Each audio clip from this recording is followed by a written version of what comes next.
95.7 The Fan presents Seth Payne and Sean Pendergast. We coming to H time. Let's get the work in, man. Let's go. Great day, great day. Oh, give me some juice, baby.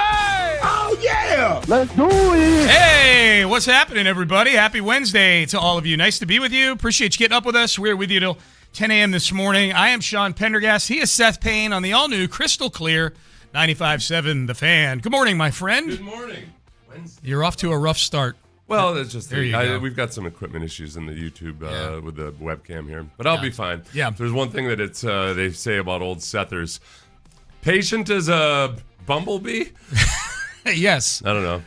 Something like that. A bumblebee's patient. Something like that. It's a whole lot of nectar gathering. Not much payoff. It's you ever watch little tiny wins? Each little flower you go to. You ever watch a YouTube video of 30 hornets massacring a hive full of bees? Well, that's not quite as peaceful as collecting. I know, but it's pretty nectar. badass. They just go in and wreck shop. Really? Yeah, it's pretty cool. It's pretty cool. I like nature videos like that. When the person getting killed isn't me. You like nature videos that look more like Sopranos episodes. Yes. You don't like watching a deer with its fawn out in a meadow somewhere or No. I like watching that deer get chased by something bigger than it. Oh, yeah. Yeah. Usually, but a lot of those ones where the deer, like a gazelle or something, is getting chased, it's when they get away that it's cool. Yeah. Because it's like 2 minutes of nonstop. It's some good cardio, man. It is good cardio. Yeah, it's very impressive. Usually what the deer are thinking. I get tired just I'm just watching. happy to get out and Yeah. it's probably going to help me live it like an extra 3 or 4 days eventually. Yeah. Yep. So joint practice was yesterday. I think you got there before I did. You got to at least. Did you get to catch? I got there a few during series a red at zone least? drill. Yeah, and it was really my first impression on walking in was the Texans offense was in the red zone.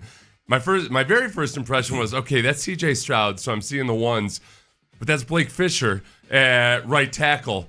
Am I seeing the ones? Yeah, right. And but that was really the story of the day. Was the offensive line was shuffling around all over the place, and I don't know how much people want us to get into the nitty-gritty details of which offensive lineman was playing where. It's hard to keep track of, other than to tell you the sum total of it all is, I think that Cole Popovich was 100% telling the truth a few days ago when he said that they don't know exactly who their starting offensive line is, and they're figuring it out on the fly. I think that they have 8 or 9 guys that they'd be comfortable putting out there on a starting rotation, and they're trying to figure out what's the best configuration.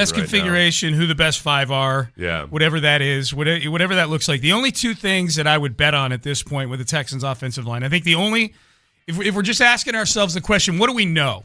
Because we don't know much right now. As you just said, there's a lot of shuffling going on. I think the only 2 things that we know, Ariante Ursery is going to be the left tackle. I feel safe in saying that. And Keelan Rutledge is going to start somewhere on the offensive line. Yeah. We just don't know where. The interesting wrinkle yesterday was... Everybody else stuff for grabs. Right. Wyatt Teller played right guard, which is the first time I remember seeing him there, or even hearing anybody report that he's playing there. That's where he's played most of his career, was at right guard in Cleveland. He started off at left guard in Buffalo, then in Cleveland he was a right guard, and then now for the last 2.5 months he's been at left guard. Yep. But Keelan Rutledge has been playing a lot of left guard, and Ed Ingram hasn't looked all that awesome the first couple weeks of camp. So I don't have a clue. Other than that, I feel confident in Rutledge. I'm excited about that kid, whether he's playing center or guard. He might be their best offensive lineman right now. Whatever, 2 weeks into his career in training camp, he might be their best offensive lineman. Cody Stutes made a good point, which I hadn't really thought about it this way. Cody had said, and I apologize to Cody if I'm not getting your point correctly, but he had said something along the lines of, if Rutledge isn't ready to play center, they might feel like Rutledge is a better guard than Wyatt Teller right now, given age and scheme and all that. So that's why you would have him at Rutledge at left guard and then somebody else at center. I feel like I'm pretty confident in him at center right now. But yeah, there might be something on the mental side of things and the preparation side of things where he's just not ready yet. He played center in the first preseason game. Yeah. And there was nothing in that game. Granted, it was one series, but it was one drive. It was and it was a successful drive. There's nothing I saw in practice or in that game that would tell me that like this is some sort of demotion out of the center position for them. The only thing I thought of was that in that one blitz pickup where it's easy to look at Ed Ingram and think that he was the guy that was off. If there was anything involving center communication there on how they picked up that blitz, that perhaps that had that might be an indicator. But other than that, I'm very impressed with him so far. How concerned are you about the Jaden Higgins injury yesterday? I'm waiting to find out how concerned I am. Me too. I'm a little bit. I'm on a 5 right now. I'm allowing myself to stay at a 5. So Jaden Higgins left practice yesterday with it looked to be some sort of lower extremity injury. Yeah. He went down, took his helmet off. I wasn't there. I didn't see it, so I'm just going basically off of all the accounts that I've heard of it. They brought the cart out for him, which was probably a little scary. Mm-hmm. And then it turns out he left the field under his own power, and then he didn't come back to practice. And that's all we know at this point. D'Amico literally gave a 4-second update in his press conference where he said, we got to wait and see. Yeah, which I don't. The only thing about that is, every now and then a coach will give you, it's just a strain or something. Or I don't know. It turns out it was a really bad cramp. Diarrhea, something. Tell me something. Doesn't seem like there's any of those things. There was enough uncertainty that we have a lot of uncertainty right now. Yes. Oh, and sorry to bounce around a little bit, but my other first impression of going out there, I got hung up on the offensive line, was that, oh, wow, this looks a lot different than when the Texans offense is going against the Texans defense.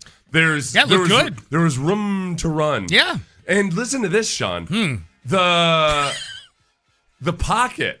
I'm listening. The pocket. Yeah. I was afraid you might not listen. The pocket was so expansive. Yeah. It was like a McMansion. Yeah. It was one of those things where we've gotten used to watching CJ operate from these little phone booths, like he's like in a cocoon or something.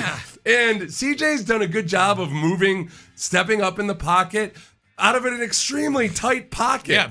Almost like he's being popped out of a zit when he's playing the Texans defense. This was wide open. Yep. So you know what would happen if Max Crosby did beat his guy? CJ had all this room for activities. You gotta dance the cha-cha back there. What is this like? Yeah, and then when they're running the ball, holes, big spaces, wide open spaces. You could have driven a wagon train through them. Oh, my God. That sounds amazing. So Montgomery Are you sure that's what you saw? There were times where Montgomery didn't hit anybody until like 4 yards past the line of scrimmage. I don't believe you. It was absurd. I didn't get there in time. I got there just as practice was winding down. I don't believe you. My third gut reaction on going out there, when I walked onto the field and the drill was right in front of me, was, man, Nico Collins.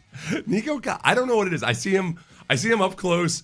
I see him from the sideline during training camp every day. There's something about seeing him out there versus Raiders players. Mm-hmm. And truth be told, their secondary, they're not as impressive on the field as the Texans secondary, but they're also not as physically impressive. Right. Hey, get in the weight room, bros. Yeah. But Nico looked like a phantom menace out there. Yeah. He looked like some mythical creature slashing his way through a medieval village. He's so big. He's a beast, and they were finding there was a lot of open space for the receivers. It was so much fun to watch the Texans offense versus a much worse defense, because there's a reminder that, okay, all right. Yeah, there's 32 teams in the league. I'd love to see them do better versus the Texans defense, but they're not going to face the Texans defense every week. That was fun. It was nice to see. It was a little bit of a reset. Yeah, here was D'Amico. And CJ looked good. Yeah, CJ, well, that's what I was going to hit here. Yeah, good. So CJ, this was D'Amico Ryans yesterday on the practice that CJ Stroud had. I thought CJ did really well today. Some really nice plays all day, really great decisions. Again, the same thing he's been doing all camp. So proud of just his competitive spirit as well. When he was out there, you start barking back and forth. Yeah, he's doing that, but he's still holding his composure and making plays as well. So I'm proud of the work that CJ did today. That's good, man. Honestly, about that whole thing, that whole cut, that 21 seconds of audio or whatever it is, like here that CJ was barking back and forth again. Yeah. That was not the CJ I saw in that New England game was not a a barking dog or anything like that. No. I like that he's now it's the Raiders, so I mean, like it's felt kind of like a shelter dog, yes. I don't know if this thing will ever learn how to love. Right. Yeah. Right. He's just so traumatized. Yes. So I liked hearing that CJ's got a little bit of his swagger back. That was nice to hear. One of the best things, CJ wasn't involved in this, but it was it was on CJ's. CJ threw an interception on the 2-minute drill that they were doing at the end of the game, and I was excited for what the offense did, which is that CJ had a bunch of time in the pocket, and Woody Marks had come open on a wheel route down the left sideline and was open. CJ underthrew him. Like, I'm not going to. I heard it would have been a walk-in touchdown. Yeah. I'm not going to freak out. Yeah, because it was Woody Marks on a linebacker too, a pretty big linebacker. Quay Walker is what I was Quay told. Walker is that who it was? Okay. Yep. So, but like it was an underthrow. Like, okay, I know CJ's capable of throwing a deep ball. It was a bad throw, but Quay Walker got up and apparently gave the double birds to the Texans fans in the stands got right a flag there. on it too. It was there was a whole lot of booing. I was wondering what was so loud, and then somebody came over and told us he stood up and gave the double birds to the fans. He's fitting right in with the Raiders. And I got excited because like who knows, this might be as charged up as a preseason crowd can get. Yeah. When the rest of the Texans fan base learns that Quay Walker was openly taunting them. These two teams play tomorrow over at Reliance Stadium. It's settled There's tomorrow some in juice preseason now. game number 2. Fingergate. Yes. I had completely forgotten. Yeah, we'll scratch that name. Tom Brady was there. It slipped my mind that Tom Brady's an owner of the Raiders. The only guy who wasn't sweating out there. Yeah. And so I was talking to Chris Long for a while, and I stepped away to go talk to somebody else. Probably less important than Chris Long. I was going to say, why would you do that? He seems delightful. And I thought of something that I had wanted to tell Chris Long, and I turned around and oh my gosh. Tom Brady? Yeah, Tom Brady's talking to Chris Long. Yeah. And the aura kind of knocked me back a little bit. Yeah, man. Yeah. It was actually, though, Tom Brady, it was kind of cool to watch him. I watched him for a little bit. Yeah. I don't know, like 17 or 18 minutes. I found myself a corner and just watched him. Right. No, I did watch him for a little bit, and this is what's always interesting about an NFL practice field. By and large, when he was out on the field, he's just walking around like a normal coach or whatever, or whatever his role is, minority owner. Yeah. But it didn't necessarily. And there's a lot of people coming up to him and everything and talking to him. Sure. But it looked like he was out there to observe practice and do what football people do. I don't know if you noticed, there are several former Patriot employees in the building here with the Houston Texans. There's a lot of people that he knows. Yeah. It's a big reunion for him. Yeah. Yeah. Did you, Garrett, who runs Houston Stressens, posted this picture of Brady and Caserio. I know it's radio. I'll retweet it if you're on social media. Brady looks like he's giving Caserio kind of a talking to right there. It does in that still frame. It looks like it. I'm sure he's not, but this is tailor made for wrong answers only. It looks wrong answers you know only. What I mean? That little still shot right there would look like Tom Brady was explaining to his junior employee the way we do things here. That's exactly what it looks like. Yes. It's like, son, you've done some good work. Yeah. But here's the thing: we've got a standard that we operate by. Here. There's if that's the case, there is a 100% chance the words "we've been through this" have been stated to Caserio. He's got his hands together, yes. like prayer hands, but not meant to be prayer hands, like where you're making a point with your two hands pressed together. And Nick just looks completely disenchanted with what he's getting told. Yeah, we've been through this. Yeah. Right, it's like Nick's thinking, like, I should have stayed in finance. I'm going to retweet this in a minute. All right, so the other flip side of this is that, and there were some, we'll get through winners or losers at some point from the practice. Again, I got there at the very end. You saw way more than I did. We had people with good eyes on it. How'd you get hung up on the way to practice? I had a couple things I had to do. Oh, okay. Yeah, so I had to finish up an article. It was, dude, I went like 32 and a half down Buffalo Speedway through Westview. That's living on the edge. Is that greater than the speed limit? It's 30. I think it's 30 in Westview, right. And then when you get south of Braeswood, it opens up to 35. 35. Yeah, that's where all the criminals live. I fine-tuned my carburetor before this. Yeah. All right, so we'll get to winners and losers, but got to get to this yesterday. All right, as a former defensive player, how do you feel about this Kirk Cousins cut here? Kirk Cousins being interviewed after practice yesterday. And this is after he'd gotten into a little bit of a discussion with the Texans defensive lineman at one point during practice, upset about them getting a little too close to his precious little arm. And keep in mind, he's also had this same issue with his teammate Max Crosby in their practices as well. This is Kirk Cousins saying, "Don't touch my arm." A little upset toward the end of practice. What exactly happened on that? Well, my elbow got hit, and I joke with Max. I say, "You can touch me anywhere you want. Just don't touch my arm." But you want to bump me in the ribs. I think if anything, hit me in the hips or the ribs is actually good because it simulates what I need to feel. I said the elbow and the shoulders where I could sprain something pretty easily. So if you could just help me, I got some scars from some hits in real games where helmets go into armpits and things, and it ruins your season. So I was just asking him to just stay off the arm, and had to remind the Texans as well. You can hit me anywhere you want, or I might as well just take the red jersey off because you're playing with sometimes an understood rule that if it's not understood, then what are we doing?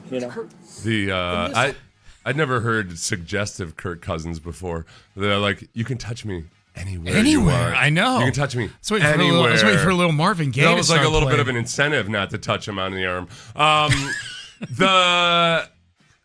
My first gut reaction is, hey, shouldn't you be talking to your O-lineman, bro? Don't let us get so close to you so quickly. Yeah.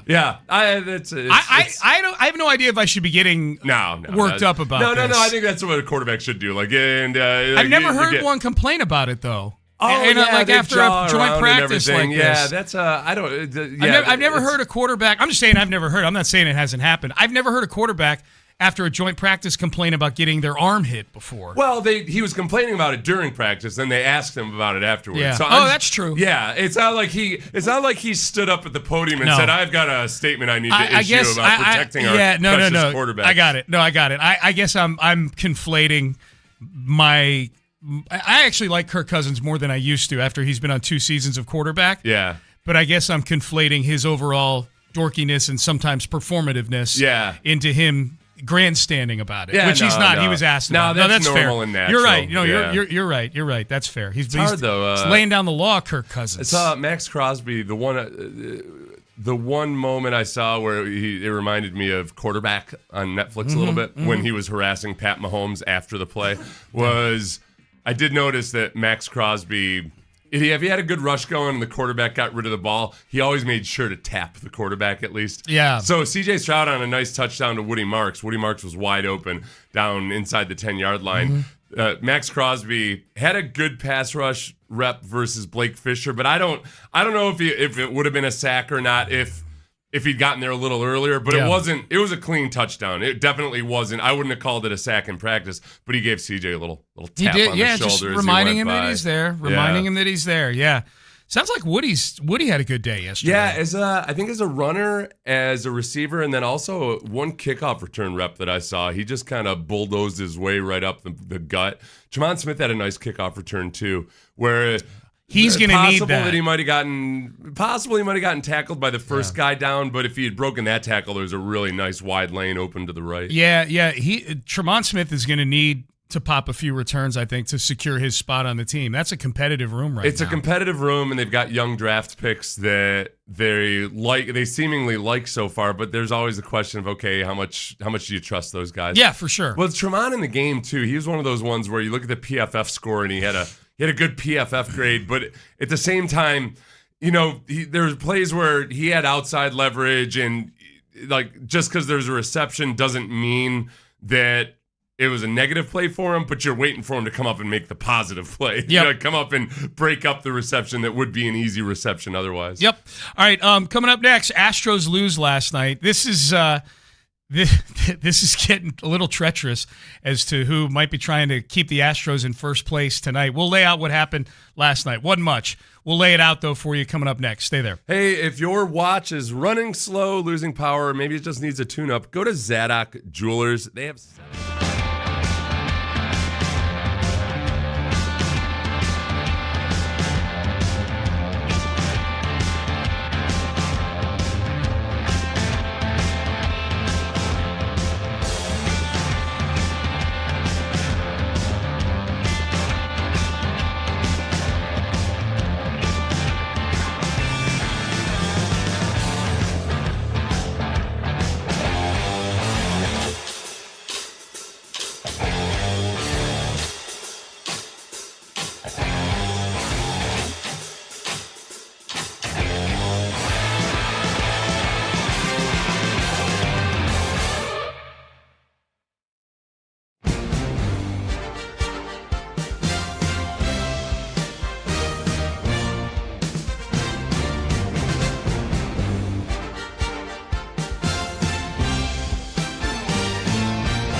105.7 The Fan. Live from the West Point Lincoln and West Point Lincoln of Sugarland Studios. Here's Payne and Pendergast.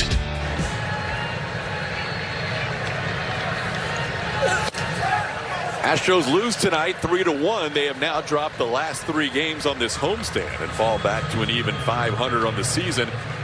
Angels win it to open up this 3-game series. The Astros leading the West down to 1 game over the Texas Rangers.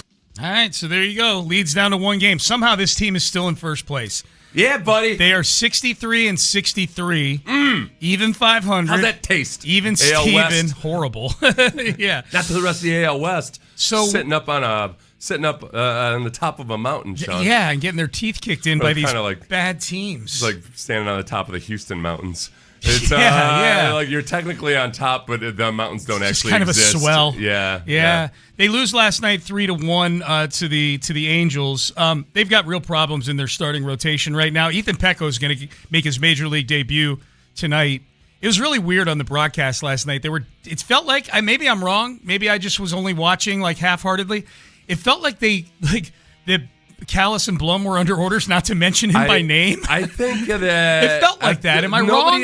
No, I think it's so they work for the team, and officially the team hasn't said anything. So it's probably the only thing I've seen as up until late last night was it was being reported by people like Matt Kawahara as according to people with knowledge of the situation, Pecco's going to start. And so the organization isn't saying it, but everybody knows they it. know it. Yeah. Well, and they know it enough out there in the internet world that the Yahoo app has him as the pitching probable for tonight. Yeah. And they're usually pretty conservative about that. I like the way that Matt Kawahara put it in his article. The Astros plan to call up Pecco to start Wednesday against the Angels per a person with knowledge.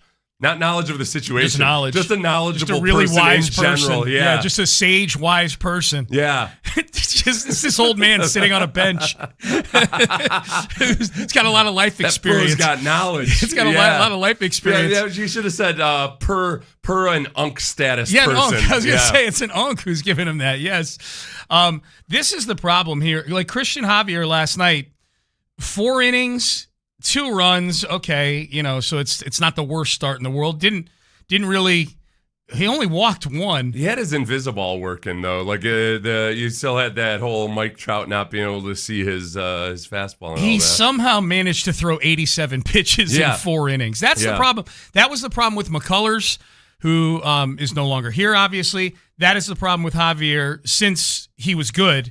Is that his pitch count just gets so high so quickly. Mm-hmm. And last night, he was actually, like, for 90% of the start, he was pretty good. Like, he was perfect in the first inning, and the other 3 innings he pitched, he got the first 2 guys out. Yeah. And then he couldn't get the third out. And by the time he allowed his second run, it had only been a few hits at that point. He gave up 5 hits, and he had 1 walk, so it wasn't great, but he threw 87 pitches, and that's just, they don't have any reliable guys right now in the rotation. Like, there's part of me that gets upset with some of the things Joe Espada does and some of the decisions he makes and how he handles certain things, and it's whatever. And then there's part of me that looks at it, that looks at this team, and they have nobody in the starting rotation that you can really trust right now. Even Hunter Brown is not super trustworthy, and he's their best starter. Peter Lambert's fine. Everybody else, it's just a circus. And you have a lineup where you've got 3 guys that are hitting. Yeah. That's it consistently, and that's it. So in some respect, kudos to Joe Espada for even having a team like this at 5. I mean, it helps you got Yordan Alvarez on the team. But yeah, this is the division is – we've been saying it for 2 months. The division is what's keeping this team alive in the division right now. And ironically now, the division is what's pulling them back in, because this homestand where we looked at it and said, okay, this is it. This is a chance for you to create some daylight between you and the Rangers and the Mariners. This homestand, you're playing the 3 teams at the bottom of the division. None of them are good teams. 9 games against these 3 teams, and I said you go 7-2, and all of a sudden I think you go 7-2, and by next week you're up 4 or 5 games in the division. Instead, they're 1-3 against the Mariners and the Angels so far, and the Rangers are right on their heels.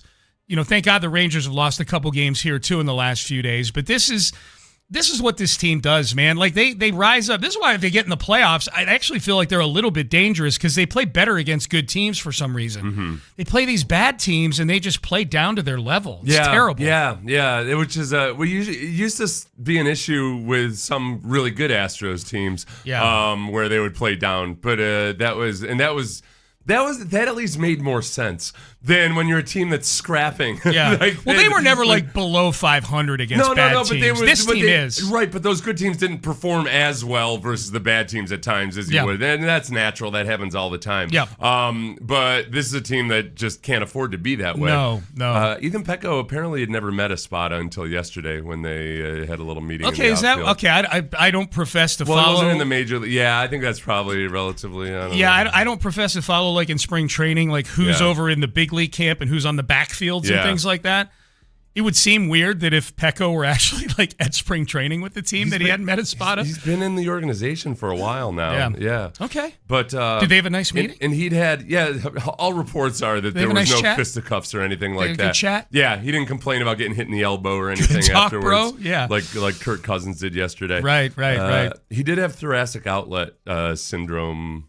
What is that? That sounds terrible. What is that? That's something up there with like where your shoulder meets your ribs or something. Okay. I don't know. I'm sure it's given the Astros in their history with. I'm sure there'll be no setbacks or anything. Oh yeah, no, I'm sure it'll be fine. Yeah, it won't turn into Tommy John or anything. I'm sure.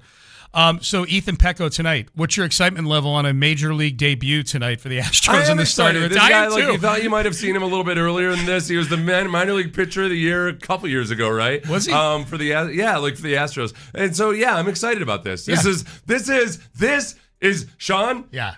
I know we've had some false alarms. Right. Ethan Pecco is actually your trade deadline acquisition. Okay. I like every that. single person that comes up and plays for the Astros moving forward this guy is actually your trade acquisition. Oh, yeah, the Nelson or your trade deadline acquisition. Velasquez guy they picked up from the Cardinals, trade acquisition. Yeah. Wisniewski and Blanco. And when Blanco comes back from the minor leagues, to which he got sent over the weekend, he'll be the first guy to get traded here twice in the same season, Ronel Blanco. He had gone through, so he went through thoracic outlet surgery in December, but he said his recovery was smooth. Okay. It's the best his arm has ever felt. He's got a 4.94 ERA at AAA, but that league that they're in tends to skew offensively. He's got good numbers when it comes to control. He's got like 80 strikeouts and 20 walks or something like that. So we'll see what happens. Ethan Pecco tonight. I will be in front of the television for that. Text message. Is having no word on Jaden Higgins' injury yet even more concerning to you? This is kind of like when you try to figure out whether it's good that the jury is deliberating. It's a little bit I can like never that. keep it straight. I feel like I've heard 200,000 different legal experts tell me whether it's good or bad when the jury is deliberating a long time. I am more worried that we haven't heard anything. I'm with the texter. I'm more worried we haven't heard anything yet because if it was nothing, I think we would have heard through the grapevine that it was nothing. Yeah, if it was nothing, Aaron Wilson would have tweeted that it's nothing. Yeah, some agent would have told Aaron Wilson something. Yeah. Or the longer it goes, then it feels like, oh, maybe he's going to get a second opinion or something. Yeah. And whenever a guy goes to get a second opinion, that's maybe sometimes it means that it's not catastrophic news, guys just being sure or whatever, but it always means that there's something. Yes. It's something more than nothing. This is the first injury the Texans, have sustained here in the preseason where it started to make me, and I'm not counting Tank Dell, where it made me ask the question, where does this guy stack up in importance? Yeah. If you were to power rank the 53 Texans you expect to make the team, where does Jaden Higgins rank in importance? I think, just generally speaking, I think he's probably one of the 15 most important guys on this team, probably. Yeah. There's probably 8 or 9 on the defensive side of the ball that trump him. C.J. Stroud and Nico Collins, obviously. And then probably an offensive lineman or two. And I think Jaden Higgins is right there. Well, and as much as we've talked about how hyper-competitive the wide receiver room is, it's hyper-competitive on guys that feel like they should be your 4th through 6th receivers. Correct. There's nobody right this moment that I feel, and especially considering the fact that we haven't seen Tank Dell in a few days now, that there's nobody where I feel like, oh, yeah, that guy can be as much of an impact player as Jaden Higgins. Yeah. Like Jalen Noel, possibly, but we haven't seen him hardly at all. Right. as he works his way back from his finger injury. So we don't know exactly how much improvement Jalen Noel has made in having a full year with the offense. So maybe he becomes a guy who's an impact guy because he has that type of scary burst in athleticism. But yeah, there's no replacement right now that makes me feel like, oh yeah, he'll be able to maybe rise up to where Jaden Higgins was hoping to be. Not from a productivity standpoint and not from a versatility standpoint. They've been moving Higgins around a lot in the formation too. Yeah. Like they've had him doing a lot of different stuff. Hopefully it's nothing because I'm super excited about Jaden Higgins this season. All right, baseball talk in this segment on 95.7 The Fan is presented by Xfinity. Score the most reliable Wi-Fi, one price, 5 years, guaranteed. Xfinity, imagine that. We have a ticket giveaway coming up at the end of the 9 o'clock segment today for tickets to the Texans and Raiders tomorrow. Same giveaway as yesterday. 100 level seats, bullpen tickets, actually, for the game tomorrow night between the Texans and the Raiders. And James Palmer is going to join us at 8 o'clock on the show today. The new Amazon Thursday Night Football Insider. Indeed. Yeah, friend of the show. So James will join us. We get to congratulate him on his new gig, so that'll be good. 8 o'clock on the show today. Up next, headlines. We will circle back to Texans Raiders practice yesterday. We'll dig into the Astros a little bit more. And also an icon in sports broadcasting passes away yesterday, which leads to a very appropriate and interesting on-air happening on ESPN. We will get to that coming up next. But first,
and Pendergast with today's headlines. All right, let's get to headlines. The Texans practiced with the Raiders yesterday. D'Amico Ryans said after the practice, a lot of positives today. Yeah, really great opportunity. So we've been looking forward to the joint practice versus the Raiders. As being out here today, it was a really good day. Both sides are really competitive football, physical football. Both sides making plays. So a lot of positives from us on both sides. Also a lot to learn, a lot to clean up as well. I think we got out of the joint practice right now exactly what we wanted. Really good competitive work, different schemes to go against different players, and it was really great work. So proud of the guys for today. It was as much as you can win or lose a joint practice. I thought that was an emphatic win in a joint practice. It was pretty clear, and I didn't. Texans seem to be the better football team. Nobody. Yeah. I talked to Sam Warren. You remember Sam Warren, who was with the Chronicle? Now he's with the Athletic. Yeah. I talked to him for a little bit, and he basically, not that he's a fan of the Raiders or anything, but he just laid it out like, obviously the Texans are a better team. Sure. And that he was eager to watch how the Texans ran the ball versus the Raiders, because the Raiders don't have a good run defense and didn't do much to fix it in the offseason, other than Max Crosby was what they did to fix the run defense? They had their trade negated because their best run defender is Max Crosby, and he came back. Yeah. Without Max Crosby, they'd be an even worse run defense. Dana Brown would say that's like we made a trade for Max Crosby. Yeah. A lot of people say that we didn't make a trade, but what about a negated trade? We actually made two. We traded him there and then traded him back here. Yeah. Yeah. So don't say we're just sitting on our hands. What a weird situation. I know. It's like your wife went out and had a little dalliance and then got dumped. So she's like, "Hey, I'm back, honey." Especially when it appears that clearly the Ravens negated the trade because they found out they could get Trey Hendrickson for less money. Right. Right. Yeah. The whole thing is weird. Yeah. No, and in my little metaphor there, or my analogy, it's the Raiders that are the wife that went out and danced around a little bit and then just came back after she got dumped. Yeah. She's like, "Okay, well, it didn't work out, honey, but I still love you." Yeah. Come on back. And Max is cool with it. Right. Being cuckolded by his own team. It's Vegas, man. Yeah, that's weird true. stuff That's true. happens That's in true. Vegas. Yeah. What happens in Vegas stays in Vegas. All right, so these both teams off today, and then they play tomorrow night, 7:00, second preseason game. We should see the first stringers in there for at least a little bit tomorrow night, it sounds like. D'Amico Ryans said over the weekend that if you're healthy, you're playing in this game. And the one other news item has to do with health with the Texans. Jaden Higgins left practice yesterday with an apparent leg injury. No news yet on the severity of it. He did leave under his own power. They had brought a card out for him. Like I didn't see it, but I guess from all the reports, at first just his reaction to it didn't look great. Kind of ripped the helmet off, and he looked to be in some pain. They brought the card out, and then he walked off under his own power.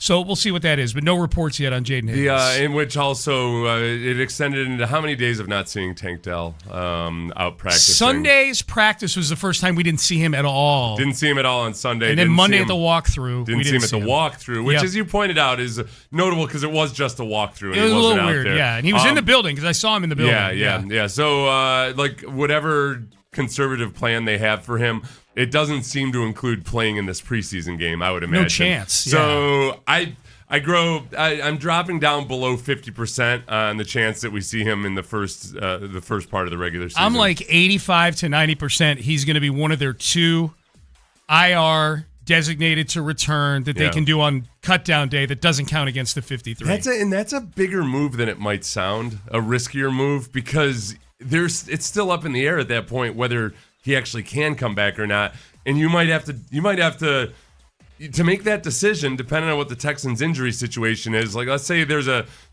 couple of defensive tackles that are injured with short-term injuries. You got to figure out whether to keep one of those guys or let him go completely. And it just will they make it through waivers? Who's just a gamble there? Yeah. Well, this I feel this is probably a longer topic than headlines. If they were to think they could get Tank through waivers, I think someone would pick up Tank Dell. Yeah. On spec, someone would pick up Tank Dell. Even if they had to, some bad team would pick up Tank Dell. Oh, yeah. Even just because they can stash him on the 53. Just make him inactive for the first few weeks. From what I've read, and these types of injuries where you tear 3 ligaments, they're pretty rare, and the average time of recovery is around 18 months, which we're right around there. December of 24 is when he got hurt. We're at like 17 months or so. But the whole thing about that is that's when there is a successful recovery. Where the majority of time there isn't a successful. Like people don't return to the same level they were before. We're at 21 months right now. Yeah, 21 months since he got injured. Astros lose to the Angels last night. Not much to dig into there. We hit that in the previous segment. Christian Javier pitched 4 innings, threw 87 pitches. They had to yank him. They lose 3-1. The bats went silent again. Ethan Pecco makes his major league debut for the Astros tonight. They have a 1-game lead over the Rangers, a 4-game lead over the Mariners. News in broadcasting yesterday, Seth. Bill Rasmussen, the founder of ESPN, passes away at the age of 93 from complications from Parkinson's disease. 93 years old. I grew up 15 minutes from ESPN in Bristol, Connecticut, and I don't know how many people know the history of ESPN. Bill Rasmussen thought of this idea as he's sitting in traffic in Connecticut with his son, and he's like, "Man, I think people would really like a network that's all sports, all the time." And the campus. What year was it? It was 1979. Okay. The campus now, you go there and it's exactly what you'd think for a company with 6,000 employees. It's a Taj Mahal. It's a huge campus. For the first few years, it was a bunch of trailers in the middle of a field in Bristol, Connecticut with huge satellite dishes. It's an amazing story. Now, yesterday... And ESPN's changed a lot through the years. To the point where it would become the place that you had to go to get your sports news. And now, over the last decade, it's been kind of a shifting, I don't know what we are. Right. We got to figure some things out, man. Shifting landscapes and stuff. Some would say that it's basically just become a gigantic playground for Pat McAfee. Yes. Because he's on everything. Yeah. Which brings us to yesterday. You sent this to me. At the end of, I think, First Take, whatever show is on before McAfee, I think it's First Take. They were doing, at the very end of the show, they're doing a little tribute to Bill Rasmussen. You'll hear that here. You're going to hear that it sounds like a very abrupt cut to the next show, which is the Pat McAfee show. So they're doing this heartfelt tribute to the founder of ESPN, and it gets cut off in the middle by this. Wake up early to try to catch it on the news. So now we got sports all day, every day. His legacy lives on. Hello, beautiful people. Yeah. And welcome to our humble abode. Man, the McAfee show. It couldn't have been any more perfect in terms of what's going on at Symbolically. ESPN and why people are. Now, this is the funniest thing. Like when I saw the first person that put this out, it's crazy. In the replies, so many people are like, "Hey, don't blame McAfee for this. That's a producer of First Take. They screwed up." Yeah. Nobody blamed McAfee in the actual. They posted it. These guys, people get so hypersensitive on behalf of Pat McAfee. Oh yeah. Where McAfee's whole shtick is supposedly like, "Hey, we're just having fun." Well, that's what's funny about that. Nobody was criticizing McAfee specifically in that moment, but it is indicative of just how things have changed. You know what's ironic about that? We should hit this later because there's a thread about McAfee's album that we didn't get to that's pretty funny. Yeah. Pat McAfee put out a music album last week, in case you guys have been on vacation.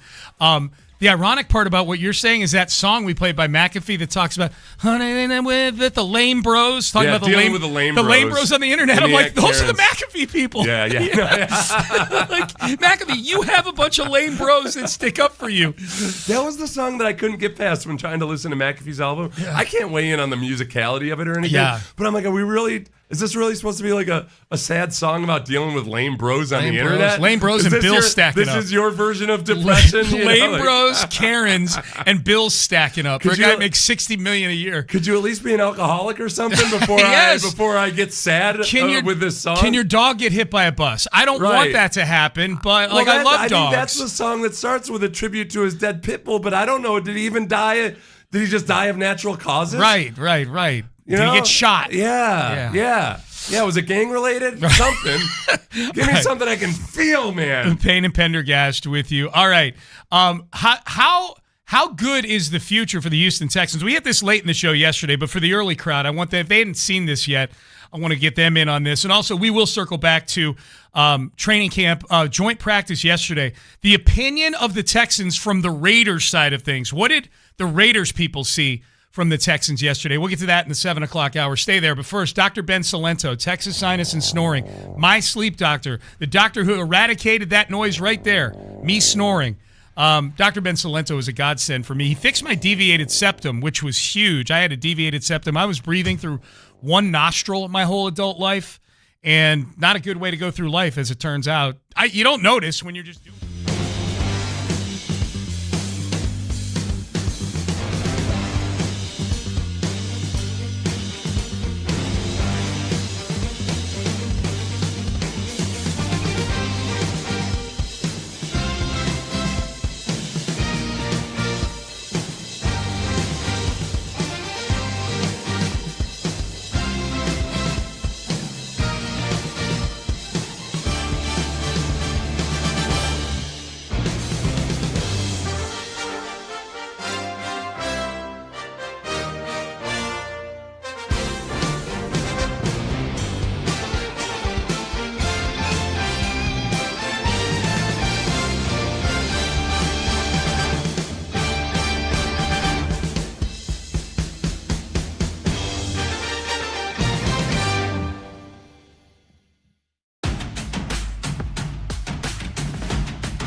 KKFM, KILT AM Houston. Your home for the Texans. Houston sports leader is 95.7 The Fan. 95.7 The Fan presents Payne and Pendergast. All right, Payne and Pendergast with you. We will get back to joint practice with the Raiders yesterday in just a little bit. For those who missed it, this article dropped on ESPN yesterday. ESPN does this exercise every year where they take some of their experts and they rank all 32 teams in 4 areas: roster outside of quarterback, coaching, and front office. In fact, coaching, not just head coach, but coaching and front office, probably mostly the head coach. And the 4 experts are Aaron Schatz, who's sort of an analytics guy, kind of the godfather of DVOA, used to be with Football Outsiders. Benjamin Solak, who's one of their NFL reporters, does a lot of analytics stuff also. Louis Riddick, former player, former front office, now part of ESPN's on-air team. And then Seth Walder, who also covers the NFL from kind of an analytic point of view. The 4 of them ranked all 32 teams in these categories for the next 3 years after this season. So not for 2026, but actually for 27, 28, and 29. So who's got the brightest future, basically? All right, so Seattle Seahawks are number 1. I'm going to go through these. I'm just going to rapid fire these because, as you can tell, if I'm going to rapid fire these, we don't have to go very far to get to the Houston Texans. Seahawks 1, Eagles 2, Lions 3, Denver Broncos 4, so there's our first AFC team popping up. Los Angeles Rams 5, New England Patriots 6, so another AFC team. Green Bay Packers 7, and at number 8, your Houston Texans, who, for me, far and away the most highly thought of component of this team, Seth, among front office, coaching, quarterback, and the roster minus the quarterback, is the roster minus the quarterback. Yeah. Those 4 experts think that the Texans have the 4th best roster, not just for now, but for the next 3 years. Yeah, which makes sense because the defense is all locked up for the most part. At least 2 years, all of them. Yeah, and some of the guys that you have extreme control over, like Kalen Bullock and Kamari Lassiter, might get extensions at some point in the next couple of years. But yeah, like right now, it looks like You're set on up paper nice. they're set up very well, and you have some of the young, promising offensive talent. They've set up nice, and they've shown a pretty good acumen for picking good guys on that side of the ball. Yeah. So there's probably a feeling that the front office is going to continue to replenish that roster. So the big difference with the Texans is that their quarterback is ranked 14th. Yes. So middle of the pack. You technically have him under control for 3 years from now, but it would be a whole lot of ugly franchise tagging and stuff. Oh yeah. I forgot about the franchise. Yeah. No, that's why it's so dumb. That hasn't even dawned on me. People get so hung up on extending a quarterback after your 3rd year at a point when you have 3 more years of control over him. 3 more years. So. This is where I'm in this position where I'm very open to CJ Stroud, playing closer to what his ceiling seems to be, which is a really good quarterback if he has a better circumstance around him, and then if he just takes all the steps that he needs to get there. If he remained just a slightly better version of what he was last year, let's say if he just plays in the playoffs like he did in the regular season, which was competent quarterbacking, is that enough as long as the rest of the roster is good enough? I feel like, you should be a team that can contend for a championship if that's all you are. But then the dicey part of it is, okay, but how much do you pay a fellow like that? Yep. How much do you pay let's say a mediocre plus quarterback that's good enough for that team, but not everything you dream of? That's enough to contend for a championship, but how much do you pay him? And that's the situation Casario's in right now. And I think if the organization, I know that Casario and Mulligetta have had good productive talks, or at least congenial talks, it would seem. In my heart of hearts, if I'm the GM of the Texans right now, this is a decision that I'll gladly pay more next year when I have some more certainty on it.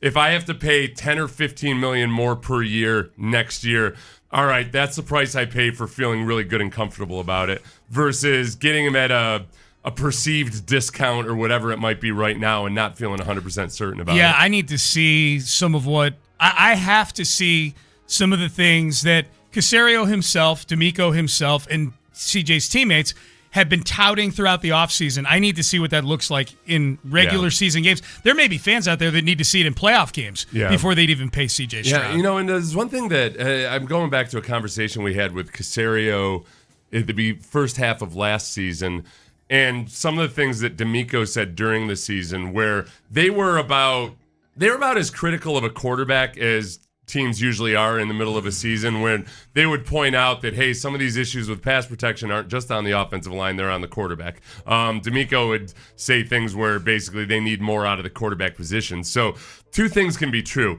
CJ needs a better supporting cast, but CJ also wasn't operating the offense as well as they hope he will be this year because he was new to the system or this, that, or the other thing.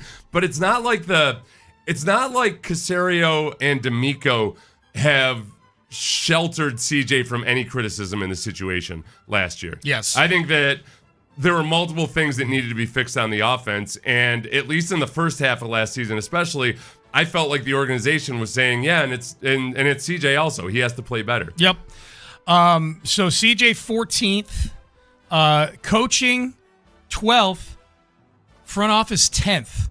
I said this yesterday, and I having read this article and looked at it and read some of the things that the experts have to say, I found it interesting that D'Amico was 12th and Caserio was 10th. I think they're both very good at their jobs. I think if you ask most Texan fans which one is rated 10th and which one is rated 12th, and they had to guess, I think more Texan fans would guess D'Amico being 10th. I think D'Amico has pretty much, other than the fact that the offense hasn't progressed under his watch as a head coach, like that's the only criticism I ever see of D'Amico, is that he's a defensive coach and that somehow that vibe has a negative ripple effect on how the offense operates. I don't even think it's a vibe. That's just a matter of simple expertise. Yeah. That's like, no, his wheelhouse is the defense. They're performing really well. No, but there's some people who blame D'Amico for part for the offense being bad. Yeah, no, but I think that's what they're right. But the explanation isn't even about the vibe. It's that, the head coach is really, really good at the defensive side of things, but how much can he contribute to the offensive side of things? So, and Nick's criticism, I think, is much more acute. It's about the offensive line. Yeah. And just the complete shuffle that's gone on the offensive line for the last 3 years. Mm-hmm. They've had a set of largely new faces, more new faces than you would have on a good team's offense over the last 3 years. Like if you go back and look at the starting five in week 1 of 2024, the starting five of week 1 and change in 2025 and whatever it's going to be this year, that's a lot of change for a team that's won 10 and 12 games the last 2 years.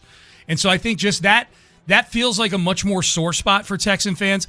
I'm probably really splitting hairs here because it's 12th versus 10th. It's the same.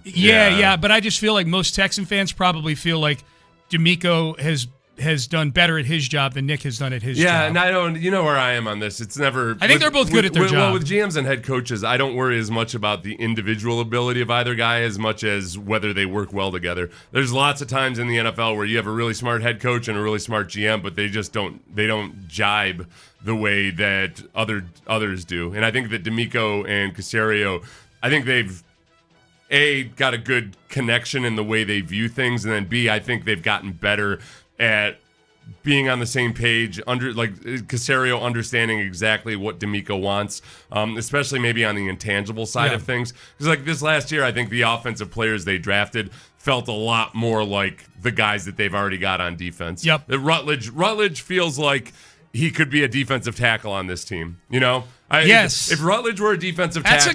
That's a good topic. Yeah. Which players on offense feel like they would fit in on the defense? Right. I think Rutledge would totally fit in on the defense. 1,000% Rutledge would. Yeah. Who else would?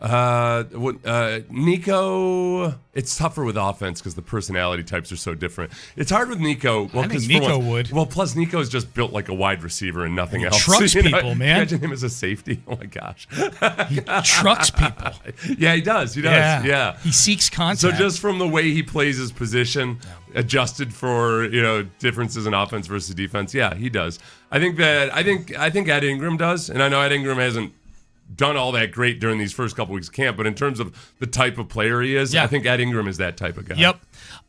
That's a good call. I think Ingram is too. And I think Woody Marks and David Montgomery also. I think they are also. I think Woody Marks 100%. Woody Marks yesterday when I'm watching so Woody Marks had a really good day yesterday. And a couple of the plays too where the officials are going to call him down. I'm looking at Woody Marks just because in these practices where it's not full tackle, they call him down when there's solid contact. I'm like, man, that's Woody Marks, and he fights above his weight class. He weighs 7 pounds, but if he's hitting a safety or a defensive back, he's getting an extra 3 yards. Yeah, he hits at least. hard, man. Yep, he does. Here was CJ yesterday. You mentioned this earlier in the show that he was. Whereas he was operating in one of those little tiny houses throughout training camp in the pocket. The pocket was very condensed. Yeah. Against the Texans when he's going against their ones. Yesterday against the Raiders, he had all sorts of elbow room to bebop and Scott all over the place. It looked like they were playing on the Olympic-size hockey rink. It was like wide open spaces. Canadian field for football. It's 110 yards, and it's even wider. This was CJ. How's the offense handling pressure when it comes? I think we've done a good job at it. First is IDing it correctly, and then my part, getting the ball out. I thought, our routes were clean today. I was able to anticipate, but I thought, it's gotten better. Yeah, I think the communication and everything when going against a new front and a new scheme, that was the thing that D'Amico was pleased by, and also me, because I was really interested in seeing how are they going to operate. Just things are different when you're facing a defense that has 5 linemen right up on the line of scrimmage as opposed to the Texans that have 4. Everything's a little bit different, and the way you call out the mic, the way the blocks are sorted out. It's one of those things that you just don't have as many reps at it when you're going against the Texans defense all the time. Yep. And from what I could tell, everything was sorted out pretty well. You asked CJ a question yesterday and a follow-up to that question. Yeah. I can't tell from the cuts that Tyler has if he's got both your original and your follow-up in here. So I'm going to ask you. Okay. Do you want to save it for when we can get the sequence? Full exchange later I wanted to make sure. Because it was an interesting exchange that you had. It's with interesting, CJ. and people. I've seen some people debating about it on the interwebs. Yeah, and, that's a good tease. Don't tell them why they're debating about it. They're just debating about it. Okay. All right, Payne and Pendergast with you here on 95.7 The Fan. I want to circle. Hey, let's skip down to the Raiders stuff, Byron. Here, JT the Brick, fellow Smack-Off winner. Oh, yeah. He was the first ever Smack-Off winner on the Jim Rome Show. He's an answer to a trivia question. Now he's on Mad Dog Radio. He's on Mad Dog Radio. He had a show in California for a number of years, and then he's sort of the Raiders guy. Yeah, he's their pregame and postgame guy. He traveled here to the joint practices. He was there yesterday. Lives in Vegas. Very tied to the Raiders, and he is very impressed. This goes back to something that you said earlier in the show that I'll bring it up after we hear from JT here. Here is JT the Brick saying what he saw today from the Texans. This is a Super Bowl team. I really believe that you have to look at this Houston team as a Super Bowl contender. This could be the best defense, the number one defense in all of football. They are stacked on the defensive line. They are stacked at edge rusher. They have linebackers who can play side to side, but their secondary is very impressive. They just look different. They're big and they're strong and they're ball hawk. Not that the Raiders don't have that, but the Raiders do not have the secondary of the Houston Texans. Not even close. So for the Raiders, as they were going up in drills on defense, and the Raiders were going up against some of the star players for Houston, I didn't see him get exposed. But you can tell Houston is good to the point where they're borderline great. This is going to be a tough team for anyone to beat. If I had to choose in their division, and Jacksonville was really good last year, very good team, I'd go with Houston. I believe after what I saw today that Houston is better than Denver, and they're better than the Chargers. So good luck beating this Houston Texans team. Hey, JT the Brick. JT the Brick. Texans fan numero uno. If you're listening, because we know you're a sports talk junkie, we love you for that analysis of the Texans. I'm so glad he talked about the size of the Texans secondary, because that was one of my first impressions when I walked into practice is I walked through the gates, and there's a red zone drill right down there on field number 1, and the Texans offense is coming in our direction. And one of my first impressions was Nico Collins looks like a man amongst boys running through this Raiders secondary. Yeah. He's just gigantic. And I've been watching him for 3 weeks. I've been watching him for 4 years. I know he's a big guy, but up against those guys compared to the Texans defensive backs, who I don't ever think of as like ridiculously large or anything. Kalen Bullock changes things because he's just so tall and rangy. And Stingley's a bigger corner, But there was also that Nico had so much more room to run. Yeah. And that it just looked that much more drastic because Nico was routinely running free through the Raiders secondary in a way that he just doesn't versus the Texans defense. So the Texans offense, believe it or not, actually looked really good versus a lesser defense. Yes. It started to you go 3 weeks of basically propagandizing yourself with, by the Texans offense going versus the Texans defense, and it starts to feel like, all right, I know they look better than last year, but man, they're not really stringing a bunch of good plays together all that often. Yesterday, they strung a lot of good plays together frequently against the Raiders defense, which is probably not going to be a great defense this year. Like, there's no big surprise. Well, I'll point out, I know it's probably several different guys. Yeah. It was a defense that they struggled against last year in an actual regular season game. Let's compare this year to last year. All right, I think there's a better offense in a lot of respects than it was last year. Yeah. So there is that. Okay. Also, from the Raiders side of things, I've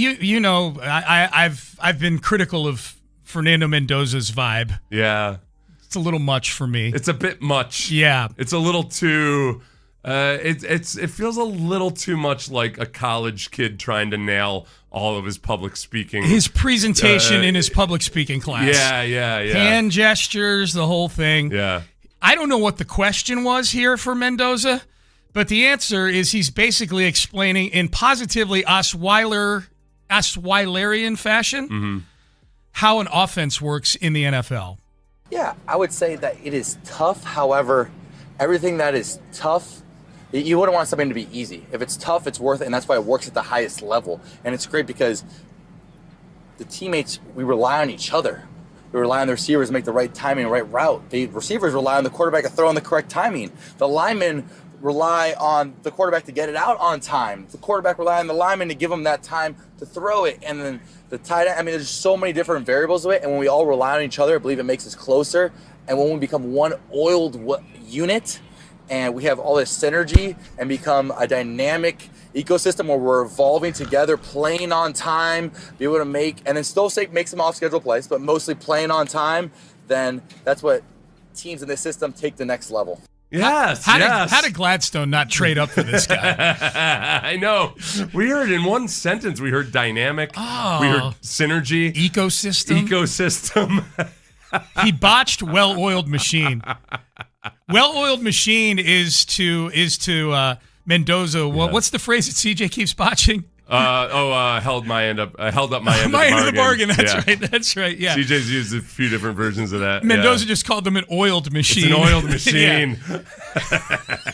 We're lathered in oil. I know you were so dirty, Mendoza. Baby oil. Give her the old dirty Mendoza. Between Mendoza and Cousins asking people to touch him anywhere but his arm. Yeah. They're a dirty duo, man. The hand gestures are what's funny for me because they feel so rehearsed. They're so contrived. They're like, okay, I'm about to make a point, so this is the move. Karate you like this chopping. move? I tried this morning for the first time. In front of the mirror. I'm going to karate chop the palm of my hand. Yeah, this tested out huge in front of the mirror. I could cut through 3 ice blocks with this point I'm making. Very impressive. Very impressive. Okay, so let's have a dork off here. That was Fernando Mendoza. Here was Kirk Cousins complaining about his arm getting hit. He was asked a question about I guess he got upset at some point during the drills with the Texans defensive players. Yeah, they were getting a little too frisky for him. A little too close for comfort. Right. We know from reports earlier this training camp yes. He does not take kindly to defensive ends getting close to him. No, he got into it with Max Crosby, his own teammate. So here was Kirk Cousins being asked about that yesterday. A little upset toward the end of practice. So what exactly happened on that? Well, my elbow got hit, and I joke with Max. I say, you can touch me anywhere you want. just don't touch my arm. But you want to bump me in the ribs. I think if anything, hit me in the hips or the ribs is actually good because it simulates what I need to feel. I said the elbow and the shoulders where I could sprain something pretty easily. So if you could just help me, I got some scars from some hits in real games where helmets go into armpits and things, and it ruins your season. So I was just asking him to just stay off the arm, and had to remind the Texans as well. You can hit me anywhere you want, or I might as well just take the red jersey off because you're playing with sometimes an understood rule that if it's not understood, then what are we doing? If it's not understood, what are we doing here, fellas? Yeah. Why are we even joint practicing? Okay, so every point that he makes is valid. But I would say, first of all, I hope you're tearing into your offensive lineman as much as you were tearing into our guys. Yeah. And second off, God, I hope he plays in the game. Yeah. Because, all right, sorry, what are the unwritten rules on this, Kirk? Are we allowed to get close to you in the preseason game? I don't know, Are we man. allowed to get close to you, Kirk? Is this okay, or is this an unwritten rule I'm violating? I get what you're saying. I really want Mendoza to go against Will Anderson Jr. and Danielle Hunter. It's one of my wishes for this game. I guess that was the first time that Mendoza had taken reps with the ones in training camp. Oh, okay. That's what Sam Warren told me. Okay. That was the he hadn't taken reps with the ones at two all. picks. Yeah. And the one, he stared down. I've seen it reported differently because I was watching the offense the whole time. Yeah. He threw at least one of the picks, but the one that I saw, he was. I thought it was the one to Lassiter because it looked like he was staring down his receiver. Yeah. And Lassiter was just there. Yeah. It's not like Lassiter appeared out of nowhere or anything. Right. But it was a classic rookie interception. I'm not saying that one interception tells the whole story. No. Brock Osweiler. Yep. But I'd love to see him going against that pass I rush. would too. Yeah. And then have him do a post-game press conference where he explains what getting sacked by Will Anderson and Danielle Hunter feels like. I had Will His Anderson's little choppy motions. The funny thing about yesterday was the press conferences were delayed quite a bit because all the guys are out talking to the guys on the other team afterwards. It's like a big barbecue out there, Everybody's just hanging out and chatting. So I was busy flipping burgers. People waited a long time for Will Anderson to come in, and I bailed. I had to go do something. So when I watched it on YouTube, it's that Will Anderson, 45 minutes after practice is over, out there in the heat for 3 hours. I had to do that thing where I thought that I had YouTube playing at 2 times speed. Oh, because he's talking so fast. He's got so much energy. He talks so fast. This is a guy that, go ahead and try to bottle him up in a preseason game because it's just a preseason game. Yeah. He's gonna be every bit the version of peak Will Anderson for at least a drive or two in that game. 100% will be. And if he's anywhere close to Kirk Cousins' wrist or arm or elbow, anywhere but there, you can touch me anywher. Yeah, he did say that. Yeah, he did. This is his exact very words. Subjective. Hey, can you play the first part there when he says, and cut it off after he says, "You can touch me anywhere." Yeah, and then play some Marvin Gaye. Yeah. Upset toward the end of practice. What exactly happened on that? Well, my elbow got hit, and I joke with Max. I say, you can touch me anywhere you want. There you go. Anywhere you want. Anywhere, you can touch me Max. anywhere you want, Big Max. Do with me what Kirk you will. Cousins. Treat me like your plaything. You hoe. But my safe word is elbow. Yeah. Kirk Cousins is a slut. Well, that's taking it a little too far. Touch me anywhere. Hey, Max. He does just about anything. Yeah. Anything? Just about. Just about. Stay away from the elbow and shoulders. He doesn't do the elbow stuff. Yeah. Hey, so that we'll talk a little bit more about the Raiders as we roll on with the show here. A reminder also, we're giving away Texans tickets at the end of the 9 o'clock segment today in the 9 o'clock hour. So be listening. Caller number 10 is going to win tickets to the bullpen. That's right behind the end zone to the Raiders and Texans on Thursday.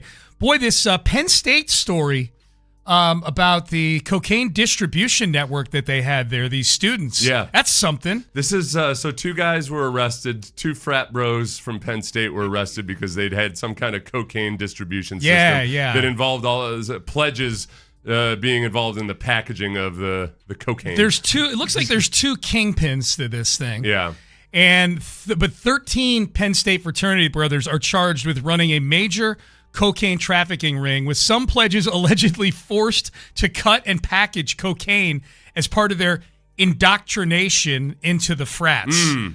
They're calling one of these guys, I guess one of the one of the I bet they had great parties. One of the two Coke parties. One of the two kingpins of this thing missed his. He's denied bail because he missed his arraignment hearing this week. Oh yeah. His name is. Probably had a job interview on Wall Street. His name is Agostino. Well, he's in accounting now. He's graduated. Yeah. He's 24 years old. I guess this stuff was happening hardcore back in 23 and 24. Agostino Abatiello is his name. He missed his arraignment hearing. He ended up turning himself in on Tuesday morning, arraigned for numerous felonies, and apparently he was one of 13 men. Apparently, it wasn't just that they were doing this is part of the indoctrination into the frat. Not part of the hazing. Not part of the hazing, although they did nickname him, well, the internet has nicknamed him Pablo Pledge Scobar. Yeah. But apparently some of the frat bros there had borrowed money from Agostino. So he's a loan shark to go on spring break. He's got a Shylock business running. To go on spring break or cover some costs. Yeah. And when guys couldn't pay their loans back to him, he would put them to work in the cocaine ring. Distribution. Yeah. Manufacturing, the chopping it up and things like that. Yeah. So that's like maybe with a threat of violence. Possibly. Added yeah. I would say that there might have been some kneecaps mentioned. What's funny is does this play differently that it's at Penn State as opposed to if it was at like some real hoity-toity institution or something? If it was at Yale or something, I feel like there would be more backlash against kids like this. I feel like because it's at a big state school, I think I've seen I think there are a lot of business owners out there, people in finance especially, who are kind of like, this guy might have what it takes to figure out a way to get it done. He's an entrepreneur. Yeah. That's they admire his go-gettedness. I have long felt that way about these drug traffickers, the ones that have like an operation underneath them, a network underneath them. Sam Hurd was the name of the football player who used to play for the Bears and the Cowboys, who got arrested eventually in Chicago because he had a cocaine distribution ring. I think it was coke. It was definitely drugs. A distribution ring, like a pyramid almost, leading all up to him. And this is while he was still an active player. Yeah. And it was a successful drug ring from what I can gather. And I'm thinking to myself, if this guy, I think this is kind of the point you're making about these guys, that if certain companies looked at it and said, look, if we could just channel them to do things other than felonious activity, they've got the makeup for it. Like Sam Hurd, I'm like, that's pretty impressive that he's running an entire business, albeit a highly illegal one, while being a man on a 53-man roster in the NFL and all the time that goes into that. Yeah, it's one of the things, I've always... very good compartmentalization. That's one of the things I've always felt about any of these movies or miniseries about like drug traffickers. It's like, man, this guy, boy, I know the payoff isn't as large, but it feels like you could have been really successful in a straight life. Yes. You didn't have to go this route. Yeah. I like tend to like are the drug smugglers, because a lot of smugglers that are completely nonviolent. Yeah. Like they run their operation and everything like that. I feel like that's the sweet spot, because you don't have to delve in. Now you got to deal with violent people, and that's a scary part. You deal with violent people. The pay probably isn't as good as being at the top of the chain either. Well, right. Yeah. Smuggler, you're blue collar. No, but if you run the smuggling ring, I guess. Okay. Yeah, but the problem is, in any criminal I thought you were organization, talking about the actual guys that. No, I'm not talking about a mule. Yeah, I'm talking about the people that run the smuggling. Gotcha. What's the wildest thing that you saw run out of a fraternity? The closest thing to this, I think, is I knew a guy who's surprisingly, no surprise to you, has done quite well for himself afterwards. He had a pretty good operation going where he would go and buy cigarettes tax-free on the reservation. Oh. Like an hour and a half away, there was an Indian reservation, and he would buy tax-free cigarettes and then come to campus, and he had kind of I don't know if he had anybody working for him. I know he had a closet full of cigarettes at any given time. Yeah. It smells nice. Cigarettes, before they're smoked, have kind of a nice aroma aroma. to them. It's a very big disparity. He had disparity. cigars and everything, too, so he probably had some higher-end clientele going over to the rich kid frats to sell him cigars. Oh, I definitely would have been a customer of his if he had cigars. Yeah. You have a humidor? I don't know. I don't know. No, I didn't know what a humidor was. Walk-in humidor. That would be great in his frat. Well, and then there was another guy, and this is unrelated. I knew there was a businessman who was a legit straight businessman. Yeah. Had a successful business, but he was big time. This wasn't in college, running that back when cigarette machines were still a thing. Yep. Basically stocking cigarette machines with with cigarettes from the reservation, and he got busted for that. Oh, and he yeah. did a hard time for that. Yeah, that is right. That's not a dangerous crime, but it is very frowned upon. Yeah, frowned upon, but I respect the gangsta a little bit because it doesn't involve violence. Oh, for sure. Yeah. I'm not saying the punishment was justified. I'm just saying they punish hard for it. That's all. You know that this doesn't fit the crazy frat thing. We didn't have fraternities where I went to school, but you know that I respect the entrepreneurial spirit because I had my laundry business for a semester back in the day. Yeah. For those who don't know, I was a laundry kingpin at one point. At my college, back in the day, there was a laundry facility there where only the male students could bring their bag full of laundry. Actually, you drop it in this room at the bottom of your dorm. Wait a second. Only the male students? Only the male were allowed to students. Was there a separate but equal for the female students? There was not. Okay. All right. I don't want to get bogged Now, down Notre Dame, on this. Notre Dame, I'm not justifying, but I'm just for some backstory on it. Yeah. Notre Dame had been an all-male school until like 1972. So they're still working through some things. I don't know if they're working through things, but I'm just giving the backstory on the school. I'm just telling you, like, we still don't want the broads there, but we had to allow them. I had the same reaction you did. Trust me. I'm like, really? Okay. Even in 1988, I'm like, really? Okay. When we were all a little more misogynistic back then, probably than we should have been. But the laundry facility burnt to the ground. Yeah. So we had a whole dorm full of guys in my dorm that didn't do laundry or know how to do it or had the means to pay to do it. Yeah. So I went to a per-pound laundromat in South Bend, Indiana, and I said, how much would you charge me if I could guarantee you 100 sacks of laundry every week Okay, and you so come pick it up? You got a bulk rate from them. Yes, I got a bulk rate from them, and they would come pick it up. So and then they would bring it back to their place, and then they would deliver it 2 days later, all packaged nice. Everybody. Oh, gosh. And I had a clipboard with everybody's name on it and everything. I would go down there at 6 a.m. and check off all the bags with them. So they charged me like 40 cents a pound. Yeah. I charged my compadres in the dorm like 60 cents a pound. That's a good margin. Yeah. I made good money. I made a few $1,000 that semester doing that. That's just enterprising. That's it, man. Yeah, I'm sure you paid all the taxes on it. What? Yeah. You know the part you never tell in that story, Sean, where you try to paint yourself as just an industrious young man? Nothing shady here. Wow. Who burned down the laundromat? That's what I've always been curious about. What? I risked arson and going to jail so I could make $2,500. You saw a window of opportunity. Squeezing my dorm mates on 20 cents a pound of laundry. Is that what you're saying I did? You never once explained how the laundromat burned down. And yet just conveniently there you were on the spot. I can't explain. I know something I know You're nothing about. Like one of those crime photographers that somehow is always on the spot of the crime. Yeah. How do you expect me to explain something I know nothing about? I just knew it burnt to the ground. Sure, right? that's all. I didn't know nothing about that. Officer. And sure, did the deal come together quickly with the laundromat in South Bend? Sure it did. No, that's good. Yeah. That was good. I had a friend that was he was in a fraternity, so I don't know if this is a fraternity scheme or not, but he did the moving had a moving business at the beginning and end of every semester. Yeah, and it was smart, always kids. man. It was like kids from his own fraternity, but it wasn't a scheme or anything. Yeah, and he worked his butt off. Yeah, but you rent the truck. Yeah, he had like an uncle that gave him the money like to rent. Yeah, no, you know what it was? He had a relative who fronted him the money and also was like 25 years old. Yeah. So the only shady part of it was that all the kids driving the truck were not old enough to be driving the rental trucks and everything. But like he had his buddy that was renting him for him. Yeah. I learned more. I was a business student. I learned more about that. I learned more about business just doing that in my dorm than I did in business classes, because I had to put the flyers up to tell people, I had to market, I had to, so it was good.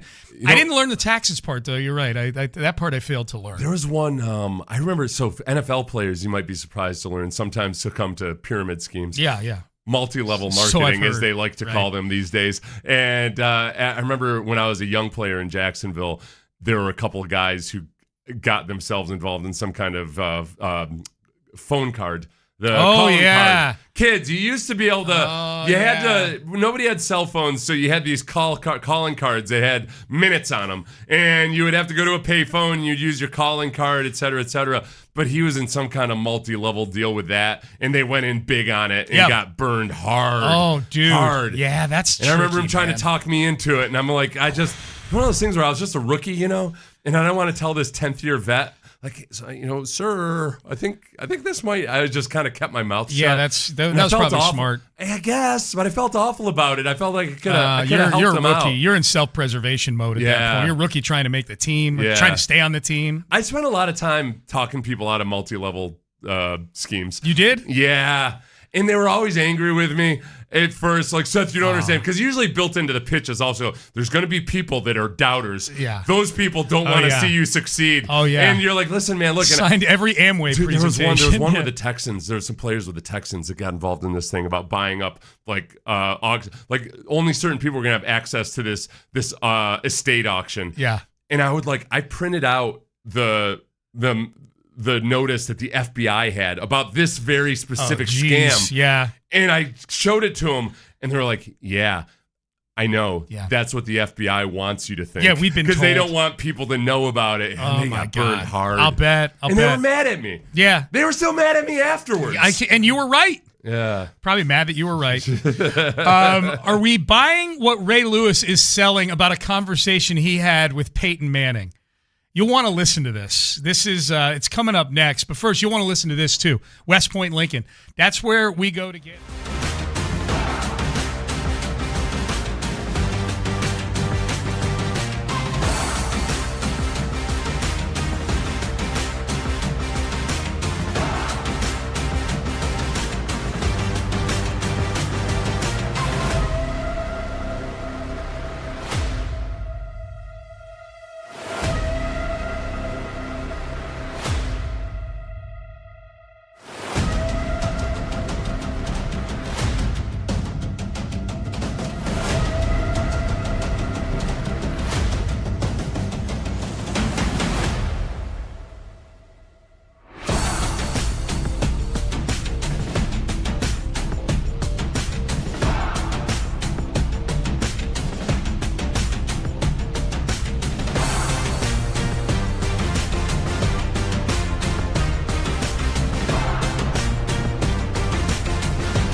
and Pendergast. All right, Payne and Pendergast with you. Top of the hour, we're going to talk to James Palmer, former CSN Houston, friend of the show. Yeah. He is, of course, a long time with the NFL Network, and now he is going to be, it was just announced earlier this week, he is going to be the NFL insider for the Amazon Prime Thursday Night Football broadcasts. Yeah, the guy that delivers nuggets beforehand. He's replacing Ian Rappaport. Yeah, and for those of you who are wondering, hey, doesn't Seth hate the nugget hussies? Not the way James Palmer does it. No. James Palmer doesn't. And I think that's honestly why he hasn't elevated up to the level of the Schefters. Do you think he'll need to sell his soul to... I think he is, yes, he is held back by these pesky ethics and morality. He's got scruples. Yeah. That's what he has. Yeah, I think he vets sources and so whatnot. he may need to... You're never going to make it in this business, kid. Oh, no. You think you're going to move cocaine at Penn State with that attitude? You think you're going to get away with burning down a laundromat? No chance in starting hell. a competing laundry business? So, but he also does a podcast with Steve Smith. He's the co-host on Steve Smith's 89 podcast. 89. Yeah. Yep. And Steve Smith loves him some Jaden Higgins. He so does. we're gonna see. We're gonna see if he has any nuggets about Jaden Higgins and his injury, which we know nothing about. And if he doesn't, we're gonna set him to work on it. Yeah, the 89 Show is what it's called. Yeah. The 89 Show podcast. So yeah, we'll talk to James Has in about 10 he sued minutes. anybody over the number 89? I don't know. I don't know if Steve Smith will ever make it as an NFL player if he's not willing to sue somebody over I would his not want number. to be sued by Steve Smith, man. I would not. Because if the tiebreaker was a fist fight, he would definitely win. I feel like a lot of witnesses all of a sudden are unwilling to testify. It was Steve Smith. Yeah. All right. With this transition over to Ray Lewis here. Hey, this deli owner. Yeah. He doesn't know what he does. He doesn't know what he saw. I'm going to tell you that right now. So Ray Lewis was on a podcast, and he had an anecdote about a conversation he had with Peyton Manning at the Pro Bowl one year, back when Peyton was an Indianapolis Colt. Mm-hmm. Probably hadn't won a Super Bowl yet, still trying to win that first Super Bowl. And Ray Lewis, I want to run this past you, Seth, and see if you are buying what Ray Lewis is selling here, that he thought he was 30 seconds away from having Peyton Manning come to the Baltimore Ravens. Yeah. I was literally 30 seconds from Peyton Manning saying yes to come to Baltimore. Me and him we sat in Hawaii, and we're sitting at the bar, and we stayed there for hours. And I'm saying, look, if I put you on one side, you leave me on the other side, and me and you go at this thing together, what the freak? I sold him. And then at the last minute, he ended up staying home. But, I did you follow up with him on that? Yes, man, I followed up with everybody, P. God darn it. Okay. So this is the thing. What happened in that 30 seconds? I think it was one extra shot that Peyton declined or something. I feel like somewhere at some corporate conference right this moment, a breakfast luncheon, Peyton Manning is telling a group of business people, I'll tell you, I was 30 seconds away from Ray Lewis coming to the Colts. I had him. They both fought. 30 seconds away. And then we both slumped over, passed out on the bar. You never know in this life how things are going to work out. And that's how it worked out in that scenario. It's just so... The lesson for your that's company a good point. is to always make that extra phone call. I hadn't factored in alcohol with this whole thing. I just say, I figured maybe they're standing around at the... quasi practices they have at the Pro Bowl, They're just standing talking to each other. And this is Ray Lewis, who has always seemed a little out there, thinking he was much closer to closing a deal than he actually was. Did you miss the part where he twice mentioned they'd been at the bar for hours? Oh, they were at the bar for hours. I did miss that part. Because that's such a normal, it's just white noise to you. That doesn't even register. That's what people do. I did miss that part. Byron, can you play the first 3 seconds? I was literally 30 seconds. Okay, more than 3 seconds. From Peyton Manning saying yes to come to Baltimore. Me and him we sat in Hawaii, And we're sitting at the bar, and we stayed there for hours. We stayed there for hours. Okay, well, that's just normal behavior. 30 seconds away It's like from saying anything. I woke for me. That's like saying I woke up that morning. He says we were at the bar for hours, and I was this close. Yeah. Think of all the things that you've committed to in your mind when you're drunk before. Yeah. And like, no, you were never that close to burning down a just sailed right laundromat past to me. start a, I just sailed right past me. I did some of my best work then, too. Yeah. I think, you know what I thought of when I heard that cut, all I could think of is people that I've talked to that have been teammates of Ray Lewis before. Yeah.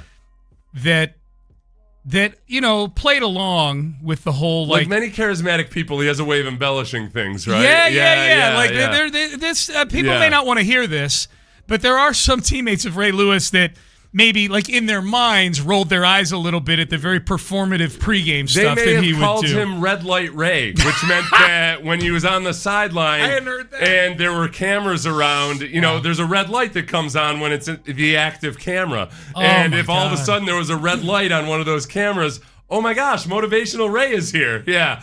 Yep. So that's where I thought that And Ray. now, this was even people that really loved Ray Lewis and everything would also say, like, there's a performance aspect there. Let me be too. clear. The couple of people that I've talked to who've been around Ray in those situations love him. Would 100% say, Yes. he's an awesome leader and everything, but there is also a little extra for the cameras. That's it. Yeah. That's it. Yep. All right. We got James Palmer joining us here momentarily. He's going to join us. We'll talk about his new gig on Amazon. We'll get some of his thoughts on the Texans and C.J. Stroud, a fellow Ohio State guy, so I'm sure he's got thoughts on C.J. Stroud. You mentioned Jaden Higgins as well. We'll get some Texans thoughts, some general NFL thoughts on the new NFL Insider for the Amazon Prime Thursday Night Football broadcast. James Palmer joins us coming up next. Hey, it is Hurricane.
Houston sports leader is 95.7 The Fan. 95.7 The Fan presents Payne and Pendergast. All right, welcome in. 8 o'clock hour, 95.7 The Fan. Payne and Pendergast with you, Sean Pendergast, Seth Payne. And good to talk to our next guest, friend of the show, former Houstonian back in the CSN Houston days, of course, many years on the NFL Network. And now, well, he is the co-host of the 89 Show podcast with Steve Smith. So we got some wide receiver questions for him. He is an NFL insider for Bleacher Report, and he is the new insider for NFL on Prime, the Thursday night football games on Amazon Prime. He is James Palmer, and he joins us on the show right now. James, good morning. How are you? I'm wonderful, gentlemen. Your text, Sean, was maybe one of my favorites. We won't discuss it on the air, but appreciate the congratulations, brother. Good to talk to you guys. Yeah, great to talk to you, man. So let's talk about that first. How excited are you about this? How did it all come about? This is a big role on what's become a very, very watched telecast every Thursday night. Yeah, Rappaport was like, don't screw this up, man. This is the biggest platform you've ever been on. I was like, thanks, dude. Appreciate it. We used to play the Super Bowl together. CSN Houston. Yeah.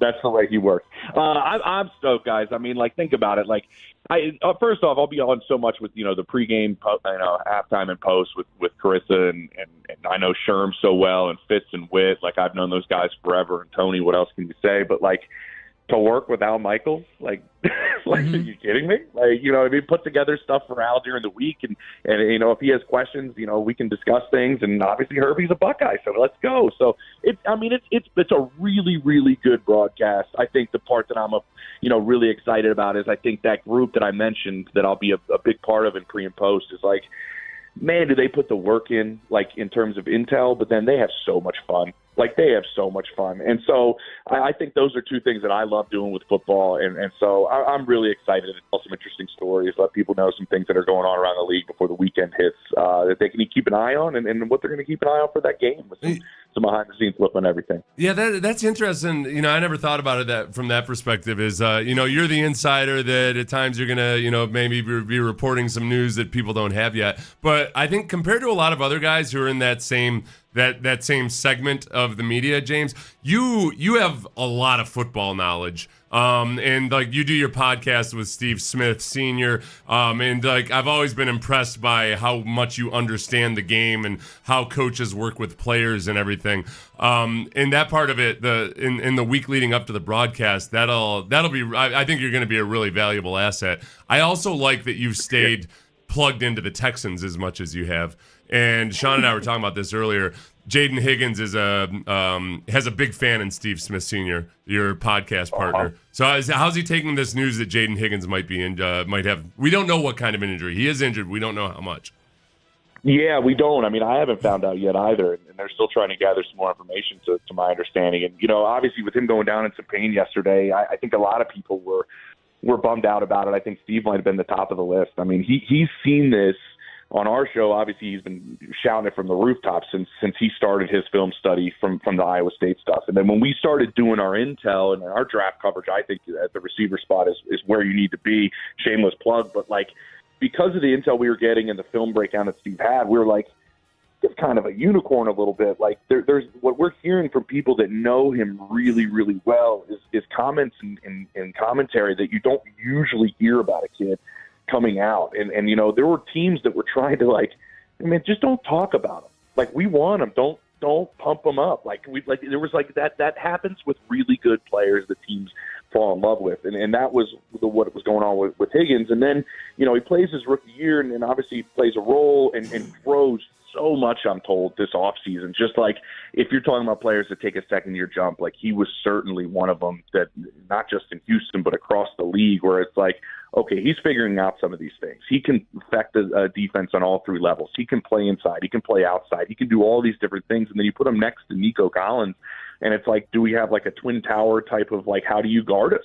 And then you create mismatches with a player like that. And, it's good that the room is deep. I do think Houston has that going for them with a couple of guys nicked up, and we'll see how Tank's progression comes, which is one of the great stories in this league. But I think this offense is a different offense if Higgins is on or off the field. Yeah, that's the other big question, obviously, that's been ongoing with Tank Dell now for 20 months or so, is I feel like most people in Houston are just kind of looking at this as, all right, I don't want to get excited about it because it's still kind of dicey, but he looks really good when he is out there on the practice field, but he hasn't been out there on the practice field for 3 days.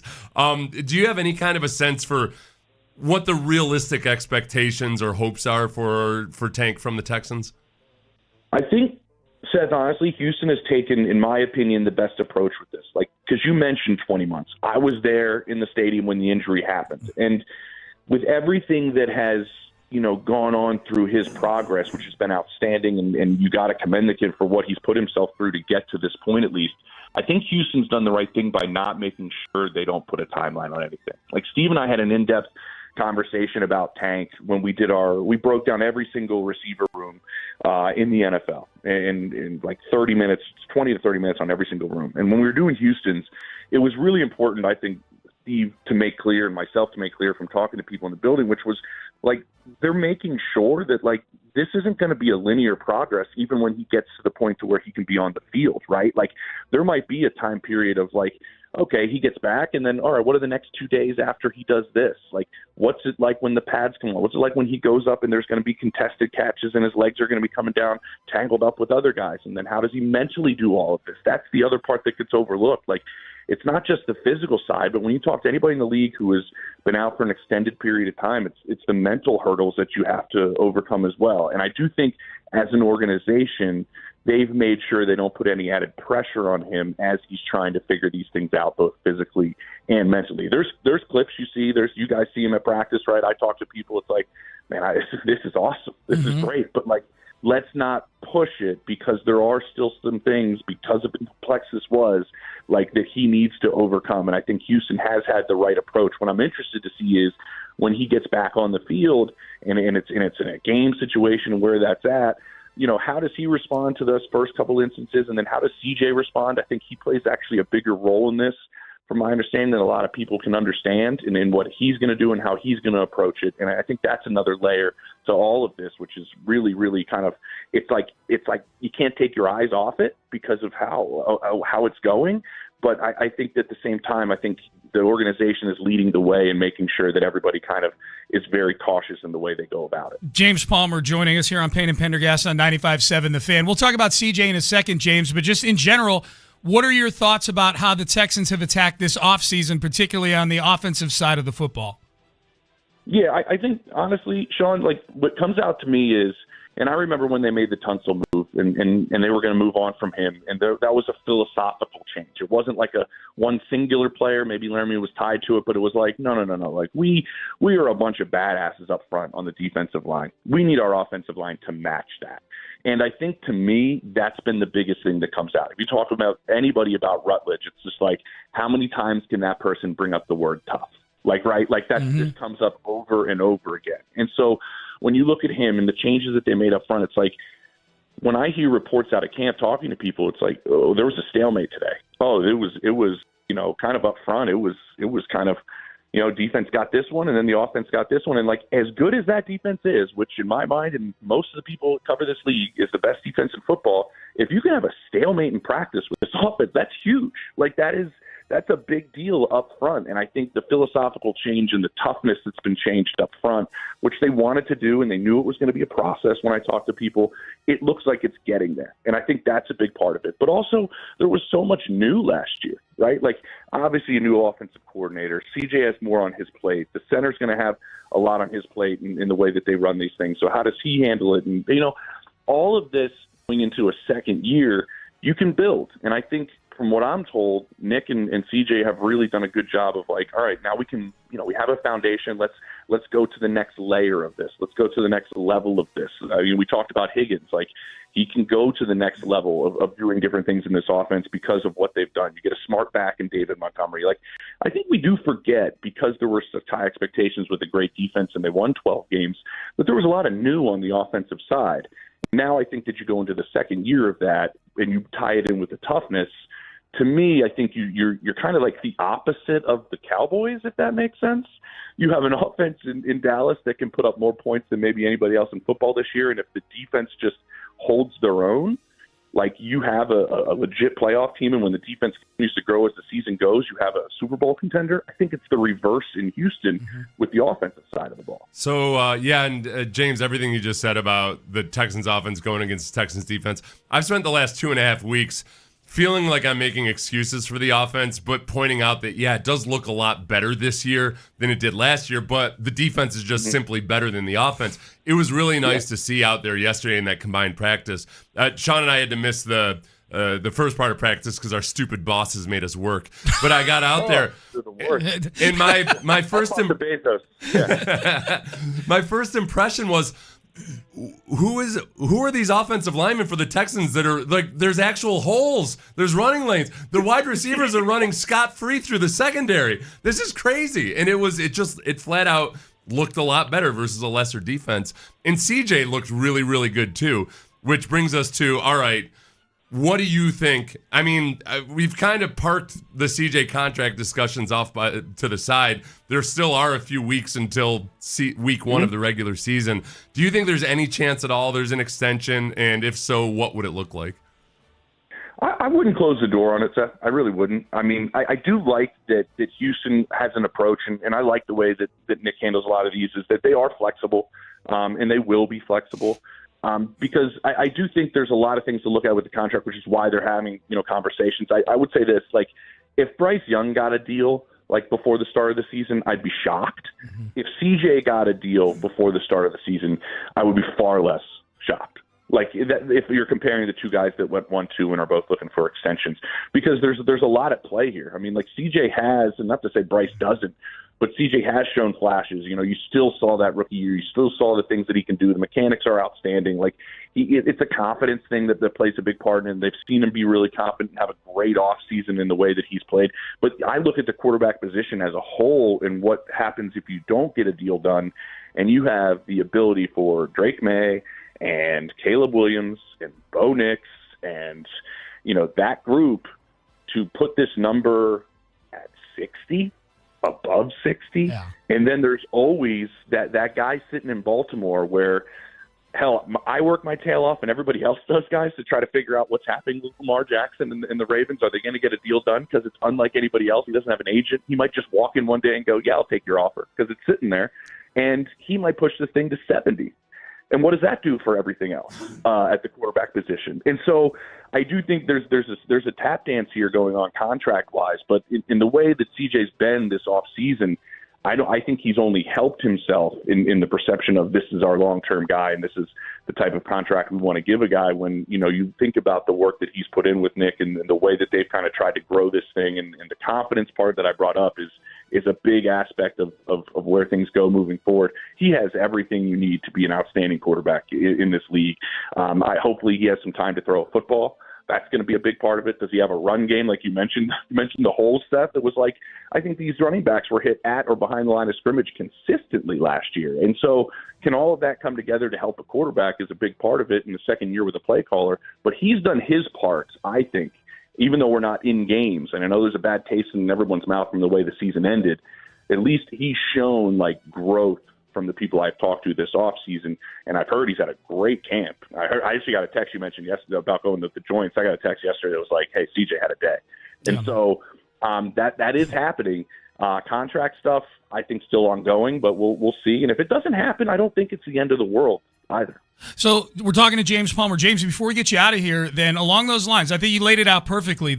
And Seth and I have talked about that. This market for quarterbacks has been stagnant for 2 years now.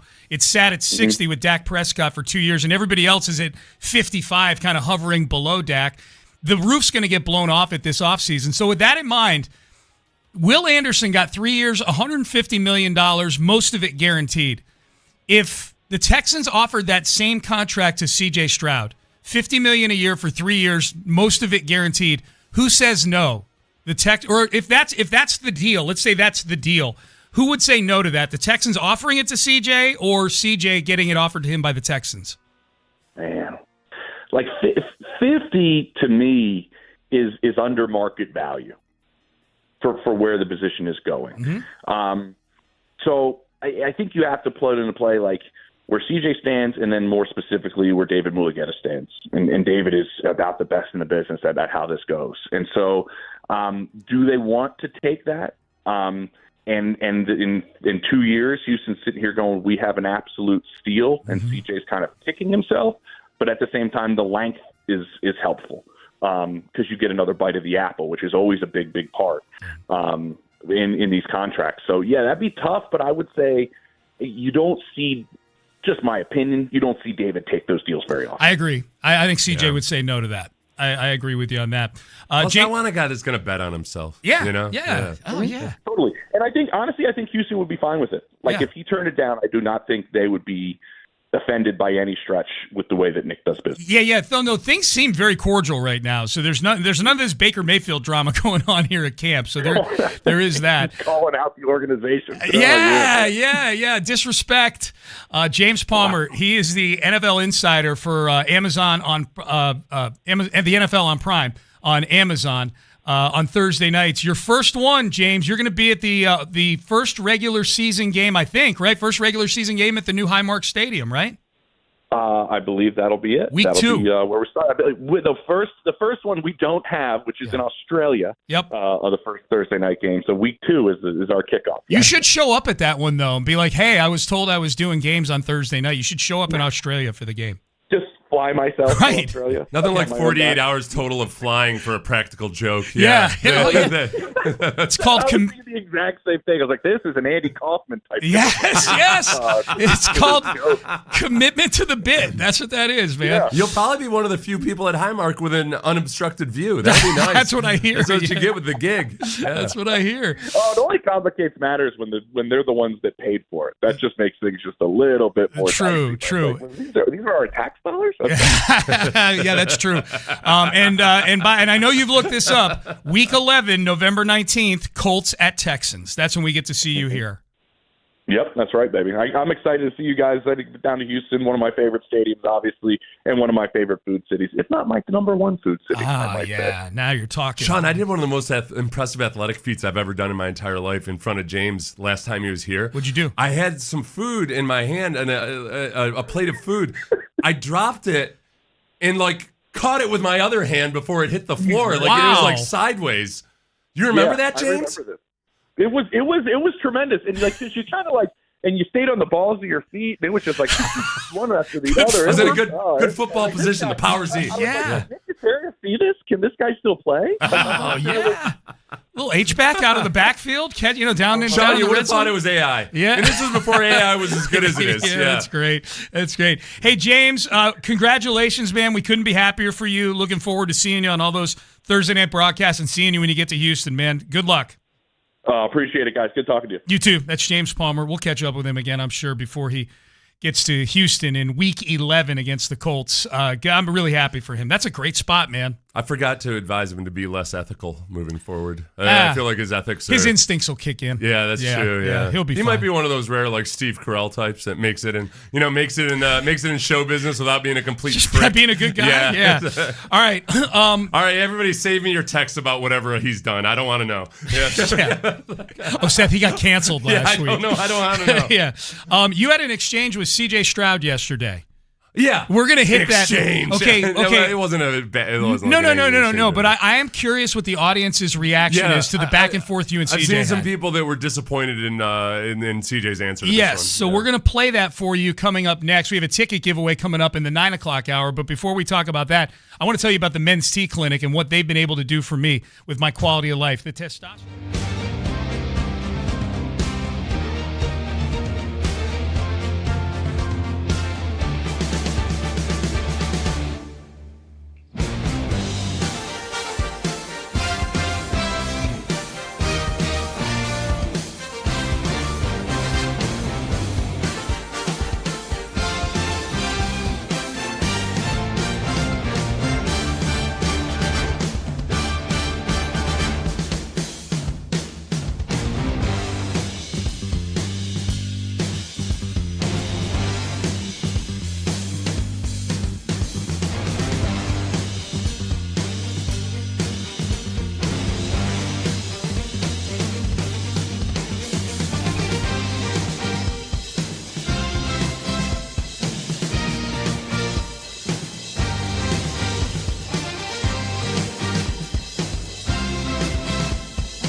97.7 The Fan. Live from the West Point Lincoln and West Point Lincoln of Sugarland Studios. Here's Payne and Pendergast. But I just thought I saw Deshaun Watson walking past us in the hallway. I only saw the back of the person you saw, but for the brief glimpse I got, I could see that you might see that. Not a hint of resemblance, actually. No? And listen, everybody, before you start saying like, oh, everybody like look alike. No, this guy, no, not even close. He's an Hispanic fella. Oh, okay. I only saw the back.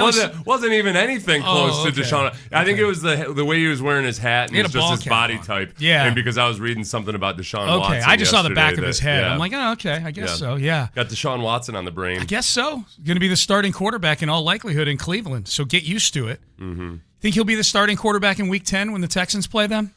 I doubt it. If he is in Week 1, do you think he will be in Week 10? No, I don't think so. Do you think he it's a loses bad his football job? team with an injury-prone older quarterback. That's what I was going to say. Yeah. Do you think is there a better chance he loses his job to injury or underperformance? That's a really good question. I think it's probably going to be injury. Yeah. Yeah. He's missed. He's had all of his seasons in I Cleveland. was trying to think. Yeah, depending on like whether it's because of injury or just jostling of the roster or whatever. I don't think he's had a whole lot of blemishes or unblemished stretches of football. He's only okay. This is the he played 8 games last year, dude. I'll give you the craziest number of all. Do you know how many games he's played since 2020? So including the season where gosh. Yes. Yeah. Oh wait, I was looking at the wrong thing. He's played 19 games since 2020. That's why it's easy to stack up his numbers versus Davis Mills' numbers since 2020. Yes. They're not the number of starts, et cetera, et cetera. It's pretty similar. And they look pretty comparable. Yeah. Like for the amount of money Deshaun Watson has been paid. Yeah.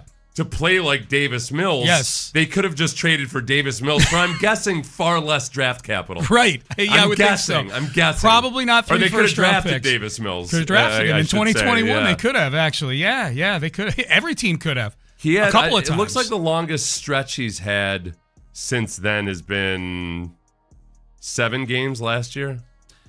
Well, it'd be 2 years. Last year, he missed the whole season. Right. Yeah, or so 2 years ago. 24. So it was 7 games in 2024. Yeah.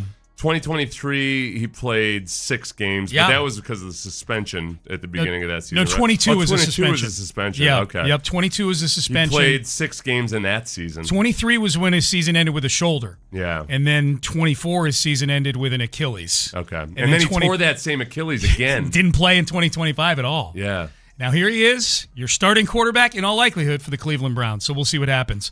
But we say all that to say that was not him walking down the hall just now. No. Deshaun. It's definitely not him. So you, speaking of quarterbacks, you were at CJ's press conference yesterday. Yeah. You had a nice little exchange with our starting quarterback. Yeah, and I kind of wanted to ask him, and you know what inspired this was Tank Dell talking about how, in him learning the offense, he goes through the playbook with his little brother and kind of walks through and everything. And it got me thinking about the way people prepare mentally for things. And you take mental reps, and especially like a quarterback, you might kind of just go through all the in an offense exactly how the process works. And maybe that's one of the things that CJ was doing, that everything about the process looks so much better this year. He looks like really ingrained into it. So I just asked him about that. Does he take mental reps? CJ was having been in the system for a year and kind of knowing what you know now. Was there a lot of mental reps in the offseason of just going through the process of running the offense? Because everybody we talk to says you seem more confident in the offense. Yeah, I think it's year 2. That happens. I mean, I think no matter what system you're in, if you're going to do it year and year, over and over, you're going to get better at it. So I feel like I've gotten better. What's that like in the offseason? Are you just kind of like mentally going through the process of everything too, like above and beyond just throwing with your guys? More so it's like working on yourself, your body, and footwork and those things, and then you come back to OTAs and when you start getting into the deep of like the scheme and whatnot. Okay. Yeah. So you hit him with a follow-up. I hit him with a follow-up. Yeah. And it wasn't like a hard driving question. The or anything. rare I just thought maybe follow-up a follow-up question. to I think people get peeved at me when I do that. But like Old Sethers going to talk when Old Sethers going to talk. CJ was. I don't know if he understood the question necessarily. Yeah. I didn't want to. I felt like it was a very softball question. It wasn't, and I didn't want to leave that there because I like I kind of go into it with the assumption that all quarterbacks are kind of doing mental reps all the time. So I was a little bit surprised when he said that wasn't part of it. So I just wanted to be sure that he understood the question. Yeah, what I heard him say was basically like I didn't start to get into the mental side of the scheme or playbook till OTA started. Right. For that period between throwing 4 interceptions in New England and the start of OTAs.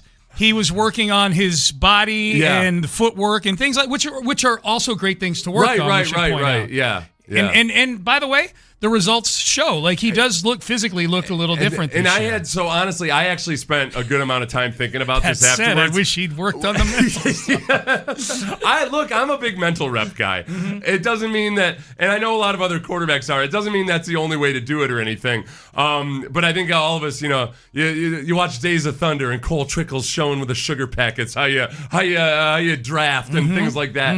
I think you have these images of people doing it that way, and not everybody does it that way. So I did. I was actually driving home after practice yesterday, and I was like, man, I had to be like, am I kind of jostled by the fact that I just didn't get the answer that I expected, or is there something about the way he's preparing for things and the way he's like learning the offense and getting better at the offense that should or could be better? Yeah. And I saw there was some debate on this on social media or whatnot based on the exchange. I kind of settled into, all right, I did what you're not supposed to do is I kind of asked a question expecting a certain answer. That's why I thought it was a softball question. What would you have liked to have heard from C.J. Stroud? Like something along the lines of like what he said with Tank Dell. You kind of just go through in your mind about like, okay, getting the play call, doing this, doing that, all that. I was hoping to hear that there was some kind of process because he does look better just operating the offense with all of the boring stuff. Yeah, he looks like somebody who put mental reps in February, March, and April. Right. So that was what I kind of expecting that he did do that, and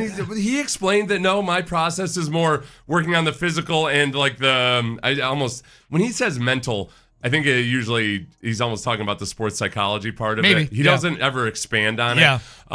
So like it wasn't it. So I'm not overly disturbed or anything by that answer. I do think it's interesting. Yeah. You brought up the scene in Hard Knocks Falcons when, wasn't that you that brought it up? Oh, no. Continue. Maybe it was. It was when Matt Ryan walked in and TJ Yates was like kind of mentally going through. I did not bring that up. Who brought that up to me yesterday? But describe it to me. So TJ Yates was kind of like had his eyes closed and was visualizing going through calling the plays and everything, and Matt Ryan was like, "What the hell are you doing?" So the starter was saying this to the backup. Yeah. So that wasn't part of Matt Ryan's process. Where TJ Yates is learned somewhere along the way to make that his mental. I can't argue that Matt Ryan's mental process was worse than TJ Yates. Sure, Matt Ryan had a lot of success. He's an as a MVP. quarterback. Yeah, he was an MVP. So, I've seen some people that were rankled by this exchange. Other people that say it's no big deal, and I don't think there's a correct response. I will tell you, this is my feeling on it. And I think CJ's had a good camp. CJ looks like somebody who put the mental work in throughout the offseason. If he'd given you the answer that you wanted from that would have matched the eye test with what's going on, or that you were hoping to hear. I shouldn't say wanted, or like kind of what I expected. Maybe, yeah. So that's because that's what it looks like. Yeah, he looks like somebody who's put in the work. I'll be honest with you, and this is a salesperson's mentality. This is a sales manager's mentality, actually. Yeah. I don't care how you make your quota. I care that you make your quota. As long as you make your quota, right. Right. So I don't care if your process is sitting and playing video games, as long as you get us past the divisional round of the postseason. Right, you know? Yeah, and that's where as long as you're achieving your goals, then that's the important thing. No, and I honestly, because I kind of came out of it and I felt like, God, was I being a jerk? Because I think you were being the opposite. I didn't know if it felt like I was pressing or something, but I was worried that he didn't quite understand the question the way I had asked it. I thought you gave him an opportunity to give an answer that maybe Texan fans might have liked a little bit more. Yeah. To clarify or go into a little more detail. I will say this about CJ yesterday at the press conference. His answers were very short. It was okay. So this is the deal. It was a long time after practice was over that he came in. So he'd been out on the field for a long time talking to people and everything. And I think it was a classic scenario of that was the last. He did not want to be doing that press conference, and he was probably just trying to give you the answers to get out of the press conference, which happens. I would generally agree with you, and I think that was probably the case. He was a little short in his in-game interview on with Thursday last week with Shelby Coppage, who's a very nice person. There was a point where the interview the tone of that interview turned a little bit. It felt like he was more effusive as that. But this is where I also give athletes a break and an in-game interview, where I think the quarterbacks especially, they definitely want to be sure they look like they're still really paying attention to the backup quarterbacks and everything. So maybe he felt like he saw there might have been something going on with one of the quarterbacks talking to a coach or something. Maybe. He felt like he had to get back there. Well, the interview he did with her last year during a game, he was very distracted in that interview. He was literally like watching the game while she's interviewing. I thought both times she's handled it really well. She's a pro. So I didn't honestly, if anything, I'm more critical of myself after that exchange than I would be of CJ. And I'm not everything. I think you framed it perfectly. One of the reasons I was maybe expecting a different answer was because he does look just so much sharper operating the offense. So far, whatever his process is and how he got to there, it's way, way, way better than what it looked like last year during camp. Yeah, I guess the question Texan fans would have would be like, look, maybe if you put the mental work in that time frame, you could be even better than this better version of you right now. You know? Can you reach your ceiling? Yeah, so for a lot of athletes and quarterbacks especially, there is that part of it where it's almost you got to turn off the visualizing and doing mental reps and everything. You got to tell yourself to take a break from it every now and then. Yeah, it's a good exchange, man. It was good. All right, Payne and Pendergast. It's weird even calling it an exchange because that immediately sounds like it was a negative exchange or something. No. It was a good bit of audio there. All right, top of the hour, we'll hear from Will Anderson. Will Anderson met with the media yesterday. We've always got to play Will Anderson. How did the defense react when they got a talking to from Will Anderson after the game on Thursday? The Pat McAfee album was a topic earlier this week. We have something that wound up on the Pettycast floor having to do with the Pat McAfee record album that we will get to coming up next. Hey, sorry. Look, it's not the season yet. Kalshi. Yeah, no. I'm saying I'm trying to figure out how far.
for details. 95.7 The Fan. Live from the West Point Lincoln and West Point Lincoln of Sugarland Studios. Here's Payne and Pendergast. Okay, the Pat McAfee album dropped, I guess, probably late last week, Friday. right? It was Friday. It was right after we got off the show, and I looked at my phone, and I thought... sounds intentional. And I thought, I thought it was a joke at first. Yeah. That was AI. With no shade at the album or anything. It seems like the kind of like gag or something somebody might pull. Yes. Yeah. So we didn't get to this on the Pettycast yesterday. The Pettycast, because we had so much pent up pettiness going on. We didn't get to this yesterday.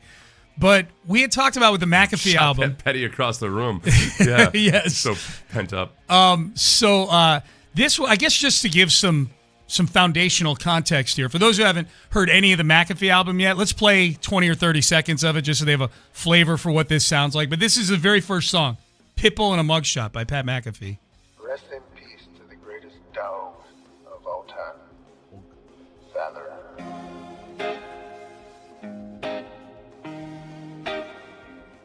Wake up in the morning, smoking coffee, no cream. Scroll the feed, see some tweets on some crazy ass scenes. Trying to get to some money with our Powerball dreams. Cause when bills start stacking, we all feel the heat. We all hate the same folks, mostly lame bros. All the ain't Karens, go back. Okay, we're good there. We just had to let him get the lame bros and the Karens That was the first one I heard. And the problem was, and this is when I still thought it was kind of a shtick, or like a Weird Al Yankovic type thing, because it's like, all right, it's a sad country song, but he's talking about waking up and scrolling your feed and lame bros, and not to mention like worried about paying the bills because you make $80 million a year, right? And he's like, let's be, middle class upbringing. He might have been a poor college kid for like 4 years, where the stipend wasn't enough or something. They just kind of lost me, including the pronunciation of dog, because it felt like, so when I heard him say dog, that's something they do on the show. Yeah. I thought it was a skit, because it's just, it sounds like his radio show. And you're talking about scrolling the internet and stuff and all, like it didn't feel like an actual song. And the song itself just sounds like Pat McAfee. It actually sounds like his voice. Most good singers who have bad like regular talking voices are able to change their voice to where it sounds good singing. It's almost like start singing and it's a little bit more gravelly, or it's got more bass to it. Yeah, something. It changes. Like that sounds like McAfee just started singing on the set of his show randomly, and you're like, oh yeah, that's Pat McAfee. He sounds like he's singing karaoke. Yeah, is what he sounds like. So we played it the other day, and it's gotten mixed reviews. Most of the good reviews. No, it hasn't gotten mixed reviews. It's gotten really bad reviews. Well, that's where I was going with it. I was going somewhere with this.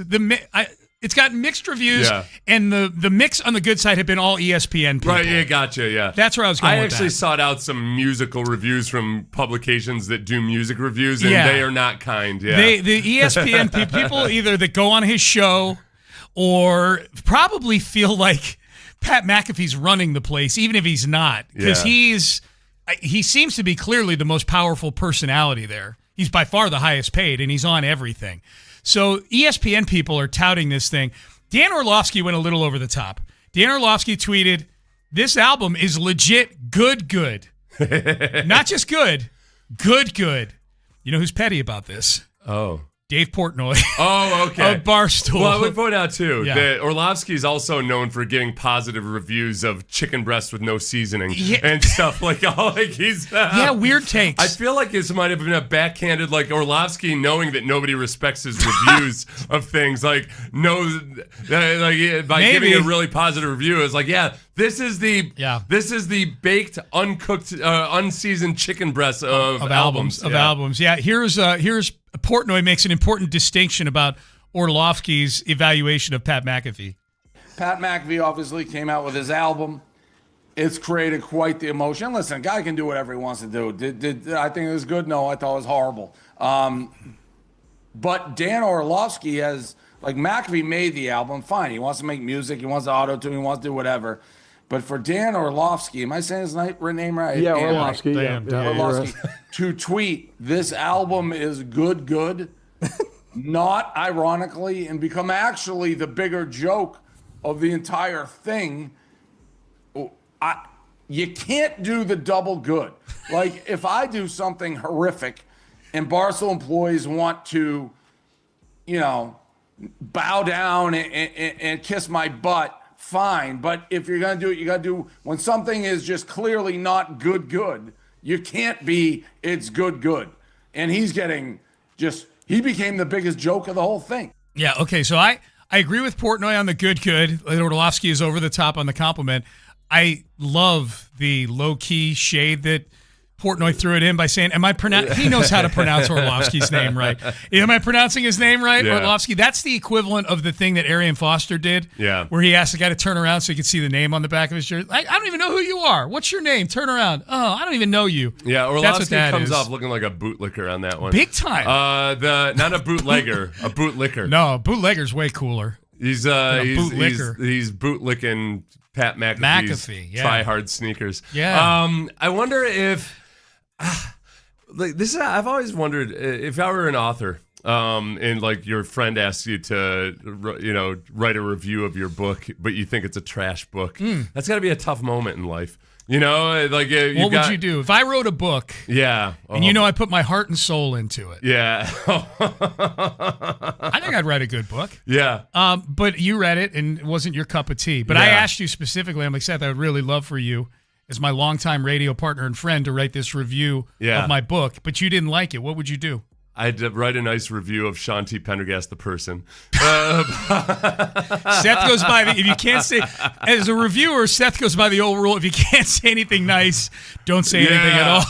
I remember. I think it was Mark Twain. It was in a scenario where one of his lesser books. I think one of his friends basically declined to review it unless Twain made changes on it. Like it was. So I think he had said it to him before it was going to publication, obviously, and ended up declining. And of course, Mark Twain ended up hating him for the rest of his life. I can't remember who the author was. Mark Twain, petty. I don't know if it was Mark Twain or somebody else, but it was. I choose to believe it he's gets petty. dicey though. Yeah, that's tough. I think most of the really good writers are though also probably good at accepting if their friends are people whose opinion they respect, so they can be honest with each other about that stuff. Probably. People are not using that same filter for C.J. Stroud on the text page after the back and forth that you had. Mental reps. Yeah. Yep. Let's see. He said he did. And again, I don't know if he quite understood the way I was asking the question. Do you want to play it again just for some context? No, I can't listen to my own voice again. But I asked him if he did mental reps and kind of running the offense in the offseason of just going through the whole process of it, and he just said no. Not till OTAs, he said, basically. Yeah. But he was putting in work in that time frame. It was just more on his body and his footwork and stuff.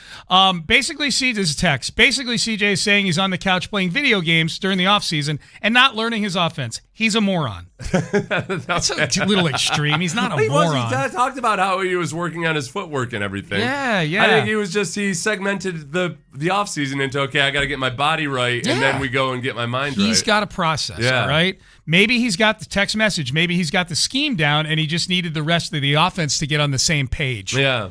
It's everybody else who's got to catch up to him. Everybody else was the problem. Yeah, I was fine. Yeah.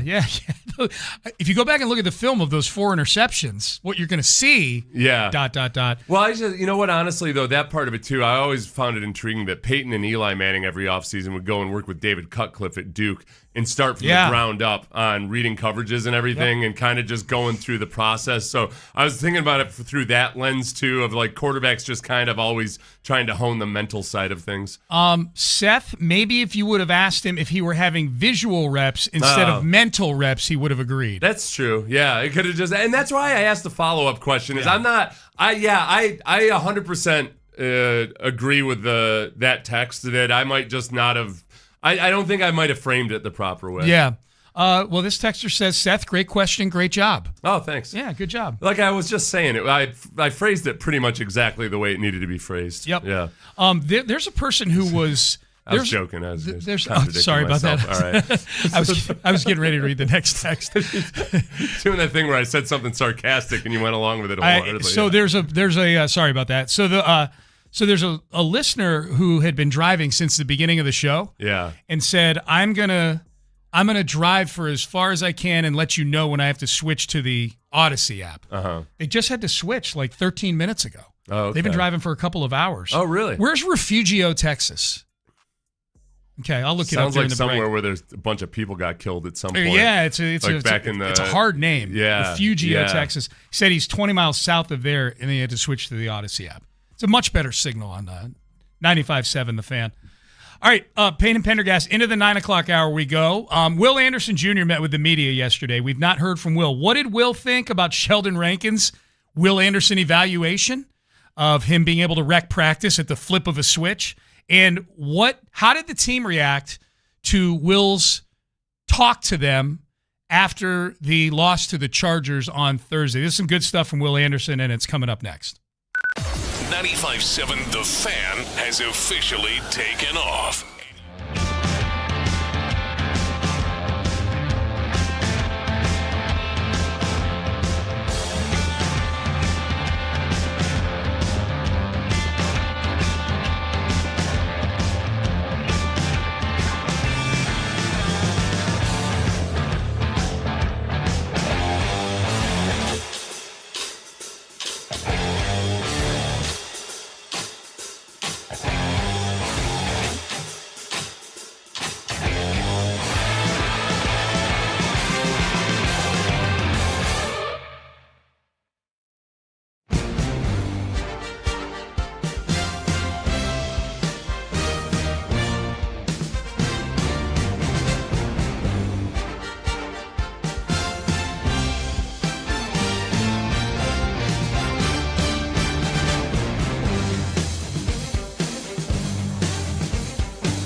AM Houston, your home for the Texans. Houston sports leader is 95.7 The Fan.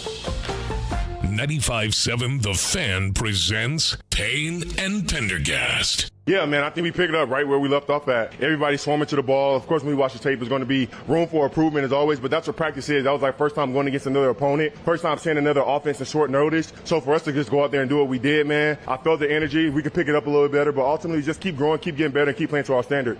He does, dude. He sounds 1.75 speed right there. Why'd you speed that up, Byron? Yeah, what the hell, Byron? Why are you taking liberties with the audio, man? That caught me off guard, too. Yeah, it's pretty fast. Oh, you know what, Byron? I don't know. No, he's got to play audio. One of the next segments, we got to slow Will Anderson down and see how it sounds. Oh. Usually what happens is they end up sounding drunk. So I don't know if I want to do that or not. But he talks so fast. It's so impressive. And this is, remember, I told you, I want to see what he actually sounds like at 1.75 or 2. This is a long time after practice was over because all the players were kind of talking to each other after the joint practice and everything. Yeah. And most guys, like I saw one player, I won't say who he was. He was being led off the field and or he was walking off the field. This is a long time after practice was over. And a reporter was about to had an interview set up with him. And when Omar or somebody grabbed him to tell him he had an interview, the look on his face was just like, oh. He's like, Who was the interviewer? Someone we know?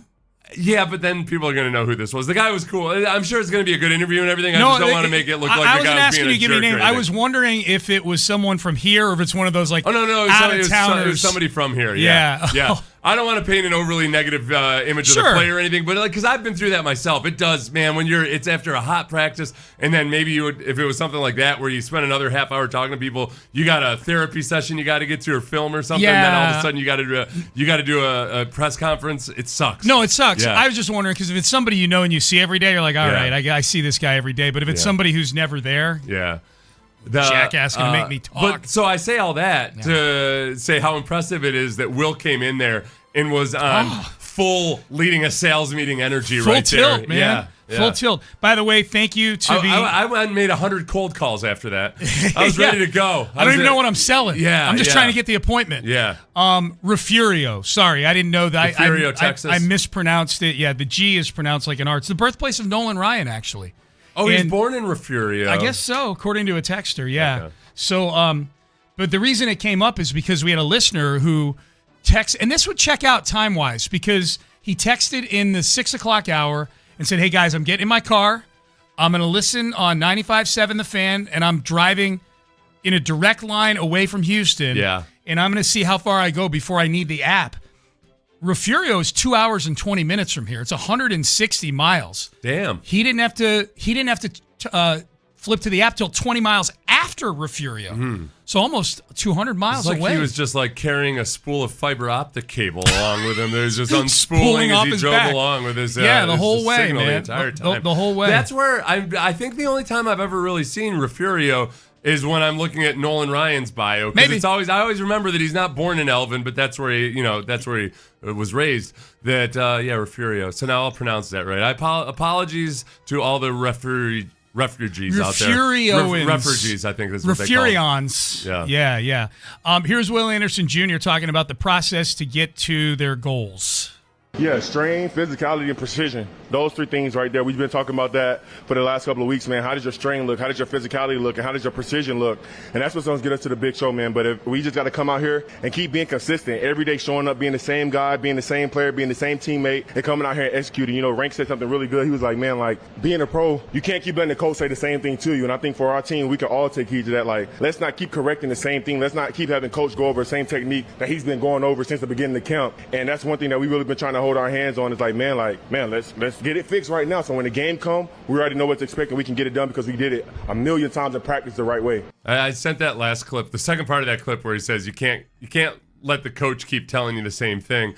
Let's fix these things and everything. I sent that to the old ball coach, my wife, Brandy. Oh, yeah. She's an old ball coach. She's a coach. And I was like, how'd you like to coach this kid? And she already loves Will Anderson, but it was just like, that's perfect. Well, especially in volleyball, too. Yeah. He'd be spiking everything, man. Yeah. But that whole dynamic of like, it's really good when your veteran players and your best players are the ones telling everybody like, hey man, let's do that. Like, make the correction. And like when that. the young guys actually listen. Yeah. And repeat it in a press conference. Well, no, I'm saying Will's one of the older guys. Oh, I'm talking about what he said about Rankins. Right. Rankins But the leaders on the team are the ones that, as a coach, you want the leaders on the team being the ones that are, I get what you're saying. Message, I just thought it was, when he was saying that, I'm like, that's really cool that he's repeating things that he's heard from other guys in a press conference environment. Shows he's listening.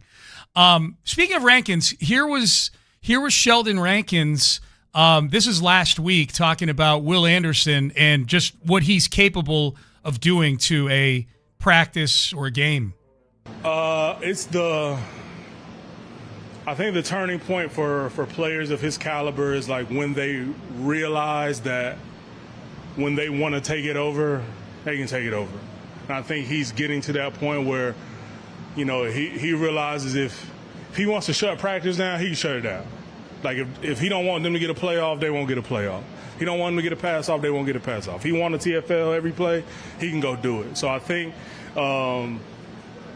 he's starting to get to that point where he finally realizes that, like, man, like, the game is in the palm of my hands. And he also understands the responsibility that comes with it. I think that's what makes him so special, is that, you get a lot of guys in that position of being that dominant, being that good, and they kind of look at it like, it was supposed to happen to them. Whereas he looks at it as, he's grateful for every chance he gets to be the player that he is. So, I think he's starting to realize the power that he has, that his hands, feet, helmet, all that, all the above. And he's letting it be known every day. You described it last week. He's maybe at that stage where he does that thing that people are realizing what their powers are. And they look at like Shaq looking at his hands. Look at their hands like, I can't believe I'm doing it. I didn't even know I could harness lightning. These hands right here. Yeah. Will Anderson was asked yesterday about... Real quick, the other part that I like about that is that there's a part of Will there where there's a certain humility where, like, is like somebody that's really driven and works really hard. Usually they tend to...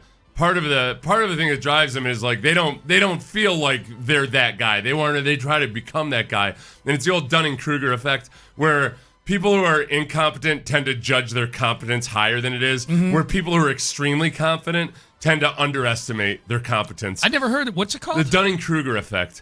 Okay. It basically explains... Named after Freddy Krueger. It explains social media, which is you got experts all over. The idiots that think they're know what they're talking about who don't. Yep. Whereas the people who genuinely know what they're talking about tend to be like, oh, I don't know, maybe I've got it wrong. Let me go back and check. Yeah, let me see. Okay, they doubt themselves, but it's one of the things that drives them to being better than better than everybody else. I think Will has that good dynamic of, like, I don't think he mentally puts himself on the plane maybe that he already is, and there's you find that balance of like, oh, okay, wait a second, I am like I've got powers I didn't realize. Dude, he sounds like the poster child for that theory. Yeah.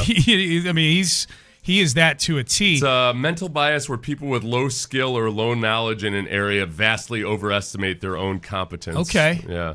And then the flip side is true too. The people with a lot of knowledge tend to doubt their own knowledge because one of the reasons they're smart is because one of the reasons they have a lot of knowledge is because they second guess themselves and go back and learn more. And I'm trying to think which one I am right now. Pretty confident in my skills. I feel like I might be the first one. Yeah. True experts often doubt themselves. They assume others know just as much as they do. That's why it's so hard for great players to be coaches sometimes. That's true. It was really easy for them to do it. Kind of like, why do everybody knows this, right? Everybody does this. Yep. So we played that Rankins touting Will's ability to just wreck shop. Here was Will yesterday when he was asked about Sheldon Rankins saying that. Yeah, man, my confidence has been like really high, but it's not because of the check or anything like that. It's just more so because I've seen the preparation and the consistency that I've been going through all offseason and now in camp. And I've seen my pass rush grow. I've seen my run game grow. I've seen I've grown as a leader. And it just gives me so much confidence. And when I step on the practice field and I step into these games or I step into joint practice, I have that much confidence because I prepared the right way. I've trained my body the right way. I put my body in those positions to be able to go make the plays that I need to play or be in positions that my coach need me to be in. He got faster as that went along. We need to. We got to do that. You want to hear him slow down? I want to see what it sounds like sped up. Yeah, you're not gonna. When I do normal stuff and speed it up 2 times or 3 times, you say that you can't follow it because I listen to a lot of 2 times is my max. I listen to a lot of podcasts on 2 times. I listen to a lot of audiobooks at like 4 or 5 times. Yeah, because it's very crisp and you can do. That's like I don't know how you do. No, you know why I do that? It's because it's kind of. You remember how like they'll tell you when you're studying in school, like all you have to do is read through without taking any notes or anything and just get an understanding of the topic, then go back and read through more carefully, then go back again and you're like, yeah, you lost me.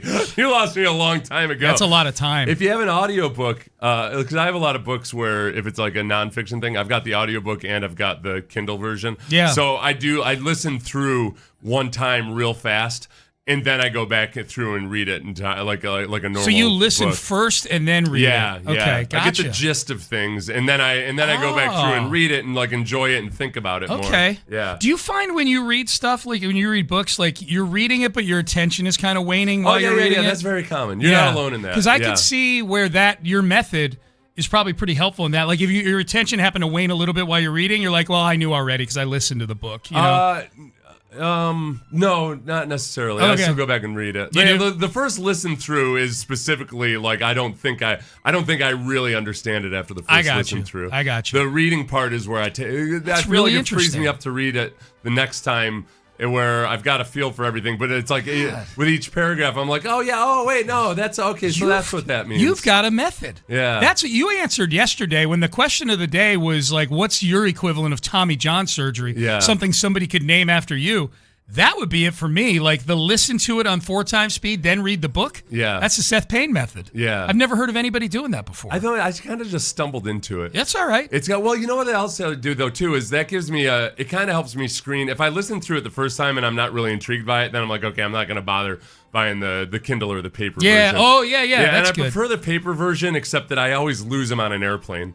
So you just leave them in the little. There's so many. Yeah, airplanes to me are like one of those free libraries, like where you just. I've left so many books in the seat pockets. The seat pocket, man. Okay, this last one from Will Anderson. You got very excited during the break when I mentioned this cut here. Yeah, because it backs up what D'Amico was saying, where D'Amico was pretty peeved at the defense after the preseason game. Yep. And you might think, okay, what does preseason matter? This, that, the other. The scores don't usually matter, but how do you get to that score? And D'Amico was peeved. He was peeved. And Will Anderson, it sounds like he was peeved as well. Yep. Yeah, I talked to the defense after the game, and I was like, man, that wasn't our standard. You never need somebody else to get you motivated for a game. For a lot of you guys, that was your first time taking the NFL field. But man, they responded the right way. But that's the type of guys that we have in the locker room to respond the right way. To know, like, I gotta look myself in the mirror. My brother's counting on me, and it starts with the leaders on the team, just as us, because we should have better energy as well. So it's not just those guys, but all of us as a collective, man. But I thought we did a really good job of bringing the energy today, and so far throughout camp. Yeah, and I think that's going back to having good leaders on the team that like Will has definitely turned that corner into where he's super positive dude all the time, but you've seen him like really get after the D line as a group. You see it at practice, man. Yeah, you see it at practice, and he's dressed them down a couple times after practice. It would seem. Yeah. Yep. I liked that because I heard that live yesterday, and as he was kind of saying, he gave this talking to the guys who were out there. I'm like, what about what about you? What about you guys? Or was there anything there? And when he says and even us, we could have had more energy on the bench. I'm like, classic Will Anderson there. Yeah. He was going to pull himself into it too. That is a big thing about being a veteran during a preseason game. You do. I think a lot of guys at least are conscious of the fact that you don't want to make it look like you're just back there having a good time and eating hot dogs and stuff. Like you want to be plugged in and helping out the younger guys. And I think some teams are better at that than others. And I think that it's probably, I would guess that the better teams tend to have more veterans who are kind of dialed in and almost like watching it as a coach, watching your position and giving the young guys tips and everything. Where there's other cultures where guys are just pissed that they have to be out there in their uniforms. Yep. When they're not playing. Yeah. Yep. Is Anderson on blow? No, he's not. He just talks fast. That's what I was thinking about it, though. Imagine if he was. Yeah. That would be, that's his natural energy. Byron, are you able to speed those cuts up by any chance in there? I believe so. You are? Yeah. Can you get Will? Is there any way you can speed one of those Will Anderson cuts up to like 1.75 or 2 or something like that. All right, let me check it out. Okay, get in my ear if you're able to do that. Okay, cool. This is because then we can hear what he actually would sound like on Blow. Yeah. Will Anderson. The Refugio story is legit. I've listened to you guys all the way there when I've been driving to Corpus Christi. Yeah, that's good news, man. I want to go to what? Refugio. Refugio. Yeah. Why is this the word I can't don't know. say? Refugio. Refugio. The way your mouth is contorted, it's just like, yeah. It's like I'm watch on the YouTube. I'm doing my occupational therapy after a stroke. I'm like the poor bastard from Refugio who had a stroke.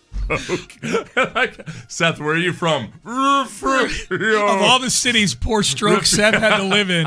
I was like, boy, why couldn't he live in Spring? Seth's made a remarkable recovery. Oh, yeah? Ask him where he's from. Roofie that hoe. Roof and toe. Yeah. Oh, my God. Joe in Minnesota says, if Dan Orlovsky thinks Pat McAfee's album is good, I should give him my mixtape I recorded back in high school. Yeah. That would be funny. If any of y'all made some music back in the day, we'll play it on here, and when Seth and I will do a review of it, and we will tell you if we think it's good. Is there any athlete album that has ever received really good reviews? Oh, that's a great I feel question. like there is one. I know that people were actually impressed with the way Kobe was throwing himself into his rap album, but I can't remember that. if Shaq was heavy into rap for a while. Yeah, and it wasn't. I don't think that was very positive. Yeah, I don't think so either. I don't think so either. So Byron, you have Will Anderson sped up. Yes. To what speed? It only goes from it only tells me like 80%, 85% from the original. From the original. Okay, so almost double. Yeah, Okay. so pretty much it went. So the clip is a second faster. Did you listen to it to see if it's definitely going faster? It is a little bit. It still kind of sounds the same, but it is faster. And before we get into that, Kobe did record an album, but was ultimately shelved and never officially released. Ah, okay. Yeah. Probably sucked. That's why. R.I.P. All right. So someone asked, is Will Anderson on blow because he talks so fast? No, he's not. He's not on drugs. He's drug-free. Here's what he would maybe, I guess, sound like on blow. Yeah, man, I think we picked up right where we left off at. Everybody's swarming to the ball. Of course, when we watch the tape, there's going to be room for improvement. That sounds slower. Practice is. I was like, I'll do it. My editing software is a little bit more advanced. Or than, YouTube can do it if we find the YouTube. No, of it. I'll do it during the break. Okay, good. Yeah. I want to hear him slow down. You do, sometimes do both. Sometimes I'm a fast talker, and sometimes we do a show, and I'm like, I could have done like 25% less work if I would just slow the hell down with my speech. Yeah. You know? Yeah. Why can't I talk like a normal person? No, I don't think you're a fast talker. I've done it. No, I've looked at it. The average speech is like 160 words per minute. Yeah. Sometimes I'll go through after I'll do a transcript when I'm trying to analyze something that we talked about or on my YouTube, and I'm up at like 225, 250 words a minute. Really? Yeah. Okay. Yeah, slow down, man. Stop putting in so much work. And maybe I'm not a fast talker. I'm just not that good of a talker, so it feels like I'm talking too fast. Maybe you only use single-syllable words. My brain's telling me, like, hey, Seth, you're talking too fast. My name's Seth. We play good. Yeah, see, you're squeezing a lot more words in. I know. I think that's why when Ross Tucker comes on, sometimes people come on our morning show and they look at me like I'm the coked up one. Yeah. You know, Ross was all taken aback by how much energy I had at 6 a.m. No, you have energy. He seemed kind of put out by it. I've just never thought of you as a fast talker. Yeah. You have high energy. Slick talker? Well, maybe. Yeah. The listeners, tell me whether I'm a fast talker or not. Is Seth a fast talker or is he just high energy? Yeah. All right, let's do our ticket giveaway here. Let's give away tickets to the game on Thursday night, tomorrow night. Caller number 10 right now. Going to win a pair of tickets in the bullpen for the Texans and the Raiders game.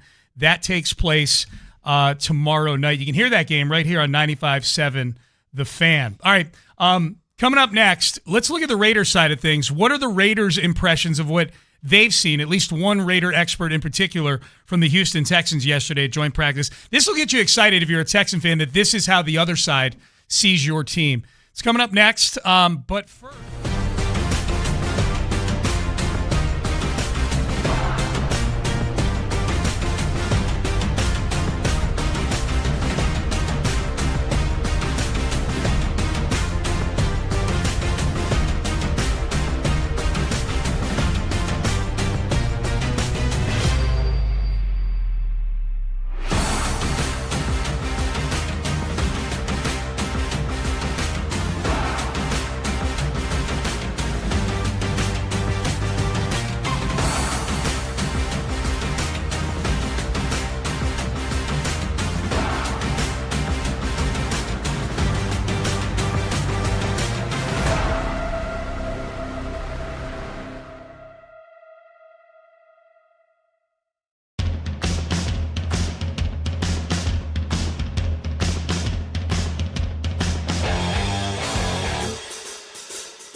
Raiders saw in the Texans when they were out there. JT the Brick is their, I believe, pregame and postgame. He covers the Raiders in Las Vegas.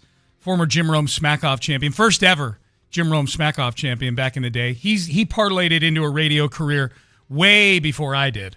Here was JT the Brick, who was at the joint practice yesterday, saying he is super impressed with your Houston Texans.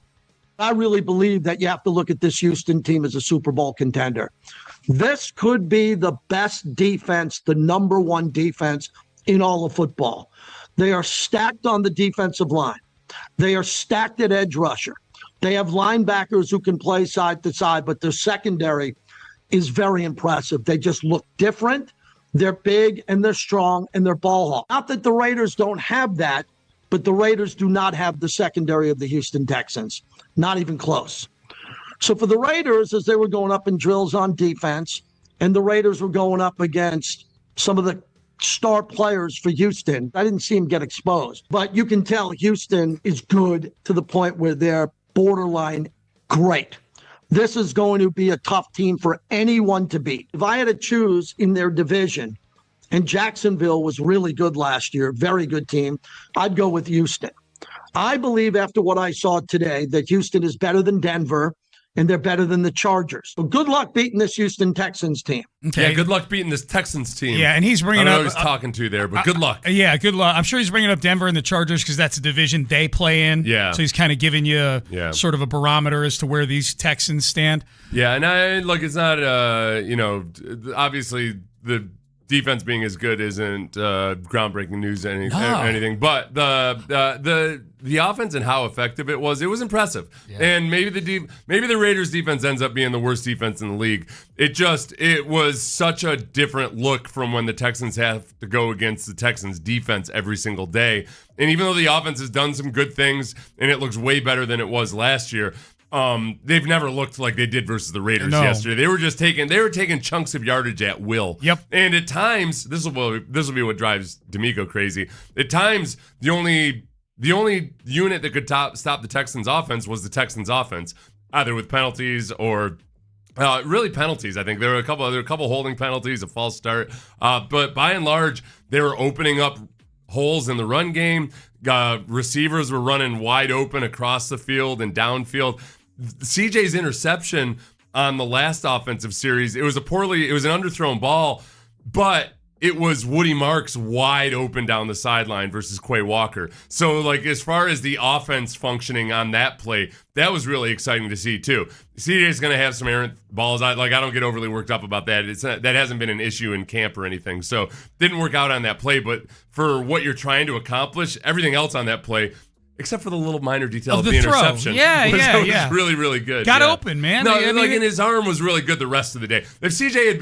If he had laid an egg and then that was the last thing he did was throw an interception, then it would be disappointing. But no, he looked really good. He looked really good. Sharp. I think to your point, that's part of what should get you excited as a Texan fan. I'd like CJ to put some more air under the ball. Hey, Kaylee schemed this thing open. Yeah. They got a running back open on a wheel route out of the backfield. Like various running backs from the Patriots past, if you're running things properly, they're really good at finding ways to get the running backs open downfield. And that's why you drafted Woody Marks. Which, and going back, if you could go back and watch that too, I'd like to see the fun part of where Brady was always so good at it was using the pre-snap motion to figure out when he was going to have a running back manned up by a linebacker. Yes. And really taking it to the defense in those situations. The encouraging thing about that play, other than the interception, was CJ had a bunch of time. Yeah. He had a bunch of time in the pocket before he ended up throwing to Woody Marks. The other Woody Marks touchdown, or the Woody Marks touchdown reception that they had down in the red zone, the encouraging thing about that was there was an errant snap. Not that that's encouraging, but CJ kind of handled it really easily, just turned, let the ball go to Woody Marks, who was wide open, and the pass protection was good.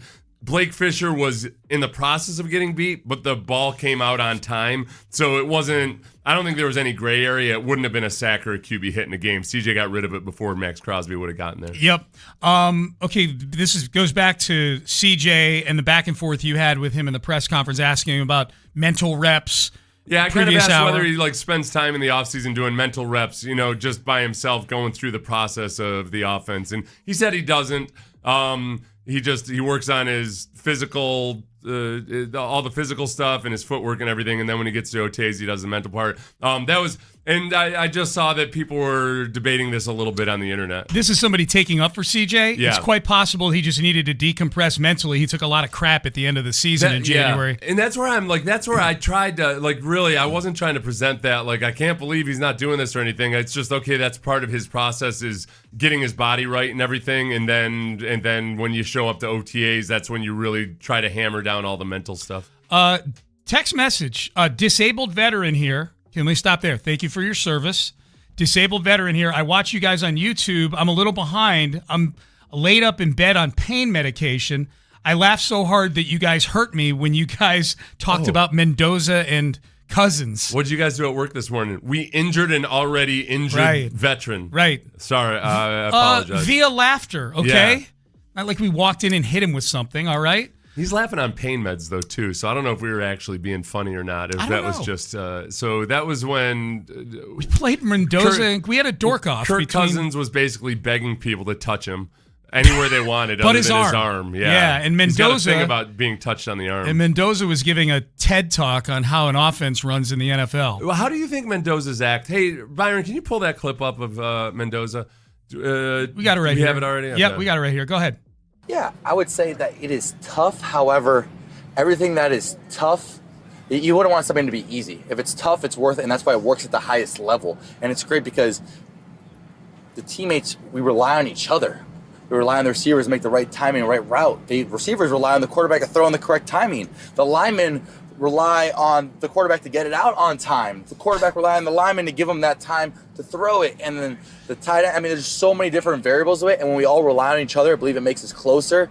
And when we become one oiled unit and we have all this synergy and become a dynamic ecosystem where we're evolving together, playing on time, be able to make some off-schedule plays, but mostly playing on time, then that's what teams in this system take the next level. Yeah. This is the thing. I just wonder how that's going to weather if things don't go well over the next couple of years with Raiders fans. And if he keeps throwing, he's going to get better. He's a rookie. But that one interception yesterday, I can't for the life of me remember if it was the one to Kamari. Was directly to Kamari. Or if it was the Petrie one. I'm mixing those two up in my brain right now. But he's a rookie. That's going to happen.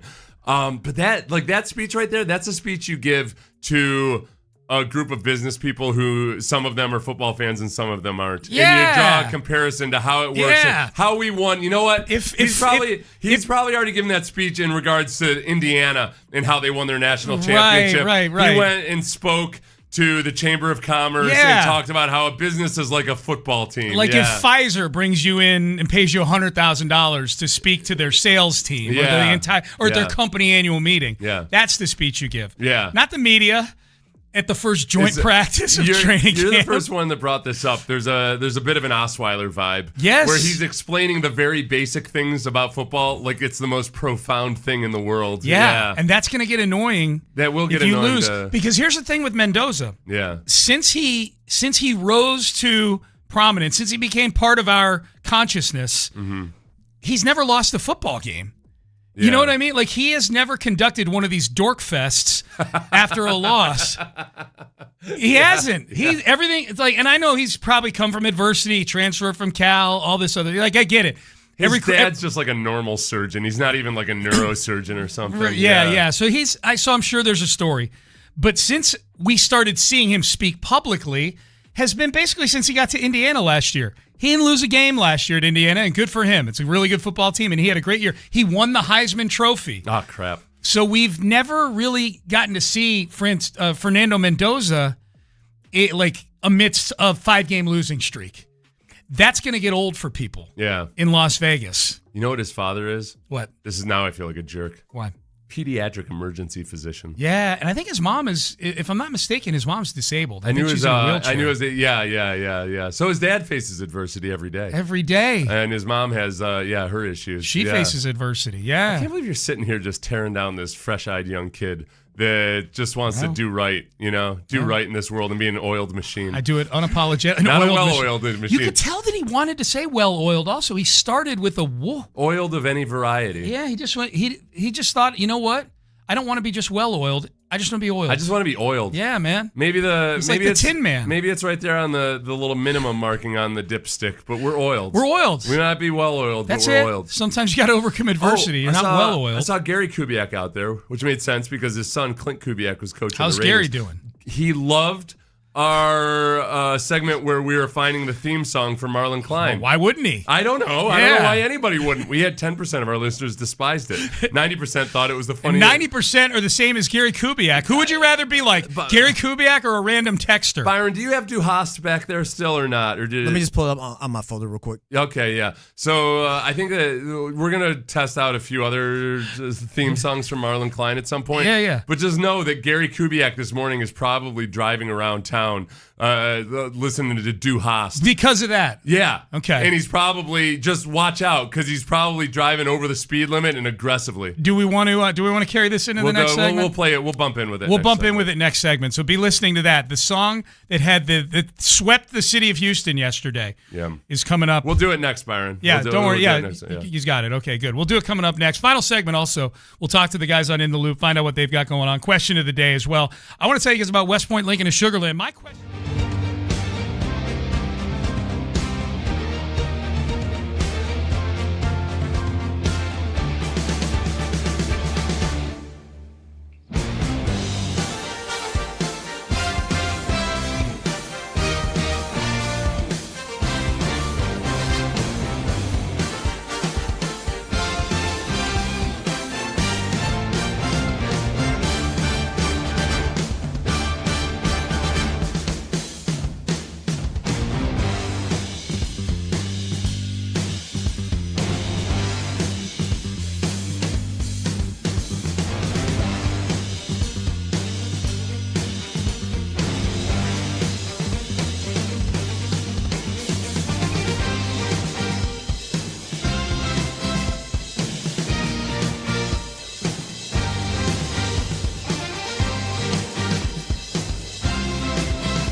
injured? Call Mokaram Injury Lawyers, 281-222-2222. 95.7 The Fan presents Payne and Pendergast. Okay, well, we'll get to the song that we seem to, for now, have settled on. Leader in the clubhouse for for Marlon Klein. Yeah. Let me read this text real quick on the Fernando Mendoza stuff.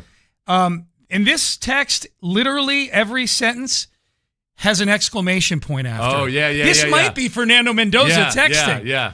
Hey, Indiana grad here. Be nice. Now he wins, but he has his future, and it is not yours. His mom has MS. Be nice, boys. I live in the Woodlands area. Go IU. Go Colts. Go Astros. Go Texans. Love your show. Be nice to my Indians.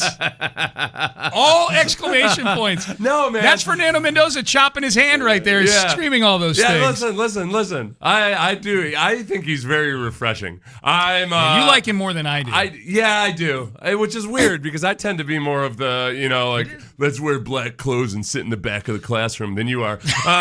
You're Mr. Dork up in the front row. So it's kind of surprising that I'm more, I find him more refreshing than you do. Maybe he does it better than me, and I'm a little jealous. Is that it? Yeah, you do have a big jealousy bent to you. I do. Yeah. Yeah. Petty. Who are you most jealous about? Who was it that was recently rising to fame? It was Freddie. Freddie, the German soccer fan. Yeah, you were like, you were petty and jealous over the fact that he was fighting. Because you hated the fact that he didn't seem to even really want the fame. He was even better at getting free stuff than I am. Yeah, and you did. That's my gimmick. You really disliked the fact that he didn't even seem to want it. Yeah. So he was getting all of this. Yeah. He was getting all of this glory that you coveted, and he didn't even really care about it. Why are you all bringing that this much. up? You put me in a bad mood now, man. Yeah. So you see something pure. Like Fernando Mendoza, and you just want to squash it. You want to put your cigar out on it. You just don't want to give it any kind of acknowledgement whatsoever. Yeah, that's right. It's a cold and damp place you live. All right, you want to set up this Duhast for the people? Yeah, so for those who missed it yesterday, we were trying to figure out what kind of theme music we can use for Marlon Klein after he scores a touchdown. So I, went through a few German language songs, and as many people in my age brackets of like slightly younger than us immediately said, you gotta get Rammstein's Duhast. That got the most play on the text page of Yeah. people suggesting it. They You had love it Duhast. already. Yeah. So if you can just imagine Marlon Klein scores a touchdown. Do you want me to do that thing I did yesterday? Nah, we won't be able to recreate the energy. That'll be like, all right, go ahead, do it. With where I let's do do that. Vandy? Yeah, okay, let's do yeah. So imagine, if you will, a Texans game, and the Texans are driving. It's towards the end of the game. They're driving. And here comes Mark Vandermeer, says, CJ drops back to throw. Looking. He downfield. He's got Marlon Klein. Touchdown. Rock and roll. And then crowd goes crazy. And Marlon Klein dancing in the end zone. Don't do that little frilly dance you just did. This is badass stuff. Yeah. You just did a little frilly dance. This is anger. This is aggression. This is kidding. triumph. This is awesome. Yeah. This has got to be the theme music. When's it when we come to scream the 9. 9. It's not when you think it is. So I'm going to let you Hold do on it. a second. 9, there it is. Yeah, I always mistime it. Yeah, no, this is it. So anyway, I saw Gary Kubiak after practice yesterday, and he said he really enjoyed that segment. Yeah. He didn't say whether he actually liked that song or not, but he called it the 9 segment He that we did? did. Yeah, he's like, He I gave really it a like name? that 9-song segment. Yeah. Yeah. Kubiak looks like he hasn't aged a bit. You know why? Got out of coaching. He ain't coaching yeah, anymore. That's probably Yeah. what it is. It feels like he's the exact. It's funny. He didn't. It's amazing. However, coaching prematurely ages you. When he stopped coaching, he probably regressed a little bit. Benjamin Button deal. Gained a couple of years back, Yeah, and man. now he looks exactly like when he left coaching. Yeah. Absolutely. Did you see? Hey, speaking of Germany and Marlon Klein and foreign games, did you see Roger Goodell said yesterday that there will no doubt be a team in the NFL outside the United States? Yeah. Just doesn't know when, but he said no doubt. He did an interview with a German outlet called RTL/NTV, and he said at some point there will be NFL teams, plural, outside the USA. I have no doubt this will happen one day, end quote. Now, he didn't say if it would happen on his watch. Yeah. He does say there's definitely international cities that could host a Super Bowl, and that would probably be the first step to kind of dip your toe in the water. Would be to see if they hosting a Super Bowl. How do you think fans in the NFL would react if they played the Super Bowl at Wembley Stadium? I don't without think a team in Europe. Yeah, I don't think they'd be happy about it. That'd be because there's extreme gentrification Wow. of, they're already hard tickets to get to begin with, and then and by the way, now it's transcontinental. Yeah. And But and plus you factor in there's just the natural xenophobia. It wouldn't be pretty. Well, it'd be tough for the teams, the fans of the teams that are playing in the Super Bowl. That'd be tough. WWE is sending WrestleMania over to Saudi Arabia next year. Mm-hmm. That's gotten some wrestling fan. Well, Byron's a wrestling fan. Are you angry that WWE is exporting WrestleMania?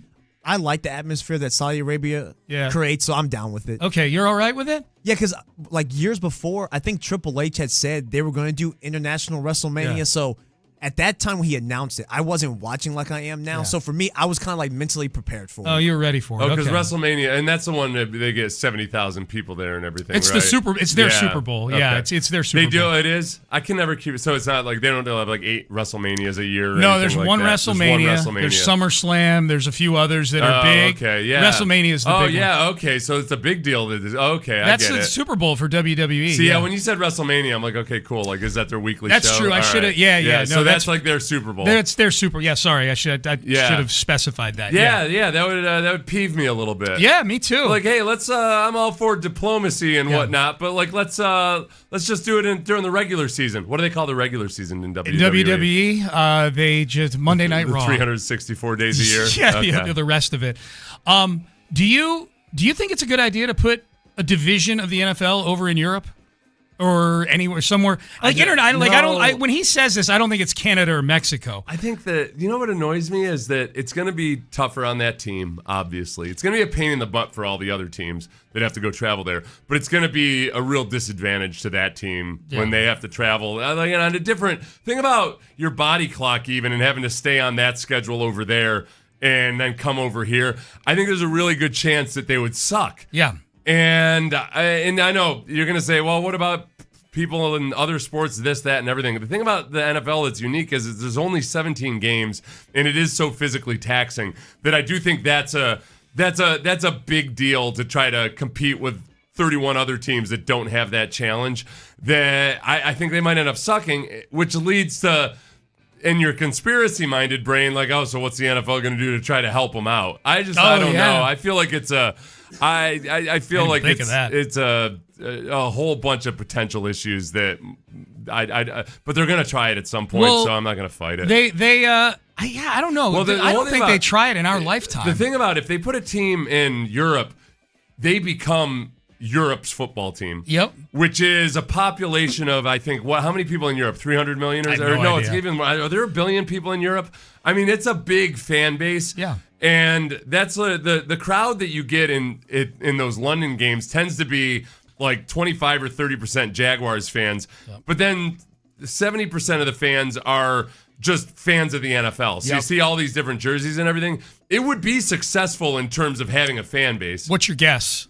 I've got the number right here. I think I want to say it's 650 million. That's pretty good. Okay. 743.6 million. See, I should have gone with 7. I knew 7 was in my gut, but I'd already led. I led with 300, and I knew I was wrong there. Yeah. How many 700 what? 743.6 million people live in Europe, according to Worldometer's elaboration of United Nations data. So not nearly as high a percentage of American football fans yet, but also twice the size of America. With all you need is a small percentage of them to be football fans. And remember, in Europe, you can travel from country to country via airplane or train very, very easily, unlike in America. You'd almost have to have a whole division over there so that they could play, so that they're not having to play division? A division, like 4 teams.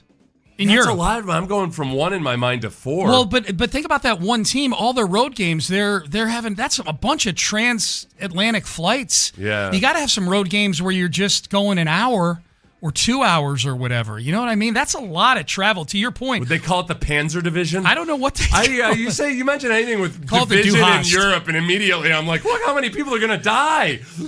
My goodness. Lopez and Reggie walked in at a classic Payne and Pendergast moment right there.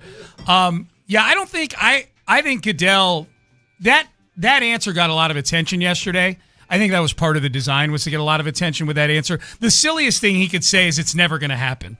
That would be stupid for him to say that, right, you know. Yeah. So he's just saying in generalities. I don't like the idea. I just think technology. Brandy says that's a good idea, the whole division over there. Ugh, yeah. Brandy. Are you mad? Are you upset because I mentioned that and she agreed with it, or are you upset with the idea? I was already upset with it because I'll tell you what, I think my wife had a crush on Gary Kubiak while I was playing for Gary Kubiak. Who wouldn't? She was always like, who didn't have a she was crush like, on Gary look at Kubiak? Gary. I'm like, hey, Yeah. we're not that far apart in age, Brandy. Yeah, that's you true. know, we are. By the time Brandy was saying, "Wow, he's a handsome man," that's an age where it wouldn't have even necessarily been creepy for I was like, Brandy's happily married. Sorry, and I thought you were too. Yeah. You know a tell for women when they have a crush on, even if they don't want to tell you, when they have a crush on a guy that you know, they use their first name. They go, so what did Gary say? Yeah. Oh, wow. But Gary's such a good coach. Gary was that kind of coach that you called Gary, though, too. But that is a tell. Yeah. I did find it odd that when But, Gary called to tell me he was cutting me, Brandy's first question was, how'd Gary take it?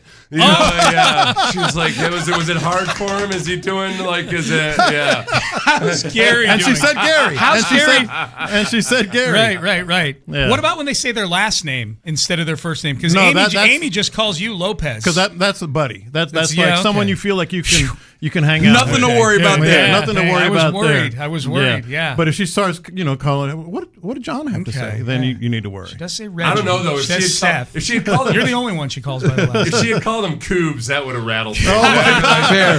Coobs. Absolutely fair. Yeah. That Coobs would mean there's something going on. Yeah. Like test it out. Test it out. Okay. I don't think this is as much of a given as what you're saying. Like that. Test it out. Hey, can I just tell the audience that, by the way, you're listening to KIK Refurio, KIKK FM, KILT AM, Houston, an Odyssey sports station. Speaking of which, the audience got all over me. I'm not even joking, like 100 texts when I said refugio earlier. Yeah. Correcting my pronunciation. They said you didn't know ball? Yeah. So you don't know linguistics. You know ball, but you don't know Refurio. You're not a linguistics It's knower. either Refurio if you're talking to this room, or refugio. What is it again? Refugio. Try that one, Seth. Refugio. Actually, you have an easier. Refugio. You did it. Refugio. You had an easier time with that one than the gringo pronunciation. Yeah. That's why they say Thomas Jefferson loved France so much, because he had a speech impediment, but he could learn French language. Maybe that's Spanish for me. Yeah. I gotta go start working over at Mega. Yes. Yeah. It's a little guest spot. Do you have a tambourine? I was about to, you know what? I was about to make a tambourine joke, but I was like, I don't know how that's going to be perceived. So thank you for you. His name's John Lopez. He can make. I can do that. For the uninitiated, they do use a tambourine. Yes, a lot. they do. Yes, Cindy they do. We hear it in here. Yeah. Cindy uses a tambourine. Which honestly, Stop talking about her maraca. Well, yeah. No, wow. So what a great pump fake on that joke. Yeah. I love that you got out of that joke, but it was good that you gave us a little taste of it. I just wanted the audience to know I diligently went and found John Lopez. You did. To make sure that I knew there were multiple pronunciations of it. Well, 2. Yeah, 2. That's multiple for me. That's enough. Refugio, if you really want to impress the people who live in Refugio. I don't know they do. You know how I am. Mahia. Yeah. Oh, Mahia. Yeah. It's just Mahia. Yeah, Mahia. But it is always fun the first time you say Mexia. Yeah. Oh yeah, Mexia. Yeah.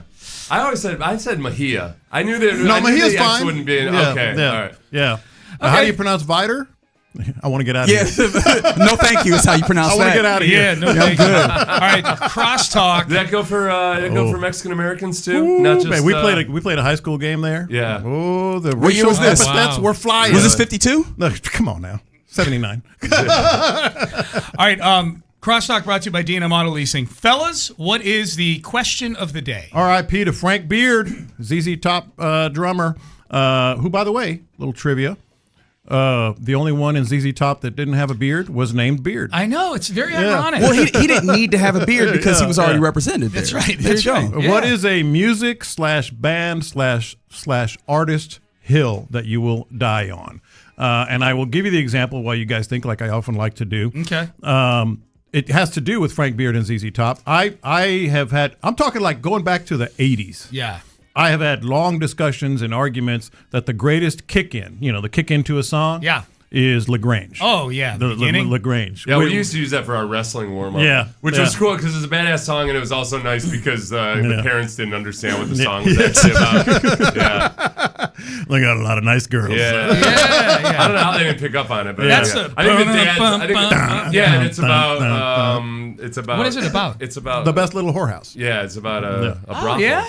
That's why he says they got a lot of nice girls. Oh, okay. And you got away with playing that as your warm-up song, huh? I think the dads all knew, and the moms didn't. Okay. And I want my MTV as my number 2 all-time kick-in. With just the phrase? Oh, yeah. Where they have the astronaut planting. It's great drop. It really is. Planting the flag? Yeah, that's good. Yeah. You had one more, I know. 99 Red Balloons is the greatest 80s song ever. Okay, so that was in the running for the Marlon Klein theme song. It was. I found that out. Yeah, I wasn't listening, unfortunately. A bridge too far. Not quite appropriate, even though it was. Think about the 80s. Think about 99 Red Balloons. Nana, which that's an 80s name. That's that for sure. All right. She's coked out of her mind in most of the video. Well, I mean, she's German. I don't know if it's an 80s name. It's a German name. Well, either way. Yeah. It's got the pop 80s sound, Oh, yeah, for sure. And it's about nuclear warheads. Yeah. It's the perfect 80s song. They do it in 2 languages. And she does one it in German, one in English. Yeah. She didn't shave her pits, though. It's all right. The video. You can look past that. I can't. That was like the standard in Germany back then, and in Europe back then. I was living in Simsbury, Connecticut at the time, where they shave their armpits. You know what? I'll say this. As far as I know. I don't know if I'll die on this hill, but like Nickelback's not that bad. That's a good one. That's a good one. I don't understand how they became the band that had like they were Warrant or something. Like they're not bad. They're all right. I think the way that this happened was it was bad enough, or I guess like it wasn't good enough, I guess, so that people could be like, this is generally on that side, but it was not so bad that you would get like pushback, and it became acceptable. Like it was very easy to just go that one there. There were no diehards that might cut you if because you're talking bad about Nickelback. Also, I imagine it didn't feel too much like punching down. Yeah. So mine would be, I'm trying to find I have a playlist of guilty pleasures songs. So I can just read that, and those are hills that I'm dying on. I'm trying to find it here though on my. How much Britney Spears exists here? I have a Britney Spears song. I have "Lucky" by Britney Spears on my guilty pleasure playlist. I think "Toxic" is on that one for I will sure. tell you, although I don't know how guilty I am about it. I will say this, that one opinion about a particular piece of music. My greatest piece of music opinion, the song "Layla" by Eric Clapton. But not the song, the outro, where it's like 2.5 minutes with the boom, boom, boom. It's if you see the movie Goodfellas, it's awesome. The movie Goodfellas, it's the music that's playing when all of the bodies are turning up of all the different mobsters. Yeah. It is the best piece of music. I love that piece of music. That's a hill I that will you die will on die that on. hill. Yeah, it's a hill I will you will die on die that on. hill. I don't think you'll have to die on the hill though, because you're not going to get much pushback. No, you always see the thing the is greatest piece of music. You always get strong. pushback. Like if you're having beers with your friends, as I have multiple times talking about things like this. There's always going to be but I'm not saying it's good. I know there's a lot of people think it's good. I think it's the greatest piece of music. I can that's listen a to hill it. you can die on. If they had to put me in a better than Du Hast. If they had to put me, I didn't even know about Du Hast till yesterday, so I need to stew on that a little bit. Yeah, Du Hast is definitely top 5. But if they put me like in solitary, and you got to play something on repeat. I think I would survive that without going crazy if they just played the Layla outro. It's not torture on repeat. My guilty pleasure playlist: Photograph by Def Leppard. Okay. I Hate Myself for Loving You by Joan Jett and the Blackhearts. Danny's Song by Loggins and Messina. Oh, which one's that? What's that one? Even Though We Ain't Got Money. Oh, yeah. Seth looks nonplussed by all this. No, you know what? Every single one of these songs are great songs that have just been so overplayed that like that. Brandy by Looking Glass. Yeah. Brandy's on my guilty pleasure play. Not because she's your wife. I just like this song. I liked the song long before I met you. Never been a fan of that song. Really? Yeah. See, I like all the Amy songs. See, this is good. Amy's back in Austin. Amy, what you gonna do? Yeah. I like that song. Yeah. There's other Amy songs out there. Cruel to Be Kind by Nick Lowe. Oh, That's a good I love 80s That song. is a stupid song. It's That a is great a 80s song. stupid song. That's why it's a guilty pleasure. Dude, wait a second. You like that song? It's on my guilty pleasures playlist. Oh my gosh, that sounds like the worst Monkeys song ever. It's cruel to be kind in the Oh, that's a why it's a guilty. That song is castrated. Well, you are forwarding the name of this playlist, Guilty Pleasures, because you're making me feel guilty for having that song on here right now. Something to Believe In by Poison. Oh, wait, really? Are there, Jesse's Girl by Rick Springfield. Perfect. Yeah. Are the lyrics to Cruel to Be Kind? Is it Cruel to Be Kind in the right measure? Yeah. Mm-hmm. Oh my God. Is that supposed to be like some double entendre about like musical measures and like the dorky thing your grandmother says? I just like the sound of the song. It's very peppy. Yeah. You're never gonna get Du Hast. Oh, I can't take another heartache. Say all your friends, I want to know why. Wait, do you have I'm Too Sexy? Right Said Fred? Right Said Fred, no. That'd be a good one. No, that'd be a good one. I have Shake You Down by Gregory Abbott. All right. That's a great one. Fig, in what context did karaoke come up recently? Because I feel like we need to get a station karaoke together, especially because now. of Pat McAfee's album. That's probably. right. That's right. Yeah. I asked everybody what was their karaoke song, their go-to karaoke song. Mine is Georgia Satellite's Keep Your Hands to Yourself. That's a man who knows exactly his space. That's mine. Yep. Got a little change in my pocket going jing-a-ling-a-ling. Yep. All right, fellas. I'm done singing. That's going to be a hell of a Chris Myers is going to join us at noon. Oh, good. Yeah. Good. He's awesome. Texans legend or Fox broadcaster? Texans legend. Okay, good. Reginald told me that yesterday. I got excited for you guys. Yeah. Reginald, you never interviewed Chris, have you? I haven't. He's the best. I haven't. I'm very excited to do so. Great dude. I did the post game with him one year. Yeah, he was on the station 1 year. He was a regular on our show. Yeah. Mm-hmm. I did the post game, and it was like week 4. It was 2015. It was his first year out of football. And if you remember, that was the year O'Brien, his second year, and they started 2-5, and they had some doozies, bad games. The first one was an Atlanta game where they were trailing 41-0 at some point. Is that good? And I went on a rant opening the post game show. It was just me and Chris, and I went on a rant. And Chris had a look on his face like, oh, my God, this is how I have to talk? Yeah. These are all my teammates. Oh, yeah. He was right out of it. And I went for 3 minutes. I was so angry at the team. I went for 3 minutes to lead into the show, and I stop. And Chris is just staring at me. I go, how are you, Chris Myers? Chris Myers, the first time I ever met Chris Myers, we had a combined practice with the Broncos. And I thought, Tom Nalen was a center for the Broncos, so I was excited to get some work against Tom Nalen because he's one of the best centers in the league. So I thought it was going to be really good. And I was really disappointed. And I think the first practice, Nalen wasn't going to be practicing. And I was like, oh crap, who am I going? I'm going against some rookie. And then the rookie center was annoyingly good. I went from being a little too cocky, like, oh crap, I got an actual dude I have to play here. It was Chris Myers. He was really, really good. You told him that? Yeah, I've told him that before, yeah. That's good. How much he annoyed me by being good at football. Like, now you're making me look bad. If I lose a rep to Nalen, it's no big deal. I lose a rep to a rookie, like 4th-round pick or whatever. This is a bad look for me, man. Right. Went to the U, man. He sure did. He played with all those guys. Maybe the greatest team in the history of college football. That's what he said after he beat me. Yeah, He's like, went to the U. Maybe you've heard of him. Cornell boy. Yeah. That's Cornell right. boy. All right, what time is Chris Myers? Noon. High noon, baby. Yeah. Okay, cool. All right, fellas. And he's going to answer this question as well.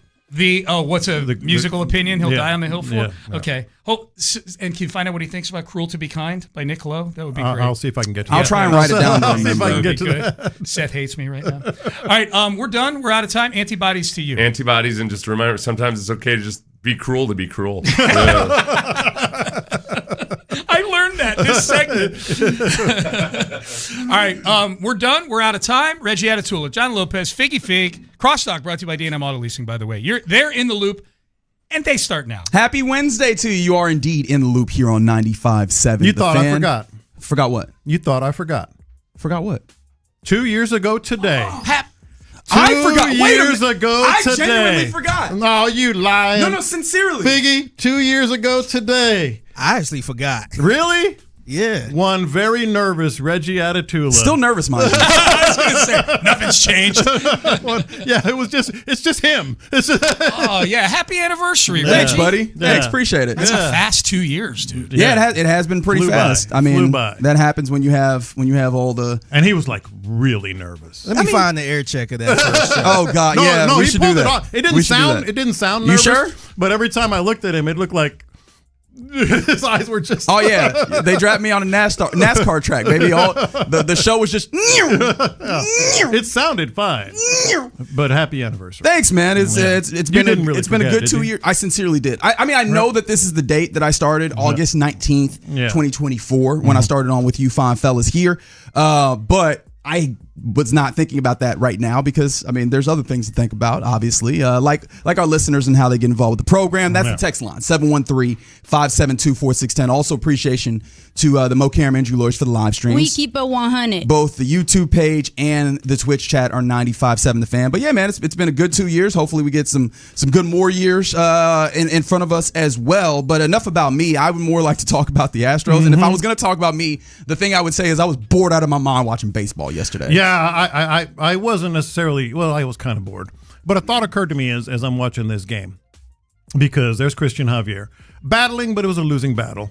He gave up some bad hits, and there's the Astros offense doing nothing. And then I started thinking about the pitching that has not been very good, including Hunter Brown lately.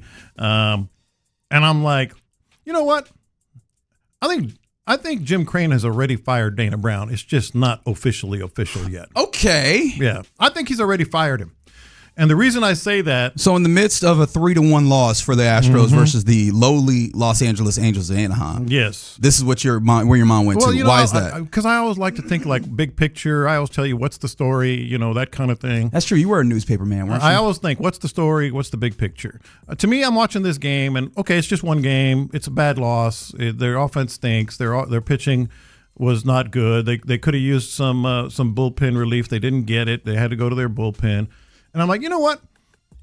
Jim Creighton pulled every string at the trade deadline, correct? Would you disagree? Wait, what? Jim Creighton pulled every string at the trade deadline. Like, he made ultimately every decision.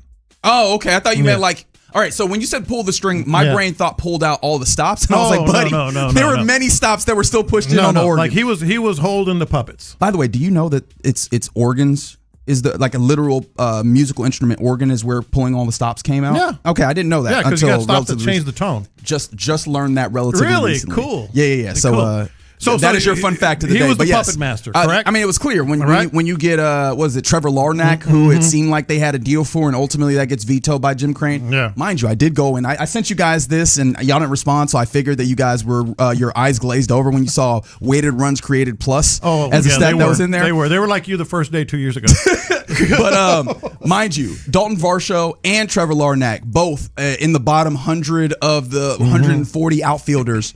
I guess production-wise since the trade deadline. So it's not like the other option, if they had not gone for Varsho or if Jim Creighton had not vetoed, would have been better for the Astros to this point. But it is, I mean, to your point, Jim Creighton did ultimately, like the buck stopped with him in a way that is a little bit different than, other organizations at the trade deadline. So this is what I was thinking about. Why did he do that? If he's all about winning, if he's all about this team can go and make a long run, if he's all about trust in Dana Brown, trust in Joe Espada, they were legitimately were they leading at the trade deadline? They might have been. They were legitimately right there in the division at the trade deadline. Where were they on the third? Now I got to go find it. But the bigger point is so why did he do that? Because he knows this team can only go so far, and he knows he's moving on from Dana Brown and Joe Espada. And we saw it last night and in the last few days because this quote-unquote trade that they made for Hayden Wesneski and Ronel Blanco blew up in their faces. Hunter Brown continues to sort of just, struggle, battle, whatever you want to call it. And then Javier is another pitcher. They easily, previous iterations of Jim Creighton would have gone out and gotten someone or someones. So I think he knows like this is not going to happen, and I'm not going to keep these guys. So why give them something to make them, kind of hang on a little longer? I think that some of this is also a reminder that there's just not much that there was available to be done there. But he's also protecting the farm. Yeah, and I think that was a fair point. Like they were protecting the farm, but honestly, I think that this is where Jim Creighton can be frustrating to me. And I understand how one gets here, mind you. So I'm not doing this as just like standing on a soapbox and pointing a finger down at Jim Creighton as if I could even point downward. Anyways, but he's trying to have his cake and eat it too, right? Yeah, He's doing one of the most tempting, but honestly, things in sports that I honestly don't know is ever really successful, which is trying to play for now and the future at the same damn time. Right. The team that made this crystallize for me was the Golden State Warriors of probably like a few years ago, 2-3 years ago.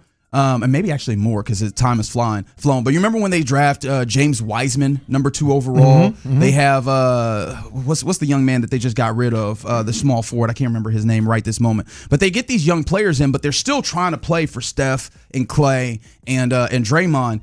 And it's like you kind of have to pick a direction. Like we can't try and get these young guys in and make this their team, but also still play for the old guard. And it feels like that is also the conversation that's being had with the Astros, where at the trade deadline, they have this move for like a Trevor Larnach that it seems like we'll have to use somebody that's on the active roster. Yeah. And they're like, we don't want to trade from the active roster because we're playing to try and go and win the AL West, which is still obviously within reach because everybody's bad, right? But you also are very much in a point where, if we're all being honest, this is a team that needs to be focusing on the future. Like the competition for them and the best teams in the majors, not just the AL this year, is clear, right? The difference is clear eyes, is what my mom would say. You know, and so they end up in these two places for Jim Crane, and this is where leadership needs to have leadership. This is where a leader says, "I recognize these two disparate forces pulling at me, and I make the decision one way or the other." Neither Jim Crane did. I think Dana Brown seemingly probably was in that place where the directives had that, but then of course Jim Crane is in that place where he didn't make a decision that pulled them in one direction. Well, and the reason is an earlier Jim Crane, heck, 2 years ago, Jim Crane never, ever, ever would have gone into the trade deadline with a contending team and not made a big move. Wouldn't have done it. I mean, look at the track record. Year after year after year, they make some kind of move, whether it's pitching or hitting, and so I think he basically looked in the mirror and said, "Yeah, it's not going to happen. You know, obviously, we're not going to talk about this. We want to be contending. We want to get to the postseason, but it's not going to happen in terms of how far they can go in the postseason. It's not going to happen with Dana Brown. It's not going to happen with Joe Espada. It may not happen with some of the guys on this roster, which is another discussion that may be difficult to re-sign." I'd be interested to hear if that was really the way that this is thinking, because it feels like the only thing that I've known of a level of clarity of Jim Crane is that he says that he always wants to win, but then honestly, the biggest thing that I know as a point of clarity in his MO is when it comes down to paying people, there is a bar that he will get to, and he simply will not cross it. Yeah. And like those are the only things that I know with the level of clarity. But at the trade deadline, it's different. He goes for it and didn't. You know. So are you seeing a change in his game? Right? Like is that ultimately what we're going for? Do you feel like you know now with a certainty that there has been a change in Jim Crane's game? He's going to move in a different direction. I think we're seeing it. I mean, you know, watch what they do. This does not fit the character. Did not fit the character of what Jim Crane likes to do.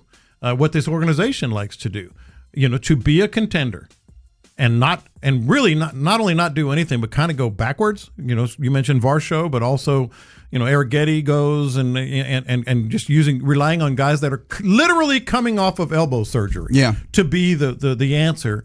He knows that he never ever would have done that. And I recognize that this is easy to say afterwards, and I know that it's uncomfortable because when you have an opportunity to win, like in sports, the idea is I want to win. This is where Jim Crane, with the comfort of knowing that nobody's going to come and oust him from being the owner, needed to be like, actually, if this is something that I know, right, within my heart of hearts, that this is not going to be a path forward that is successful, that is where you need to use that comfort of your position to say, no, we are actually going to use this and go in a different direction. And one more thing that I think needs to be mentioned, at least from my perspective, I don't know about you, it's kind of the right decision. It is the right decision. You know, we'd love to see this team make the playoffs. We talked about it every day this last couple of weeks. Want to see them go as far as they can, but I think in our heart of hearts, we kind of don't think they're going to go very far, even if they do make the postseason. They're definitely not going to go far if what happened last night continues to happen, where the few things that they've been able to do decently this season, like making a pitcher actually have to throw pitches, you're not going to go far. Old boy last night, do you know how many pitches he threw going through 7 innings? Well, I was keeping track through 4, he was still in the 30s. He was still in the 30s, a number of pitches. Klassen, right?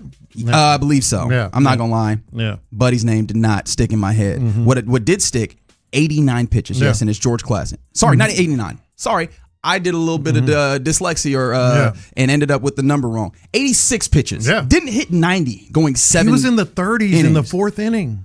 It just can't be that. Like, especially considering that your lineup isn't so good that you know you're going to get offense all the way through it, and you've been in this way of not being able to score runs. You got to at least force teams to actually have to throw you pitches. Right. And this was one of those days where you absolutely did not do that, and that's why you fall flat on your face on a 3-1 loss.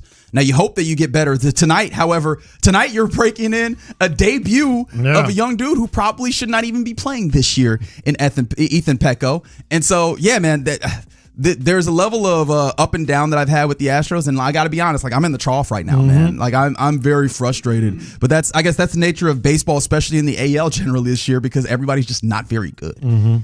All right, you're in the loop here on 95.7 The Fan, just getting going on a Wednesday. Appreciate all the well wishes and kindness for me hitting 2 years here at the station. I didn't know y'all cared that much, but I do want to remind you that baseball talk here on 95.7 The Fan is presented by Xfinity. Score the most reliable Wi-Fi, one price, 5 years, guaranteed. Xfinity, imagine that. All right, coming up next. Well, looky here. The Texans defense got magazine cover treatment. Let's take you through the feature that shows what should be the best team in defense. We'll talk about it next. The preseason continues tomorrow night at Reliance Stadium.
In an accident, call Mokaram Injury Lawyers at 281-222-2222. Figgy, let's hit him big time.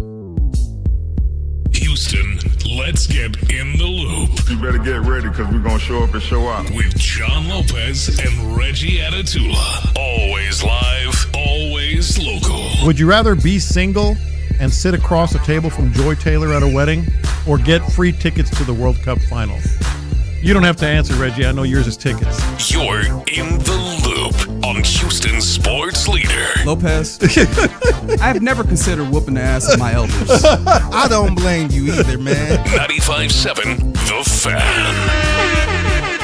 That's right. You are indeed in the loop here on 95.7 The Fan. I do love that every single day. Every day. Every day. One, I'm assaulted with that. But two, I threaten assault in our intro to our... I'm generally a very peaceful person. I want that to be very clear here. Yeah, man, thanks for rocking with us on this Wednesday. As J-Lo mentioned earlier, we will be talking to Chris Myers, former Houston Texan, in fact, former Pro Bowl. Two-time Pro Bowl. That's right, for your Houston Texans. He will join us at 12 o'clock. And in that 12 o'clock hour, we'll also be giving away a pair of tickets in the bullpen, correct, Fig? Yes, sir. In the bullpen for preseason game number 2 for your Houston Texans versus the Raiders. It's fun sitting in the bullpen, man. It really is. It is. Mm-hmm. See, I haven't had the opportunity You need to. I need to. Yeah. I need to. Unfortunately, I can't win You don't these want tickets. to. These are for y'all. Mm-hmm.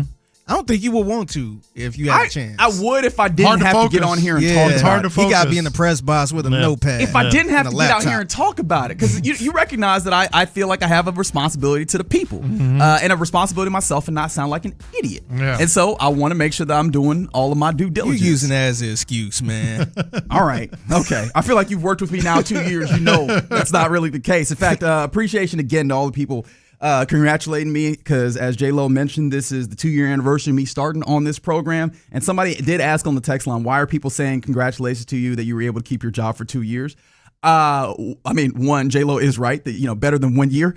But I think better than 1 year. For me personally, one of the things I've been working on in life is I've been historically somebody that just doesn't celebrate your birthday on the strength of, what am I celebrating? Just continuing to live. Mm-hmm. But as I've gotten a little bit older, just a little bit, I've thought to myself, hey, man. That is an accomplishment. Life is short. That is an accomplishment. But then also, life will pile on you and opportunities to celebrate, no matter how small. I feel like you need to give that an opportunity and give it the real energy to celebrate it. And so I appreciate people that are willing to offer kind words and some level of celebration for something as small as, being able to keep rocking with these fine fellas next to myself. The OG John Lopez, Figgy Fig, and I'm Reginald Atatula here with you. But speaking of celebrating, some celebration is obviously owed for this Houston Texans team, and particularly the defense, which is just, they're shining. Last year was kind of a coronation of sorts as people were really starting to love on them and see them, but see them in a very particular way as just dudes that will whoop your ass, right?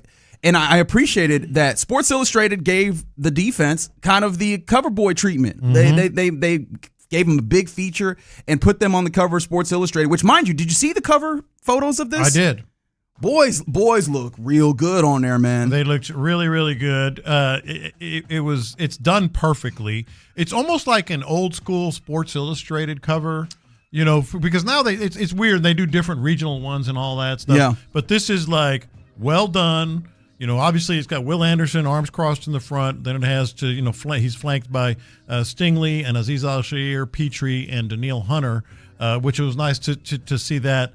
But the other thing I was going to talk about, the story itself. Yes. Was a very well done, deep dive, well researched, multiple days you can tell they spent with these guys and coaches and such, like the old days of Sports Illustrated, not just like some little quippy, 300-word blurb that they try to promote as a big story. Right. This was a deep dive story that was kind of warmed the heart. Yeah, shout out to Connor Orr. He definitely embedded with the Texans. Yeah. He actually even got into some of the history of Houston in his opening, which I know you warmed your heart. Yeah. As a newspaper man that knows that it's not often that you're given the space and the time to just kind of set the scene, where he's talking about how, Hilton used to own a lot of the land well before you even get the Houston Colt 45s into town and everything. But I digress. I would encourage you to read this. But one of the things that I enjoyed with it is one of the main thrusts of this was you kind of know that this defense are some bad boys, but underneath those bad boys is a group of dudes that seemingly just love each other. And I know that sometimes we can, as dudes, a lot of dudes obviously listen to Sports Talk Radio, we can get a little weird around like the concept of love. Nah, these dudes don't just like each other. They love each other. They spend a lot of great time with each other. And it's not just the proximity. Mm-hmm. It is real, genuine friendship. And honestly, it feels like more a lot of times. And you can tell that all cut from the same cloth. That's what makes them mesh together. I highly recommend reading it. It is like those old SI stories that used to land on your front porch, where you start reading it and it's just enthralling. Yeah, one of the things that I think is really fun about it, though, also is these are the types of stories, and dating back to SI. Now I feel like I'm doing a promo for SI, and now I feel dirty. You got to give credit where credit's due. But this is the thing I love about a feature is there's some things that you would never get to learn about a dude that kind of come out in this, and I feel like they had a number of these within the story. And so I'd like to play this game here. And John, I don't know how much you've dug into this. Mm-hmm. Oh, I read it. Dang, you jerk. Yeah, I was going to play the game where I wanted you to guess. No, I read it. Maybe ask Figgy. All right, Fig, I'll ask you since J-Lo cheated the game. I cheated? I read the story. Yeah, I'm sick I just of you. bragged about how well done it was. You think I didn't read it? Yes. Yes, I do. No, but sincerely, there's some really cool, I guess, little nuggets that you could take away on top of some of the bigger things. And Figgy, let's start here. Who on this defense do you think cheats at pickleball? I think I'm gonna say. Okay, let me give you some hints here. Think about the most competitive person on the field. You think that he's the most competitive? Yes. Okay. All right. Interesting. Yes. I was gonna say Aziz. That's it. That's it. Good answer. There you go, Fig. Yeah, give yourself a ding. You be giving us. Give yourself a ding right there. And there the reason go. I put it like that is because he's always kind of goes to the line and occasionally crosses the line, as we well know. Fair enough. Yeah. So he's just the nicest guy in the world, as you heard. You've heard multiple times on our station, but just extremely competitive. Yeah, and they use that to kind of point out how the way that Nick Caserio, D'Amico Ryans, and everybody have built this team is that there is a competitiveness within them, and we kind of know that, but it's illustrated by the fact that apparently the Texans defense, they walk race each other to meetings. Like this is no running at the pool. You know how the kids do the arms. It's like a group of middle schoolers. What do you mean we're last one to the meeting rooms is a rotten egg? What are we doing? But that's what these guys are, and to that point where they play pickup basketball at what is supposedly listed as a secret offsite location, which that scares me a little bit. Yeah. But then they also played pickleball where everybody to a man agreed that Aziz isn't allowed to play no more because he be cheating. He's cheating. Literally walking in past the line on a pickleball court. All right. Who now, Fig, as we continue in with some of the insights that we've gotten from this SI article, who freestyle raps every Saturday on this defense, mind you? Apparently, there is a burgeoning, I guess, regular occurrence of this one individual freestyle rapping every Saturday. I'm gonna take a wild guess because I have no clue. I'm gonna just go with the local kid, Jalen Petrie. I like that answer. I do too. I like that answer because it feels like in Houston, if you didn't come down and come through, right? Like everybody understands that at least we can get off a freestyle. Down. Exactly. Yeah. That is Money not even on my close to mind. the answer. I would have lost this too. Sheldon Rankins. Yeah, I wouldn't have got that. I wouldn't have got that at all. The second least you would expect, the least is obviously Stingley. Because that would require him to talk. But the second least is probably Sheldon Rankins. Yeah, I would not imagine. But that probably speaks to a lot of his personality within this. Because it feels like any time that I've heard Sheldon Rankins talk, it's sage, it's wise. In fact, and he is older, and all that stuff. Yeah. So it's kind of fun, and I think that this speaks to at least the way that I view it, the way that there's the intergenerational connection with this team, because you would imagine that the vets would just kind of be a little bit of vets. Yeah, they play really well together. Now Sheldon Rankins out here, and I don't want to say making a fool of himself because I've not heard him freestyle rap. He might be really good, but the idea that you're willing to be that open and hey man, we just out here singing and freestyle rapping and allowing everybody to hype you up is really cool. All right, one more here. Who on this defense grew up fascinated with preaching? Like old school preaching, like you see in the movies and on YouTube. It is the obvious answer. Is it? Yes, it's the very obvious answer. Aziz?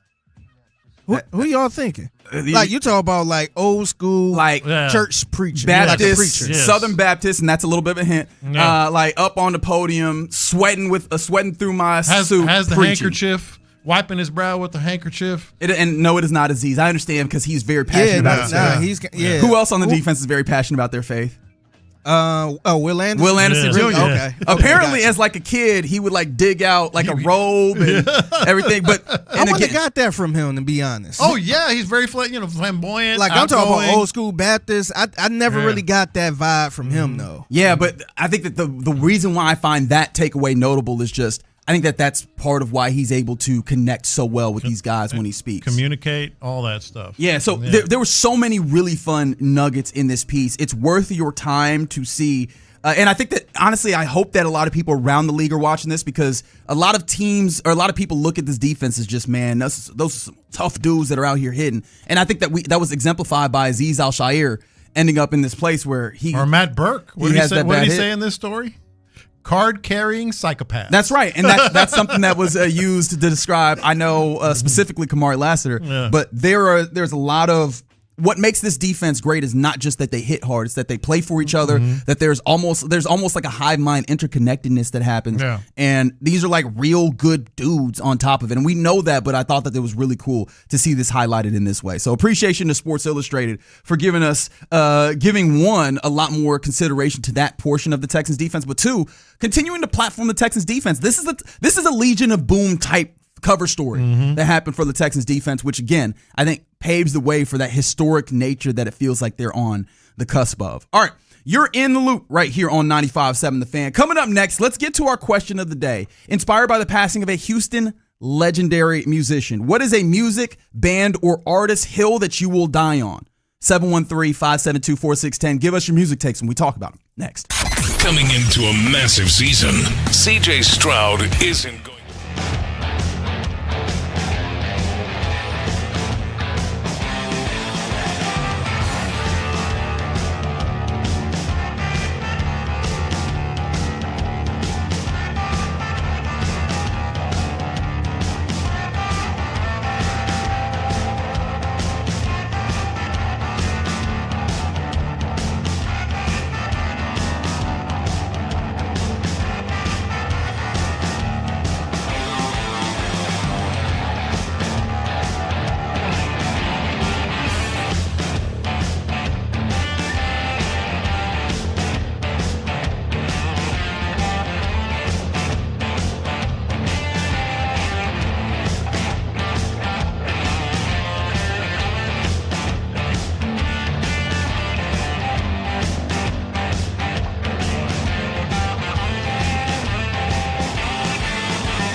Injury Lawyers, 281-222-2222. 95.7 The Fan presents In the Loop with John Lopez and Reggie Adetua.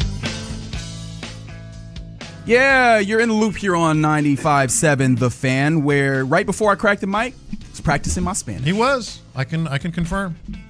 Yep. So that's what we do here. Eat mangoes, practice Spanish. No, there's not really context to that. It's just the thing that I'm doing today. Appreciate you rocking with us.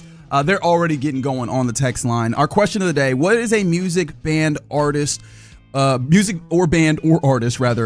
you are willing to die on? 713-572-4610. It is one of those, like, if you're at a party or just a get together or a bar and you say something like what I believe is one of the hills that I will die on, it can go on for hours, like hours.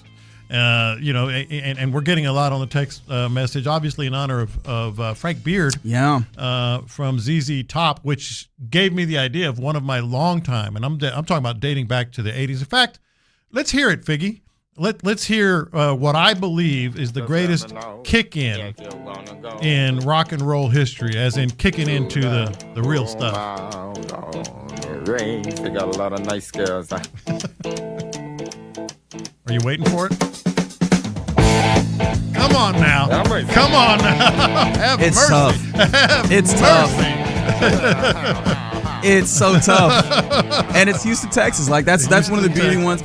I don't think I should know this, but like actually seeing the date, 69, is when the band started, ZZ Top.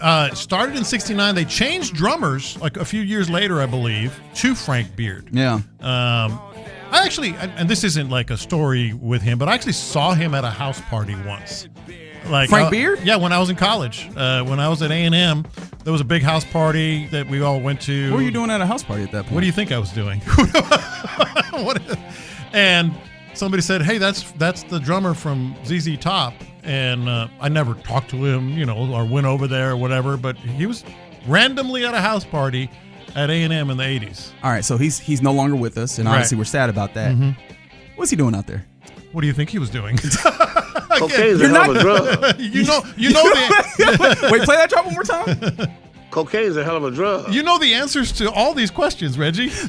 I want you to say them. What he was doing there. I want you to say what Lopez was doing there. What Cocaine's I was doing a hell of a drug. And which, by the way, one of the reasons I never, because I'm not bashful, as you may have picked up on, I never went over there or tried to cut it up with it, because he was surrounded by young women. Like surrounded. Sounds like a great place. It sounds like a great place to position yourself. Just see if you could get a little bit of runoff. You know what I'm saying? Like Lopez ain't one to push the hose away. That's right. Try to get to him. You're saying Lopez would have become one of the hoes in that moment where he was hanging off. I want to get your autograph. I got to talk to Frank. I got to talk to Frank. No, he was just on the other side of the room. What's a hill that you're going to die on? Oh, wow. We are coming in with some heat. Great ones. Some really bad ones, too, from the 956. Somebody said, Prince is a great musician that made terrible music. What are we doing here? Are you kidding me? How do you justify that take? Wait a minute. I feel like that's a little backwards, ain't it? Yes, it is backwards. No, because I don't think that there's a single musician that would tell you that Prince was an awful musician. I want to know what you thought of Prince's that was bad music. Exactly. That's what I'm saying. He made great music. Mm-hmm. I am fascinated. Some people by that. honestly. I had some people question him as an artist, because he wasn't like up there as far as hits with Michael Jackson. Yeah. But he played a musician. He played everything and played it well. Yes. Right. I always come back to Eric Clapton. He was doing an interview and somebody asked Clapton, What does it feel like to be the greatest guitarist of all time? And he said, I don't know, ask Prince. Yeah.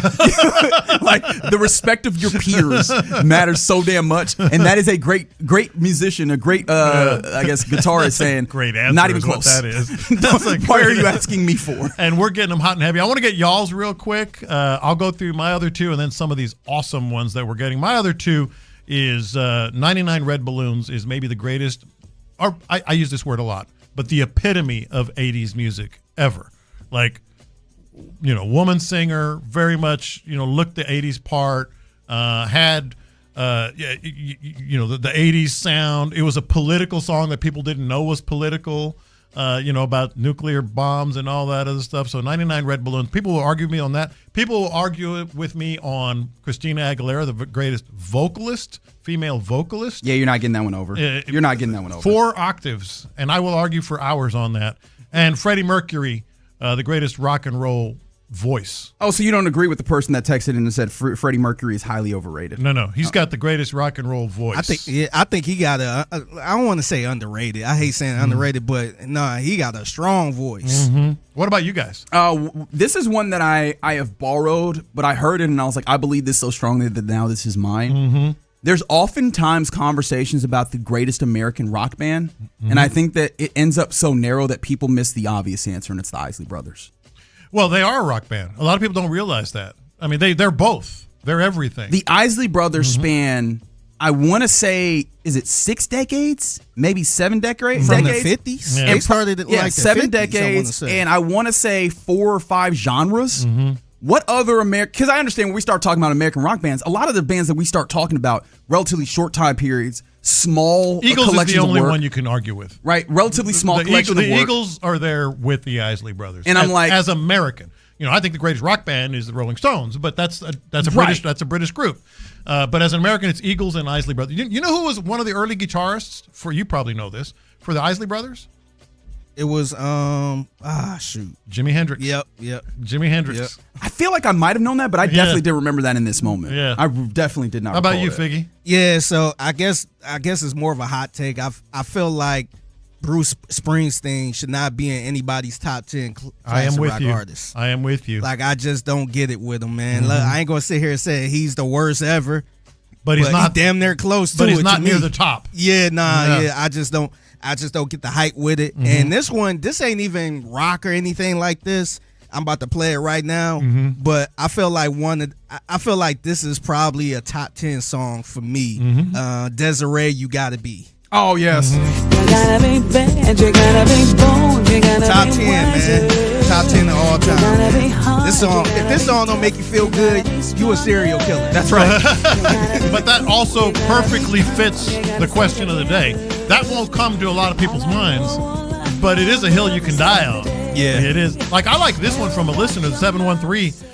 Said Genesis was better with Peter Gabriel than Phil Collins. That's a good take. That's a really strong Yeah. take. And I don't agree with this other one that it made me think of, because I've had the argument multiple times over the years. A lot of people say Sammy Hagar, Van Halen was better with Sammy Hagar than David Lee Roth. They had more number one hits. Yeah, that's my They favorite had kind of more- take. Yeah. My favorite kind of sports take, or just general take in general. I said general twice. Mm-hmm. Is the one where you go, that's interesting, and now we can have a whole conversation. Like, you could just walk into the bar, drop this on the table, and go, let's go. Let's go. I still like Van Halen with David Lee Roth, but the fact remains they had more hits with Sammy Hagar, which is bizarre. Somebody said, y'all hating on Bruce. Look up on YouTube, Bruce Springsteen's College Kid. I was like, as soon as you said want it, to see him live? as soon as you said it, I was like, oh, we're going to get that. But then also, every sports writer from 1970 something to 2012 is very upset with you right this moment. Yeah, up in the East Coast, I'm sure they pissed off too.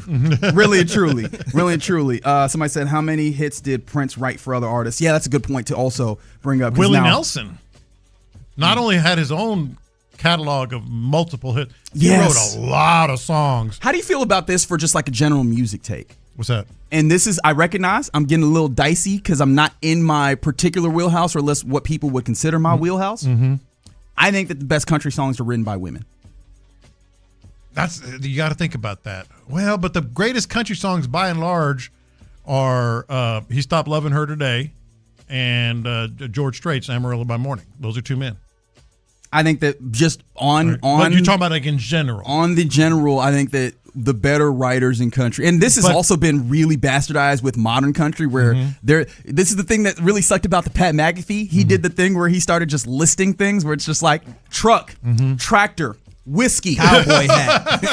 You're like, all right, we're not writing anymore, man. But you know who wrote a lot of songs for Patsy Cline? One of the greatest ever female was Willie Nelson. Yeah? Yeah, Willie Nelson wrote a lot of her songs. Although Loretta Lynn, all those old school, you got a point there. It'd be a good argument. Yeah, there's a lot of those. There's a lot of music takes in here, man. Somebody said, and sometimes some of these people are just like saying names. Like someone put Waylon Jennings on here, and I was like, yeah, Waylon Jennings doesn't get enough of his credit in the Outlaw Country portion of this. But I don't know what the take is. You can't just say, or maybe it's I'm willing to die on the Waylon Jennings hill. I've had an argument around Waylon Jennings, a musical art, because you know how much all three of us just love music like crazy. The best honky tonk music is Waylon Jennings. Like, you're in a bar with a sawdust floor and there's beer flowing and, you know, not like greatest country song, but honky tonk music. It's either Waylon Jennings or Willie Nelson. Like, you know the type of music I'm talking about. Yeah. When I understand that, because I was like, sometimes I get caught up in the actual, you know, delineation of this is the category. But yeah, I think if I'm just chilling in a bar, I think I would, put on some Waylon Jennings. I'm with it. Yeah, 100%. Yeah. One song I hate in the bar is a classic rock song, and I would look at you crazy if you play this on the touch tunes. The Eagles, Hotel California. It's just been overplayed. It's just been overplayed. Like who is going up to the touch tune? Let me play Hotel California. And what are you trying to play? Like that's one of those where if you are on your phone and you're in your iTunes or whatever your streaming is, and you just want to play that for yourself, because man, I ain't heard it in a little bit cool. Yeah. Don't subject all of us to it. Don't make everybody listen to it, man. It's one of those. It's been too much. We've done it a lot. Yeah, we've done it a lot. Yeah, we've done it a lot. There's a lot of them coming in, and I don't know if we're gonna be able to get to all of them. But you know what? I'll try and like sprinkle these in. Like 713 Dolly wrote so many songs for people across. That's a great one. A lot of musical genres. Honestly, Dolly might just be the best person in music. Period. But I will see your Waylon Jennings and raise you Hank Williams Jr. Yes, that's a honky tonk. Yeah, that's the discussion. You know, one of those guys. All right. Freddie Fender? Yes, absolutely. Yeah, there's a lot of these. Somebody said Kiss is the greatest American band. I just can't get there with you. Really and truly can't get there with you. Especially because like I have a hard time with a band whose like whole thing is kind of a bit. And I recognize there's not really a way for me to soft shoot that one. It was I'm a sorry. lucrative bit. It was. And it was a good bit at that. Yeah. But it's hard for me to go, like, this is the greatest American band, and they had a bit. You know what I mean? Anyways, I probably made people mad on that last one, but it's cool. You're in the loop here on 95.7 The Fan. Man, it's fun to get a little music talk in here. I love that. But we got to get back to the meat and potatoes here. Coming up next, let's go around the NFL where ESPN giving us more of something that we didn't necessarily ask for. We'll talk about that and more next. 95.7 The Fan has officially taken off, and you can't have a...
Your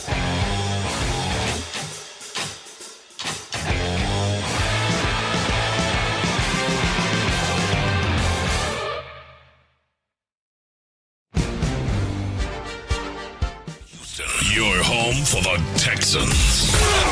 Houston sports leader is 95.7 The Fan. Let's go around the NFL in the loop style. Why are you smiling? Because I love football. Here's John Lopez and Reggie Atatula. I'm going to tell you all about how much fun you're going to have this season. On Houston sports leader, 95.7 The Fan. About to go around the NFL here on 95.7 The Fan. A lot of so many text messages on the text line. We appreciate you getting involved.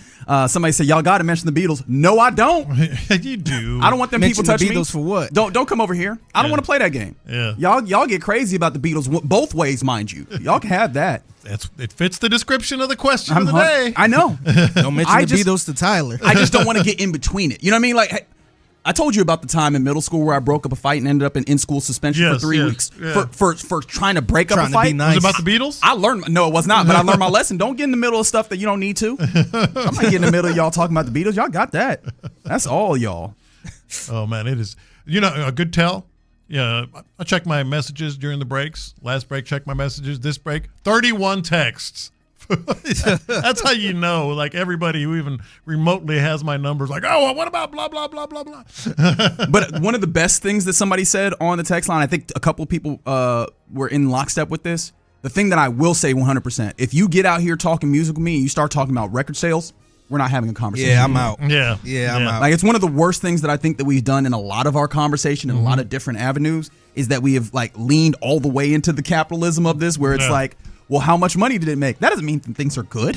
Bad How things many make money all the followers time. they got? And really good things don't get there. I mean, I thought we would learn that from movies and music where, like, hey, this thing had a cult following until everybody realized, hey, it's actually good and we didn't give it our money. Yeah, that's not the way that I would assess any of this, honestly. So I appreciate the people that have that sentiment as well. All right, let's go around the NFL, J-Lo, Fig, listeners to in the loop. Let's start with what just showed on our screen. Joint practices, there was 3 of them yesterday, J-Lo. And obviously we were very much attuned to the one here in Houston between the Texans and the Raiders. The Texans definitely felt like they won. We have not gotten any update on Jaden Higgins yet, which, how does that make you feel? Like, obviously there has not been occasion outside of, D'Amico Ryans talking immediately after practice where he said they had not finished, like, any level of evaluation. But I would feel like, hopefully, if everything's on the up and up, that something would have slid through back channels, right? Well, I'm not as, worried about it as I would be if they were practicing today.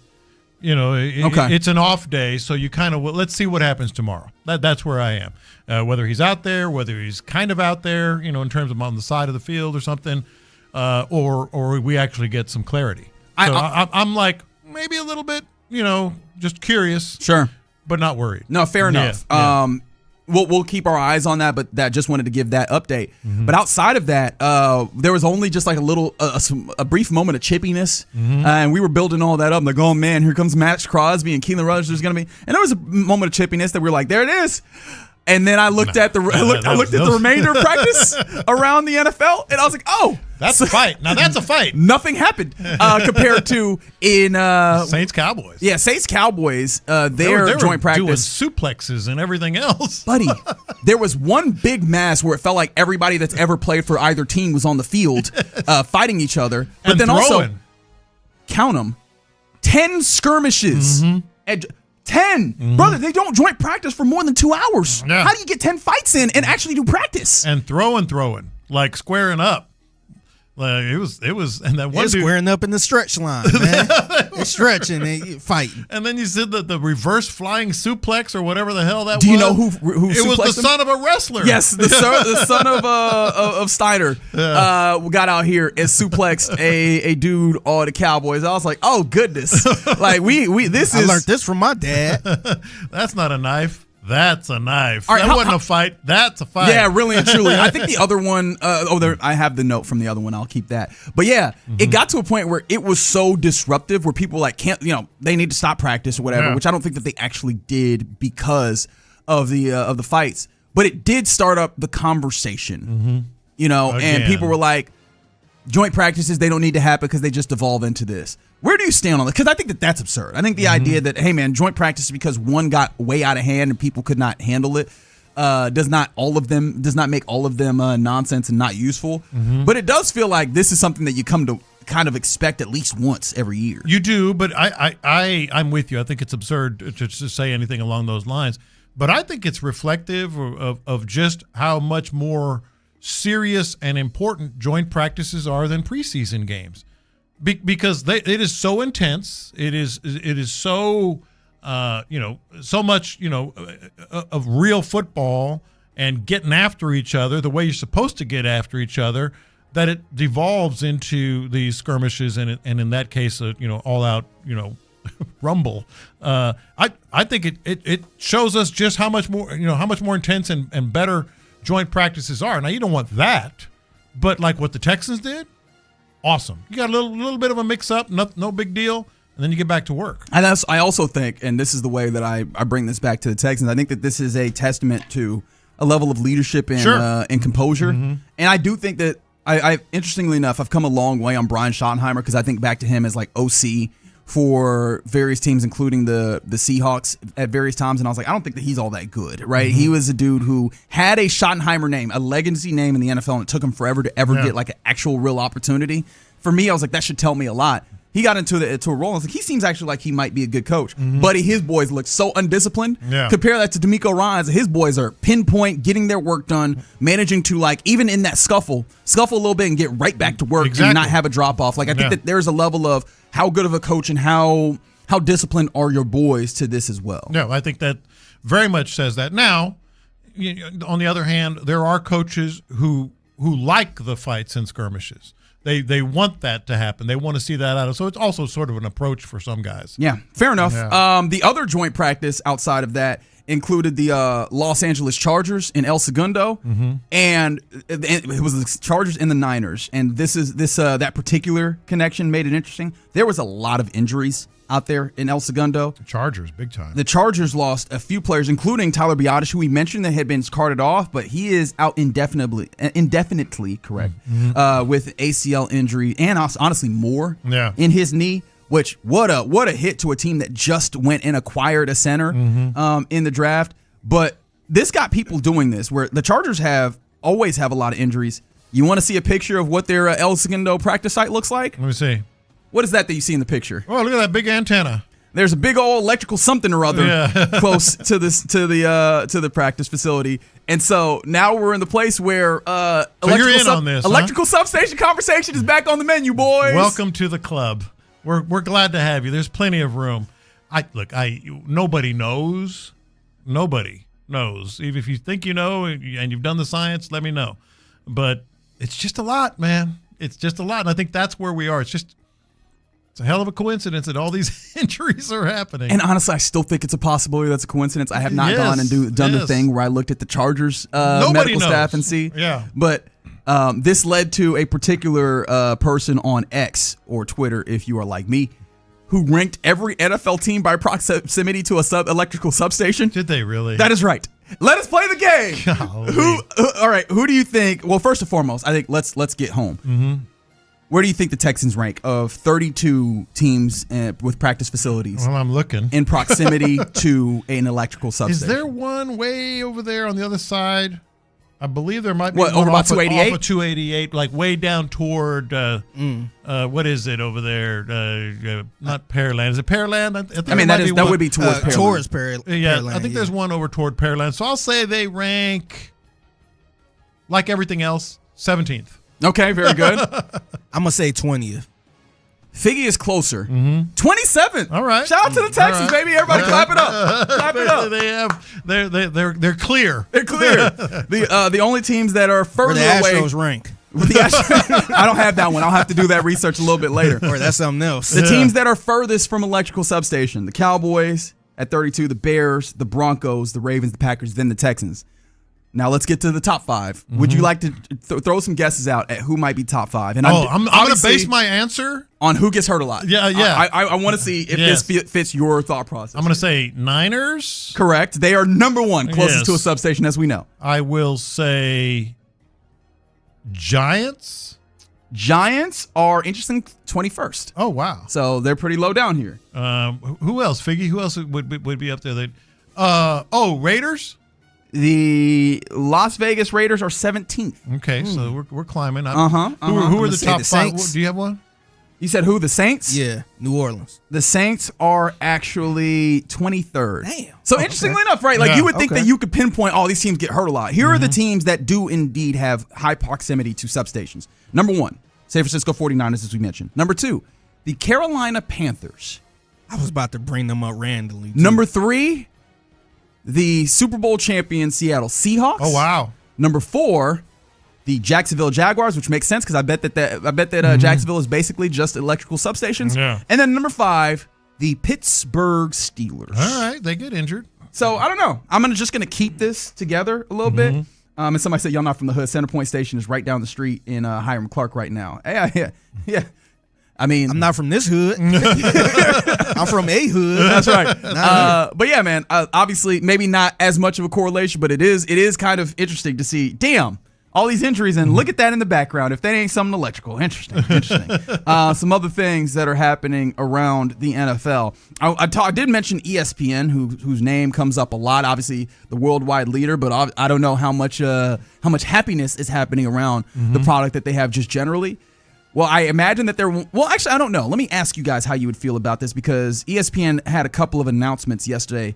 One of them is that Jason Kelce is going to join the Dave Pasch and Kurt Warner announce team on NFL Network games. You know how some of those games end up on NFL Network? Jason Kelce will jump in on those. I'm very excited about that possibility. He's terrific. It always felt like the NFL Network games were a little bland. Now, I know Rich Eisen was probably usually the play-by-play there. Now Dave Pasch, who I like quite a bit. Yeah. I don't know. I don't recall. Actually, no, he does college football, right? So I've definitely heard him do college football. But Kurt Warner can be solid 100%, but sometimes it ends up a little dry. I wonder if Jason Kelce adds a little bit additional to what they're doing there. For sure he will. I think that was the good. Yeah. Here comes the other side. Joining Monday NFL Countdown, none other than the polarizing figure himself. One Pat McAfee. So is this the point? Is this too This is much? oversaturation. This Yes, is too much Pat McAfee? This is it. Because I asked the question before the show, how much Pat McAfee is too much Pat McAfee? Is this it? This is it. Imagine what his work week looks like. Yeah. 5 days a week on this midday program. He's still got college football for Saturday. Yeah. Then for Monday night, he's got to come and be on the desk for NFL. And I know that he's always keeping up with the NFL anyways, but I never particularly like the Kirk Herbstreit of having to call games in both the NFL and college football, because I just feel like these are sports where I don't think that you need to be all the way in, but especially to give like really good analysis and with how wide college football can be as well. Yeah. In order to be able to really dive in and give you good analysis, it feels like you would need to specialize to some degree and not have all of these other things that are going and shaking in one way or another. It feels like we're stretching him thin already, with him being a dude that is a little bit you either like him or you don't, which I know sounds stupid because everybody's you either like him or you don't, but he feels a little particular. I wouldn't go so far as like polarizing as he has called himself. Yeah. But there's definitely a you either like his style or it's kind of off-putting. There's not a lot of in between. I'm not even. You're right. I'm not arguing your point. Like, how he is going to be spread thin. He can be somewhat polarizing. I'm not even worried about all that. I'm talking about just exposure, like from our perspective as viewers, as fans. Okay. In terms of exposure, it's McAfee every day, and maybe the old Stephen A. Smith. It's McAfee every day. It's McAfee on Saturday. It's McAfee on Monday night. It pretty much is Stephen A. Smith, to be honest. If not more so. You remember when they used to have Stephen A. Smith do the morning show, and then when they had a major boxing fight, he'd be out there. Yeah. He just everywhere. Forget all the stuff I think he was on NFL Countdown at one point. They were just putting him everywhere. All you need to know about how big Pat McAfee is and how much they want to put his face and persona on television is the founder of ESPN died. They were doing a report, and they cut it short so they could get to the Pat McAfee show. Well, I went back and watched it, and I feel like it was a very bad look. It was cut. I think what happened was it was the end of First Take, and they were bumping out with, let's also send the salute to the founder, one of the founders of ESPN. Mm-hmm. And I don't think that they timed it well on their side production wise to where as they're going out, they try and somebody said cut. We got to get to McAfee. There's a hard start at the very top of the show, right? Like this is, I don't know how inside baseball this is, so that's why I'm trying to be clear about this. Yeah. And I think Pat McAfee on his side is just like, he's not watching ESPN as he's doing this. It's just, all right, here we hit the top of the hour. Let's start the show. Yeah. And so that flip happened. So I actually think this is more on the First Take people, like making sure that they had the right time. That kind of show you how important Pat McAfee show is. Sure, would they have done that for someone else? They would have said, hey, let's fudge it a little bit here. No, I think you hit the top of the hour. You hit the top of the hour, But man. my point is, it's McAfee. And I'm one of the ones, I know you're not his biggest fan. I'm a fan of his work. I just think we might be there. It might be a bit much exposure. Yeah, I mean, what are you looking for with McAfee on NFL Countdown? Or not NFL, but I think Kelsey would be better. Like, what are you looking for what are you looking to hear from him? Kelsey is on that. No, what I'm saying, just Kelsey would be better. He's more insightful. I think it's a different voice, a different personality, a different face. Like, oh, here's McAfee again. Yeah, McAfee might be good. I mean, he is good. Yeah, he might be good on that show, but he's all over the place. I just finished watching you a couple hours ago, bro. Exactly. Yeah, I'm trying to remember who all is on the Countdown crew right now because I know Randy Moss was on it for a while and I enjoyed him on it. Was it Steve Young on there as well? And then so I don't know who's still on it, but does McAfee jump in because Ryan Clark is no longer at ESPN? Because I feel like Ryan Clark was also one of those guys that jumps in there. Like, how much of this is just a direct result of ESPN, again, paring back the dudes that they have at their disposal, and so they have to make more dudes wear more hats, and why not the dudes you're paying a whole hell of a lot of money? Right. Charles Barkley was so right. Charles Barkley's like, if they pay you money, you will be doing everything on that network. Well, I always go back to the Shaq, bit that he did. He picks up the phone rings, he picks up the phone, he goes, I'll do it. This is Shaq. Yeah. That's because he was doing commercials for like Gold Bond and the General. Like Shaq has not seen. He answers the phone. I'll do it. This is Shaq. Shaq has not seen a job, and also he also has a ton of jobs. I wonder how he manages to do all of this. But more power to Pat McAfee. And of course, the biggest question to ask from the 512: how are we supposed to get a second album with that schedule that he's got now? A fair point. A very fair point. And one more thing to note here: shout out to the UK and Ireland that are going to have free to air NFL in Ireland because Virgin Media has a broadcast deal that will broadcast 22 regular season games out there. This is how I think this pairs nicely with the Roger Goodell thought process of we're definitely want to expand. Like, they are trying to make sure that particular market understands and really appreciates football. Huge breaking news coming up. Okay, all right. You want to let's mention it right now, and then we can talk about it on the other side. Here's a little bit of Texans breaking news. Oh, I thought you. Go ahead, give it to us. Give it to us. According to Ian Rappaport, from sources, Texans wide receiver Jaden Higgins suffered a torn ACL yesterday during the joint practice against the Raiders. Torn ACL for Jaden Higgins. All right. That is the news coming out of the joint practice. All right, what does this mean for the Texans? We talk about it next. Coach D'Amico was pleased with what he saw from day one of joint practice with the Raiders. Both sides making plays, so a lot of positives from us on both sides. Also a lot to learn, a lot to clean up as well. I think we got out of the joint practice.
Mokaram Injury Lawyers. Heard in an accident?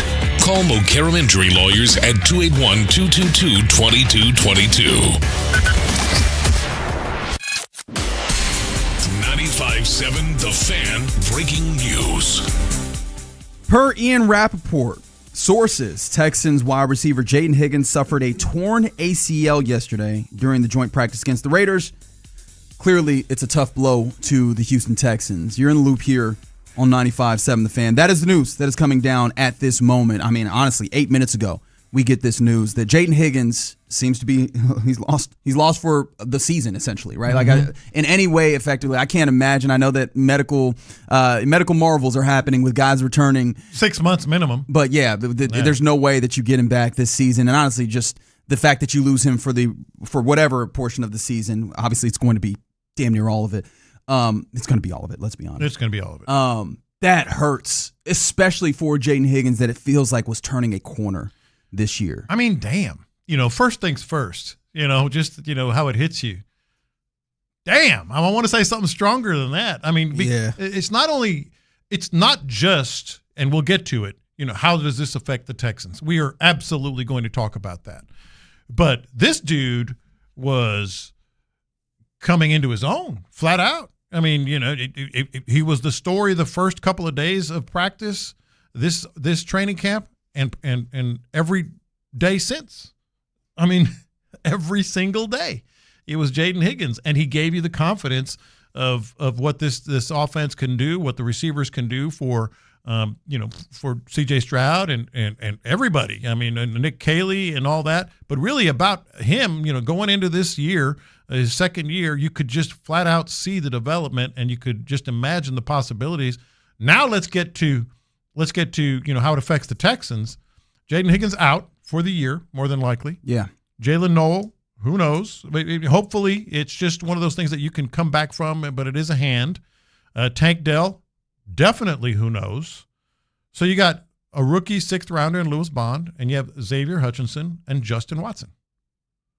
Yeah. In essence. Jared Wayne, who's shown well, but yeah, the thing that none of them. Well, I guess let's ask this as a question, because I wanted this to still come back to Jaden Higgins, because he looked like he was coming on. What particularly about his game do you feel like was going to be the biggest impact for the Texans? Because I think that's how you go about, in my mind, or maybe this is not the right way to go about it, but I imagine that's how you go about, well, then how do we replace or how do we make up that thing that is missing that he is no longer going to be able to give you? I think the term chunk plays that is often used a lot wasn't just going to be Nico Collins. I think his size and his ability to make those types of plays gave this offense and C.J. Stroud, just a world of possibilities. You'd like to think Tank Dell, but we just talked about that. It's still something of an unknown. I think just development in general, being able to sort of keep the defense honest. In terms of, now if I'm facing the Houston Texans, that safety's over there on Nico Collins' side, and that's it. We'll worry about the rest later. Yeah, I think the things that I wrote down, you mentioned it, right? The opportunity for explosive plays, but really just, I think I keep coming back to one of the first times D'Amico spoke this fall, right? For training camp, he was talking about just how fast Jaden Higgins was, and it's one of the things that I was really happy to see from him is if somebody didn't get their hands on him, it felt like he was just going to get to where he needed to go. He was separating really well and just running great routes, and I feel like that speed paired with his ability to kind of get to his spots really well was so important. And so with that, clearly you're going to miss that, because I don't know that you have anybody, especially not healthy right now, that you go definitively does that, but before you even start talking about outside the building, where inside the building can you try and replicate any of those? Because it sucks. You want to stop and mourn and lament the fact that he is not going to be with this team to start with, just for himself, a dude who was still early on in this and looked like he was about to take a little level of a star turn of sorts, at least locally, if not in a national perspective. Because it did seem like smart national people were like, hey, this Jaden Higgins thing, it looks like it could be a thing. But also, just as a team, you can't afford to stop and think about that. Like, you still have 3 weeks till about 3 weeks till you get to going and playing real life football, and you've got to start answering those questions. How do you maybe get to some of that explosive? Like, is there anywhere on the roster right now that you go, we can get to some of this explosive, we can get to some of these chunk plays that we were hoping to see from Jaden Higgins? I would lean more Jared Wayne than Xavier Hutchinson. I don't know about you guys. simply because he is that big body. I know Xavier Hutchinson's not small, but I mean, he is that big body that has kind of filled that role, at least in the practices and scrimmages and joint practice that we've seen. I would lean him. But again, Jared Wayne has some serious questions in terms of what he's been able to do. I think the Xavier Hutchinson thing, and we talked about this a little bit yesterday, you kind of figured that's what he was, and he is a certain particular type of receiver that you wonder if the ceiling has already been, sort of reached. So, I mean, it's not comforting, but I would lean more Jared Wayne at this point. Yeah, I'm not. That does not excite me, and I understand. I feel bad because every time Jared Wayne comes up, I've kind of poo-pooed it in my brain. Is like I kind of know what he is. Like this might be just my priors, not being willing to let go of my priors, but I recognize that he's been a practice squad guy. Yeah, and so the step up that he's made to me, and maybe I'm just being unfair with like, hey, you have to go through these steps, and sometimes you just blow by those.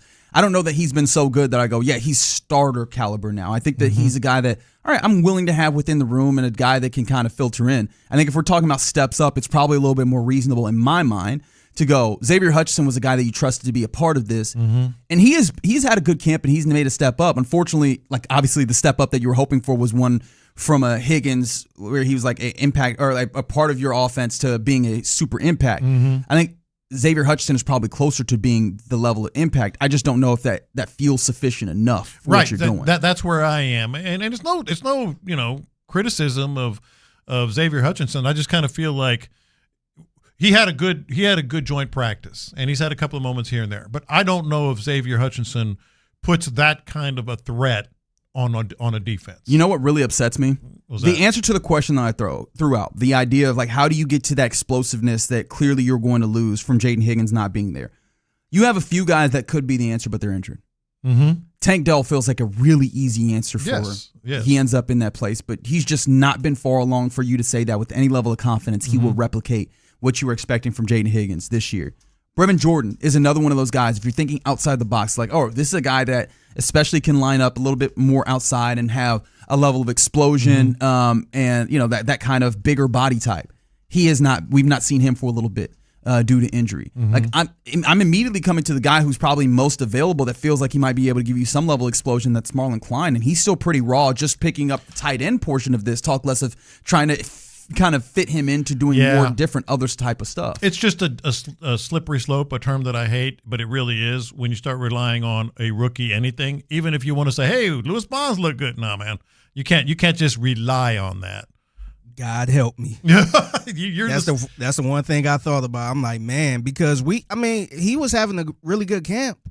And that, I think me and Lopez was kind of iffy about the receiver room from the beginning, but he was having a good camp where I'm like, okay, maybe we might be good. That's why I was like, well, damn. But now it's like, man, like I can't, to me, I know their thing is next man up. It's hard for me to get down with the next man up on here. I don't know who going to take his spot or who I feel. I mean, I don't know if it's somebody I feel comfortable with. Even at this moment, right? Even running back, offensive line, tight end, you could afford an injury more than you could at wide receiver. That's the thing that really gets me. And running back, I've had my doubts about running back, but I feel pretty good about some of the things we've seen. With the receiver position, you got a lot of question marks. Yeah, because they all there right now, but you got some question marks. Like we don't know what the hell Tank if he even going to play. Yeah, you just got a couple question marks. And I do wonder if this then puts them in a place to be even more hopeful on Tank because now it's less of what is the upside and more of damn, I kind of need somebody that gives that. Well, obviously, there's more. We're going to have to talk about this a lot. I imagine you're going to be hearing about this all day here on 95.7 The Fan if you're just tuning in. Wide receiver 2 for the Houston Texans, Jaden Higgins. It seems like the injury that he sustained yesterday at joint practice versus the Raiders was indeed an ACL injury. And no timetable was set, at least reported, but I think if you just use your logic, you go 6 months, 7 months into the future and you're dealing with a season that's over with, right? There are free agents out there. That was the thing that I needed to come to. Is there anyone, because there's a couple of guys, especially when you think of this offense in particular and how it's a little difficult for wide receivers that are not attuned to it. There's a couple wide receivers that have some level of familiarity with a Patriots-type offense that also have familiarity with Houston.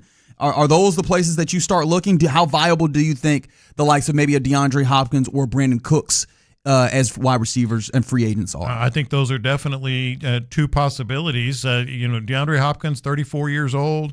Brandon Cooks, how old is Brandon Cooks? 32. 32. But nevertheless, at this point, would you trust them more than what you have right now? My answer would be yes. Behind Nico, obviously. Yeah. It's interesting because DeAndre Hopkins, I think I'd be interested in that because he does still have some of that big playability. Mm-hmm. I wonder, both of these guys, the thing I wonder about is like, can you do it at the scale that you were hoping for? Does this end up being I imagine it has to be a level of, you can't just replace one of these dudes as Xavier Hutchinson. Mm-hmm. Xavier Hutchinson, goodness gracious, as Jaden Higgins. I think you have the possibility of bringing one of them in and pairing them with hopefully asking a little bit more of the likes of Dalton Schultz, a little bit more of Xavier Hutchinson, a little bit more of Justin Watson or whoever else that you're putting in here, Jared Wayne, whatever. Obviously, one of the things that we're not talking a lot about, but how much more does this raise the profile of Jalen Noel when he returns? Of you're not necessarily, maybe you'll be working out of the slot, but you might have more expectation of you out of the slot because the other guy next to you might not be as good as Jaden Higgins. I think all of them, to be honest. I just said I don't want to count on a rookie, but you can cross your fingers and hope that Lewis Bond, who they've used at that stretch, type receiver, somehow figures things out. They're in a pickle. They are in a pickle. Yeah. And like you said, I know you read off some wide receiver names. You don't want to bring somebody in that would be a Robert Woods or something like that. I think you need a little more than that. Yeah. But at this point, I think it'll be very interesting to see what they do in the next couple of days. Specifically, preseason games gets really very interesting to get our first looks at what their thoughts are. Because I imagine, remember, if you're healthy, you're playing was the edict. I imagine that we're going to get out here and see a little bit more of what their initial thoughts are on how you try and navigate this. Or is there anything within you that thinks that this pulls them back, makes them think better of the idea of if you're healthy, you're playing? Well, I think that's one of those things where that's not going to change your philosophy for the preseason game. I think you might even play more of these wide receivers in this because the Raiders are going to play their guys as well. The other thing that we haven't even touched on, and we'll get into this as we move along here, right. This directly affects the run game that you're leaning on so heavily. Agreed. I mean, this is going to severely hinder the run game because of what defenses can now do. All right, let's take a quick break. You're in the loop right here on 95.7 The Fan. Coming up next, we'll get into what's popping, where the biggest story of the day is one that is breaking right now. Jaden Higgins, wide receiver 2 for the Houston Texans, has suffered an ACL injury from the training, from the joint practice that happened yesterday. We'll continue to talk about the fallout next. J.J. Watt is a fan of the new freak.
biggest stories in sports and entertainment. 95.7 The Fan Style. In the Loop presents What's Poppin'. What's poppin'? Not a fun poppin'. I'm going to be honest, John Lopez, as the biggest news of the hour is one that pertains to the Houston Texans. And you remember that? Remember yesterday during the joint practice how Jaden Higgins had to walk off the field and go in and get evaluated? Result of that evaluation is to come in. ACL tear is what we're hearing. And so your number 2 wide receiver is not going to be available for you. Point blank, period. Right? Baby. There's a lot of things to consider in this. You know, we gave stream of consciousness, but that is indeed what's popping. One of the things that you started to mention before we went to break there was this impacts way more than just like the passing game, which I think it does. We're back in a place in my mind where your passing offense is, all right, Nico Collins is the only dude that I absolutely have to take issue with. There's other guys that can get things done, don't get me wrong, but it felt like Jaden Higgins was starting to get to that point where he would force defenses to consider, hey, what is that guy doing over there? And to that point, there was a text that came in, and they were trying to say that, hey guys, Higgins was supposed to take a step, but it was still an unknown value. The sky is not falling. The reason why it may sound like I'm in sky is falling mode is this wasn't all hypothetical. This wasn't, hey, we're in the summer and we have not seen him.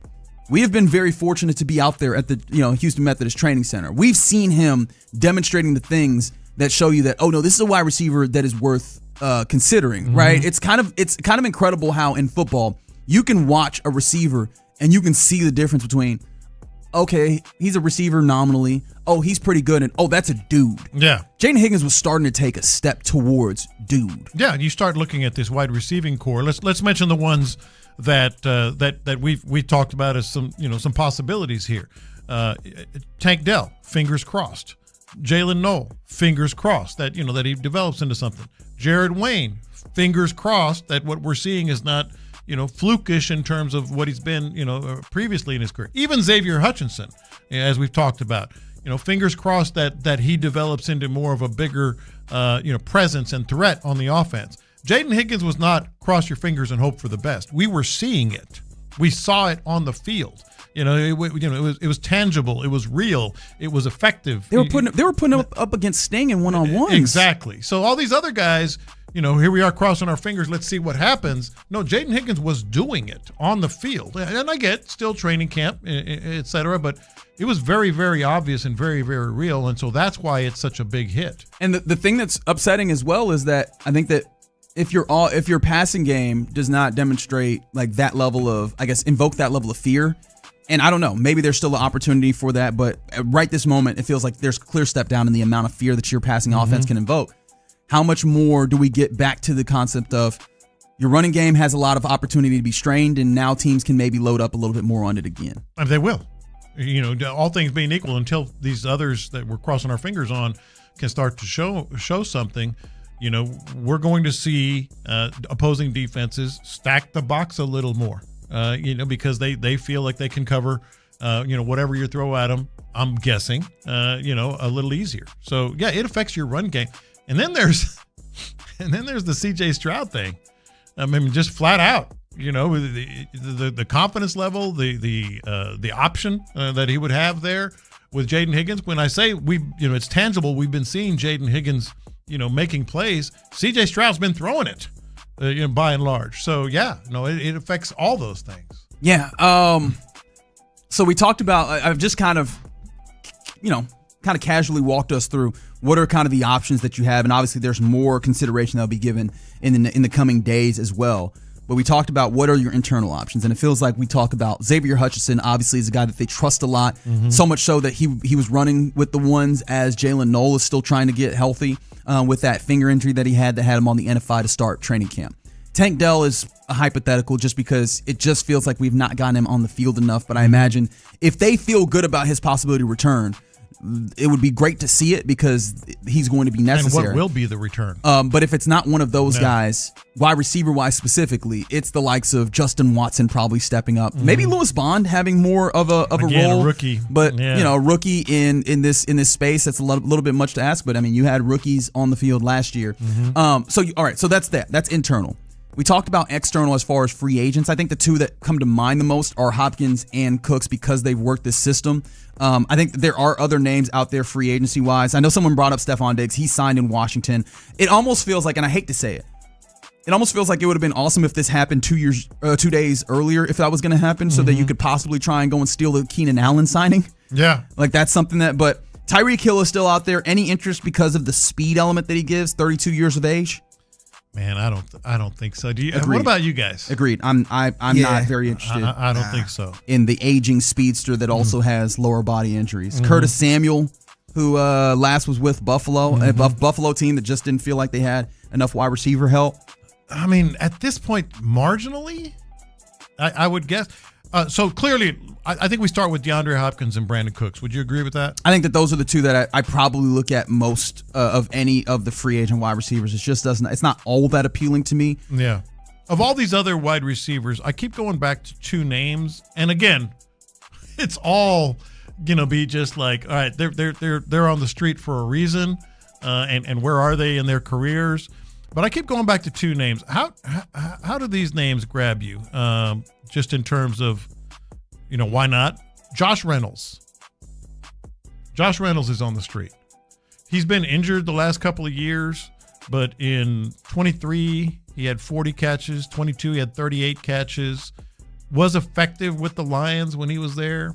But again, this is all. I'd much rather see more Justin Watson and maybe even Jared Wayne. I'm gonna be honest. Like, do you feel comfortable with him being possibly a number two? No, I don't even think that I would don't be the feel case. comfortable with any of these guys. I think the only guys that come in and maybe slot in as number two types are DeAndre Hopkins for me. If you're bringing in a Tyreek Hill, if you're interested in that, or maybe Brandon Cooks. I'm not even sure with that at this point. The other thing that the other name, real quick, is Hunter Renfrow.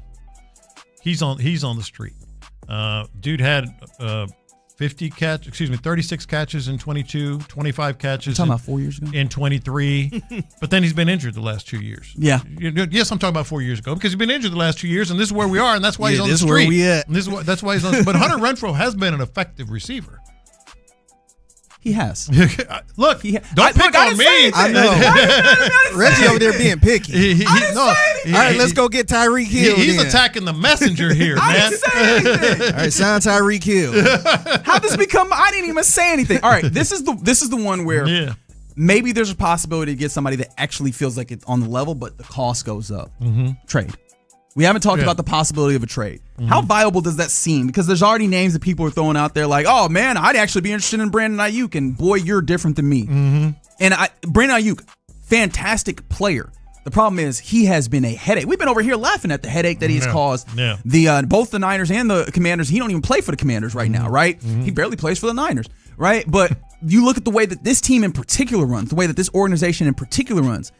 And I know that we do the thing where we say, what's the benefit of having this system, this locker room full of guys that have the maturity if you can't afford to take on a little bit of the quote unquote riffraff, for lack of a better way of saying it? This is something else entirely. I don't know that I would get involved in that, but I guess how dire are you in this moment? And also, how many guys are actually out there that you think a team would be willing to trade with you right this moment? I think the teams this is the time of year where teams are most tied. Questions. Exactly. Yeah. I think this is the time of year where teams are most tied to the roster that they have because you did all of the offseason to cultivate it to look like this. If you have, I can't imagine a team feeling like we have an extra wide receiver that we're willing to give up there. And what would the cost be? Is that something that you'd be willing to pay? Yeah, it might be smart for somebody like Nick Caserio to kind of maybe sign somebody to bring them in. Not nobody crazy, but just kind of wait around to cut day. Because some teams might make some surprise cuts where he could maybe jump in and trade a 7th-round pick or something like that. That's exactly what I was going to say. This becomes all of a sudden one of those where you're like, all right, who has the deep rooms? Which teams in the NFL have the deepest wide receiver rooms? And I can't even, quote a lot of them to you right now, but that's where you're looking as well. At that point, what you're doing in my mind is you are then adding to the level of player that is in that. Maybe Xavier Hutchinson, Justin Watson, Jared Wayne level of players and going, we just have another one of those and hopefully enough of them will stick with enough production to make up for whatever we're missing. And even still, like, there's nothing's going to be a sexy answer. I recognize that, but I just want to acknowledge that is not sexy. Right? No. I just want to acknowledge that. But that's where you are. You have to start looking at some of these deeper rooms and see what you can come up with. Do you call the Tampa Bay Buccaneers? And like they do have a wide receiver room where they have some guys there. I'm looking at it right now. In fact, I mean, they have Jalen McMillan, Emeka Egbuka, Chris Godwin is a name that seems like, hey, could you maybe pry that off of a Tampa Bay Buccaneers team? Yeah, I do not envy they have something Nick to say Caserio about having it. to make. Yeah, they have something to say about it. And then Kayshon Boutte also has been asking for a trade as a fair thing to note. Kayshon Boutte, I might be interested. I'd be interested in. Sure. Or do you go to the bad teams, that have the wide receivers that might be interest, the Arizona Cardinals, one of those teams, and try to get crazy a little bit. I mean, you are a Super Bowl about Marvin Harrison Jr. Crazy. But this is the thing. Is that stupid at this point? I wouldn't call it stupid. No. Yeah. But I think the question that arises for me is the way that I would say this. That's a nice way to do this. The question that arises for me is that is a dude who in his rookie year in Arizona, admittedly not great quarterback play and all the things. There was a lot of tumult there. But he felt like he had trouble establishing footing.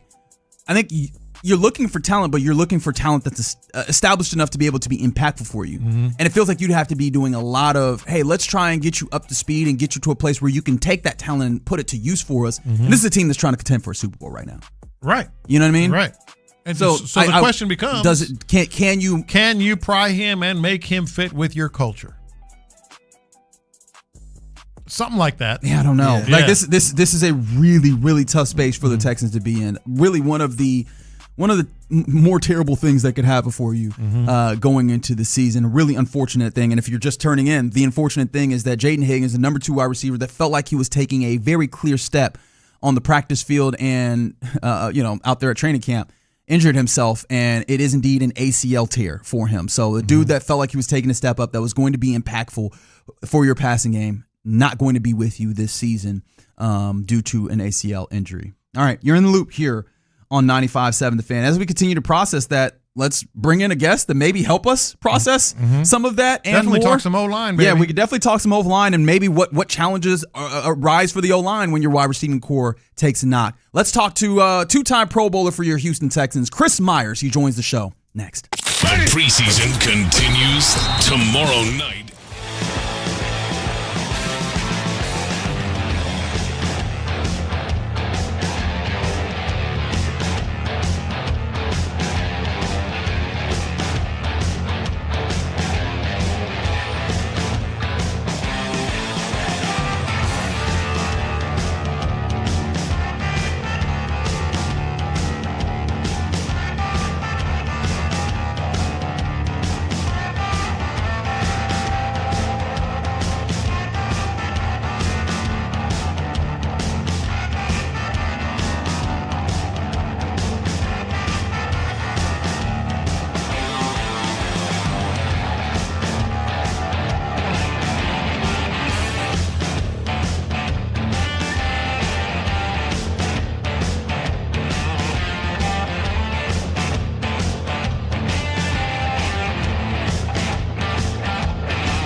Houston, your home for the Texans. Houston sports leader is 95.7 The Fan. 95.7 The Fan presents In the Loop with John Lopez and Reggie Atatula. Yeah, you're in the loop here on 95.7 The Fan. If you missed it, the breaking news on the day, or I guess, is it still breaking at this point? Yeah, man. All right. Wide receiver 2 for the Houston Texans, Jaden Higgins, did suffer an ACL tear yesterday at joint practice. And so looks like he'll miss the season for you. And it's really sad because he was really taking a step for you.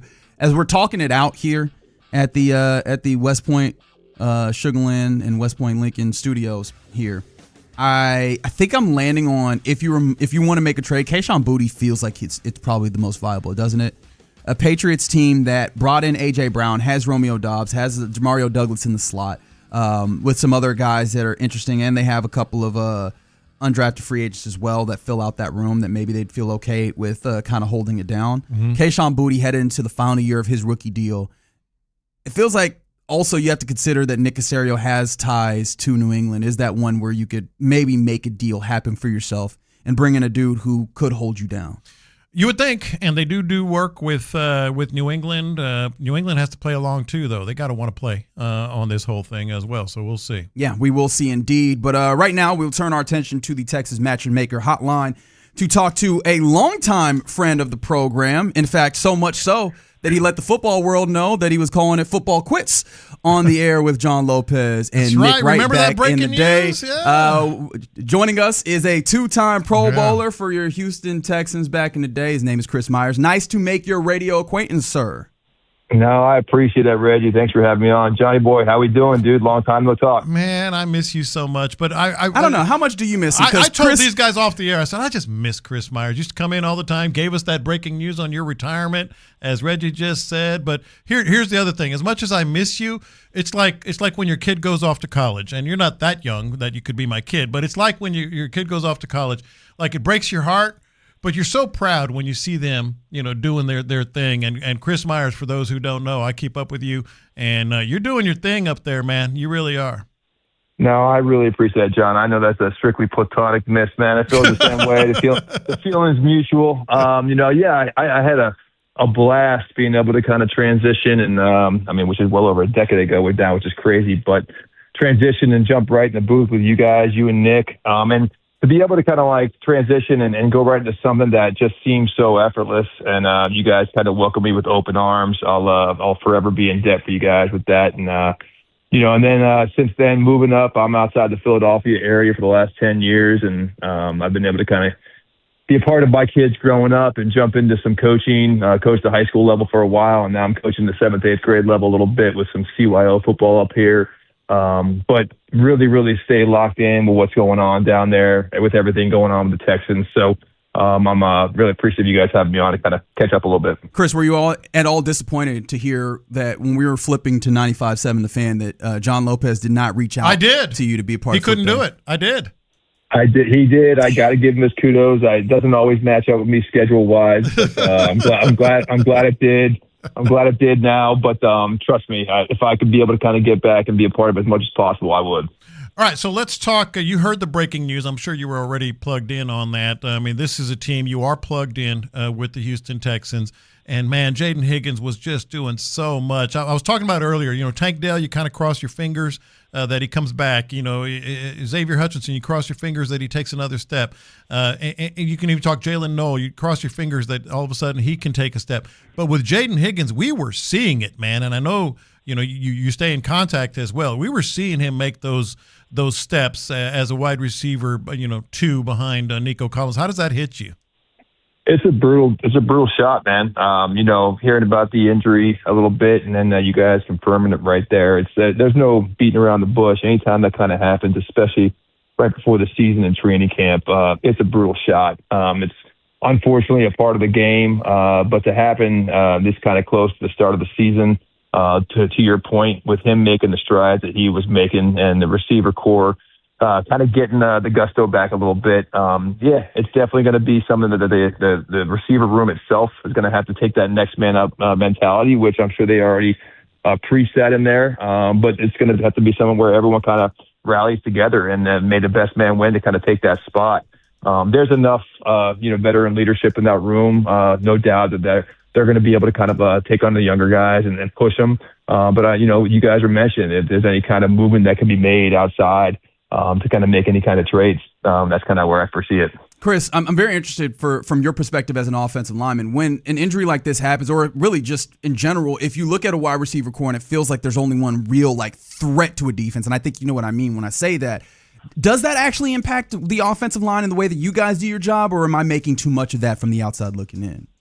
No, as an offensive line perspective, we kind of do what we do in there, and the next person that comes up is going to have to step up no matter what, and it all boils down to what play calls get called anyway. And if we can kind of maintain a line of scrimmage and run the ball how we're supposed to do things up front, it doesn't matter who's kind of at receiver. It's going to open up no matter what because they're going to load the box to try and stop the run. So, I tip my cap to any offensive line, no matter what injuries are going on. You got to put the hat, the hard hat on and go to work every single day. And you want to be able to kind of have that offensive coordinator have the freedom and ability to do whatever he wants because he can, lay his hat on you guys. And Reggie mentioned, the next man up mentality. You were on the team. You were on the team that epitomized next man up. What about just in a general sense for the Texans? Yeah, I mean, in general, there's going to be a lot of movement. Specifically, one of the main things I wanted to talk to you guys about and get your thoughts on a little bit is, on the offensive line specifically, already diving right into it, is the current depth chart they released without the right tackle even being on there. Mm-hmm. That was something that I've really never seen before. Now, I'm not sitting here going back in my history and dissecting, release depth charts by multiple teams, but I mean, they didn't even list anyone. So I'm so curious as to what's going on there. I mean, even if you just list a 1A and 1B or just list them and then, everyone understands it's not designated a for sure starter.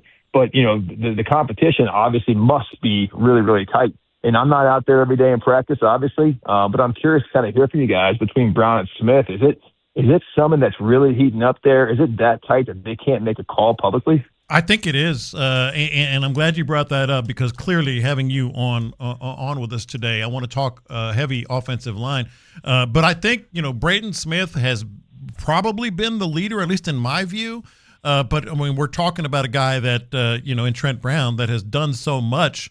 I really do think it has been, that close. Yeah, no, 100%. It feels like depending on flavors, whichever flavor you like, I think that you could have either of them in there. And I think that I have been a little bit more calm on that particular battle because it feels like knowing both of their injury histories and how long they've played in the league, it feels like you might need both of them just to get through the season regardless. Mm-hmm. But yeah, it does feel like it could be either one of them. The thing I'm comfortable in is that they both, as recently as last year, showed that they're capable of playing the position, Right.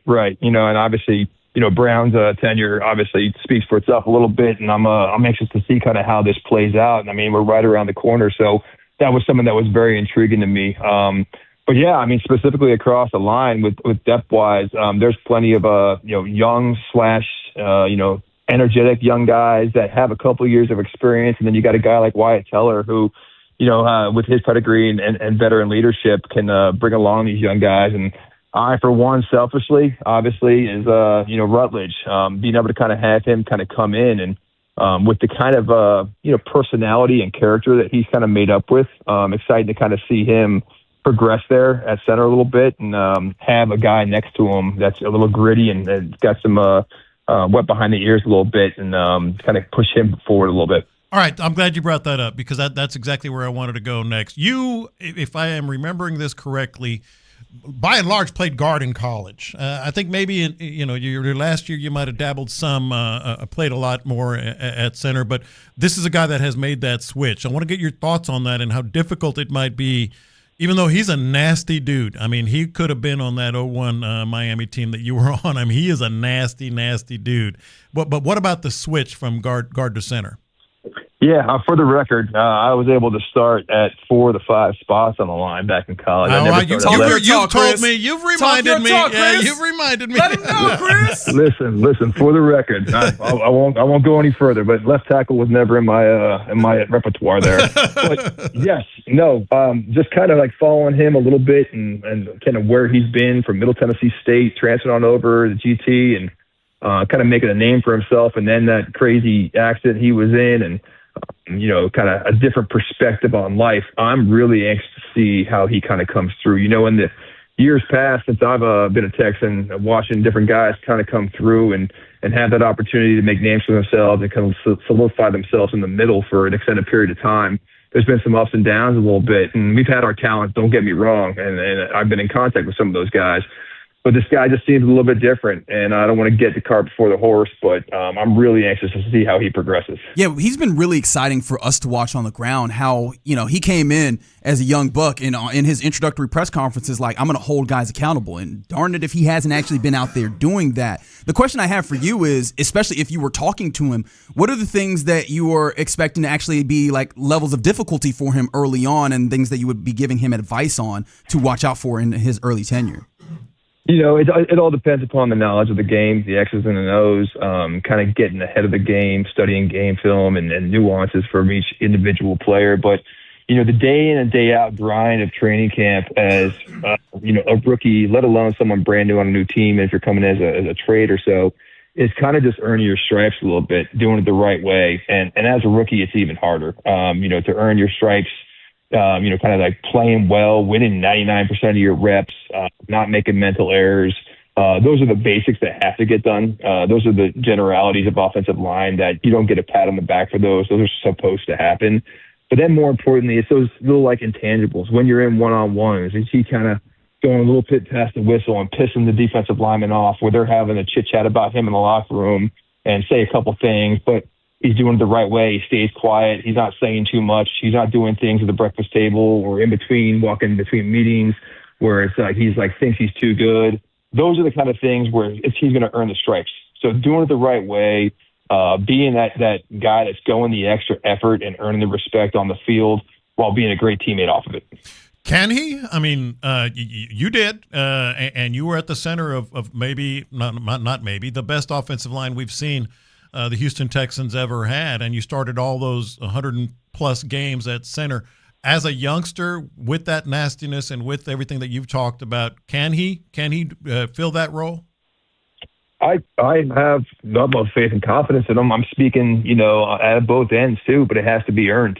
Coming in as a rookie, it's something that, you could say you want to do something, but it has to be a day in and day out grind, and a consistent grind at that. And then at the same point, you got to have luck with injuries and being able to kind of be on top of your game health-wise as well. I think the one thing that, going back to our time a little bit, and I give credit to when I came in the league in 2005 back in Denver. I came into the league with the old school John Elway offensive line, with the center being Tom Nalen and left tackle being Matt Lepsis and Ben Hamilton, all these guys that were, Denver Bronco royalty out there. And they were the old school zone blocking guys that never did media, never were around, didn't do too much, implemented a fine system to keep each other accountable in-house in the offensive line.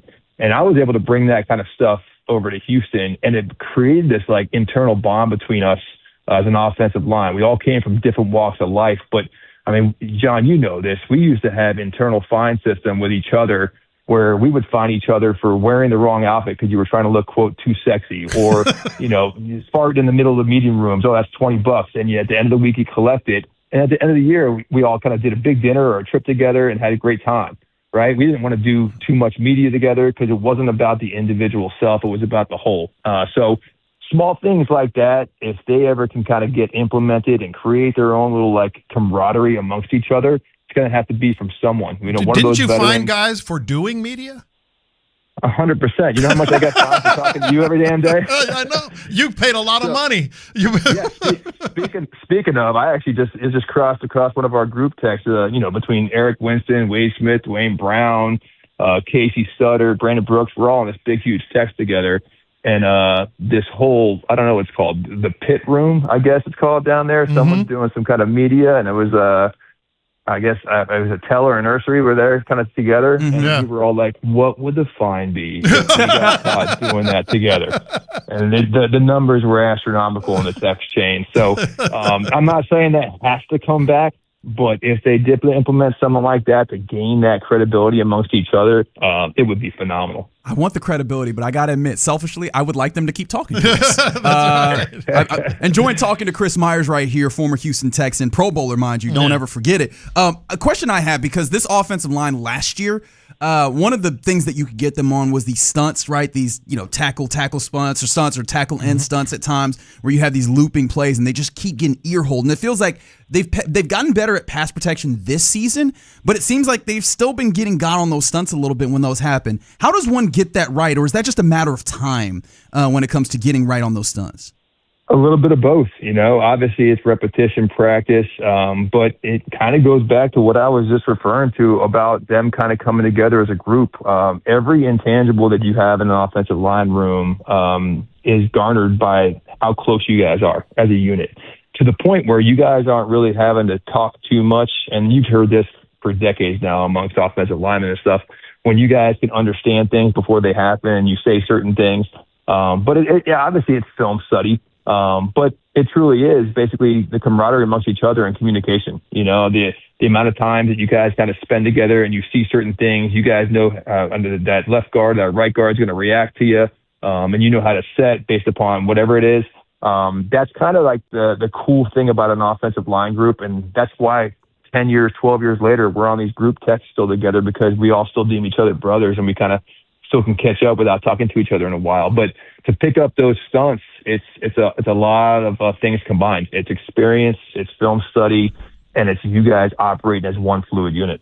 All right, Chris, one more for you here, and it has to do with that camaraderie and some of the things you guys did to be together. I know you often, and it was often you, by the way, asked some questions that got the group going, and some of them I don't even want to mention on air that you asked me. But either way, our question of the day, and I think this would have gotten you guys going.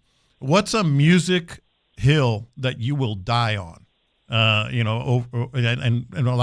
in honor of Frank Beard from ZZ Top, who passed away. Sure. And I said that's the bet. What's one for you? I've tried to kind of rack my brain around this a little bit, and there's so many directions you can go with this. I didn't go the comedic route there, John, but I actually kind of dissected my childhood. I'm a 1981 baby, so the late 80s, early 90s was kind of like where I'm kind of developing my music love a little bit. But back then, it was kind of like the hard rock into grunge area a little bit. And I always kept coming back to, there's no more music videos these days, right? I mean, there are a little bit, but I remember every single song that I loved having a music video, and I could not ever get over November Rain by Guns N' Roses. Okay. For some reason, that song specifically, and then the solos by Slash, I've never been able to play a guitar in my life, or any instrument for that matter. But that video itself, which probably was 15 minutes long, that's those mini movies that they made for these music videos always stays ingrained in my head. Those Aerosmith, all these different songs from back then. But for some reason, Guns N' Roses' November Rain popped in my head as one of my all-time favorites. Because whenever it comes on the radio or I hear it at all, I try to show my kids they can never last through the intro, which is probably 3 minutes long. But that one for sure for me is one of my all-time favorites. All right. So you're just in your dreams, just shredding on a guitar in front of a chapel out in the middle of nowhere. Yeah, well, it's coming from a bald guy, Reggie. If I could grow my hair like Slash, I would do it in an instant moment. Chris, we appreciate you talking with us. Talk to you tomorrow. Oh, God. Absolutely, guys. Whenever you want to have it, let me know. No, we appreciate it greatly. Chris Myers, Pro Bowler with your Houston Texans. And honestly, really and truly, friend of the program here in Loop on 95.7 The Fan. All right, you are indeed in the Loop. Coming up next, we'll get you your lunchtime confessions. Yeah, we will. Right now, let's talk about Low T Center. Getting up there in your age, maybe you start to feel a little bit different, weight gain, loss of muscle mass, not getting the most out of your workouts. That was it for me. I was like, man, nothing's happening here. It could be low testosterone or signs of low testosterone, so just get the free test at the Low T Center, locations all over town.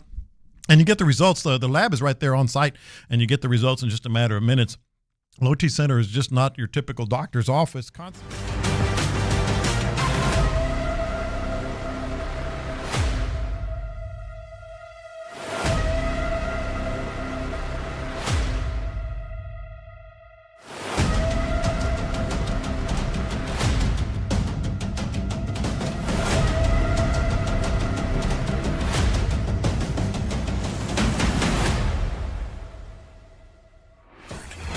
you play scared in this league, you're scared of making mistakes, you're just.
The Loop is powered by Mokaram Injury Lawyers. Hurt in an accident?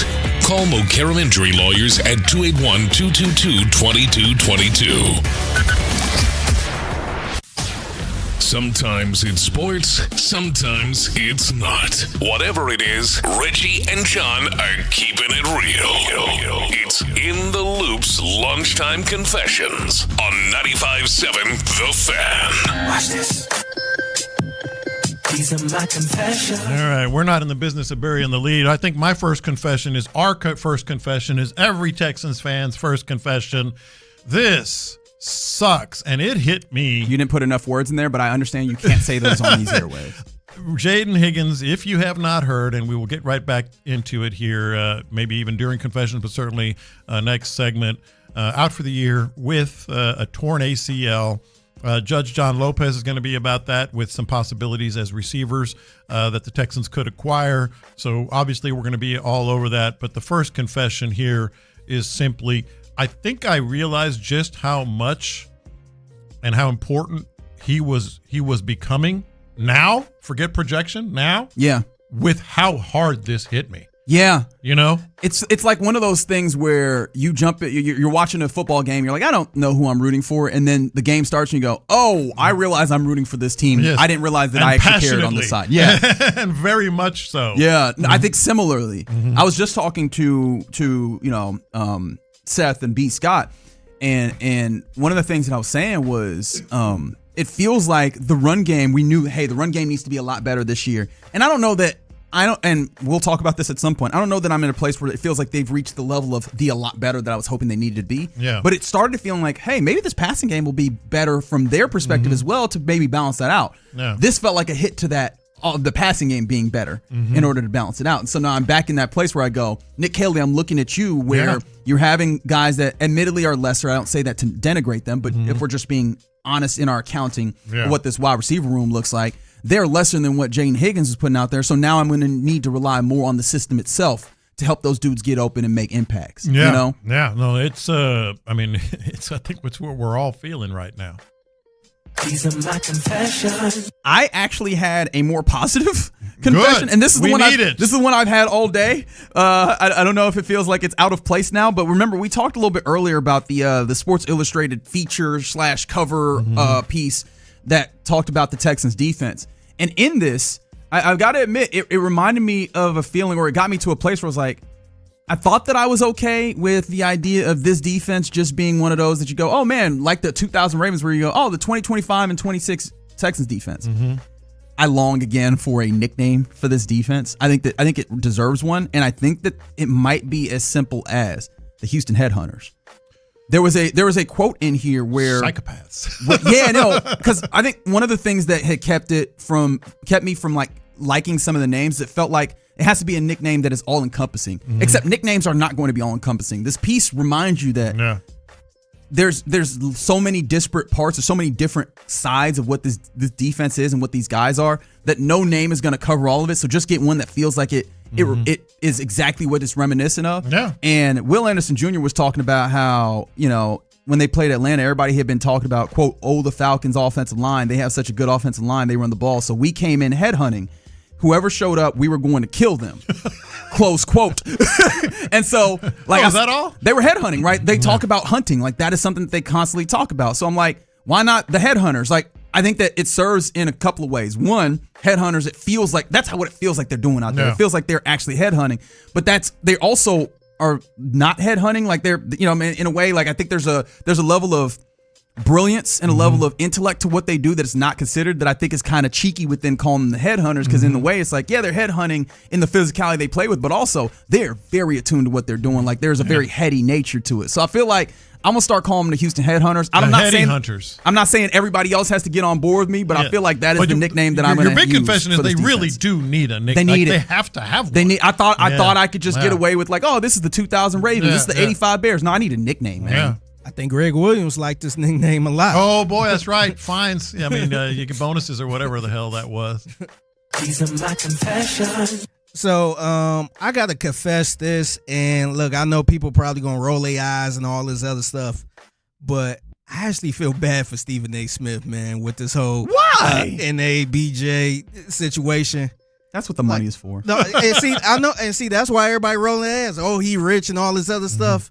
But just imagine, and he was a journalist at one point, trying to channel my Michael Wilbon to him. But he was a journalist at one point, and I know, and Reggie, I know you are too. You went to school for this. Oh, I'm not. And you have high praise for this organization right here, man. And just imagine if they turn around and give you a thumbs down. Yeah. And I could just see the look Your on his people, face. man. Yeah, I could just see the look on his face doing all these interviews, and he did a media run with this. I could tell he is hurt by this one. And a lot of people say a lot of stuff about Stephen A. This one was a kick to the junk for him, man. I think you're right. You can see it in his face. I think you're like he can put on the front and all that for a lot of stuff. But I think you're right. Like he's like, man, NABJ. Yeah. To me, this reminds me of back in the day when President Barack Obama called Kanye West a jackass. I remember that. And mind you, this is Barack Obama, who is from Chicago, and Kanye West, who had high regards of Barack Obama from Chicago too. And just knowing somebody like that you had high regards for, calling you a jackass. Yes. And I feel like I think Kanye had other problems too. You but think? I feel like he ain't been the same since that moment. It's kind of like when your parents aren't mad at you; they're just disappointed. That really cuts. And that really cuts. I love all the examples that you put out here because all of them seem to have a common thread, which is that, hey, this should probably tell you something. Like that's why I'm not too upset about it. I'm sure that it hurts him. No, I'm just saying I feel bad. Like just imagine somebody. I mean, like I said, a lot of people have high praises for this, but and they give you a thumbs down. That's right. Like, damn. That's what the money's for. This ain't the. It's one of my favorite quotes from the Mad Men TV show. Just imagine somebody like Reggie. You hold what's his name, Aaron Schatz. Yeah, to a high Aaron Schatz. regard. I'm surprised you remember. Just that. imagine if Aaron Schatz came out and said, "Man, Reggie is the worst phony. He's a phony. He's a stat phony." You're gonna be like, "Damn!" You're gonna feel like you got shot, man. And I'm gonna wonder what did I do to bring this upon myself. And hopefully I will correct and I will feel bad for you. This ain't the first time Stephen A has been criticized or chastised, and usually it's been a lot more loving. But this one in the past. That's those other ones didn't cut. But see, that's what I'm saying, and that's my whose point. fault is that? My point. Yeah, I don't care about who fault it is. I'm just saying this one right here hurts. Yeah. This one, and he been called out by everybody. Yeah. You know what this feels like to me? This one I would feel bad for. It's when that kid is like, when the parents like, hey, don't touch the stove, and the kid keeps trying to touch the stove, and you're like, I've been telling you, don't. All right, go ahead and touch the stove. Go ahead. See what happens. Like this is him touching the stove. Yeah, it hurts, but you needed this hurt because clearly without the hurt, you weren't learning your lesson. Yeah, you could see it in his face though. You man. could. Speaking of which, I got a quick one here that I think you guys might have something to say about. These are my confessions. You say you're starting to feel bad for Stephen A. Smith. I'm starting to feel a little bad for Jaden Daniels. When it gets to this, I mean, just getting raked over the coals, drug, all of it over the number 5 thing. The United States Department of the Interior took a shot at him. What? The United States Department of the Interior tweeted last night, or was it this morning? No, it was yesterday. Last night. National Park Week starts in 4 days. We were going to announce it yesterday, but out of respect, we waited. The U.S. freaking government is dragging him now over, and they have a picture of buffalo and stuff at a national park. And they're like, dude, everything and everyone is just going in on Jaden Daniels. Yeah, remember when I asked, when does it become annoying? Yeah. There it is. Right there. We found it. I'm proud of us. It's crazy because he don't come across as a person like that. It's just everybody's piling and on. It's just It's just a total pile on now.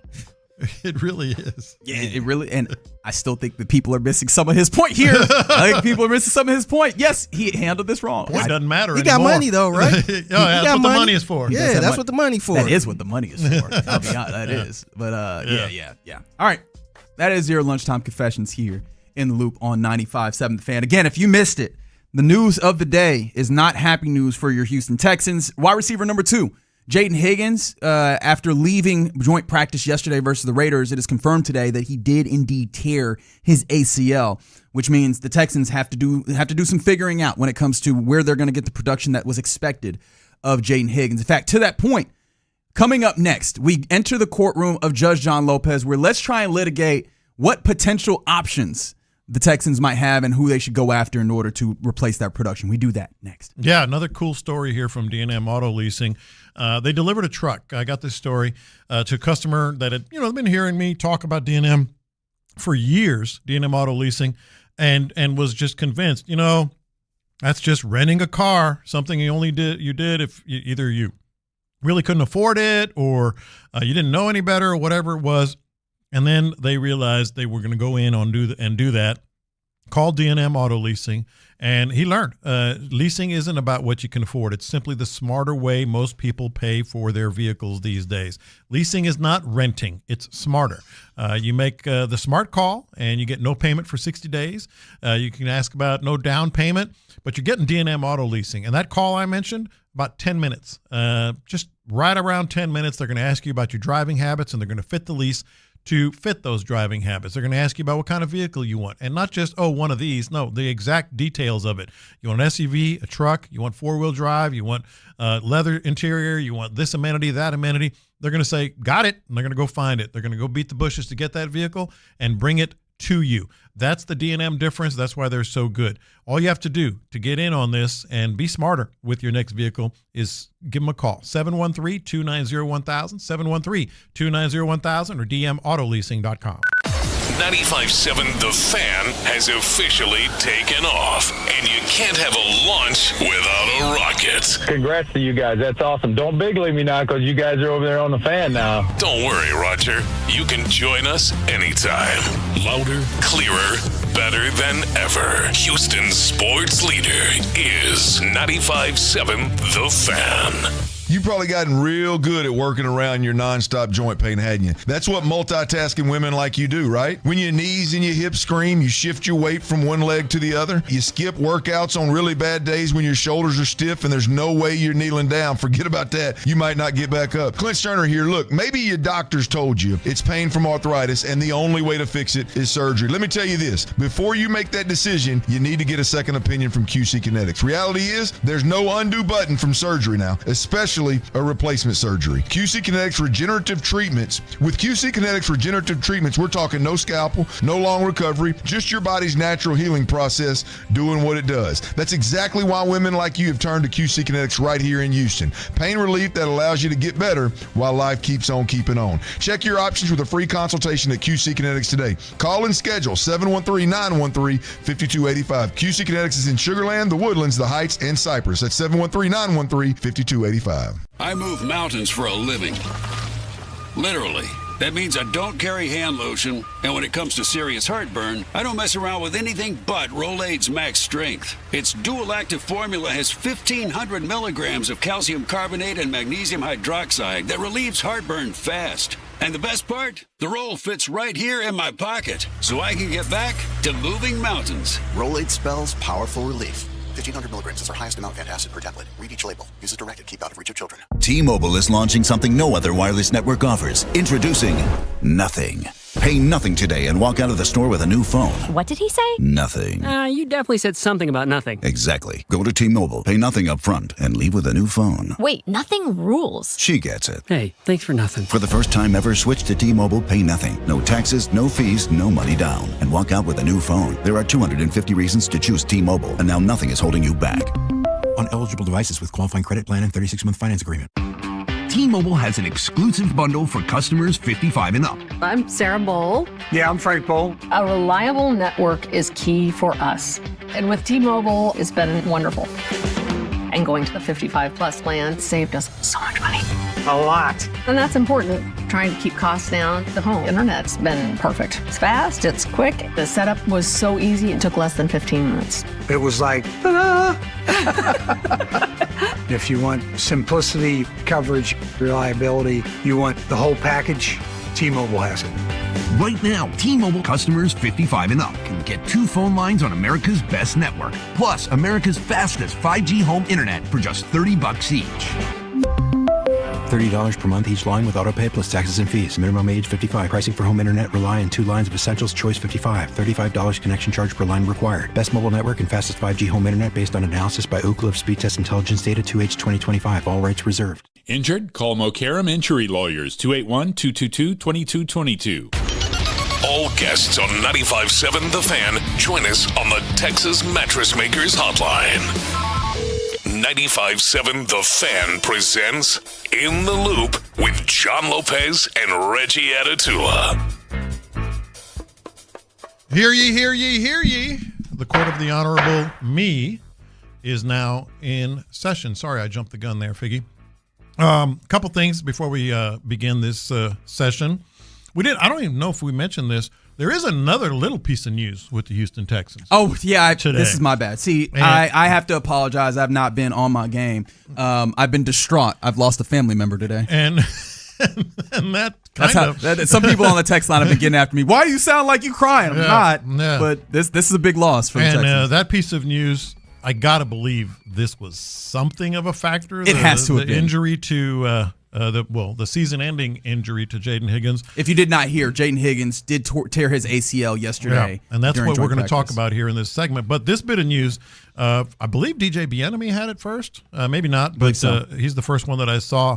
The Houston Texans will not play their starters against the Raiders tomorrow night. I don't know. D'Amico on Saturday had said that if you're healthy, you play. Yes, and D'Amico Ryans now says he feels like Tuesday's practice was plenty of work for the at least that's what he said per a team spokesman. So we're not doing buy or sell then, because that feels like that would be a real buy or sell moment. Yeah. Remember in real time, I'm like, man, I think he lying. I think he straight up lying. You did. I do remember you saying that. So not playing their starters tomorrow night. Is that the right decision? Oh, I think so. It feels a little weird now because we were promised that. It's almost like, hey, we're going to go get ice cream. We'll see. No, you don't want to hear we'll see. He didn't even say we'll see, right? Well, as soon as he said we'll see. Did D'Amico say we'll see? I heard we'll see. Yeah, D'Amico on Saturday is like, oh, yeah, we're going to go get ice cream later. Yeah. When's later? When's later? Not tomorrow. That's right. So no starters tomorrow night. It had to have been a factor, right? I have to imagine. Yeah. I have to imagine so, which is disappointing because I actually was very interested to see how they would handle the distribution of time out there. But the other interesting thing, just real quick, is his part of his sort of pitch, for lack of a better way of putting it, about playing the starters on Thursdays. Hey, we want to get into the flow of the game day experience and getting, all that. And now it's like, man, not that important. It's not that important. And they did have a really good day of practice yesterday, I will say. It's nice to not have to worry about, the continued risk of injury now, unfortunately, because that was the thing that I was most concerned about with joint practice, knowing that they're going to go hard and then coming out and playing. Yeah. Playing on Thursday, so at least that is no longer in play. All right, so with the Jaden Higgins season-ending injury, ACL, immediately you start pondering possibilities. We've mentioned DeAndre Hopkins. We've mentioned Brandon Cooks with some experience here. We've mentioned some other wide receivers that are out there. We've mentioned some potential trades. That's not what today's courtroom is going to be discussing. We're going to mention two players here, one separate from each other in this court. Figgy, the case is the Texans should do what they can to acquire Tyreek Hill. Your Honor, I'm going to say no. I'm going to say they should stay away from Tyreek Hill. Mm-hmm. And, I could get into all the football reasons and the injury reasons and all that stuff because he did suffer a terrible, lower leg injury. Mm-hmm. So I understand if you want to stay away from him for that. However, I think it will be a bad idea to have Tyreek Hill in Houston, Texas, man.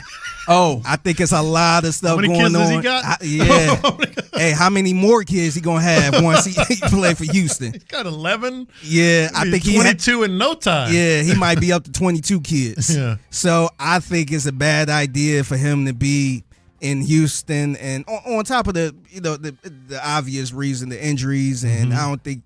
I'm not sure what type of Tyreek Hill you're going to get. Mm-hmm. And clearly, I don't think that's worth the gamble try to sign somebody like that. Because if you're going to get the old Tyreek Hill, then I'll be all for it, man. Hey, you can have some kids, too, while you're here. That's right. All you want. Yeah, but I don't great place to raise them. Yeah, That's right. I don't think you're going to get that type of Tyreek Hill. So I don't think the extra baggage will be worth that for the Houston Texans. Counsel?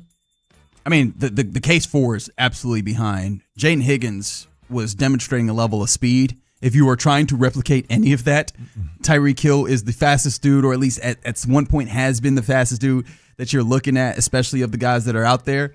Yeah, man, that's almost the entirety of the case. Like, also, a lot of the guys that we're talking about as possibilities, so many of them are either just inexperienced or just can't put it to the field at this moment. That would be a dude that absolutely has experience, also would bring in, like, championship experience, talk less of, that experience, and the ability to be a game breaker, which would force defenses to consider it. The question also still remains, like, what does he have? But obviously you would do the medicals before that. You would do a tryout before that. Sure. That would give you that. So if you're in a place where you're interested, kick the tires, I guess. Well, and it's funny, just my thoughts on this. I'm trying to ponder, would he be a good influence would he be a bad influence on the Texans culture, or would the Texans culture be a good influence on him? I don't have a great feeling on that. I would honestly. How old is he? He's 32, 33, 30, somewhere around there. I think is what Tyreek Hill brings is what it is. 32 years of age. I don't think you change anything about Tyreek Hill. And that's that. Yeah, I think that's what you're getting. I know that as a counselor, I'm not supposed to just hang my client out to dry. This one was impossible. Because I also remember we could have came up with an agreement. Fig, that one I needed to settle out of court. 100%. We could have settled this one. Fig, do you remember the note that we had in Around the NFL a few months ago? I'm surprised that you didn't bring this up, but I guess you just probably didn't remember it. Remember when he was out here saying that he didn't have any power in his leg? Yes, I forgot about that. Yeah, I was like, I don't know how I'm supposed to say this if I'm like, genuinely, if he's not having any power, what the hell are we doing here? Like, he just needs to retire. We could just settle this. Yeah, okay, we'll no, you can take your victory, big dog. I get it. No, I get it, man. We can settle this. This is like when the attorney accidentally finds out that he really did murder that person, but he still got to defend him. Let's just settle this and go out for drinks afterwards. You may want to just take a plea deal here. Yeah. All right, well, maybe this gets even more interesting here. Again, these are not necessarily our choices here, but it is something to ponder because these names will be mentioned on top of the DeAndre Hopkins and the Brandon Cooks and the others that might be out there, or a trade, et cetera. But the next case here, the Houston Texans should go after Brandon Ayuk. Your Honor, I don't think you should go. I don't think they should. That would be a no, that's too. the place. I'm surprised. I had to think about this. I'm really surprised. I'm up on the fence with this one. No, I'm just playing. But they shouldn't go after this guy because I don't even know if he want to play football, man. I feel like he's on social media. He's in the car more than he is on the practice field.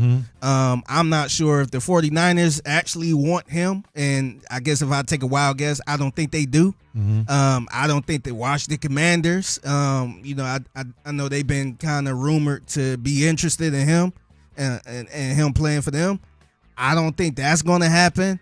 So I don't think this would be a good fit at all, man. I just, the player is good, but sometimes you just got to look at the character on this one. Funny. Man. Well, I'll say it after you state your case. To bring in Brandon Ayuk, 15 yards per reception. Yeah. Right, like, big body, has ability to drive down the field. Like, he absolutely. Let's just talk about on the field stuff. He is incredible. Of the guys that feel like they are remotely available, he is absolutely on the field the best of those. Clearly, I have to answer to how do you get around the fact that he might be a little bit loco. You know what I mean? The things that I will That's point a compliment. to. Just, hey, man, we on these nice FM airwaves. I don't want to sully them with bad words. Yeah. The thing that I would point to is he seemed to just not want to be in San Francisco anymore.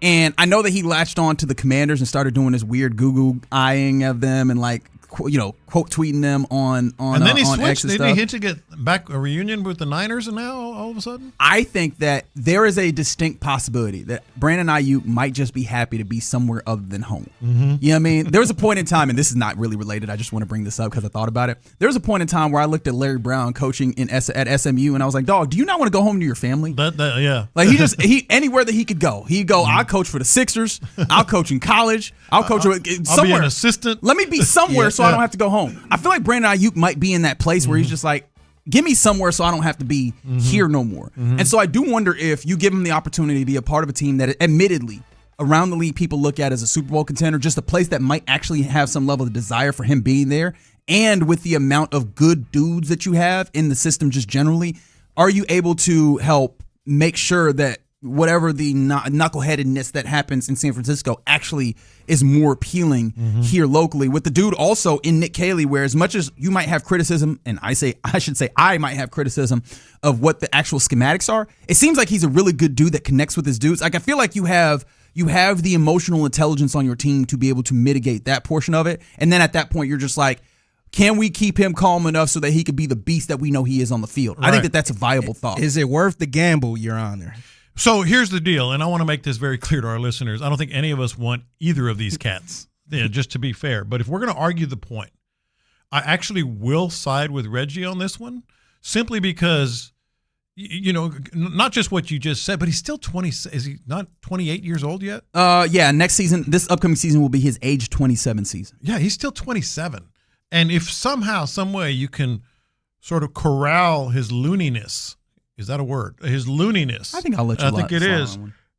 On this squad, maybe more than any other, he can do it. And then there's this other argument. It sounds like I'm making the case. There was also a big if, man. A fair I get point. it. That's why we don't want it. That's a big if. There's also an overlap with D'Amico Ryans there. Now, of course, D'Amico Ryans working on the defensive side of the football, him on the offense. But at least there's a slight level of familiarity that maybe helps transition there. That's one of the things I would have mentioned if I was stating the case for you. The other thing I would have mentioned if I were stating the case for Ayuk, and again, just to be clear, because people tend to hear things they want to hear. We don't want either of these guys. But if I had to argue 95.7 the fan said. Everybody on the station. But if I had to argue it, I mean, not just, that he's young, that D'Amico has a history, versatility, man. Like the amount of versatility he brings to an offense. For an offense that is all about getting the ball into space and, maybe trying to, do something. Hell, they ran an end around the first play of a preseason game this past week. They're trying about just getting playmakers in space. He would do that. He would, but there's a reason why all of these teams ain't knocking on his door to try to get him. Yes, there is. No, 100%. Like, I don't want to ignore that. The question I ask, is there any possibility that the Niners would be so happy to see someone come and try and get him that they give you a discount? Like, can you get the open box special here? Mm-mm. When you go to Best Buy and you're like, I want a TV, except what about the one that you already have out here as a display? Mm-hmm. There's a little knock in it. There's a little notch in the side. Mm-hmm. Can you give me $50 off to take that one? Like, I do wonder, would that be something that's I don't think so. No? Okay. Yeah, I think they just gonna hold on to him despite him, just because of him. It's the whole reason they've held on this long. They're just gonna lock him. Lock him in his room and not let him go outside and play. Y'all making us look like fools, so we ain't let you go nowhere for no discount. All right, fair enough. All right, there you go. Just a couple of thoughts there. I still think, before we move on here, who just immediately, obviously we haven't had enough time to really sit down and fully think through all the ramifications. Who is if you're going outside of the building to add to this, who is like the top three for you right now? Be Hopkins, one. Really? Okay. Yeah, I think so. I think he lives here.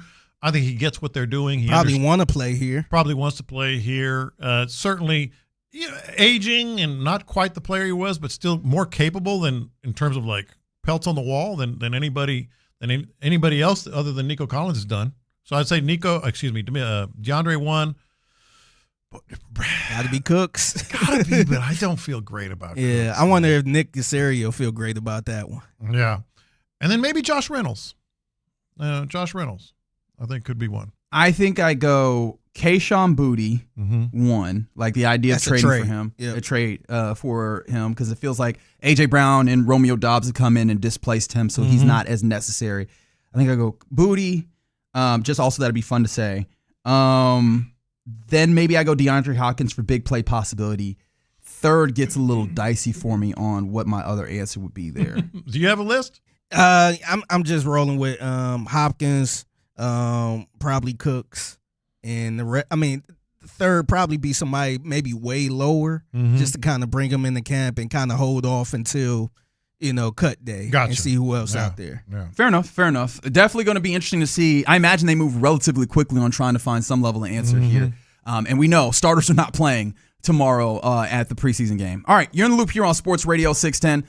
But still, it's going to be a good preseason game to get to regardless. And you could be someone who sits in the bullpen. Great seats for that game just by being caller number 7 right now to 713-572-4610, giving away a pair of tickets to the bullpen. They're right up there on field level, and you'll have an opportunity to do that if you're calling number 7 right now, 713-572-4610. All right, coming up next, let's talk about the NFL more in general. We always hear about coaches on the hot seat, but what players are on the hot seat this year? 713-572-4610. We talk about it next. Yeah, let's talk about how you're feeling about those chances right now. Maybe not a good day to ask, but maybe it is. Maybe when you're on Kalshi, the number one prediction, America's number one.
Houston sports leader is 95.7 The Fan. 95.7 The Fan presents In the Loop with John Lopez and Reggie Atatula. That's right, Mr. Big Voice Man. You are indeed in the loop here on 95.7 The Fan. The big news of the day that's come down is that number 2 wide receiver for the Texans, Jaden Higgins, the second-year man out of Iowa State, will likely not be seen this year for the Texans, as yesterday at joint practice he left the field due to an injury. Our guy Ron Hughley, and I don't want to misquote him, but it seemed like he was saying that while he was nearby and did not see it specifically happen, it did seem like there wasn't many people around him. So maybe it was like a non-contact, which would further solidify the confirmation that we have, which is that he has suffered an ACL injury, a torn ACL. And so we've been thinking about it. You know, what do you have to do in order to replicate the production that it seemed like he was getting ready to give you? We're getting some wild options out there, man. Yeah, and I get it, right? Just throw things out there. Let's kind of brainstorm together. I'm cool with that. On the text line, some people throwing out, well, Tyler Lockett's out there. Tyler Lockett, and I admit, K-Stater, man. I have a lot of affinity for Tyler Lockett. My good K-State brother, Tyler Lockett, is fully laundered, as I like to say, or to put it very more straightforward, he's washed. I saw him last year at Tennessee. Give me Randy Moss at this point. Right now, Randy Moss, right off the boat, like right off of the fishing. What is it, catch 10 or whatever? His catching 10. His show Jaden is. Higgins going to have more time to fish. He will have more time to fish once he's done rehabbing. Yeah, I think that he's going to have to do that as well. But yeah, man, I think that one's out of the books. We mentioned Brandon Cooks because he knows the system, but I think that was just like an immediate looking at it. There's no way that the powers that be currently with the Texans would be good with that one, right? Is there no way? Okay. Or low because low possibility is probably a better way of saying it. That was an Easterby thing. It was, but didn't he take Easterby's side? He did call out the organization after Easterby left or got fired. But it was the gist of it. You know, the muse for his departure was Jack Easterby. You know, the whole impact that he had. But I still think it's low because we don't talk about this. Like, Casario's still tight with Easterby, apparently. They're still friends. He calls him his friend and all that stuff. And Casario is still here, too. He is still here, notably. I think I saw that recently. Yeah. Yeah. No, that's fair. Somebody said there's really not even anybody worth bringing in not named Booty. Well, I mean, I like Kayshon Booty from the Patriots. There's some other names that are kind of popping out there. I know that Jordan Addison was one, like, because you look at teams, you go, who maybe has excess that might be willing to part with it? The Vikings are one of those teams that feels like they might have some excess. I don't know that they'd be willing to part with Jordan Addison, but that's a thought that you put up there. Keon Coleman is a name that's come up for the Bills. I know that they've had kind of a weird relationship with him. The way that like Deion Dawkins has talked about, it makes it seem like he still has some like some growing up to do himself. Yeah. And I wonder if that's what you want to throw into the room in order to try and like get production out of immediately. It's not that I don't think he can grow up. I do believe that's the case, but I'm also, with every possibility that I'm going through, J-Lo, I'm trying to think of how reasonable is it to expect production out of them this year, because that's what you're trying to replicate is immediate production, not necessarily potential. The potential is still there with Higgins. I think you're absolutely right. Like even Keon Coleman, you know, you take such care and you're so precise in terms of finding the right type of player to fit your squad when you're in draft mode.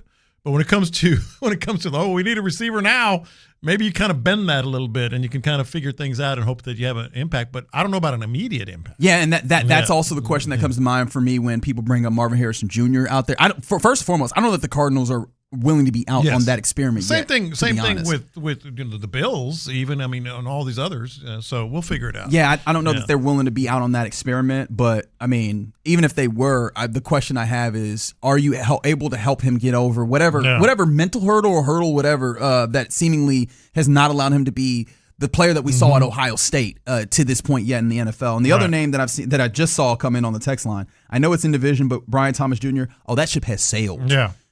He's having a really good camp. And coming into camp, they gave him more stuff to do. I don't think that's something that you do. Reportedly. We always got to say that during training camp. Yeah, fair enough. Yeah. I don't think that's something you do expecting to then later move him or have any real openness to moving him, making him more vital to what you're doing offensively. Right.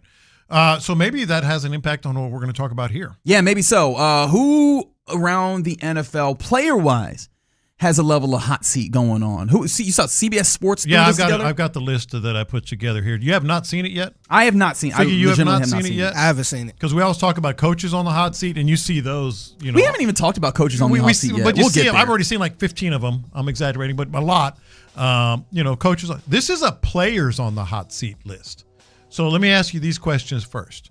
It has 10 players and 4 honorable mentions. Is C.J. Stroud on this list? Yes. I'm going to say yes. Is he in the top? You are correct. Is he in the top 5? Of how many on this list? 10. With 4 honorable mentions. Is he in the top 5? I'm going to say no. I'm going to say he's around 6 or 7. I think because of the quarterback contract, he probably is. That's what you call the tease. I'm not going to tell you until we get you there. Jerk. You, man. Come on, man. My nerves is already bad in finding out that Jaden Higgins walks off the field, and I'm like, man. Jaden Higgins walks off the field yesterday. I'm like, maybe that's a good thing. And now I found out that you done basically lost it for the season, and now you're doing bits. You doing teasing bits. It's not a bit. So sick of you, man. All right, honorable mention players on the hot seat this year. Stop me when you have a thought. All right, Bradley Chubb. Interesting. Yep.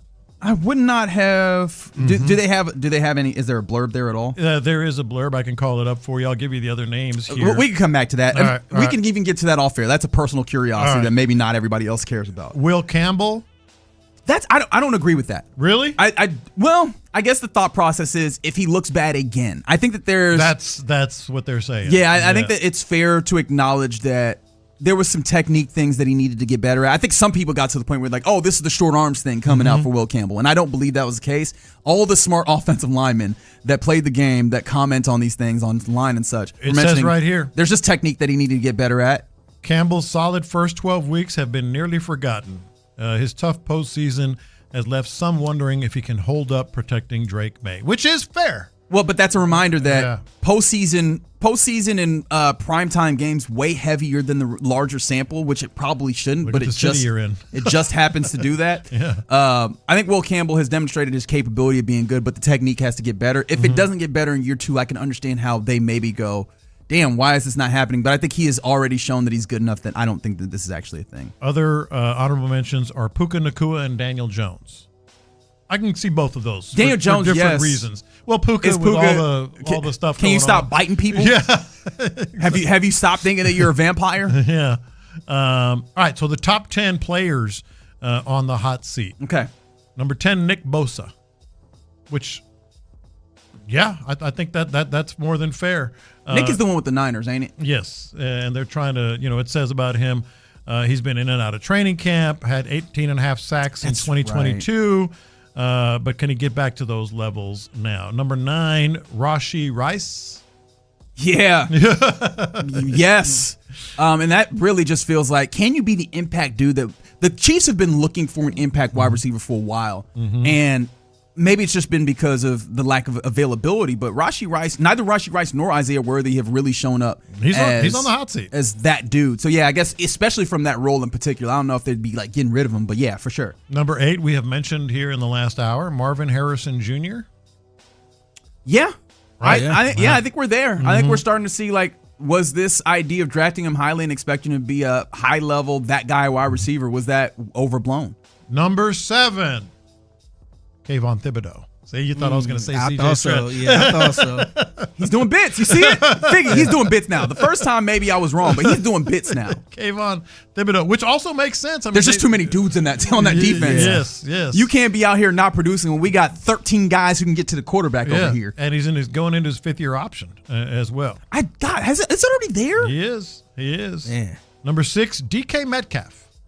How are we feeling about that one? Huh. Really? That's what it says.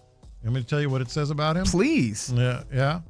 DK Metcalf, when the Steelers sent a 2nd-round pick to the Seahawks, they gave him a 4-year, $132 million extension. They did not expect him to post his fewest catches and yards since his rookie year. You can blame quarterback Aaron Rodgers' penchant for checking it down. Yes. Despite his hulking size, Metcalf is not a great contested catch winner, which is true. But this is something we know. Like, this is I bought this broom in order to mop the floor, but it's not mopping the floor. Well, yeah, it's a broom. What are we doing here? He wasn't a great separator last year as well, statistically speaking. So, I think that feels like the Patriots. Maybe he's on the hot seat for that particular role with the Patriots, but I feel like that'd be a Patriots issue. Yeah. It was very clear when he was with the Seahawks that they did. Let me do it this way. You remember the criticism of DK Metcalf coming out out of was it Ole Miss they came out of? Mm-hmm. Was that dude runs in a straight line. Like he's not a route runner. And then the Seattle Seahawks were like, well, a straight line can go vertical and it can go horizontal. And they just kind of ran him across the field and used that straight line speed. Well, yeah, if you want to get the best out of him, I would say do that. Like, don't try and make him into something he's not, and definitely don't expect Aaron Rodgers the ghost of Aaron Rodgers to be able to make the most of him. I don't agree with that one. 4 of the top 5 players on the hot seat are quarterbacks. Okay, that's fair. Number 5, Deshaun Watson. Obvious reasons. Yeah, I was like, I mean, are we even saying that he has the seat? Yeah, exactly. Are we certain he has the seat? He may not even be on the field. Yeah. Number 4, Brian Thomas Jr. in division. I guess, just with the receivers that they have. Yeah. But again, I come back to maybe this is being a little bit closer to it. Yeah. I think that they are using him more now. Number 3, Tua Tagovailoa. Yeah, again, are we sure that he has a seat? But absolutely. But if he doesn't, then he's done. Yeah. I mean, he's out of the league. 100%. Right? Yeah, because what team do you like having him as a backup for? He's done. This is it or else if he doesn't do it. Number 2, C.J. Stroud is the number 2 highest ranked player on a hot seat. We don't really need. We've talked about it a lot. We've talked about it too much, in fact. I could say that with all certainty. And the number 1 player on the NFL player hot seat list, Kyler Murray. Okay. Right? I agree with that. Yeah. That's very fair. Yeah, man. You're trying to figure out if you can, how much of his inability to get the clear talent that we saw out of him is just inherent with his stature, or was in Arizona with the many, many different iterations of weird offense that they had there. You've isolated the variable to some degree. Yeah. You know that there's good talent to catch the football. You know that there's a good system with Kevin O'Connor, or Connell rather. If it doesn't work here, it feels like, okay, it's a little bit more of you. Kind of a wrap on him as well. And by the way, just to circle back to the Jaden Higgins out for the year conversation, the 281 says, I think Xavier Legette would be a good option, a cheap option. Hasn't worked in Carolina yet. I'm not so sure about Xavier Legette, but man, would that be fun. I am sure about Xavier Legette, but not in the way that I'm sure that I don't want it. You don't? Xavier Legette has not been like the reason why you remember Xavier Legette's name, and I say it with due respect, is because he talked that way. Yeah, he eats raccoon. That as well. Yeah. Right? Like Xavier Legette he's not demonstrated his capability as a wide receiver in the league. Just point blank, period. And maybe you're saying untapped potential. Well, I'd much rather. I wouldn't bring him in as a like a problem solver. Wait, you're saying it'd be fun? You out here doing bits again? We talking about solving problems? That's not a bit. It would be fun to have him around. I'm not worried about talking to anybody. I don't know if it would answer any of your questions, but it would be fun. I am not worried about talking to nobody right now, John Lopez. I'm worried about getting yards on the field. Stop doing bits. J-Lo's doing bits right now. Do you see it? 713-572-4610. Are you seeing him doing these bits right now? No bits. I'm out here trying to figure out how we can get this offense Super Bowl ready. I'm trying to figure out how we gonna eat. Yeah, man, you out here doing got bits. no food. Yeah, that's right. Gosh, all right, you're in the loop right here on 95.7 The Fan. Thanks for rocking with us on this Wednesday, despite the fact that my co-host is out here doing bits. Not doing bits. Coming up next, not a bit, but always something that we're happy to see. It's where we hand things over to Figgy Fig for the mixtape. What you got, man? Yeah, man, got to talk about this story that is sweeping the nation. Penn State, they in another scandal. They got another scandal going on. Scandalous. Let's do it. Next. JJ Watt is a fan of the new frequency. Thank you guys for all the energy.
is 95.7 The Fan.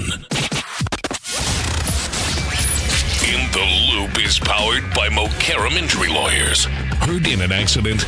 Call Mokaram Injury Lawyers at 281-222-2222. Pass the aux cord and crank up the volume. Figgy Figs in the driver's seat. Sit back, relax, and enjoy the ride. It's time for Figgy's Mixtape. Presented by Sheriff Injury Lawyers, the official personal injury law firm of the Houston Texans. On 95.7 The Fan. Yes, it is the Mixtape presented by Sheriff Injury Lawyers on Interlude 95.7 The Fan. Hurt in the accident? Don't face the insurance companies alone. Put the Sheriff team in your corner. Visit callthesheriff.com today. Oh, I missed it. Can I throw a wrench in what you're doing real quick? Go ahead. I'm sorry, but today's kind of been a wrench of a show. If you didn't know, Jaden Higgins suffered an ACL injury. We had that confirmed today, so that's been what's happening. That is not the wrench that I'm throwing in here, though. I just felt while I'm already here, I might as well do it. Go ahead. J-Lo, for some reason, on his timeline, first and foremost, crazy place, had a wild in there, man. A particular picture of a sandwich come down his timeline on X, and he thinks it's good. Tell me, does this sound good to you, John, Figgy, and listeners? It is a white bread sandwich, peanut butter and jelly, with a honey bun in the middle. That sounds so good. Nah, that's too much. Thank you, That man. What sounds is so wrong with you? That's too much going on. Apparently, man. this high school coach Want to deep fry it too? That's what I'm saying. Where's Effington County? I don't even know if you can say that on air. That might be out of state. That sounds like a carnival food. Let's deep fry it. No. Apparently, his high school, they get peanut butter and jelly with a honey bun stuck in the middle. And I'm here to tell you, I don't care what you fools say, that sounds really good. That sounds really, really good. Big Mama, your arm. That's right. Yeah, I don't know. That's definitely some big back activity. Big back activities, 100%. Yeah, as we continue on the Mixtape presented by Sheriff Injury Lawyers on 95.7 The Fan, we got to talk about another place. They got a lot more activity going on here. Mm-hmm. And I don't know if I should call this state pen right here instead of Penn State. Well, it looks like it's going that way, don't it? Yeah, it looks like it's going to that place. So 13 current and former students at Penn State University are charged in a connection with a off-campus cocaine ring. And here is NBC News with this story. Now to that massive drug bust involving two fraternities at Penn State University. 13 current and former students are charged in connection with an off-campus cocaine ring. Authorities allege senior members of the Delta Upsilon and Sigma Chi fraternities ran the operation inside their houses between 2023 and 2024. They say the suspects brought in kilos of cocaine from Philadelphia and New York and used new pledges to cut and package the drugs. Penn State released this statement saying it is horrified by the allegations and is cooperating with law enforcement. Hey, thanks for watching. And don't forget, you can catch. You're welcome. We're very happy to watch. Tuition's that high? Well, tuition's that high that in order to just make it through, like we gotta even because the frat kids, like in your mind, the frat kids got a little bit more money. You know what I mean? Mm-hmm. Not everybody is. I mean, you paying dues for a frat on top of your tuition. You should have money. They are having to go and move that white girl in order to pay tuition. Move that dope. Yeah, well, Figgy, I know you have more on this, but you know how I always say, criminals are dumb. Even those that are college educated criminals are dumb, because you really thought you would get 18-year-old pledges, some of whom I'm guessing don't even end up in your fraternity, to cut and bag and distribute cocaine. That's a great point. And you have not taken the oath, but I'm trusting you. Part of the team, right? They That's are cut crazy. This dope up. Like, you really thought you could do that and it would not get out. Dumb. Criminals are dumb. Yeah, by the way, if you're curious, they were calling one of the guys that was, I guess, the ringleader of this, Pablo Plejabar. Pablo Plejskabar. And he looks exactly like Buddy Holly in 1959. Gosh, I was going to say he looks like McLovin, but he does look. He's Buddy Holly. That's a better shout. Yeah, I'm so mad that you're right. That'll be the day when he gets out of prison. Can you imagine? You're like, hey man, I gotta go meet my man, because he's about to hook me up. and it's Buddy Holly looking. Yeah, dude. Pablo Escobar. That is wild. Yeah, this is definitely gonna be a movie. Is there any chance? Is there any chance that you could get off by saying this is our business class project? We just wanted to see if we can run an organization. You can try. I mean, you can ask the judge. You can tell it to the judge. By the way, in case you were wondering, one of these fraternities has had people expelled from the organization, and the thing that I found fascinating is that the other one was not even acknowledged by the school. Yeah. Yeah. They were like, we didn't even have y'all as like a bona fide organization. Y'all was just doing this for the love of the game. How many pledges? I was never in a fraternity. My daughter was in a sorority. How many pledges on average do you get at a college? Oh, I couldn't tell you. I really and truly couldn't. 50? It also depends on the school. I guess it does. But y'all never thought about pledging? Absolutely I wasn't a frat guy. My daughter Not was at a all. frat girl, but whatever. I'm guessing, 40, 50. So you got 50 people potentially cutting and distributing cocaine. Moving that dope, baby. And you're like, we'll be all right. Yeah. We'll be all right. Nobody will know. I just find it hilarious how they said Penn State was horrified over this. Oh, yeah, sure. I'm like, yo, this is another walk in the park for y'all, man. Right. You don't want to talk about back in the day, do you? This ain't y'all. This is not y'all first time being in the headlines over this. You need to change y'all name to State Penn. That is right. It's a mixtape presented by Sheriff Injury Lawyers on In the Loop 95.7 The Fan. And apparently it's a little bit cold in the D, if you know what I mean. So I do not. Well, it's fine because the text line said that we didn't catch her. That'll be the day. I know, man. I just went I said that'll be the day after I said Buddy Holly that he gets out of prison, and it just went over these kids' heads. I mean, I knew that it was a reference, but I didn't know it, so I didn't want to steal valor because I was like, I don't actually know the reference, so or I don't recall it at the very least. Yeah. So some drama happening. Well, I guess it did happen, but this video was recently released from a news station out in Detroit. So that's why I said "Cold in the D." If you don't know the song, Fox 22 or Fox 2 in Detroit is an anchor by the name of Taryn Asher. And she was recording a PSA for them and ended up getting in a little heated or spirited debate with one of her, I guess, bosses or producers or wherever she was. And this happened back in November. And TMZ just recently released this. And here's what the video sounded like. You're going to hear a news anchor kind of talking. To the producer, right? Yeah, I guess she was a producer or whoever she was. It was a producer, yeah. Yeah, so they kind of got into it, and this is what it sounded like. I'm going to have to do that again. What's up, Trace? I think you're in a... I am. I'm in Amy's script, the Amy's Angels one. The second thing didn't make sense, so I was just trying to fix that part. And It's not even marked off. We're still working. I know, but I didn't have time because we have to do this, so I was still reading it. See, I mean... I can't wait for you to go through them all, and then I go through them, because then I'm already getting ready by then. But this time we had to do the PSAs, so. Finish what? What I was trying to say. Okay, because Sean just came in here and said something about marking off. Go ahead. There you go. I don't think you are. You're walking out really angry. Oh, wow. Oh, wow. Jeez, oh, Pete. You called her the B word? That's not it. Dang. Can I please finish what I'm going to say? What the f***? There it is. Oh, wow. Grow up. What I love is that she threw the B word out there. She hit you with the cheesy Pete's, which I didn't think that was a thing that people. Pete's. I don't think that people actually. Is that what it is? Jeezo Pete's. Yeah. That's not a real thing. It's People an don't say that. old, People don't say that. Jeezo Pete's. That's not real. It is real. And then she was like, just why, like Buddy Holly. Why are you doing fake cuss words if you're just going to drop a big old F-bomb? Jeezo Pete's. I like the little mocking of the other woman's voice. What the bleep? Can I please finish what I'm going to say? What the f***? That's so good. That's so good. I watched this like 20 times, man. Do you understand all like the inner workings of it? Because I know not everybody has done like TV So they stuff. were in recording mode, not live mode. Yes, so they were doing reports and like a PSA or something. So, obviously before they're actually on air, they might have to record some things. So the anchor was recording that. But before they do a newscast, the producer has to go through and look through all the stories and approve them. That's where the producer came in and was like, hey, I need to approve this. But the software that they use, you can't have multiple people in in the dock or whatever at the same time. Yeah. And so the anchor was in it, but she's recording a PSA because the anchor also needs to read through the stories and make the adjustments that they make.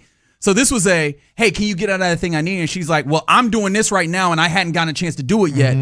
And so I think they both had points. It just felt like this was very much they didn't like each other already. Yeah. And so this was a perfect opportunity. It was the powder keg for this to blow up. And the only reason, the reason why we get this publicly, right? Because they were recording. Well, not just that. They somebody sent it to TMZ. Yes. And currently, the lady that had the blow up is suing the station for sex discrimination and retaliation. And so I think she thought it was retaliatory. So I think that the station used this as one of their evidences, and then that's how it became public for TMZ to be able to get. Go ahead. And Fox is also they claim they removed her because of unprofessional workplace behavior. So and outbursts. I've seen a lot of people sort of defending her because the producer, was in the doc as you're talking about. It's kind of some behind the curtain stuff. A lot of people defending the anchor saying, I'm trying to record. I've got to be live in just a minute. I got to get this done. And I can see that. And I could defend the anchor there, except for at the very, very beginning. She just said a little trigger, comment. When they're talking very calmly at first, and she goes, it doesn't make any sense. Okay, from that moment on, the entire conversation elevates to, it doesn't make any sense, huh? And then they go back and forth. Yeah. So I'm curious to see where that's going to go. Yeah. All right, I'll get y'all out of here on this. It's the mixtape presented by Sheriff Injury Lawyers. So this game been getting a lot of love on social media lately, and it haven't been released yet. And I'm not talking about Grand Theft Auto 6. NBA 2K27. It's been getting controversy? It's been getting a lot of love. Oh, love. Okay, my bad. Yeah, because a lot of Where did I hear controversy from? I don't know. My Maybe bad. Prince. But yeah, they've been getting a lot of love, man, because for the first time ever, they got a thing called My Player, where you can create your own player and kind of make your way in the league. They are expanding this into 5 different historical eras. Oh, so you can make a player in the past. Yeah, so I'm gonna read the different eras they got on here. Oh man, J-Lo's gonna be real excited to play with George Mikan. Yeah, so I'm gonna start from the recent one. Wilt. They got the Steph era, which is 2016. They got the LeBron era, which is the 2010 when he went to Miami. They got the Kobe era, which is 2003. They got the Jordan era, which is 1991. That was the beginning of the first three-peat. Right. And then they got the Magic versus Bird era, which is 1984. The question that immediately came to mind, who is willingly jumping in the Jordan era? Like, don't we do the thing where we talk about all the great players that were completely stifled because Jordan and the Bulls were here? Yeah, but they were great. But the thing is, they were great. But see, the thing is, that's the point. But the thing is, you're trying to rewrite history, though. Like, you're not trying to get Jordan to three-peat or anything like that. You're trying to maybe one championship or something like that. So I think that's the whole purpose of it, trying to rewrite history. Maybe this is why I'm different. Like, I don't look at the train and go, you know what? I'm going to stop that train. I go, I don't want to be in the path of the train. I'm going to stay out of that one. That's kind of the purpose of it, because even with the LeBron era, I think they had a whole trailer for it, how, you can join maybe Jordan, or you could join Magic or Bird. And then when it comes to LeBron era, hey, how you going to stop this big three or something like that? Right. They got different ways where you can kind of do it. I think that's the one I would pick. Really? Yeah. Which one? The Jordan era? I mean the LeBron era. LeBron era? Yeah. Oh, okay. Because you have to beat it? Yeah. No, yeah, or either you might join it. No, if I had to beat one of those eras, I would say I would beat the LeBron. So you'd want to try and knock down the Heatles? Because they were damn near beat several times over and were beat. Yeah. You know? I think also the good thing about this is they got all the rosters, the rules, trades, and all that stuff is going to be tailored to each era. Interesting. I think, this is an interesting game, game mode, which 2K has not done a lot of recently, so I can appreciate them actually trying to do a little something. It's the most love I see them get in a long time. Yeah. Man. You know what? I love the people that go and play games, and they're just kind of like, no, I don't need a lot. I just want my little bit. I'm just imagining someone who's clocking out of their shift. They done work 10 hours a day, getting back to the house. and they're just like, I just want to take a little edge off by sitting in the corner waiting for Jordan to throw me the basketball so I can knock down a three every once in a while. This kind of made me want to. I would like to be a role player on the Chicago Just Bulls. stand there. Yep. Just stand I'm gonna try to be Steph Curry in 1991. Yeah. Or you can be Steve Kerr. There you go. Stand in the, on that arc. I think somebody made a point like, man, I'm gonna be Ben Simmons playing against Magic Johnson. It's like, can I be Tony Kukoc? I would like to be Tony Kukoc. All right, there you go. Another fantastic edition of the mixtape here in the Loop on 95.7 The Fan. If you see something mixtape worthy, hit our guy up on social media at @TheFiggyFig. He'll shout you out. Maybe make you famous. I can't promise that, because I don't think the lawyers would appreciate it, but it's a possibility. You never know. All right, you're indeed in the loop. Coming up next, we'll get ready to hand things off to the fellas of the drive. A question that's been sitting with me, J-Lo, and we haven't had much time to talk about it with the breaking news, but is it possible that we're not appreciating truly what Jeremy Pena is? I want to talk about that next. The preseason continues tomorrow night at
questions required. Thank you, Figgy. 95.7 The Fan presents In the Loop with John Lopez and Reggie Adetua. That's right. You are indeed in the loop here on 95.7 The Fan. I didn't think about it all day, but boy, what a real bleepy anniversary gift for myself personally. Yeah. 2 years having been here on the station on this show with you fine fellas. It's been a delight. But today, I would have loved if I had happier news as opposed to the news that we did get, which is that Jaden Higgins did indeed tear his ACL in that joint practice that happened yesterday between the Texans and the Raiders. And so reasonably you can expect that you will not see Jaden Higgins on the field for the Houston Texans this year, which there's a lot of sad things about that. One, obviously the production that seemed like he was going to be able to give you above what he was already giving you last year. It looked tantalizing. It looked exciting, the possibilities. But then also, selfishly, just the idea of, man, Jaden Higgins, I don't think that what we were starting to see was by any means the end point for him. And so he loses that opportunity, that year of development. Well, obviously not loses it entirely, if you know what I mean. But now he's going to spend this time rehabbing. Yeah. And then at that point, it's like, all right, then where is he at and how does he then progress from there, as opposed to the potential of continued upward trajectory for him. Obviously, he's a talented dude. He's a hard worker. Like, that's something that has never been doubted. So I'm sure that he'll work his way back as soon as possible. But real sad for him. But then also the immediate thing is, well, how do the Texans 3 weeks out from a season that's going to mean a lot, that feels like it's their best opportunity that they've had to this point to try and etch their name on, in that amongst that group, in that fraternity of teams that have won the Super Bowl? How do they take a blow like this? I think this finally indoctrinates you back to Houston. In terms of, like you say, like you're not officially back in Houston as a member of the sports media until you have something really awful happen that sort of rips your heart out of your chest. There's a lot of these in Houston history, ain't it? I mean, I got here in 90, I think 91, the Astros blew, but 93 was the Buffalo game.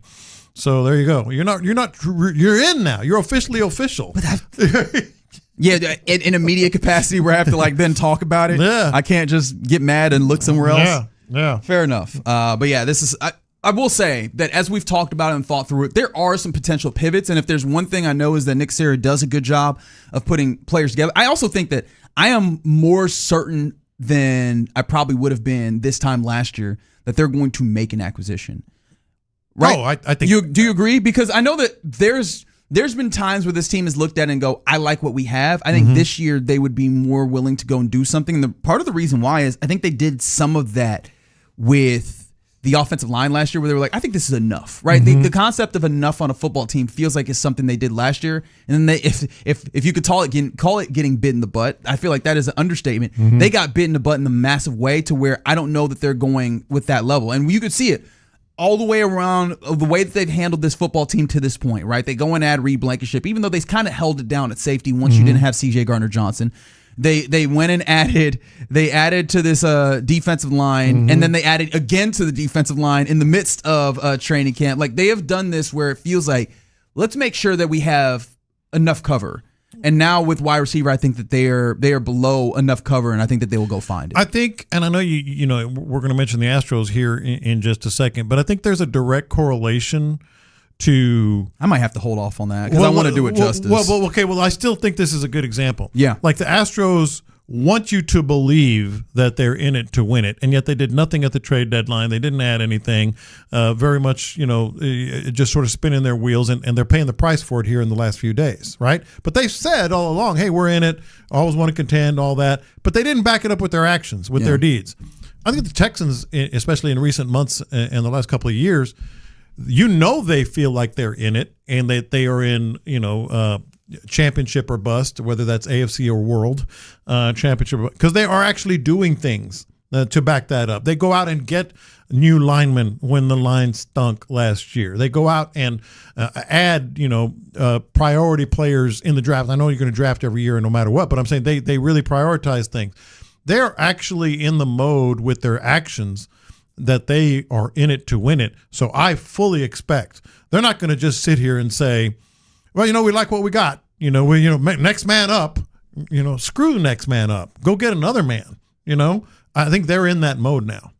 I mean, I would sure hope so. What would you say to this texter from the 832 that says, I don't think Jaden Higgins is make or break deal for the Texans. It's probably better it's happened before the season rather than during. Maybe you could say that it might be better that it happened during the season. I don't know that I would say that definitively. Maybe you could say that you can get something done right now, but I think that teams are more enamored with their rosters right now than at any other point in the season.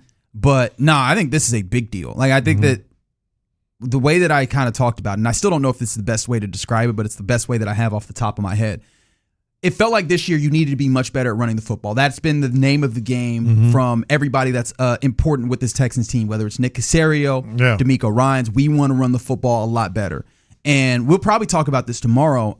I think that they're better for sure. I don't know how much better they are at running the football, but it felt like the passing game was showing growth that I wasn't fully anticipating.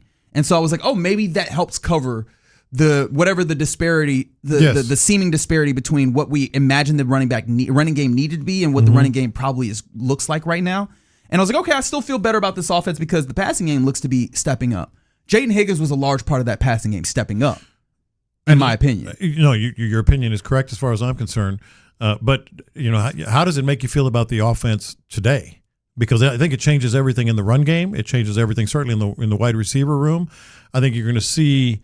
Certainly an effect on C.J. Stroud. These are all things that we've mentioned already, but that's part of the reason. Like, you don't just stand pat. And to the texture's point, the one good thing you have now, it happening now, is you're going to have a lot more to choose from because there are going to be cuts from other teams. There's going to be some players there are going to be some teams that, like Nick Caserio has done, try to go ahead and trade a player. Rather than, release them or whatever. Sure. So you're going to have more options. It's just a matter of if those options can fit what you're doing. And maybe also you still have the time period now where you're working on the larger breadth of your offensive, grab bag, talk less of if you're in the season and every waking moment is towards what's our next game day. So maybe you can start working on what your schematic changes are to maybe better fit Xavier Hutchinson, who is obviously going to have more of an advanced role if and until they get another receiver in, and maybe even still, depending on what the level of receiver is that they add to what's happening here, what the additional role might be for Jalen Noel, or what the additional responsibility might be. Because I can easily see if they go with, we are rolling with what we have, it's going to be a lot more Xavier Hutchinson and a lot more Jalen Noel. Yeah. Right? Those guys together add more stuff, and then you probably you ask, all right, who else can then step into the role that maybe Xavier Hutchinson was previously going to hold, where he factors in a little bit and is part of your rotational depth. And is that simply just Justin Watson? Is that simply just Louis Vaughn, who it does feel like it feels like they have a level of respect for? Is that Jared Wayne? Is he factoring in, or whoever else they add to this? So yeah, man, there's obviously paths forward. They're not going to forfeit the season. No, but this is definitely a big hit that I think they took. Well, the names that you just mentioned there, and I've been very high on Jared Wayne, what I've seen, but I didn't want him to be this. We're talking about it. I've been very high on. You've been higher, but I've been high on Louis Vaughn. But we didn't expect him to be counted on like this. All these players that were sort of like, tossing around as like who steps up where. You didn't want him to be in this situation. Good for Jared Wayne. I hope he makes the squad, but I don't want him to have to replace, Jaden Higgins. I don't think that would be. That's the thing. This might be a little much, but let's do it. I think it's a fireable offense if it's just like, hey, Jared Wayne, you are now wide receiver 2 to replace what we had lost. I don't think that that's ever going to be the answer. And I don't think they've shown themselves to be going down that road over the last year or so. I think, like I said, unlike the Astros, who want you to believe that they're in it to win it, I think the Texans are actually in it to win it, and they will try to do what they can to go get a player, whether it's acquisition or from another team or whatever. Yeah, the interesting thing I will also see is like, what would they be willing to move off of, or how far would they be willing to go? Yeah. In reshaping what they have. Because the thing that's also interesting about the Jaden Higgins is that the expectation is that, 2027, like, okay, he's back at it, right? So how willing would you be able to, or would you be for maybe making a move for the type of player that would then have to force you to reconsider what your wide receiver room is later? Now, of course, that's a lot lower on the depth chart of what we're thinking about, as opposed to like the immediate impact of getting somebody that gives you what you're looking for there. But it's just another curiosity there. And no, Stephon Diggs is not out there. He is with the Washington Commandos. Remember, he signed there. Keenan Allen also not out there. Remember, he signs with the Indianapolis Colts. Guys that are here, though, are our guys, the fellas of the drive. Thanks to D&M Audleys for the opportunity to crosstalk. I also remind you that you're listening to KIKK-FM, KILT-AM, Houston, and Odyssey Sports Station. Fellas, Clint, Ron, how you living? Man, we're good, boys. Hell of a start to the day, wasn't it, Clint? It was a wild start. Man, I tell you, when they it's unfortunate, but boy, in the radio world, it sure enough builds itself, doesn't it? Mm-hmm. It does, and it feels weird when this happens, like pulling people behind the curtain.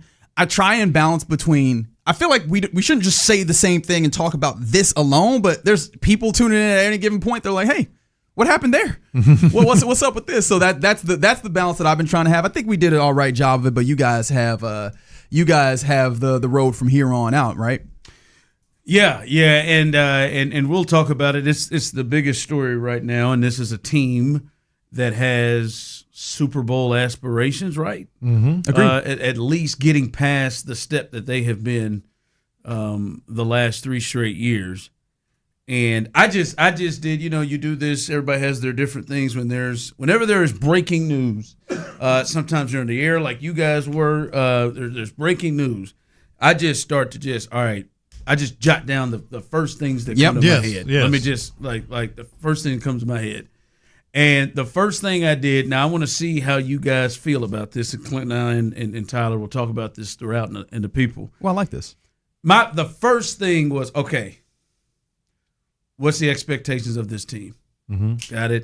Got to get past the divisional round. They're trying to get to the Super Bowl. Mike Florio said they're the third best team in the league. We've heard people have these feelings. Does this injury stop them from being able to get to where they want to get to? I don't think it stops them, but I think it slows them down. It slows their roll. This was part of the problem. Is it capable of stop? Like if they do not replace that guy? Yeah. I think so. I think it's capable. It could, because this is the thing that I was talking about. Tell me if you guys think that I was wrong in this. I feel like with what we were asking for with this running game, they needed to be significantly better in order to make this go. And I feel like the running game, at least in my estimation, does not look just yet like it's going to be the level of good enough to be able to facilitate the better that they need to be to win a Super Bowl. Mm-hmm. And so I thought that the passing game was taking a step forward that was kind of, I guess, unexpected for me personally, where I go, okay, maybe that's enough to subsidize whatever I was missing in the run game. And a lot of that was predicated on Jaden Higgins being a little bit more of a factor the defense had to consider. What he had become, boys, we could do 2 hours of our show right now with ripple effects of Jaden Higgins' injury. Mm-hmm. Without a doubt. I mean, this impacts Nick Caserio all the way down. Take your pick, boys. Run game, quarterback, injured wide receivers, young wide receivers. D'Amico, obviously. It impacts Nico Collins, every single individual that touches or is on the offensive side. And you could argue it makes the defense's job that first month of the season more difficult. Oh, yeah. You got one of the very few explosive weapons you had just went down. So, you literally could take each one of those and do a segment on how this ripple effect is going to hit that particular individual. It's a deep topic. But can I make one observation? Mm-hmm. Please. Y'all are some terrible human beings, all three of y'all. What in the world? I'm not saying you're absolutely wrong. I just want to hear why you're saying this.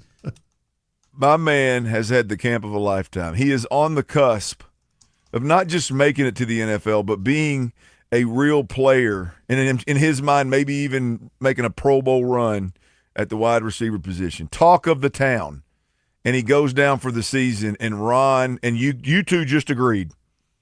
Y'all didn't for 1 minute stop and go, damn, man. It was down the list. I feel Wait, feel for Jaden Higgins? I feel for my dude, man. He was having a monster camp, man. And we watched him in the pool doing workouts, boys.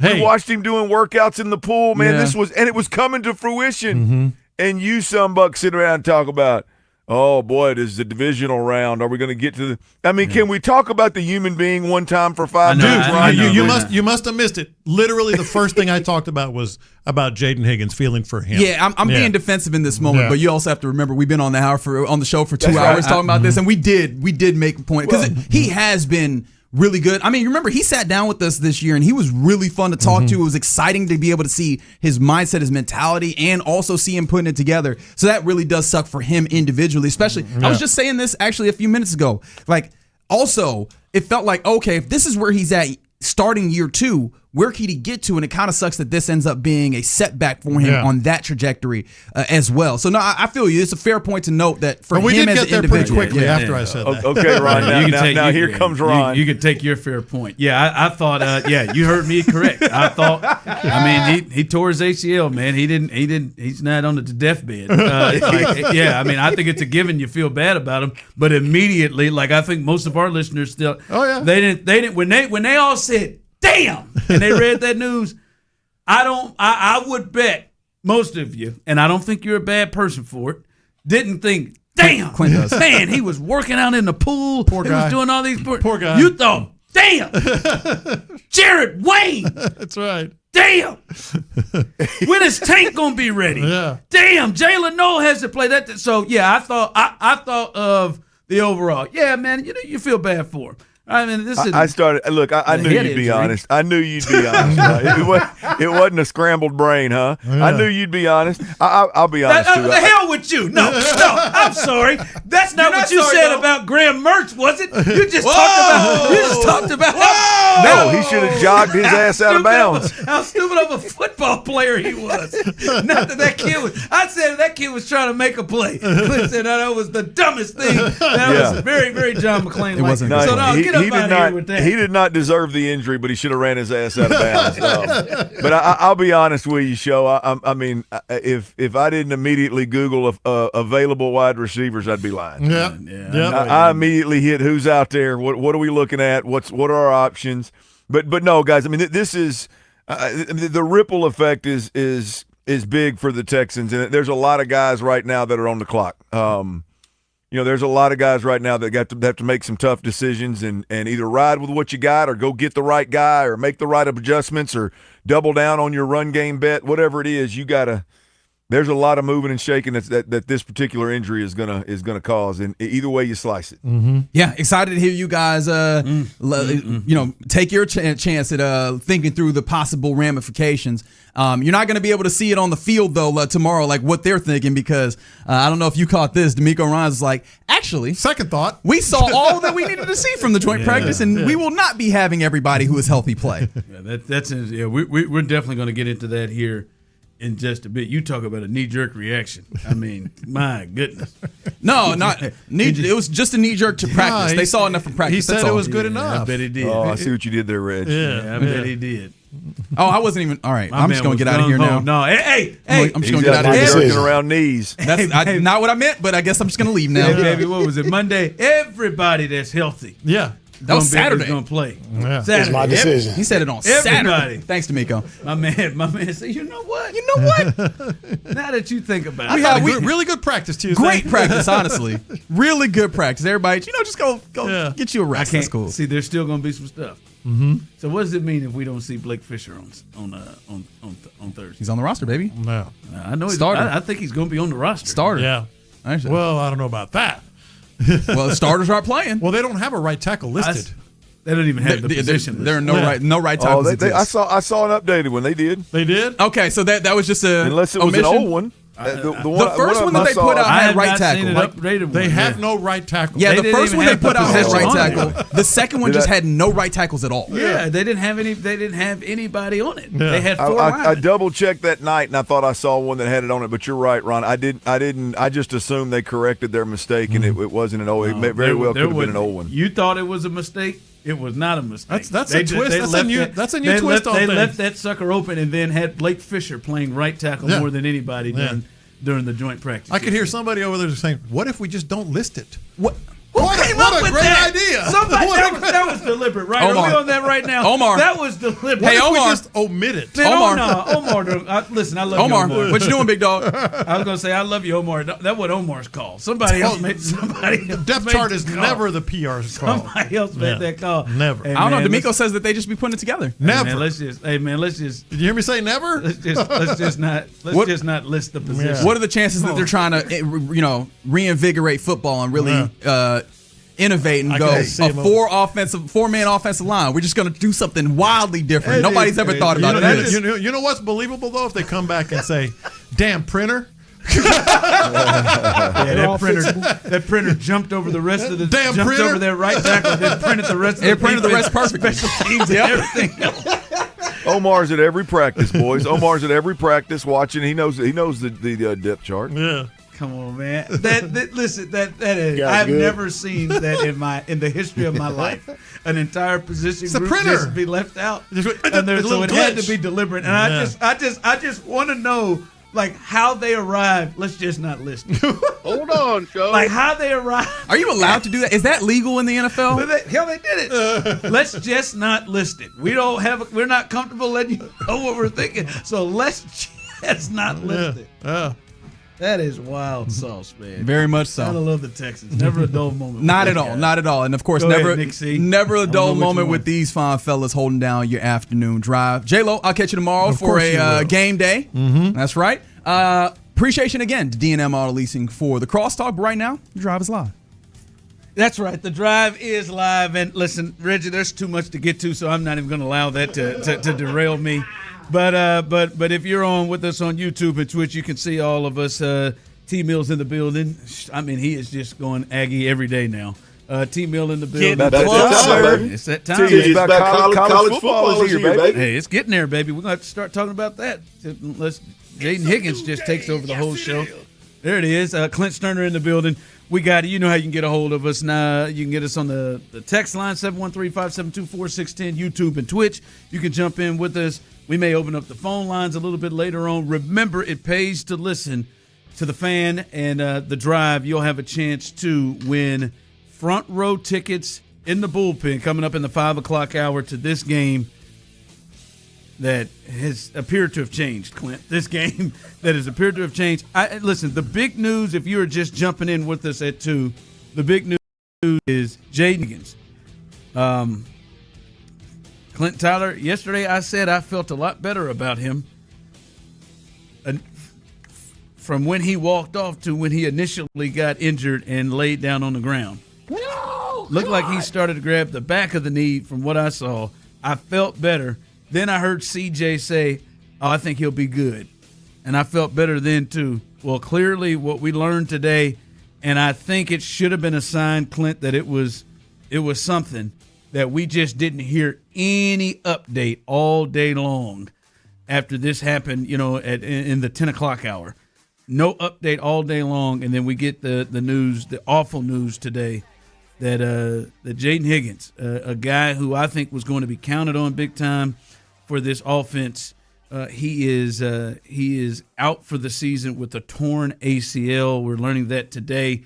And Clint, I do want to get to that. And as you said, there are so many tentacles off of this injury. And one that we are learning today is, according to DJ Bieniemy of ESPN, Clint, the Texans will not play their starters against the Raiders. D'Amico Ryans feels that Tuesday's practice was plenty enough work per a team spokesperson. I know we'll get into the Higgins thing, but this seems to be something that is a reaction to that. I know they're saying they saw enough Tuesday, but he seemed to be adamant that everybody that was healthy was going to play in week 2. They all played in week 2 last year.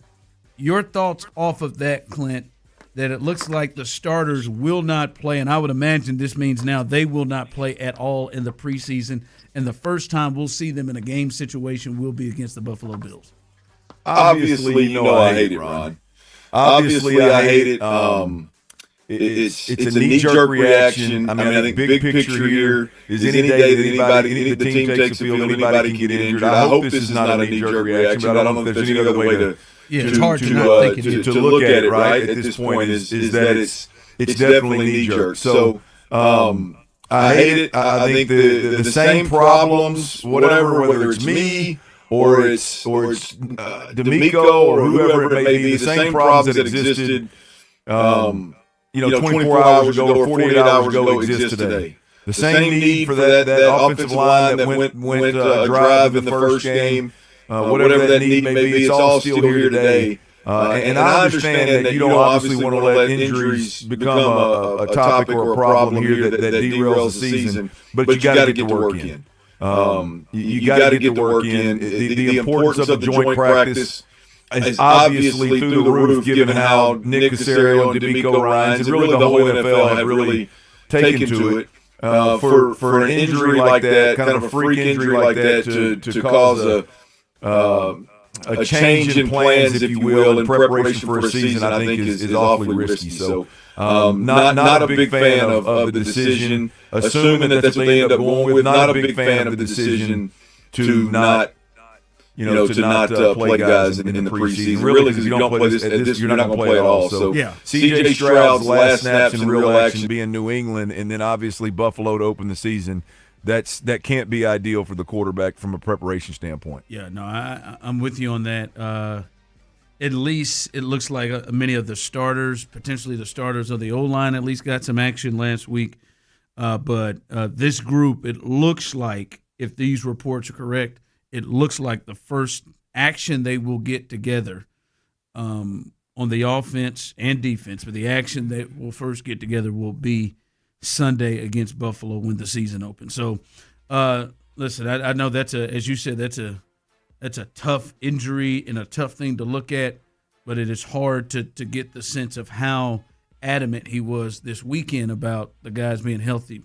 We're going to play. That has been changed off. So we'll see. That is obviously something that I think that's birthed from it feels this injury. But overall, man, I want to get this. We've heard a little bit of your reaction, and we'll go through. We've got throughout the day because this is the big story. Jaden Higgins out for the season, torn ACL.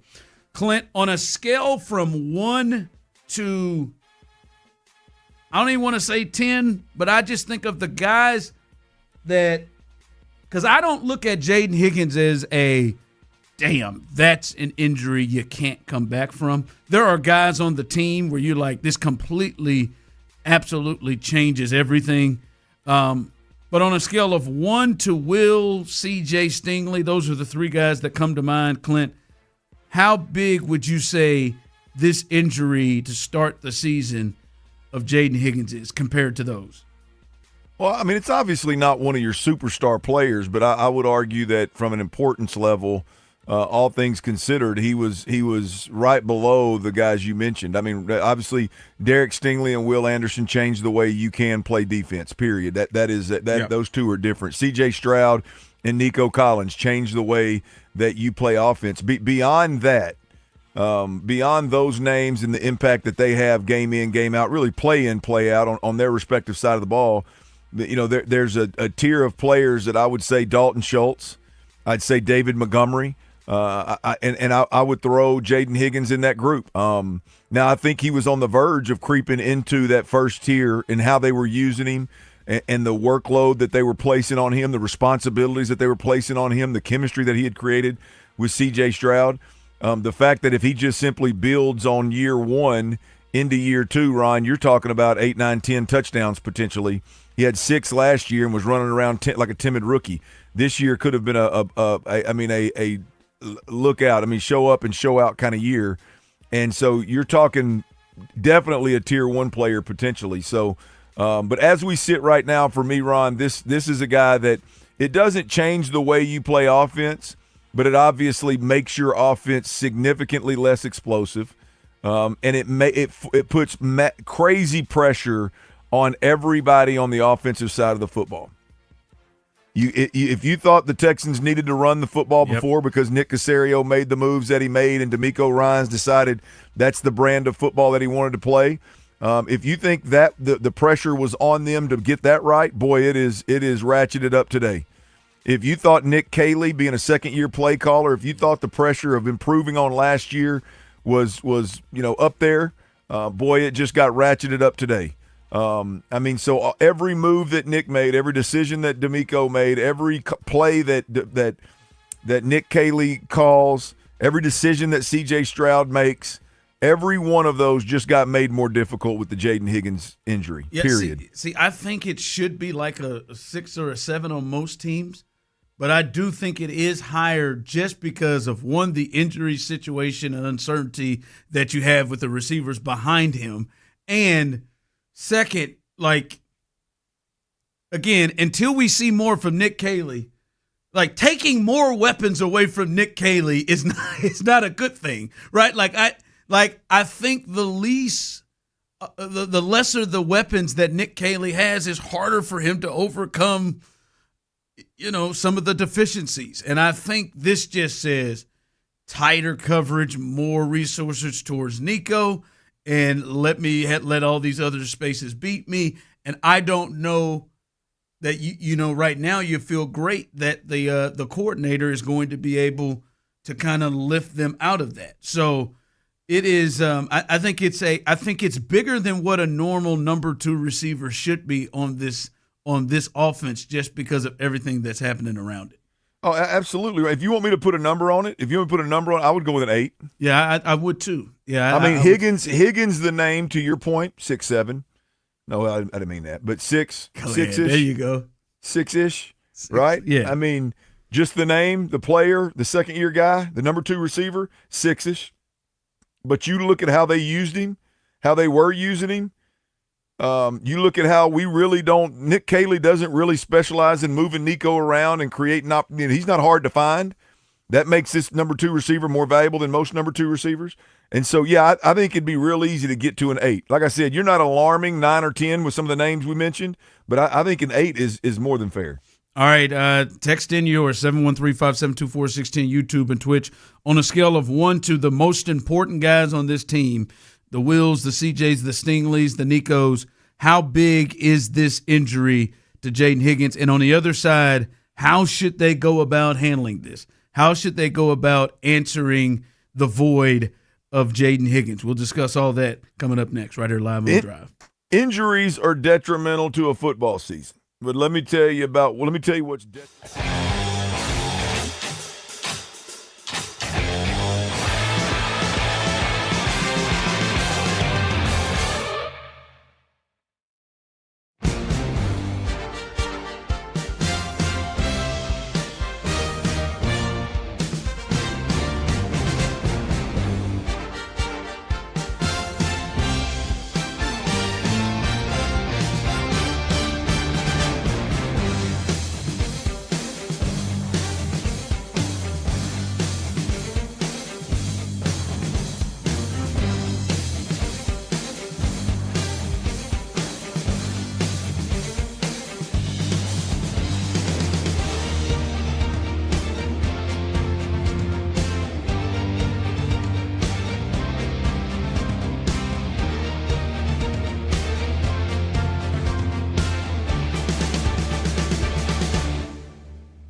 If you're looking for 95.7 The Spot, you can still find us on the Odyssey, TuneIn, or iHeartRadio apps. Or tell your smart speaker to play 95.7 The Spot. The Drive is powered by Mokaram Injury Lawyers. Heard in an accident? Call Mokaram Injury Lawyers at 281-222-2222. 95.7 The Fan presents The Drive with Stoerner and Hughley. All right, the big news of the day right here as we're live on The Drive. If you have just missed and you heard that right here on 95.7 The Fan, Houston sports leader In the Loop broke that news earlier for you today, and that is that Jaden Higgins, he is out for the season with the torn ACL. I'm seeing some people jump in here on the text line. People are looking at it as a 6, a 7, an 8. Ocho has lost his mind and acted like that Nico Collins isn't alive with the comments of, I totally disagree, Ron Higgins is their only receiver with size and elite speed. You're crazy. One way to replace him is to trade for Garrett Wilson. All right, that's probably not going to happen. A lot of people talking about DeAndre Hopkins rejoining this team, and that's kind of where I want to take the conversation, because it's just natural to go to. Because Clint, this is not a move that should change the expectations or thinking of the organization. They should still be saying, "All right, we're going to try to get past the divisional round and get to an AFC championship game and a Super Bowl." That should still be the mindset. And to me, the move to try to fix this, whether that is you believe in somebody within really, really hard. There's a trade possibility. There's a free agent out there. And I know Clint said he's looked up there, and I wonder if Clint kept opening that refrigerator looking for something to eat and seeing the same damn thing like I did and not coming away with anything when he looks at the available free agents right there. Or maybe there is somebody that is sexy to him. I don't know. But whatever they're going to do, they should still operate in the fashion of, this move needs to be something that puts us at least in the same ballpark of where we were, because our goals and our expectations can't change. Where do you think they should go to try to fill this void, Clint? Well, I think they got a lot of options. Unfortunately, they've got options that they wish they wouldn't have to entertain. But I think there are options. You got I would say lower level, and when I say I don't mean no disrespect, but just where you are in the career. I believe, wasn't Juju Smith-Schuster just cut? I think he is a guy that's had some experience in this offense, where you've got a veteran, reliable piece that could come in and learn the offense in a couple of weeks and be a player. You got guys like Josh Reynolds that have been career backups, but then you got Cooks, who hadn't played in a while, but obviously has been in this offense and has been productive.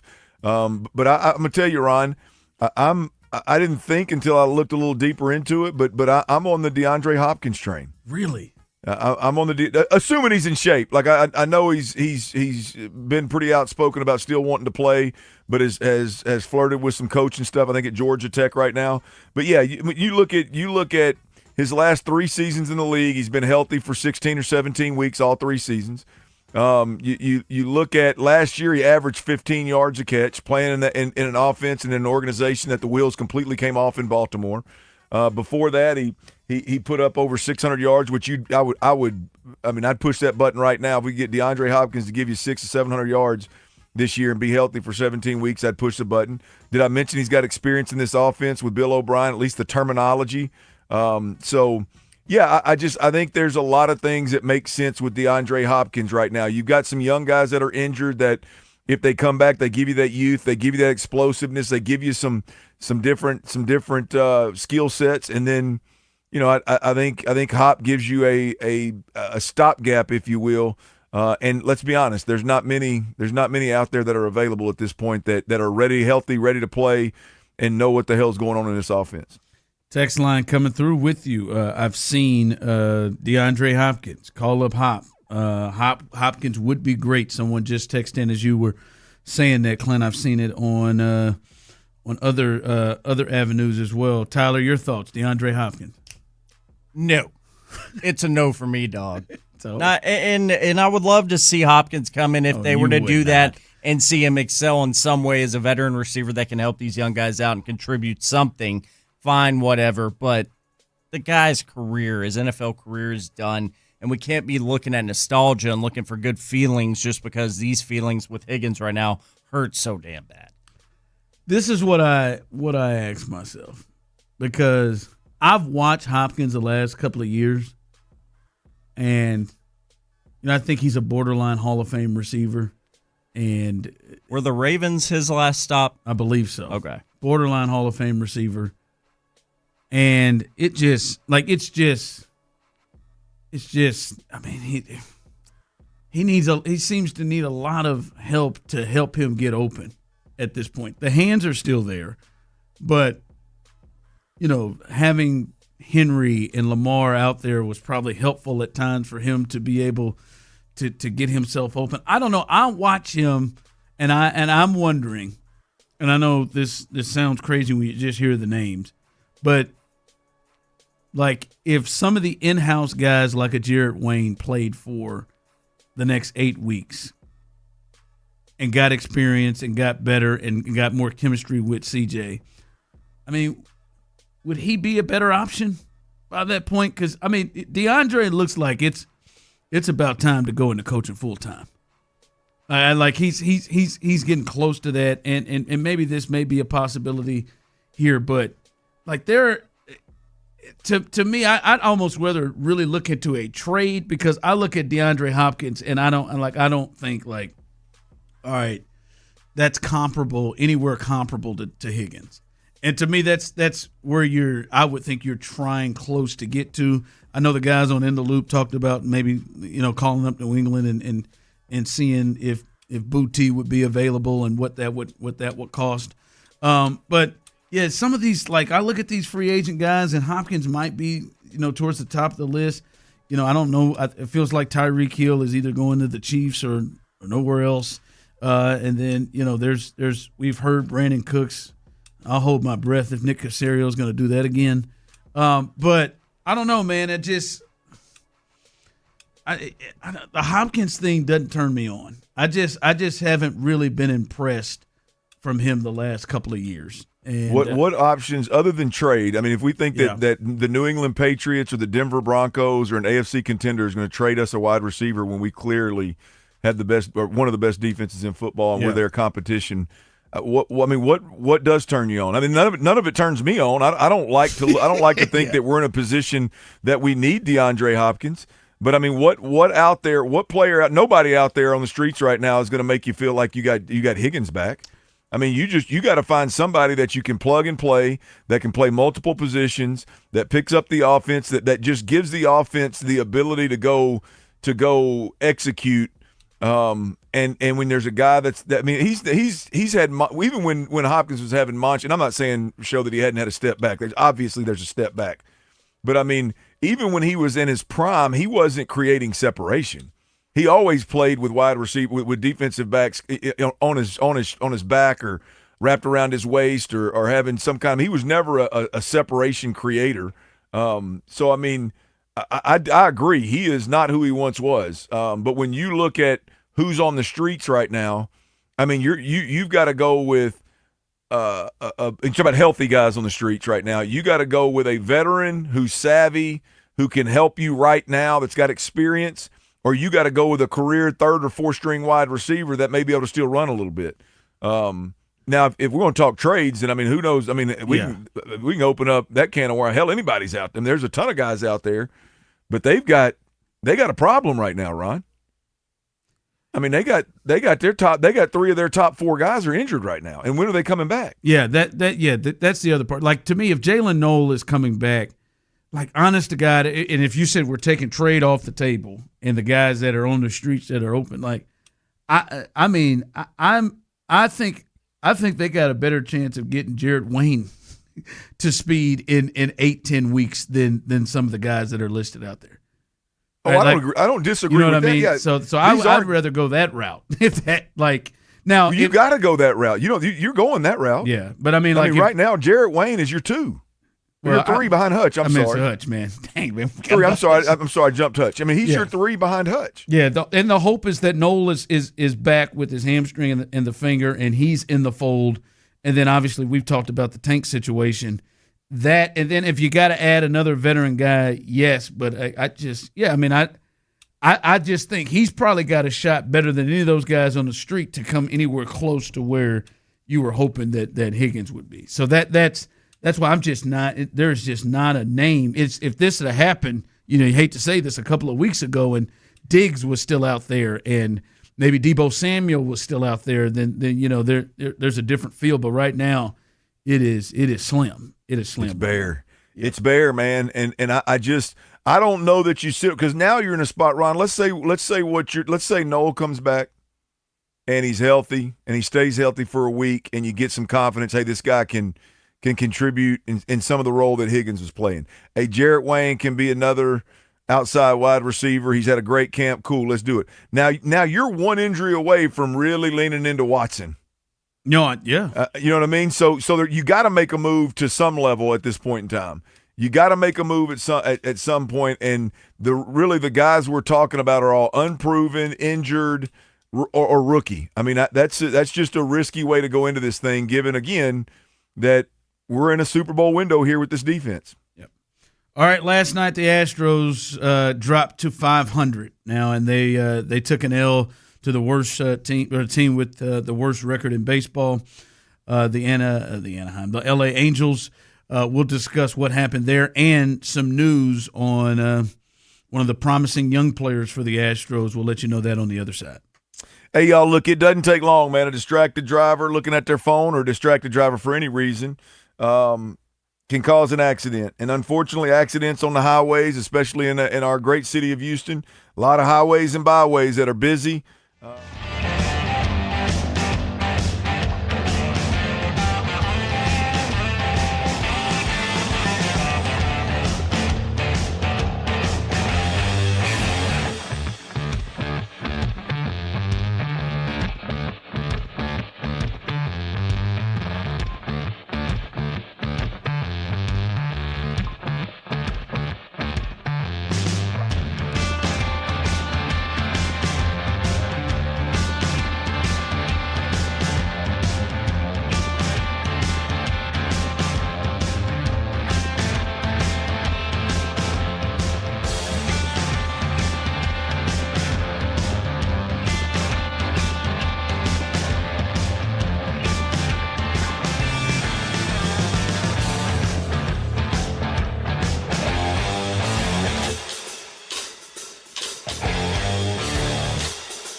Point Lincoln of Sugarland Studios. Here's The Drive with Stoerner and Hughley.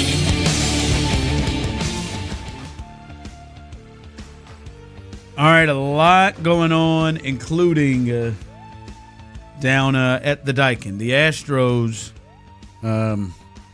Listen, I'm not going to just go out and call for sweeps.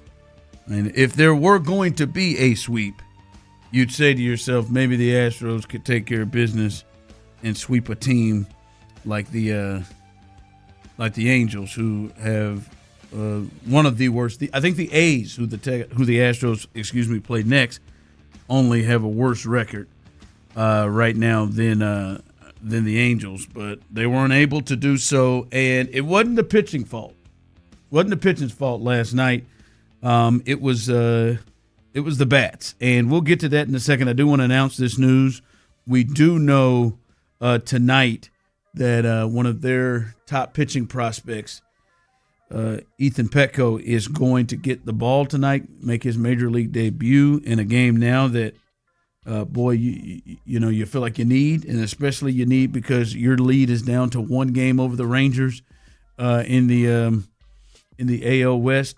Petco is getting the ball tonight, and with that, Clinton Tyler, Bryce Matthews has been moved to the 60-day IL to clear him. So that means Bryce is done. Damn, tough news day for the sports in Houston. I'm telling you, the young guys, young promising guys. Bryce Matthews, there ain't 60 games left, so 60 days left. So he is out, going to be out for the season. But Ethan Petco is now in a part of the roster and will get the ball tonight. So that is the latest there with Bryce Matthews, done for the season, pushed to the 60-day IL. All right, Clint. Last night, it wasn't the offense. I don't know if Christian Javier did enough to stay in the rotation, but it wasn't him last night. Now you like to see him go a little further, and that 87 pitches he would be able to spread out more than 4 innings. But Clint, they lose 3-1, and they got nothing, right? I mean, they got one lousy single through the first 7 innings of the game. One single through the first 7 innings of the game, 7 strikeouts during that time. End up having 3 total hits in the game. And Clint, they ain't gonna win no games like this. The top 7 yesterday went 1 for 24. 1 for 24 for the top 7. And there's the Angels starter, and you talked about what was the new thing, they're going to be patient this year. The Angels starter, 4 of his 7 innings, he threw less than 10 pitches. So it was just, from approach to everything, the Astros ain't going to make nothing if the offense is going to play like that. Hopefully this is a bad night, just a bad night. But we do know that lineup is not like lineups we've seen in the past, and they may have some rough nights especially if those top 2 guys aren't hitting. Yeah, I mean, look, unfortunately, we're in a spot where that's what this season. We can talk about 3 through 9 if we want to, or 3 through 7 if we just want to look at the top 7 hitters. But the reality of it is, it's Pena and Alvarez. I mean, if those 2 guys at the top of the lineup aren't going to produce, if they're not going to, if Jeremy Pena's not going to, at the very least, be on the base pass, posing threats to get into scoring position, and Yordan Alvarez isn't going to swing the bat well, if his numbers are going to continue and not fall off a cliff, but if his numbers are going to continue to trend downward, then this team's not going anywhere. This team's going to allow the Rangers and everybody else, the Mariners and everybody else, to be relevant in this division, and the Astros aren't going anywhere. So last night was an absolute buzzkill. Unfortunately, we're not talking about Christian Javier, like you said. I agree. I don't know if I think it's enough for him to stay in this rotation and get another shot with this particular team. But you'd like to think that, hey man, we're coming out here and the topic is that Christian Javier is didn't do enough, didn't go deep enough in the game, didn't do this right or that right. But the reality of it is, we're talking about the top of the lineup not producing at all. Hard to think that this team is going anywhere if they're going to be held hitless by a starter with the Angels. Yeah, no. And luckily for them, obviously we said the Rangers, they won 5-0. The Mariners somehow lost 22-0 yesterday. Biggest shutout since 1888, baby. The Brewers beat them. Stupid ass Merman. They beat them. They beat them. So serious. So serious when he says that. 22-0. So, but yeah, Christian Javier last night went 4 innings, 5 hits, 2 earned, 5 Ks, 1 walk. He gave up the 1 homer, and that homer was, a Burrow box homer for 345 feet. That's a tough one in that ballpark. But sorry, Crawford. But we've taken Mike Burrows, and we're not even making fun of him anymore. We've just named the short porch in left field after him. His balls like to live there. The Burrow boxes. That's right, man. The BBs back down there. But no. So I think you're right. In this rotation, when they've sent Ronel Blanco down and Imai and the rest of the gang, I think he's earned another start with 4 innings and 2 earned.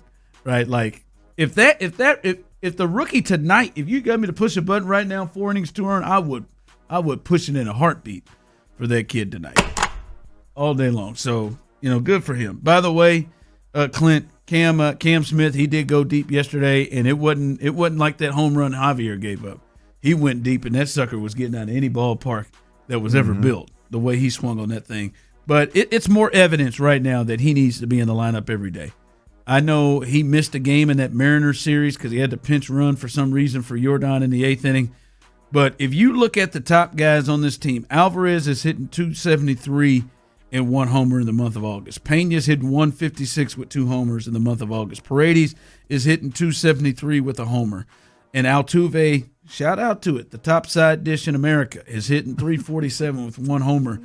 But then and then Christian Walker 208 with 1 homer. Cam Smith, his slash line right now in the month of August, 19 days, it's August 19th, 356, 383, 689, 4 homers, and 8 RBIs, and he's not playing every day. So I think it is more evidence that Cam Smith needs to be in the lineup.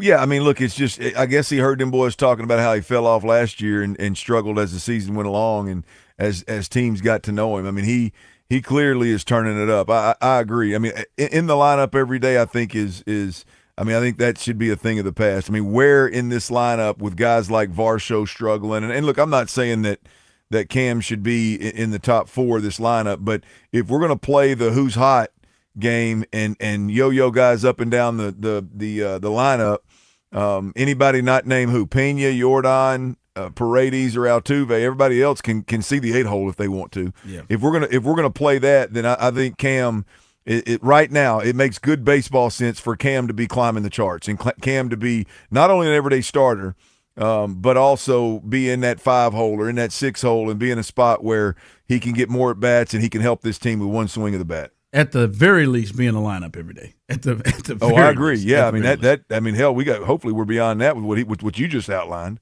Baseball Talk on 95.7 The Fan is presented by Xfinity. Score the most reliable Wi-Fi, 1 price, 5 years guaranteed. Xfinity.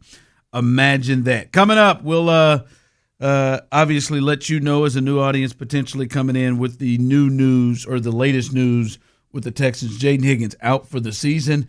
And I think that connects to a conversation piece that I want to have. And yes, Tyler, I think it's a good point to maybe open up the phone lines for some of the people. We'll hear from you, 713-572-4610. Be thinking of this.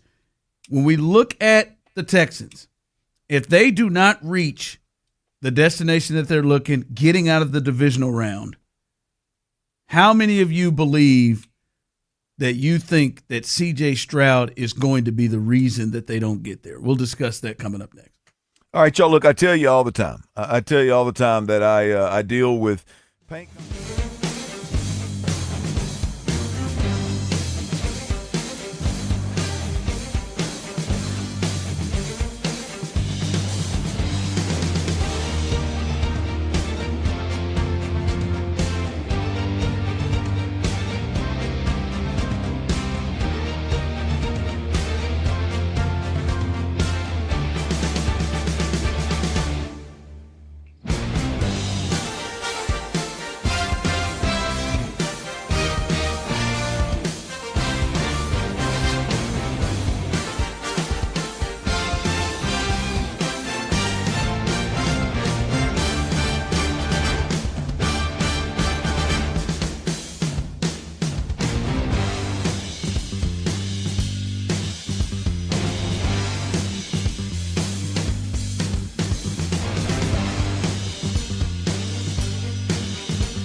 At Mattress Firm, save up to $700 on Tempur-Pedic, plus get a $300 instant gift. For the great sleep you deserve, visit Mattress Firm. We make sleep easy. Restrictions apply. See store or website for details. From the West Point Lincoln and West Point Lincoln of Sugar Land Studios, KIKK-FM, KILT-AM Houston, your home for the Texans. Houston's sports leader is 95.7 The Fan. Oh, it's 3 o'clock. 95.7 The Fan presents The Drive with Stoerner and Hughley. All right, welcome in 1 hour down as we are here live on The Drive on The Fan. And we're going to open up the phone lines to you, 713-572-4610. You can join us. Again, I want you to have this thought in mind. Do you believe in your thought process? If the Texans are unable to get to the space they're trying to get past that divisional round, bust their head through that glass ceiling of the divisional round, in your mind, do you think it'll be because CJ wasn't good enough? Is that in your mind what you would predict the reason that they would make it, right? Like, we knew if the Rockets weren't going to make it, probably because they couldn't shoot. But where is the thought process there? And I want to open up the phone line, 713-572-4610. Tyler will get you on. Why do you think it will be the reason? What do you think the reason will be if the Texans aren't able to make it to the AFC Championship game? Because they have for the most part a team that is very, very capable of doing that. Now, they did get some really tough news today, and if you missed it, as we've talked about it since it's happened right here on The Drive, Jaden Higgins is going to be out for the season, tore his ACL, and Clint, according to, and this is tough, by the way, Keenan Allen just signed with the Colts a couple days ago. That could have been an option. But coming from Aaron Wilson, he reports, Clint, that they got Jalen Noel from a hamstring and right pinky injuries this week. The plan is to ramp him up and to get him back to where he was in the spring, where he had some success. Receiver Jarrett Wayne, who caught a touchdown against the Chargers and is having his best camp. His arrow's pointing up. That is somebody they really like. Xavier Hutchinson as a possession, Xavier Hutchinson's progression after he had career-high production last year. And then obviously they're going to lean heavily on guys like Nico Collins and Dalton Schultz, and I would think the other tight ends as well. But that's where we are right now. Jaden Higgins out for the season. We'll see what they do moving forward. But, yeah, guys like Jalen Noel, Jarrett Wayne, you kind of mentioned it earlier, Xavier Hutchinson, those guys most definitely got to step their games up.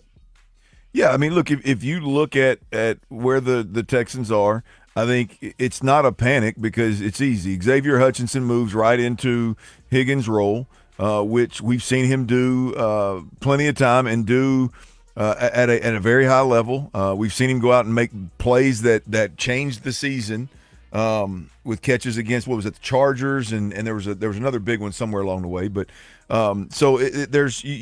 you're plenty capable of filling the role. You're plenty capable of executing the offense.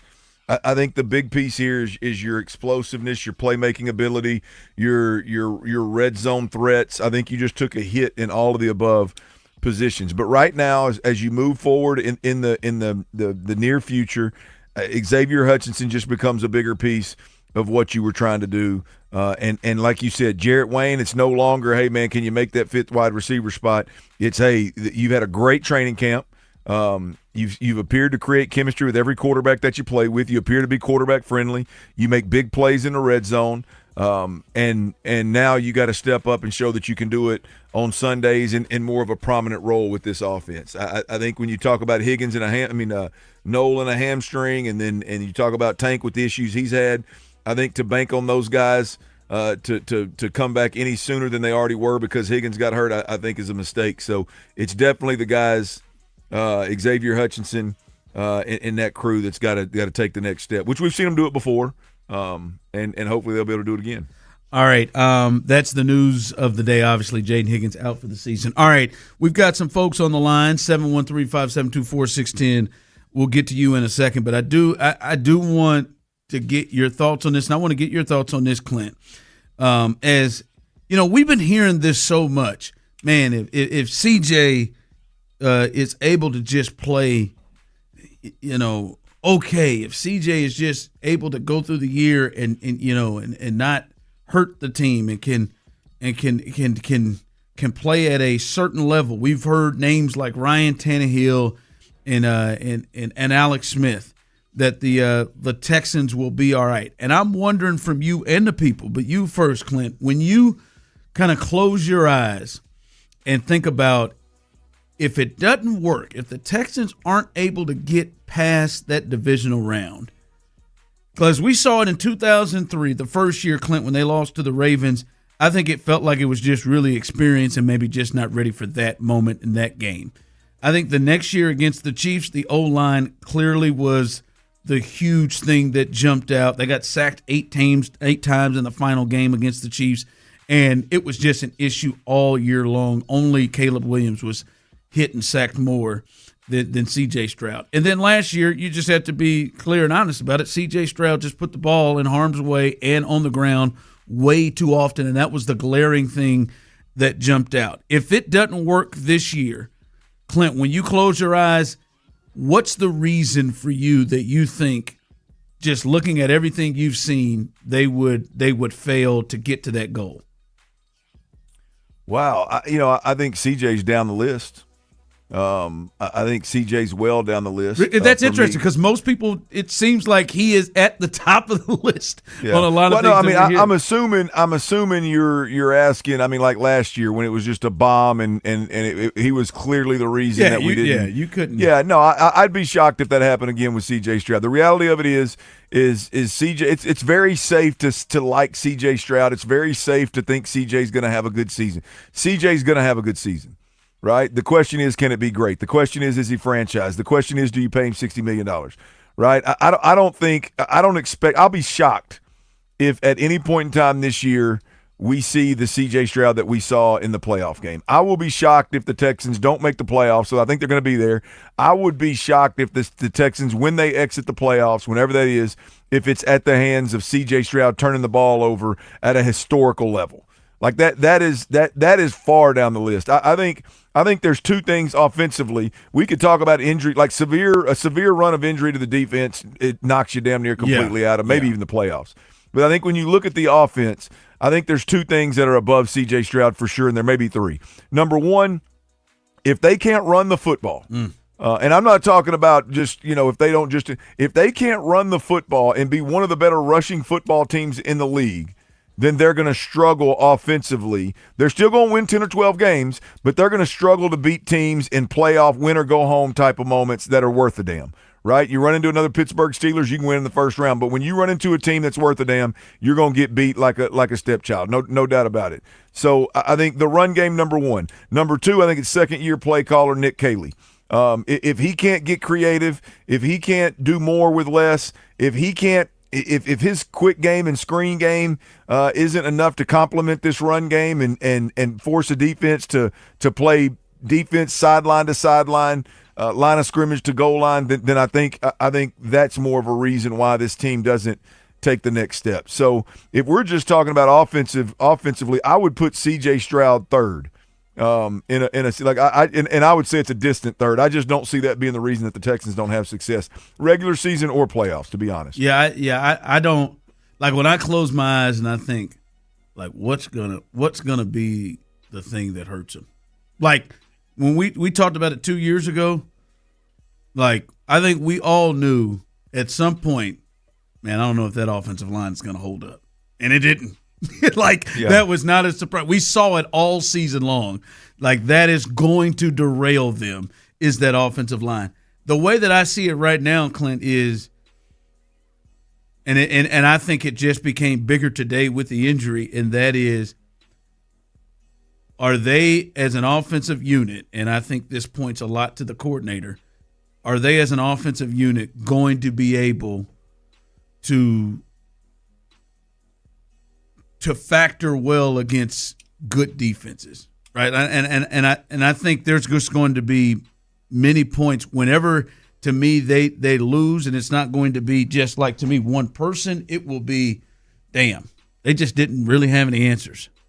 Like there was just they just didn't have any answers to what these defenses were doing to them. And so to me, I would think we would be looking at, damn, not just one player, but maybe the overall offense, which probably points more to the coordinator. So I don't think CJ will be the reason. I'd be surprised if he were the reason like he was last year. Last year he was. There was nothing else more glaring than what he did in the postseason. But I think it would be an overall thing to where you look at it and you're like, man, this offense just isn't good enough. Isn't good enough. And you can just see it. Well, I mean, all encompassing, right? I mean, I think when I talk about not being able to run the ball, that's obviously concludes the offensive line. To your point, last year it was the O-line not being able to handle the pressure. C.J. Stroud reacted in a way in which he turned the ball over. Obviously, the injuries were part of it. I just don't know. I don't know that we see anybody hung up on that part of C.J. Stroud at this point with what we've seen in training camp. I think is mistaken. I just don't see that being the major problem. I would argue even if you given the same circumstances again, he would respond differently and not turn the ball over as much. I mean, this is a time with as many times as he put the ball on the ground, whether it was fumbling or turning it over through the air. I mean, you could eliminate a good chunk of those just by working ball protection all off season as a quarterback. And so, yeah, I don't see that being a problem. There's going to be some folks that gotta answer some questions at the end of this thing. I don't suspect that it's going to be C.J. Stroud. All right, Andre, let's let you jump in here, man. When you look at this season, if the Texans aren't able to get past the divisional round, what do you think will be the reason? Clint, Ron, what's going on, fellas? What's good? Well, I kind of side with Clint. I think it's a little low-hanging fruit to say that CJ will be the problem, where the underlying issue is the last 3 years in the playoffs, we had wide receiver issues, whether it's Tank Dell not participating, whether it's Stephon Diggs and Nico Collins being hurt, and, so on and so on. Yes, it was the inexperience, as you mentioned earlier on. It's always something, but I would think that the wide receiver depth might be the biggest issue with that. That's just something. Yes, of course, the offensive line, it has issues. Yes, of course, we couldn't run the ball, but I feel that kind of goes hand in hand. Nick Haley has to come on. He has to come with it this year, fellas. Yeah, I'm sorry I'm so talkative. I'm kind of nervous, but I wanted to say one more thing before I go.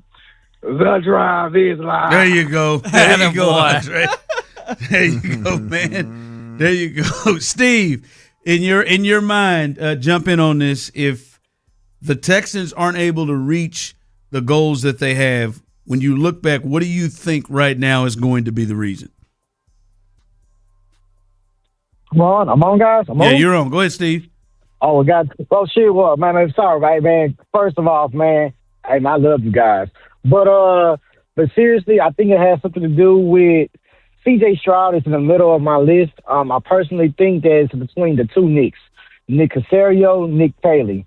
I honestly feel like they're 1 and 2 because I have a feeling that Nick Caserio has a vision and what he wants his offense to rely on.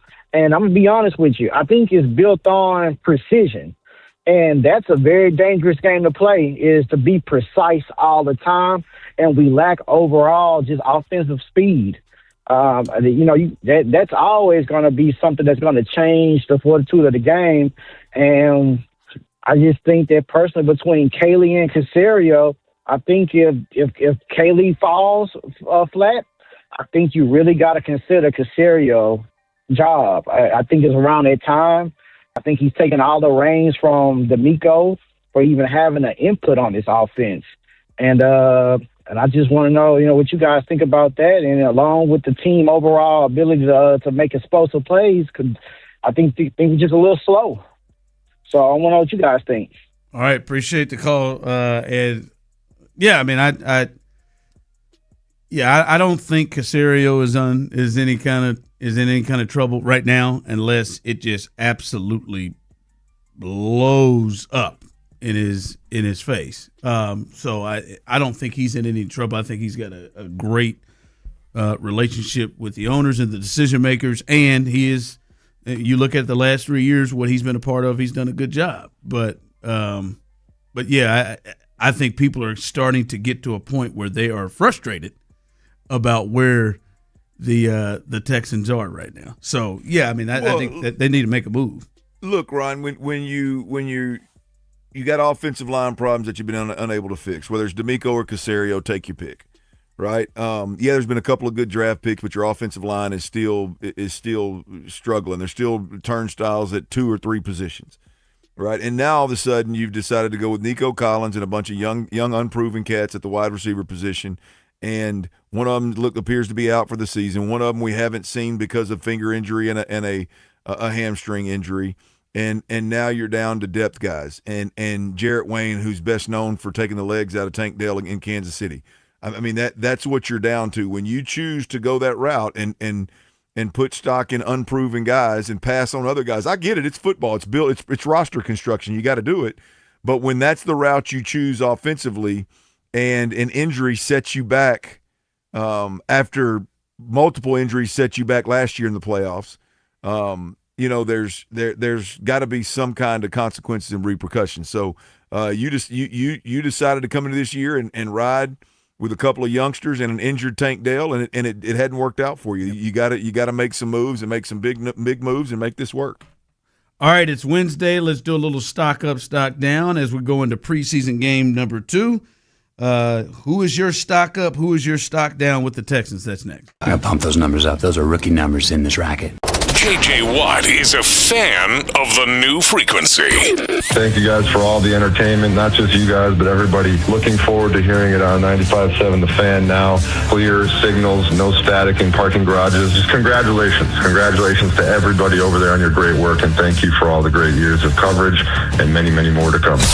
No, thank you, JJ. Louder, clearer, better than ever. Houston's sports leader is 95.7 The Fan. On September 2nd, DraftKings Game Day arrives with massive deals, exclusive deals, and all-day celebration built for sports fans. The countdown has begun, and all roads lead to Game Day. The DraftKings Sports app is now live in all 50 states. That means Texas, from California to Florida, every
Ranger, for the ones who get it done.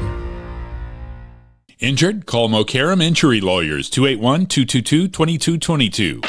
95.7 The Fan is here. The best sports talk around. Anytime, anywhere. Hear your favorite fan hosts wherever you go. Live, podcast, video. It's all at your fingertips 24/7 on the Odyssey app, iHeartRadio app, TuneIn, and wherever you get your podcasts. Louder, clearer, better than ever. Houston's sports leader is 95.7 The Fan. The Drive is powered by Mokaram Injury Lawyers. Hurt in an accident? Call Mokaram Injury Lawyers at 281-222-2222. Every season brings highs. I'm in my drop top, cruising the streets. And lows. No way, because I know one of you two ass would have done the same thing that I just did. Are you kidding me? This trio always has eyes on the market in H-Town. It's time to buy or sell. It's stock up. The arrow's pointed up. Stock down. They're selling, Mortimer. On The Drive with Stoerner and Hughley. Every Wednesday afternoon right here on H-Town's #1 afternoon drive sports talk program, The Drive with Clint Stoerner, Ron the Show Hughley, Tyler Milner here with you. We do a little stock talk.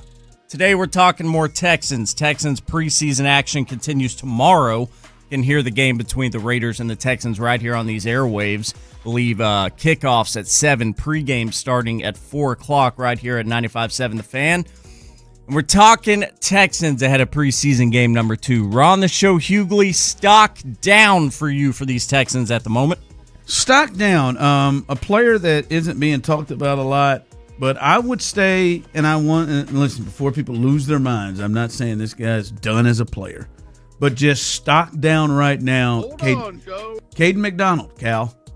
All right, now you hold on. Almost said something that got me in trouble. But Tell him, bro. Tell him. Caden McDonald. Easy. You start to look at, and it's hard, maybe unfair to compare him to, the other rookies, but he does play a tough position to come in as a rookie. But I think, I'll be honest with you, I think the other two play tough positions to come in as a rookie, especially Big Red on the other side. But I thought potentially he'd be further along than he is right now. And he's going to be in the rotation, you would think, but you're just not hearing a ton from him, not hearing a lot from him. And I ain't going to lie to you, Clint, one thing was telling to me was D'Amico after the game. If you listen to D'Amico after the game about Keelan Rutledge, you listen to D'Amico after the game about Marlon Klein. Hell, D'Amico's the first thing he said at the halftime was Marlon Klein. You know what his first words were about Caden McDonald after the game when he was asked about him? My man said, "Yeah, I gotta take a look at the tape." He hit him with got to take a look at the tape, and we got him some valuable reps because he needs valuable reps. You guys good? Yeah, it just seems like he's just not, especially compared to the other guys who went in the first and second round. His impact is going to be a little while. So I'll go stock down a little bit right now for Caden McDonald. There's Ron the Show Hughley's stock down. We're talking about these Houston Texans preseason game number 2 tomorrow night against the Raiders. Let's get Clint's stock down now for the Texans currently. Dirty Red? Well, this one's when you look right now, boy, there's several of them that could be stock down. But I'm going to go with Wyatt Teller. Again, there's the money out there. $8+ million a year, I believe it was, on a 2-year deal. A good chunk of that guaranteed, and Wyatt Teller appears to be fighting for his life. And not only fighting for his life, but the team is thinking about moving their first-round draft pick rookie center that carries the identity of this offensive line. Instead of letting him be the centerpiece and be the center and be the mouthpiece of what's going on, they're having to move him to guard, and not because he can't play center or not because the backup center is necessarily one of the best 5, but because the left guard in Wyatt Teller appears to be a problem in finding the best 5. He appears to be really struggling to hold a spot in the top 5 offensive linemen. That is, boy, to go out and have options with free agents that make anywhere from $8 to $12 million a year and land on guys that have to be fighting for their job. Again, not because the guy behind them is a better guard, but because they're just not top 5 on the team. That is a tough pill to swallow. So I think stock down right now. I don't know if it's a technique issue, and maybe he'll grasp it. I don't know if it's a he can't play any longer issue, and he's not going to be a part of this offensive line. But either way it goes, I got to go with Wyatt Teller, boys. All right, we got them negatives out of the way. You are tuned in right now to The Drive with Stoerner and Hughley. Myself, Tyler Milner, with you, riding on a hump day. H-Town's #1 afternoon drive program. Now for the positives ahead of preseason game number 2 for these Texans as they face off the Raiders tomorrow night. Stock up for the Texans. We're on the show, Hughley. All right, man, my stock up for the Texans, and this is, I promise you, I had this in here before we found out the news this morning. I had this in there before we found the news about Jaden Higgins, and that is Jarrett Wayne. I felt like he was, and I said it after the game, he is going to be an issue for them to try to not get on this team, because I don't know that Jarrett Wayne's somebody, the way he has played and shown, that you can just stash him on the P squad. Yeah, the practice squad, and I think other teams would be interested in maybe bringing him onto their roster. And now, especially with the injury to Higgins and the injuries and the uncertainty behind him with Tank Dell and Jalen Noel, who's not even been able, these two not even been able to hit yet, no contact yet. So I think Jarrett Wayne's definitely going to make the team damn near now, and they might need him to be Reggie Wayne. Be honest with you, the way these guys are going down like flies. So I think Jarrett Wayne, his stock is way up right now. And for you, Dirty Red, Clint Stoerner live here on The Drive on a Wednesday afternoon in the summer for these Texans. Stock up, Clint. Same room, different player for me. Xavier Hutchinson, right? Look, Nico's going to be Nico. Dalton Schultz is going to be Dalton Schultz. Even if we land in more 12 personnel and you lean into Marlon Klein or Foster Moreau, however you want to slice it, even if you lean into just needing 2 wide receivers, Xavier Hutchinson, I think, is going to take a big step forward, or at least take a big portion of the responsibilities that Higgins was shouldering, I think now falls on Xavier Hutchinson. You leave Nico alone, let him do whatever your plans were with Nico before. I would imagine they stay the same, although I disagree with it. I'd imagine they stay the same, and Xavier Hutchinson is going to have to step up. And they quite frankly, they got a ton of confidence in Xavier Hutchinson, and I expect him to make that transition well. He's been getting a hell of a lot of run in training camp anyway. So this is where a guy like Hutch earns his keep, man. This is the guy, the third receiver on a team that can jump right in and take one of the top 2 guys' position when need be, and at least execute the offense.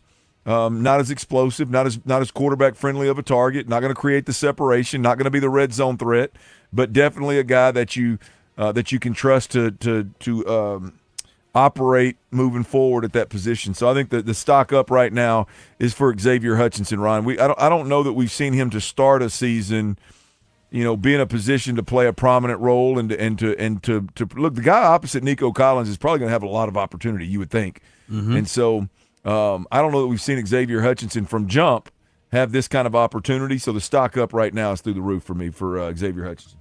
All right, coming up, we'll continue, hopefully get to our countdown here as we get closer to the start of the regular season. And I need to bring this to you guys and the people.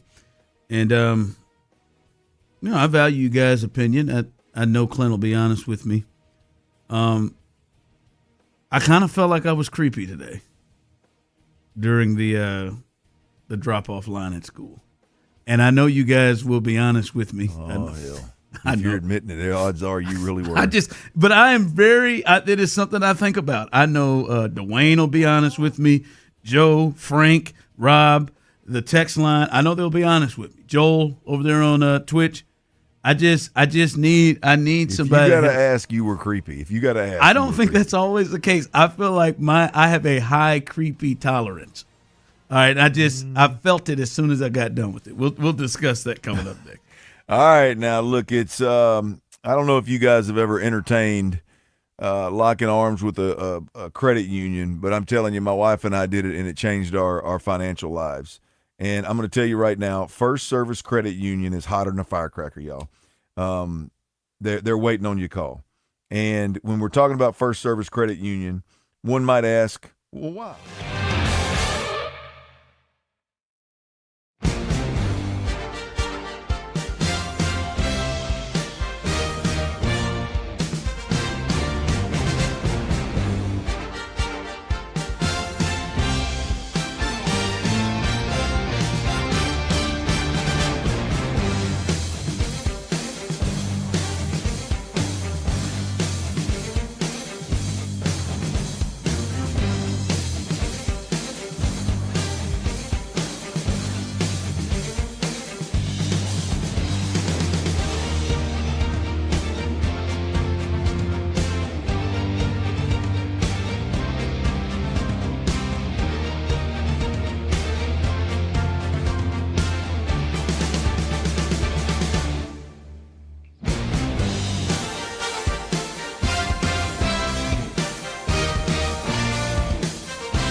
Injured? Call Mokaram Injury Lawyers, 281-222-2222. You're being a real dingo right now. I'm not being a real dingo. 95.7 The Fan. Live from the West Point Lincoln and West Point Lincoln of Sugarland Studios. Here's The Drive with Stoerner and Hughley.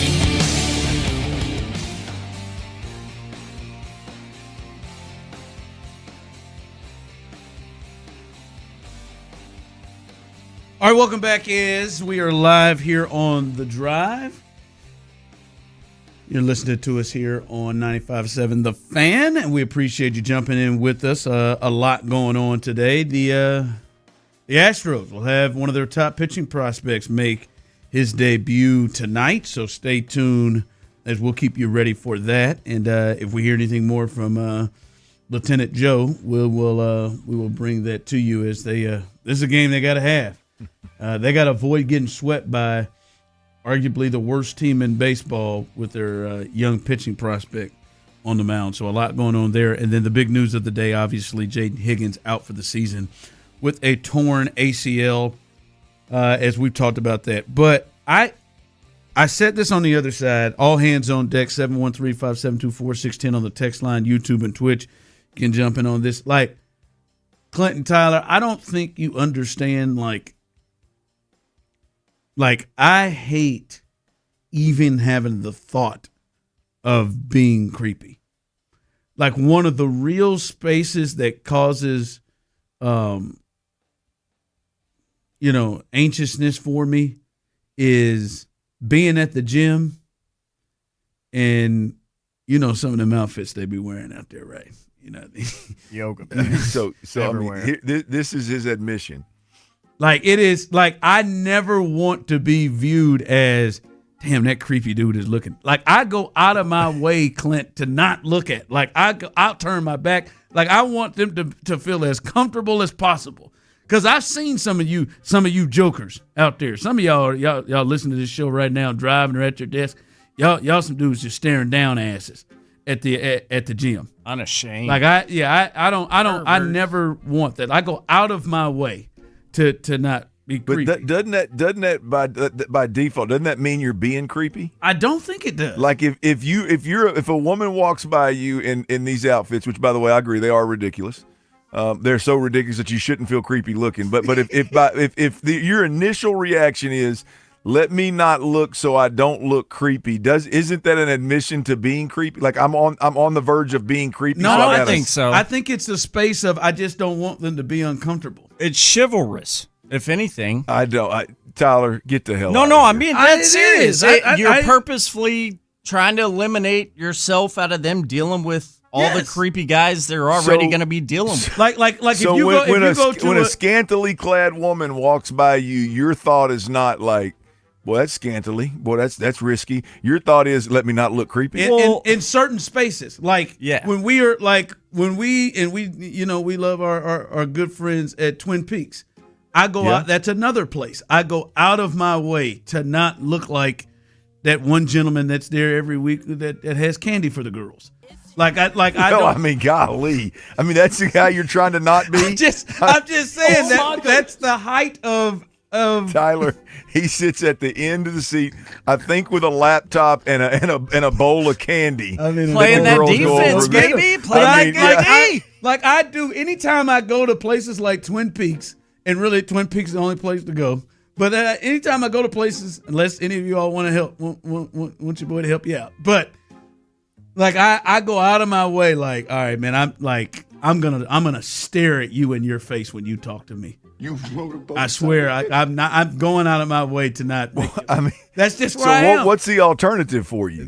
Well, if you're having to tell yourself to stare in the eyes, what's the alternative for you? I just want them to be comfortable. That's just. I think it's chivalrous of you. That's where I am. As a gentleman and a scholar. And I listen think, to Tyler. Now, Tyler gets a reminder of like, hey, my eyes are up here, like the old junior high reminder. Now, hey, my eyes are up here, Tyler. Do I sneak a peek? So who knows? But I'm just saying, like I want to be. So what'd you do?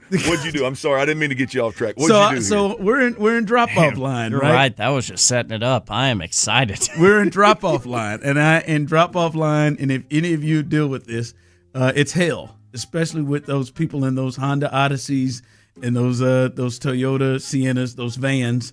They're just they come over the cone line. They're going to hit you. It feels like all the time.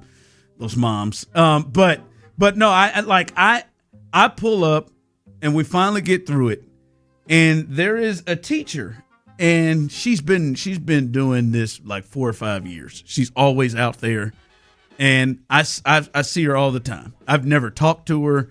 I don't even think I've ever spoke to her. There's maybe been a fake smile high. I was about to say you probably give her that head nod, that smirk. Oh yeah, if I've walked through first day in the halls or something, but. Both, give me a number 1 to 10. 3. I'm not doing that. 3 kids. Yes, see, you got it. No, you got to paint the picture. It's vital to the story. It's context that's necessary. It's vital to the story. 5. All right. Okay. Good job, Clint. Okay. Good job. But she got a haircut, Clint, and like it was. She has always had really long hair. She got a haircut. Yeah, girl. And I rolled the window down after I dropped the kids off and said, "Hey, that haircut really looks good on you." And she said, "Oh, thanks." And then as soon as I let the window up and I drove off, I'm thinking, "Man, damn, is that kind of creepy?" I've never said a word to this lady. I've seen her absolutely. Is it? So it is. Absolutely. It is. I disagree. I don't creepy? think so. I did. I saw her like, "Hey, man, that Yes. haircut. That is a nice haircut." Nice. It was so recognizable. She's had long hair for years, and I'm just like, "Oh, nice." That compliment could have made her day, if not her week. No, I don't. But you're asking a question. Is it creepy? It is, Yes, 'cause I I've think- never I said think anything I to think her. for years you've passed this lady and not said a word, and because she gets a haircut and shows her neckline and her earlobes, all of a sudden you want to tell her. And then I think the real problem here for me, Ron, is what you said. Like if Ron the Show Hughley, the radio guy, would have bumped the window down and just said, "I see you with that new cut," and just kept on rolling, okay. But that haircut sure looks nice on you. That's the on you part, isn't it? Yeah. That strikes me. Now I'm hearing it. The on you part is fine. She was probably like having serious doubts in her own mind, being all anxious and stressed out about the new look, and some lovely gentleman known by Ron the Show Hughley gave her the confidence she needed. Courtney goes. Tyler, here's the reality of the situation. Courtney just texted in super creepy. Yes, I agree. I just see. Here's the deal, boys. Here's the deal, boys. If she was a super stiff, she's probably at home going, "Yo, I had this really nice gentleman, young black gentleman, told me today how nice he thought how come you don't ever tell me how nice my haircut looks, hubby?" Right? Or if she had a little something to her, a little spice to her, she's like, "Yeah, this young dude with 3 kids, he's hitting on me in the damn drive-through lane today, y'all." She doesn't have spice. I don't think that's her calling. Well, that gives you a little. That gives you a little out. I normally don't do stuff, but I'm like, "Hey, man, wow, that was nice." Like it is like when it was so distinct. It's like if people may not know Jesse Watt. If Jesse Watt just came in with like that old Halle Berry cut, like it's so for years that her hair has been. It was such a change, and like I don't know what compelled me to roll that window down. I had dropped those kids off. Like she probably needed 5 that. cars earlier, and I saw her come by, and I said, "Hey, I don't even know her name. I don't know it's Miss. I think she's. I don't know what she is. She's there. She's been there for 4 or 5 years. Every time I drop off, she's out there. And as I hear myself saying, it looks good on the on you part is probably where the creepiness comes in. Maybe all of it. Maybe all of it. Because there's just a thought. He's never said a word to me. He's never even looked at me. I didn't even know that he realized that I was even here. For 3 years, he hasn't even acknowledged that I'm a human with a. She doesn't even know that I was there. So it's not like she knows. I could be just dropping off for the first time. No, I think you should roll the window down tomorrow and actually stop and say, "Hey, I'm sorry. I realized that was really creepy of me yesterday. I shouldn't have done it. I'm sorry." You think I should come back for a second? I don't think so. I think I'm gonna let it go. I think you should apologize. I think the drive-by on you was I think you should apologize. Yeah. You're gonna have to see her every day for the next 6 years. I think you should apologize. Text line, Courtney's on line 1. Courtney's got the red carpet. We want to get into a controversy. So that's it. I've got mixed. Someone said that's not creepy at all. It's just nice. Yeah, I just be honest with you. I said that. Now someone's texted in, and now they're calling me Dirty Show. I don't. Ron is. you got to realize, like Ron, and I could be wrong but I do spend a lot of time around Ron on a daily basis. Like Ron is not the guy to go out of his way and speak to someone typically. No, I'm not. Like randomly. Like I don't think I've ever been with Ron where he just maybe when he's had a couple pops a couple times, but I don't know that I've ever been with Ron where he's like, "Hey man, let me compliment this human being over here. Let me acknowledge this random human over here." I don't know what possessed me too. I mean, much less in a car driving by. Yes, I got to see her, Tyler. I got to see her. I need to see her. You think of your classic teacher. That's it. Well, I know, but your teacher's one thing, but then going from long hair to short hair, like where it's all of a sudden your neck and you're having to fade the bottom hairline kind of thing. That could be an awfully sexy. She went from like, well, hey boys. Yeah, she went from never speaking to that. Yeah, that's. Thank you, Laura. I appreciate that. I'm so excited that we're going to be together again. She went from the stiff that was just waving to all the parent dads as they dropped their kids off to talking like sexy traffic Laura. Yes, I'm gonna blush every time I see her now. I think. And I'm black, and you're gonna see it. All right, what you got coming up? Oh man, the Texans, major injury news on the Texans front. And yes, it sucks for the player, but the ripple effect that this injury is going to have on the Texans offense. Who is in the crosshairs? Who is this going to impact the most? I'm going to have that for you next, right here on Sports Radio 610. Remember the date. DraftKings Game Day is the kickoff for a new season, new era, and the biggest sports day in history. On September 2nd, DraftKings Game Day arrives with massive deals, exclusive deals, and all-day celebration built for sports fans. The countdown has begun, and all roads lead to Game Day. The DraftKings Sports app is now live in 50 states. All of it. That means Texas, California, Florida. Every fan is in on the excitement. One app, every sport, all 50 states. DraftKings Game Day is yours. Get ready to celebrate. New DraftKings customers can sign up with the code SPORTS610, spend $5 to get $150 in rewards within 14 days. That's code SPORTS610 in partnership with DraftKings. The crown is yours. Event trading offered by DraftKings Predictions, a CFTC registered introducing broker. Trading involves risk of loss. Market availability varies. Eligibility restrictions apply. $50 every 7 days via click to claim. Issued in non-withdrawable predictions dollars that expire in 1 year. Ends August 23rd. Terms dkng.co/predictions promo. Nationwide based on sportsbook prediction and free-to-play sports contest. Availability varies by state. Coming into a massive season, CJ Stroud isn't going to play scared.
KIKK-FM, KILT-AM Houston.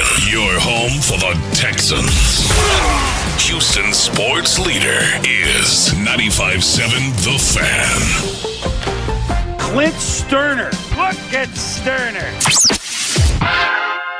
95.7 The Fan presents Clint Stoerner is the last man standing. Now, who is Clint Stoerner? His two strongest strengths, he's competitive and he's smart. Dive into the mind of former NFL quarterback Clint Stoerner.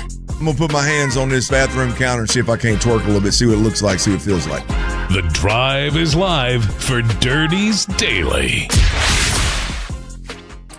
Don't feel like it used to, boys. Doesn't feel like it's used to. Today's Dirties Daily is powered by all my teachers out there, Ron. I'm going to give it up one time. We should do it on a daily basis. All my teachers out there. Give it up to them. All Those my with teachers new out there. short haircuts. Yeah, including the one that was in the drop-off line that Ron completely made feel uncomfortable this morning.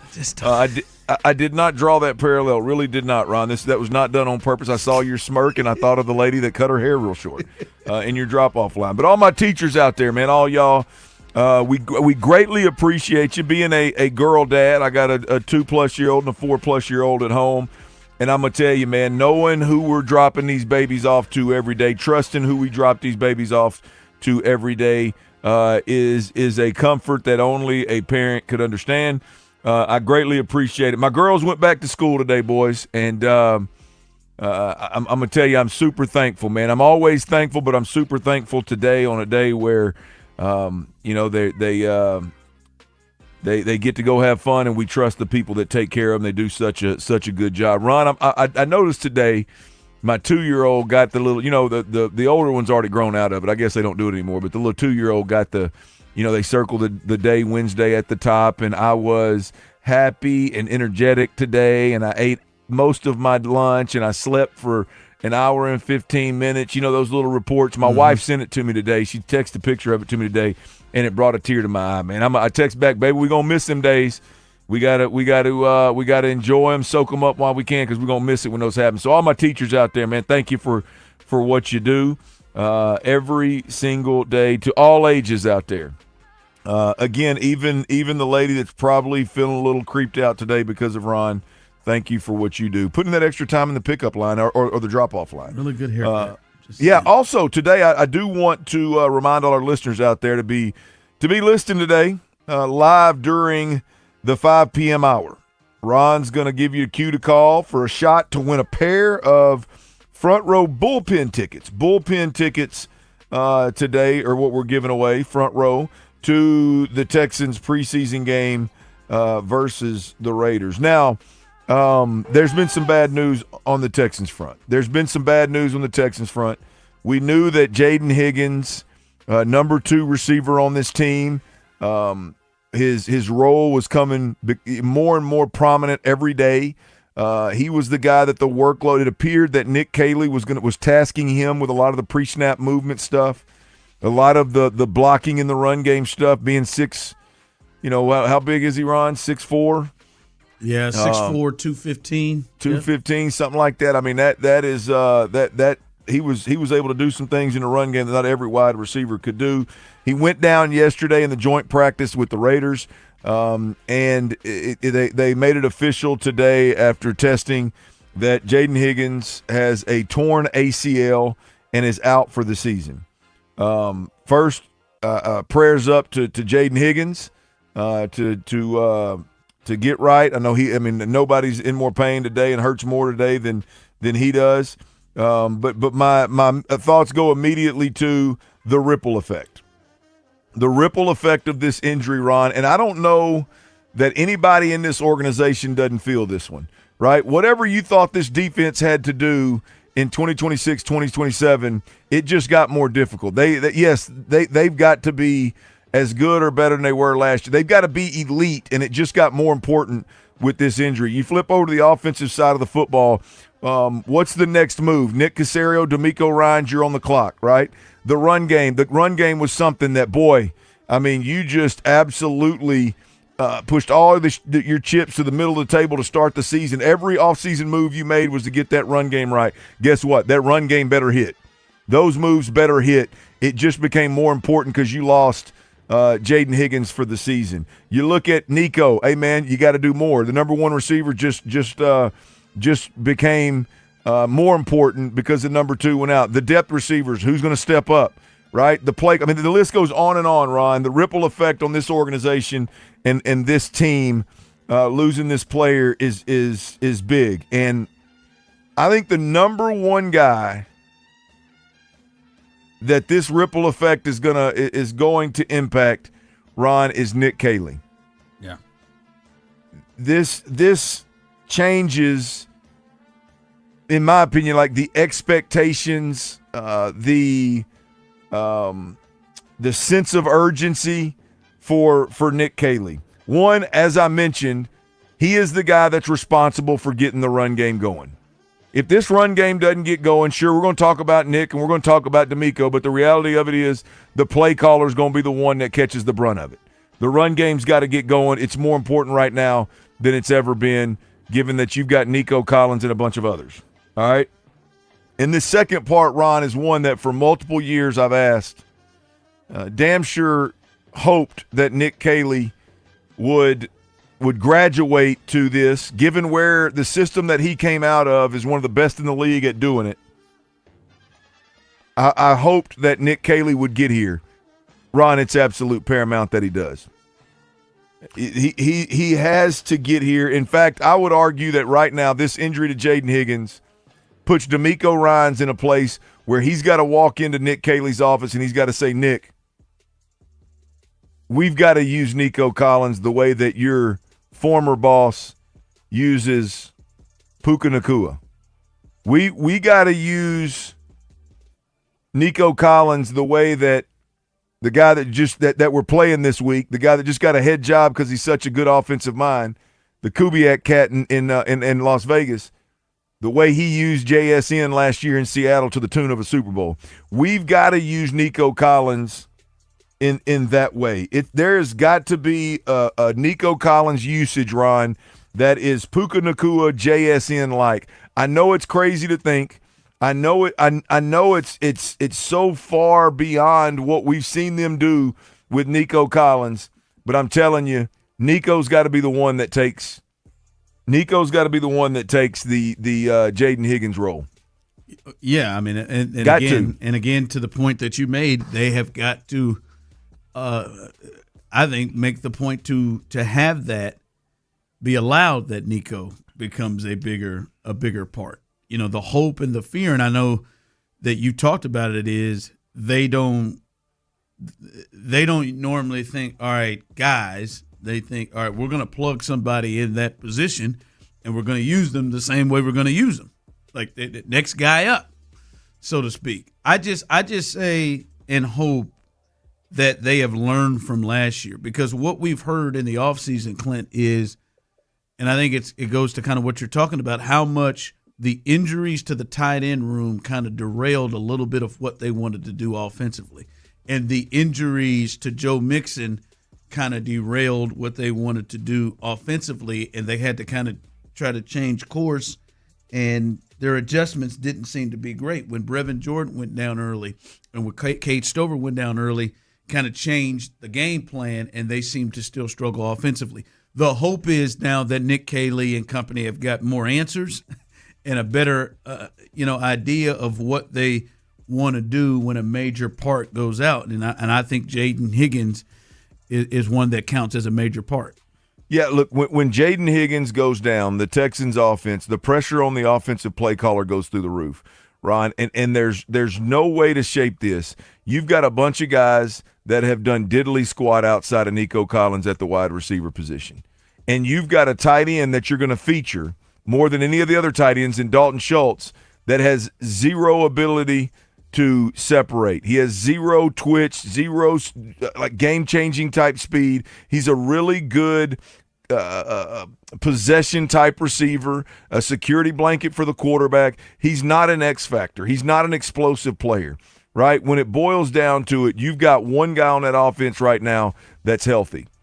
And you've got to start making moves moving forward that are gonna put Nico Collins in position to be in multiple places in formations, including the backfield, to touch the football in the ways that you carry it and you catch it in the screen game, the mid-range game, the quick game, and the deep game. Like they have to peel back another layer of this offense, or they're going to really struggle. I just don't know how at this point in time you can take the approach of the ball's going to go to the open guy. Like D'Amico, and they got to change their whole song and dance. Nico Collins has to be a focal point. You got to find how many touch. You got to find creative ways and how many different ways you can get the ball to Nico Collins. It has to happen. This isn't. You remember when we talked about, Ron, we've been talking about this topic for seems like 5 years. But do you remember when we talked about it with Bobby Slowett?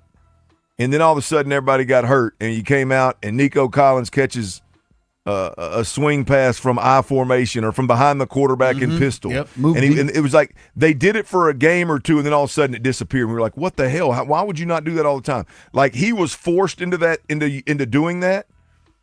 I think this is the force of nature that puts Nick Caley in a position of like, okay, I've got to use Nico Collins more. I mean, you cannot go into a game, Ron. But again, Clint, they needed to do that before today's injury. No, I agree. And doubling and even more now. But I just don't know if that's their thought process, agree. Clint. I just don't know if their thought process is, all right, that happens, so we gotta get more this way, as opposed to that happens, next guy up.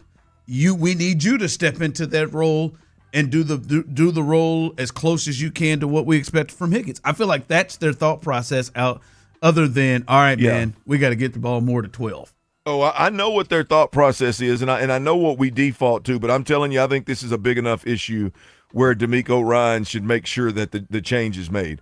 I mean, at the very least, Nico Collins, and we won't see this until game time against Buffalo, but at the very least, Nico Collins has to be your move guy. He has to be the guy. I said it multiple times over the last couple of weeks since training camp started. Literally, Jaden Higgins has said, I've taken on more the role of being the move guy and this and that. Like, Nico has to be that guy moving forward. I just don't know how, any other way to slice it, Ron. He's got to be used in a high-volume way, at least until you figure out what Noel is, if Tank comes back, right? Is Xavier Hutchinson, did he really take a step, or is he still more of a possession depth receiver? Like, you've got to make that – the pressure is on Nick Caley to get that done. I don't know how – in 2026 in the NFL, with an injury like this, in a wide receiver room like this, I don't know how an offensive coordinator gets away with not taking that approach. I just – for me, Ron, it's going to be a tough pill to swallow if that's not obvious in week one against the Buffalo Bills. The second part of this thing, the ripple effect, is Caserio and Ryans on who fills the void, Ron. Right now you got Nico, you got Hutch, you got Jarrett Wayne, you got Bond, who a lot of folks like coming, you got Justin Watson, and then you got injured Noel and injured Dale. I would argue that they need to add someone that's a proven player in a big way, and we watched – obviously, Diggs go to the Commanders. We watched Keenan Allen go to the Colts. We watched Deebo Samuels, I believe, go back to the 49ers. We've watched some wide receivers, some veteran wide receivers come off the market in the last handful of days, Ron. Somebody's got to fill that void. How do they accomplish that? Is it a veteran like a DeAndre Hopkins? Or is it we're going to move forward with who we've got and just trust a Bond or a Wayne or hope that Noel or Dale get healthy to fill that role? Yeah, man, it's just when you just look at the guys that are on the streets, and obviously, Clint, it is August 19th, and we're going into the second week of the preseason. There's only 3 preseason weeks. There's a reason that these guys haven't been picked up yet, and some of them are going into coaching, doing other stuff, and it's slim pickings, man. Keenan Allen was the last one there, and you saw what he did last year, and that could have been a potentially productive player. But the timing of this injury makes it tough when you look at, the resources to go and try to fill the void.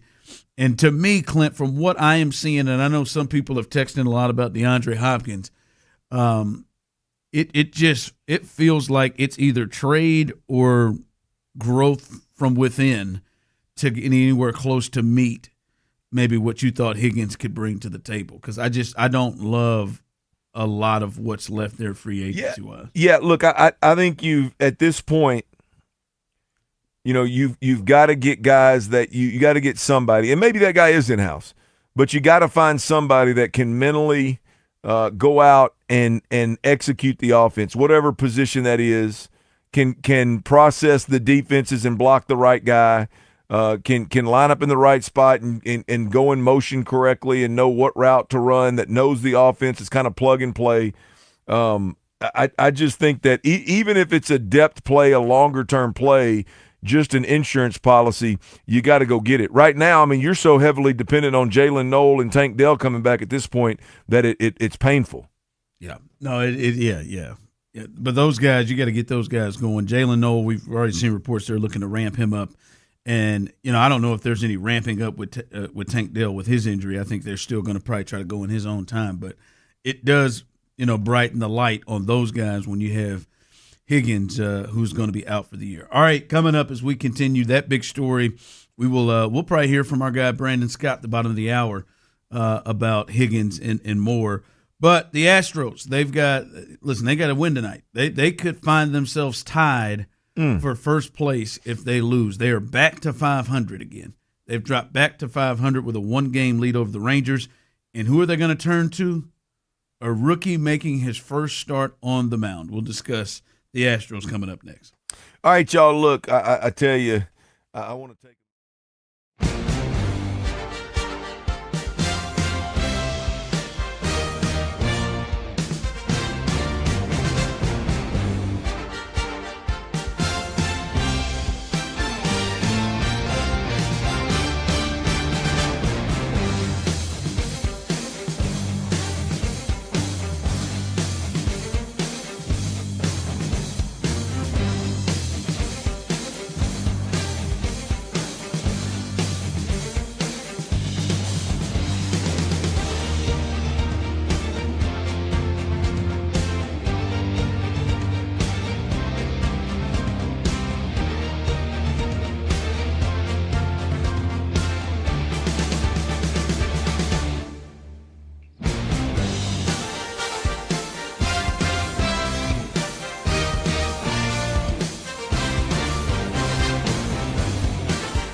You're still glowing, flirting, grooving.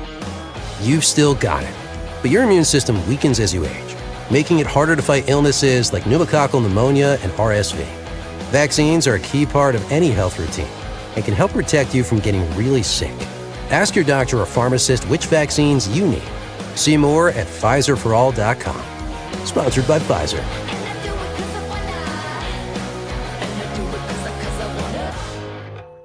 Injured? Call Mokaram Injury Lawyers, 281-222-2222. The Drive is powered by Mokaram Injury Lawyers. Hurt in an accident? Call Mokaram Injury Lawyers at 281-222-2222. 95.7 The Fan presents The Drive with Stoerner and Hughley.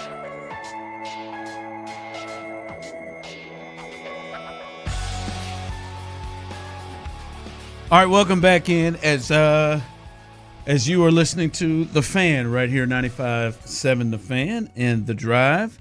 Coming up at the bottom of the hour, Brandon Scott, B. Scott. We'll hear his thoughts as I think we're probably into Texans report territory.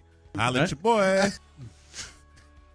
Hey, and we got to talk to Brandon because Brandon clearly was listening to our segment last week about the frozen Hennessy margaritas, and he went in and apparently just posted up the other day and had a taste of them frozen margaritas and said, "Hey, Ron, that's how powerful the Drive is." Damn, man, sent his ass right over, didn't it? Hey, I mean, you made him change his brunch spot, didn't you? Yeah, he said he's done. Yeah. I mean, he was a staple at the other joint. Now all of a sudden, that hen margarita got him the toasted yolk, baby. There it is. Yeah, and I tell you, listening out there, salespeople, this is power now. It's power in the Drive. Come on now, where you at, Toast it?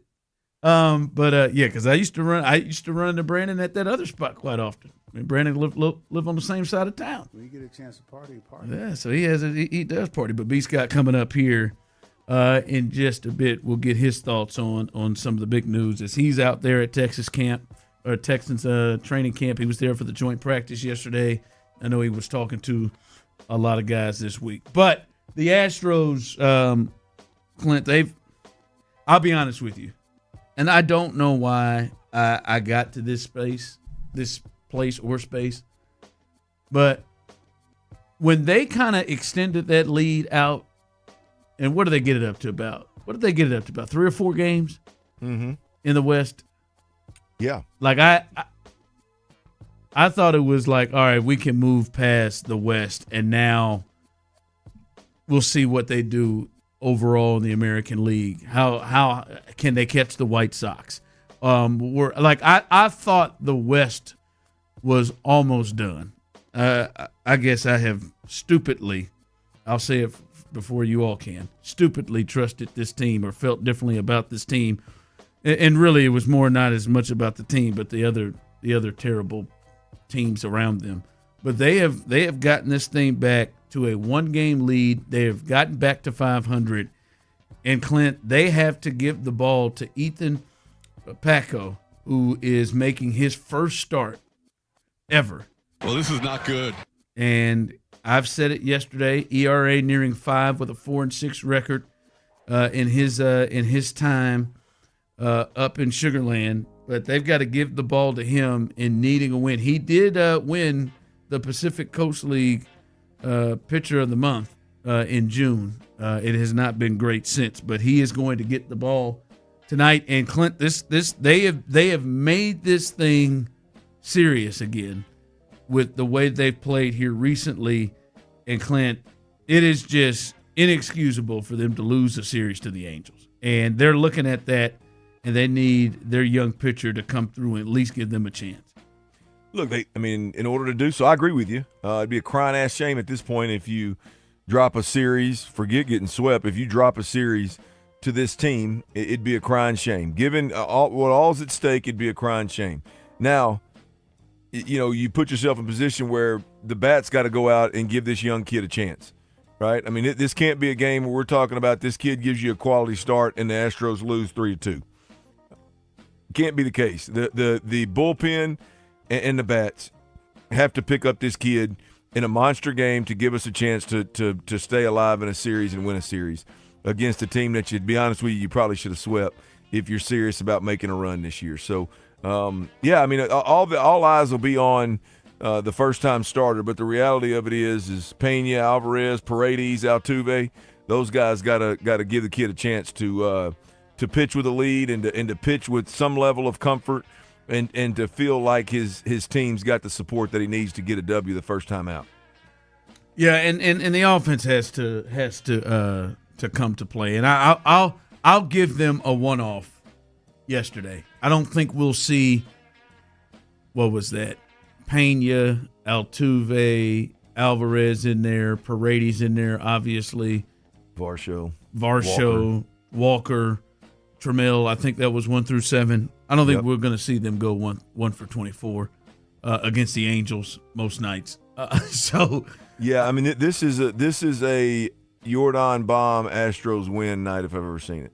Yeah, it could be. But it is just the pressure that this cat. They probably should have let him start yesterday.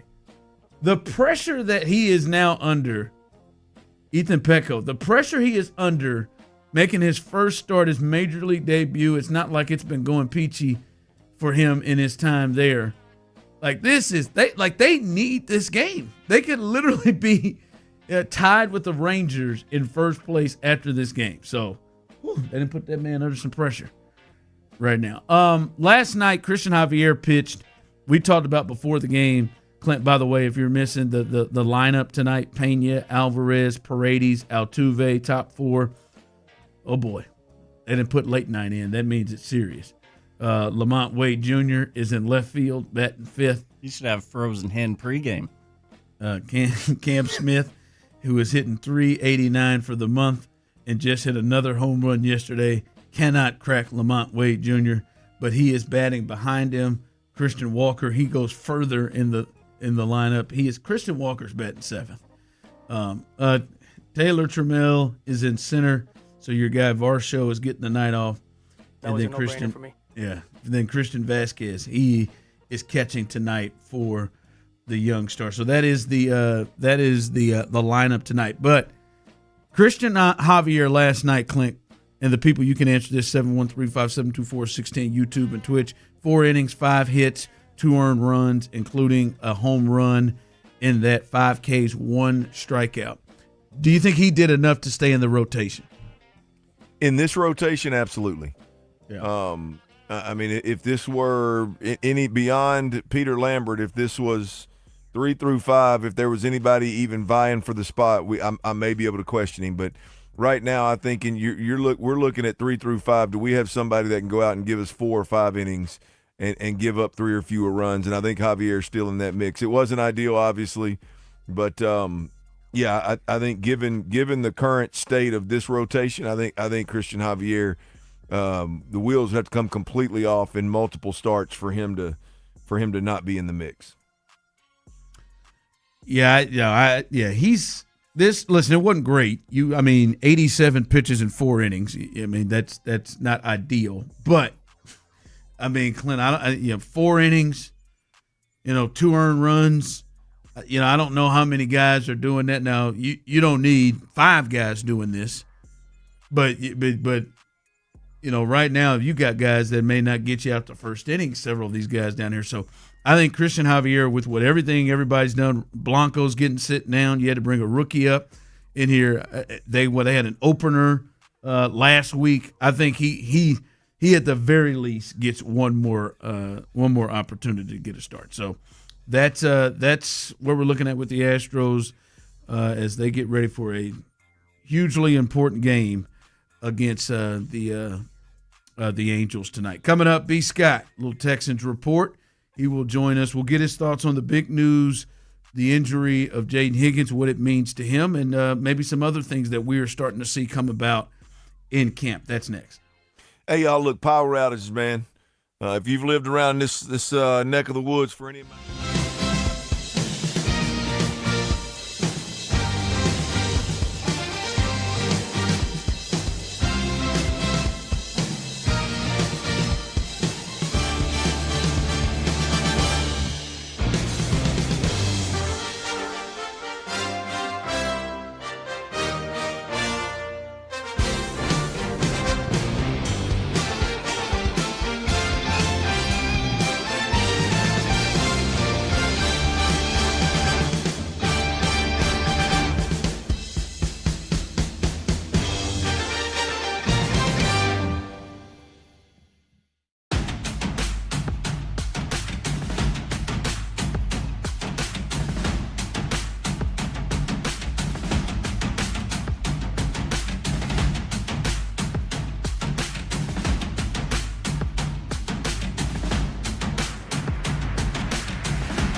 1-800-GRAINGER, click Grainger.com, or just stop by. Grainger, for the ones who get it done. When I hit my 50s, I felt like things were slowing down. This is Sandra's Metamucil story. I started taking Metamucil for digestion, but had no idea it would impact so much more. Not only did Metamucil help me feel more regular, but my heart health saw the benefits too.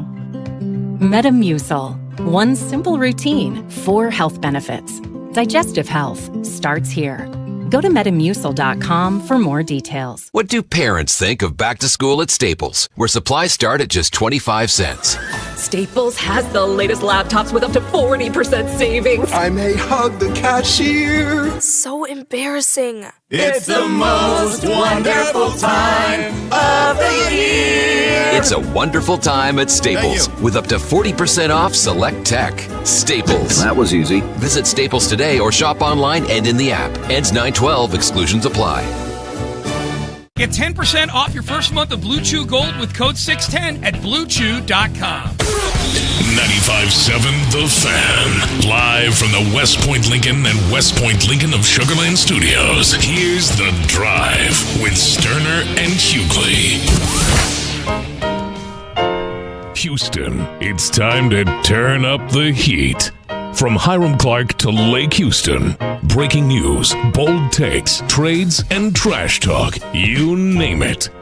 Get ready for the hottest sports talk in the city. Holla at your boy.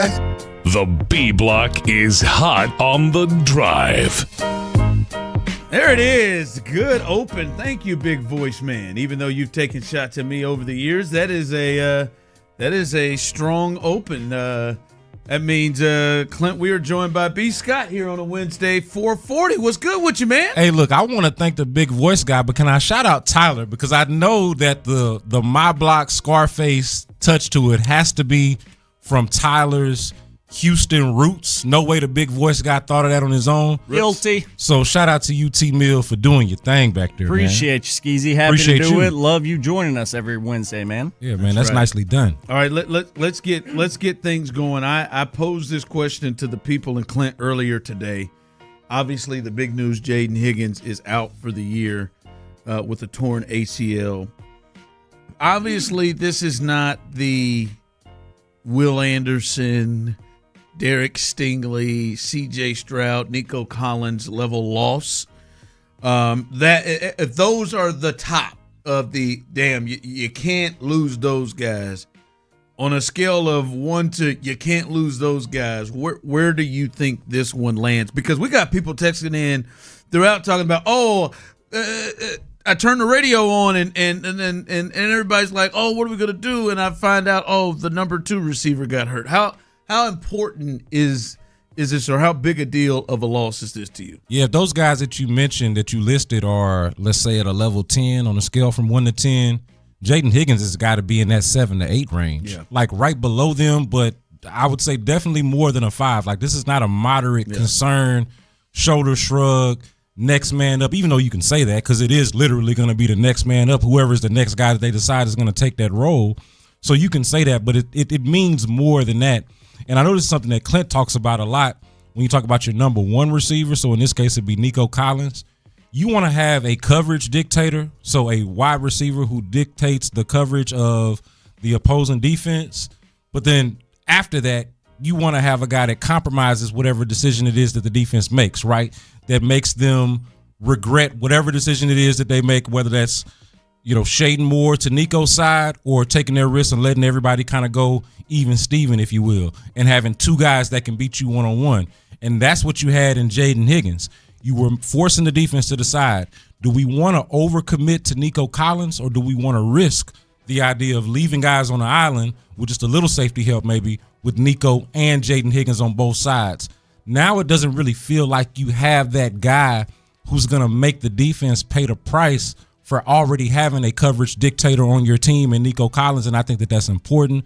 So yeah, I think that this is a major loss. Short of losing obviously your quarterback would be the major loss, but after that, we're talking about Will Anderson Jr., Derek Stingley Jr., Nico himself, Daniil Hunter's in that mix. After that, if they're in the 9 to 10 range, then you got to put, I say, Jaden Higgins right there in that 7 range. On top of the fact that we're not just projecting, and I think Lopez was talking about this, Reg and Lopez were talking about this on In the Loop. It's not that we were just projecting a leap from Jaden Higgins. I think we were doing that before training camp. But once we actually got to training camp and watched him play, watched him produce out there, we were comfortably ready to say that he had taken that leap and that we were going to expect him to fill that role. And obviously he's not going to be available anymore. Guys, I fully expect the fan base that hasn't been at training camp to be like, man, what are y'all talking about a number 2 or a depth receiver for? Man, this ain't no big deal. If you've been at training camp, to B. Scott's point, if you've been at training camp 2 weeks ago, if this happens, that number's at a 5 or 6 maybe, and we're going, okay, get him in the training room and let's see who else steps up, right? That's not the case. This was not only a guy that was having a great training camp, appeared to be creating chemistry, but he was carrying more of the load than any other wide receiver when it comes to all the movements and what the offense was actually asking him to do. So I'm with you, B. Scott. This is at least an 8. This is at least an 8 on the how much of an impact does this have on this offense? Now, with that said, we know he's out for the year with the ACL. Where do you believe the Texans go from here? Is this truly a next man up, one of the guys on the depth chart that's had good training camps, or maybe a guy that's been injured, or do you think they go get some outside help before? Back in the day, we would have 2 or 3 cuts here where potentially a really good player could hit the streets and get cut by another team. In today's NFL, it's one cut. You go from 90 to 53 on August the 30th, I believe, right? So we're still 2 weeks removed from that, B. Scott. So how do they fill the void of Jaden Higgins both in real time right now as well as down the stretch here in a week? My sense is that they're going to do it by filling the back end of the roster as opposed to like another guy that's just going to come in and fill Jaden Higgins' role. So if you're just talking about Higgins' role in a vacuum, I think that is most likely going to be an internal candidate, whether we're talking about Xavier Hutchinson or if we're still doing the hope trafficking thing with Tank Dell. And cross your fingers that Tank Dell is ready to go at some point. I'm not trying to sell false hope on that and say that it's more than what it is. That's just sort of in the back pocket. But in the meantime, it could be Xavier Hutchinson in that role, and then crossing your fingers that Jalen Noel is ready to step into that slot role that it seemed like Xavier Hutchinson was going to fill. Because I think Xavier Hutchinson can go outside and inside. He's the most likely internal candidate in my view, and I think you're just at that point requiring Jalen Noel to really step into that slot position. But you got to think about the options that we're talking about, Clint. Unless there is a trade that I cannot predict at this point or foresee, and certainly that's a possibility, we're talking about the Tyreek Hills of the world. We're talking about the Brandon Cookses of the world. We're talking about DeAndre Hopkins. I mean, guys that are all pretty much age 32, 33 or older, and like the Sterling Shepherds of the world. Like that's what we're talking about when we look at who's on the street. Tyler Lockett. Somebody mentioned Tyler Lockett before. Tyler Lockett, I felt like, was 137 years old. Apparently he's only 33, but it feels like he's been around for a long time. He's been shot. There are not, I think, ideal external options unless there's a trade that we just can't predict here in this moment. My prediction is you see Xavier Hutchinson step into that role, and that you hope you get Tank Dell back sooner rather than later, and certainly hope that Jalen Noel is ready to take on a larger role than what he had last year in the offense. Brandon Scott here with us as he joins us each and every Wednesday, and will all throughout the football season and beyond. B. Scott, I think the biggest story prior to us finding out about Higgins was, and we sat down and talked about it as we were at that joint practice yesterday, and that is the offensive line and where they are. What do you make of this situation with the offensive line? Because we saw a lot of combinations and maybe some surprising combinations. What do you make of what's going on with that? A lot of combinations and surprising combinations, as you just said. But long story short, it seems like they're trying to figure out, and this is just based off of what we're looking at practice, it seems like they're trying to figure out their best combination of whether it's Rutledge at center and Wyatt Teller at left guard, or is it Evan Brown at center and Wyatt Teller? Or I'm sorry, and let me say that again. Evan Brown at center and Keelan Rutledge at the guard spot, right? So is it Rutledge and Teller, or is it Brown and Rutledge, right? And what combination would make their best 5. Now, you can even argue that Ed Ingram hasn't had the best training camp as well, so there's a possibility that Rutledge could play either one of those guard spots. You and I talked about this, and I think it was actually you, Ron, who brought it up that made me think about it, and I've been thinking about it ever since, is Rutledge their best offensive lineman on the team right now? We talked about it yesterday. And it seems like the answer is yes, like knee-jerk, like first immediate reaction would be yes. And even when I think about it longer, I still feel like the answer is yes. And so that being said, that means he's going to be out there on the field one way or another. It's just about finding out, is Evan Brown a better center than Wyatt Teller is a guard at this point? And what's the best usage of Rutledge at this point in his development, given the fact that he obviously has not played center extensively? So they're trying to it seems like they are still trying to piece that together and figure that part out. You'd like to think that they figured out in the next couple of weeks. Yeah. B. Scott, is that a concern? You've got Braden Smith battling for his football life on the right side with what we thought was Trent Brown, but now all of a sudden, wildly, we see Blake Fisher getting a lot of burn at right tackle as well. And Wyatt Teller, Helen, you even mentioned Ed Ingram struggling. I mean, you literally mentioned the 3 guys that they re-signed this year. Do you view that, because I think this is fair, do you view that as, hey, man, they did a really good job of building depth, and Evan Brown and ultimately Rutledge being a depth guard or maybe a starting guard, it gives them options? Or do you look at it through the lens that we've had to in the past of, boy, they really missed on these guys they signed? Yeah, it really depends on what we think of Braden Smith and Wyatt Teller right now. Like, I can tell you from watching the handful of practices and training camp practices that I haven't had like overwhelming concerns about Wyatt Teller and Braden Smith, but clearly they're either on a particular workload and ramp-up period or they've got their own concerns internally. I'm not sure exactly what the answer is. Man, Wyatt Teller looking like a potential cut candidate if this thing continues. If Wyatt Teller is a disappointment and Braden Smith is a disappointment, then obviously, Clint, that is not good, because not only do you not – I mean, you didn't sign those guys to be depth pieces.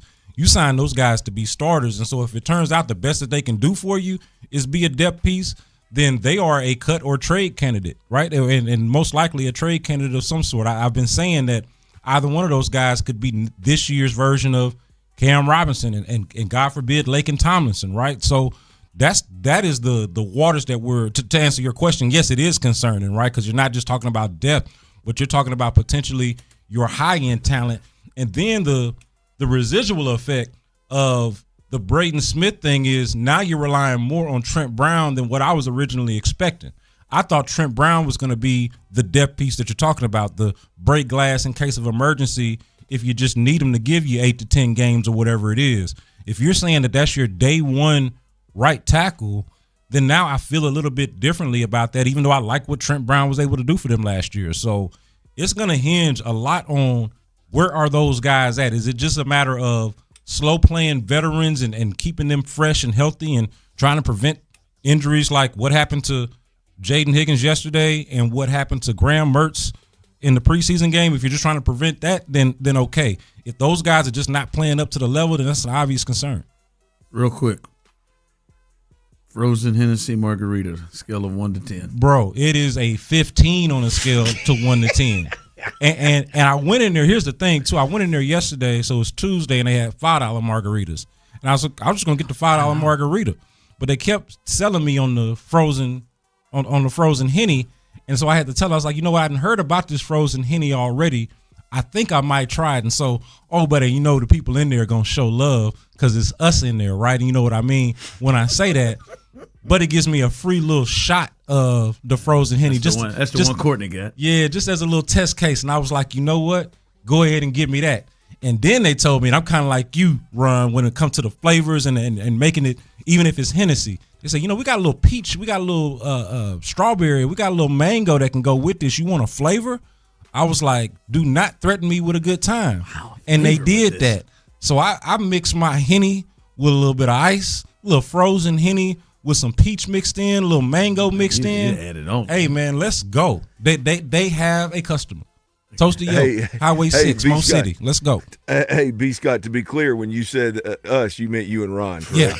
Yeah. Okay, I just wanted to be clear. Tyler and I felt left out. Hey, y'all are invited. Y'all are invited. But listen, that's all I want, baby. Yeah. That's all I want. We told you who we feel like they pushing this thing to with Frozen Innocence. Well, Not all white stuff the same. Look, I know who they pushing it to, and I know who they hired. All right, and it looks a particular way. 5 o'clock fire coming up next right here live on the Drive. It's gonna start a fire! JJ Watt is a fan of the new frequency. Thank you guys for all the entertainment, not just you guys, but everybody. Looking forward to hearing it on 95.7 The Fan now. Clear.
dizziness, sore throat, and cough. These are not all the side effects of Creon. You can learn more at 1-800-633-9110. Before your appointment, visit creoninfo.com. That's CREON info.com.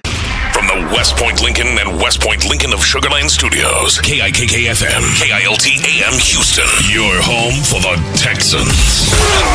Houston sports leader is 95.7 The Fan.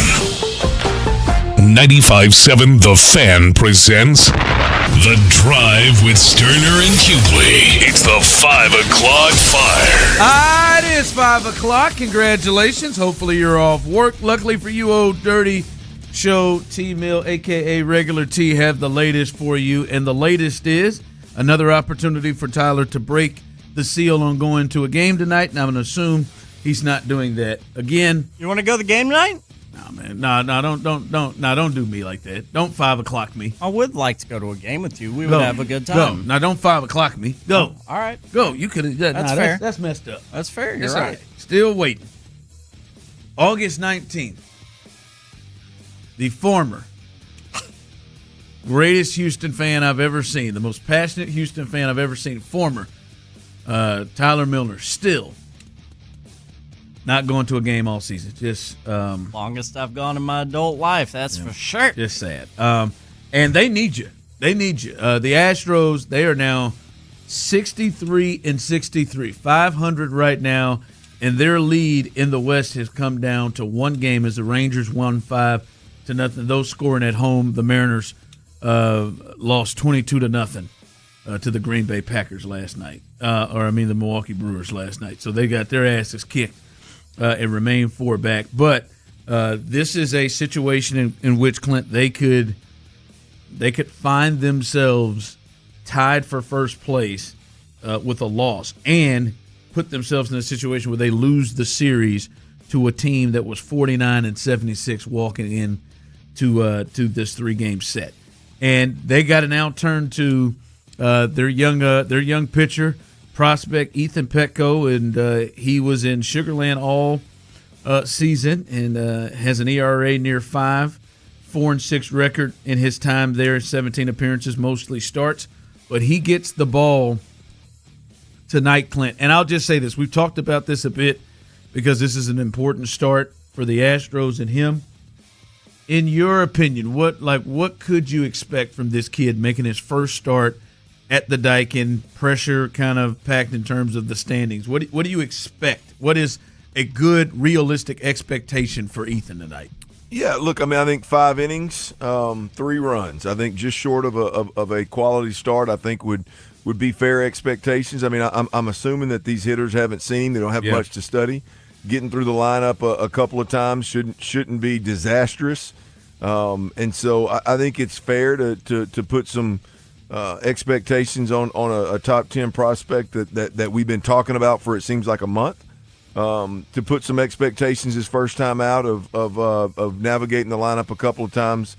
Not flawlessly, obviously, but successfully. And so I don't know. Does that seem a little bit unfair to you guys, or is that realistic? I don't know much about the guy. I hadn't seen him pitch, obviously, so I don't know what to expect. But I would think a top prospect should come in and be able to throw strikes and not walk a ton of people and just not have the wheels come off in 4 or 5 innings. Yeah, I don't know, Clint, because this isn't like when Hunter Brown came up.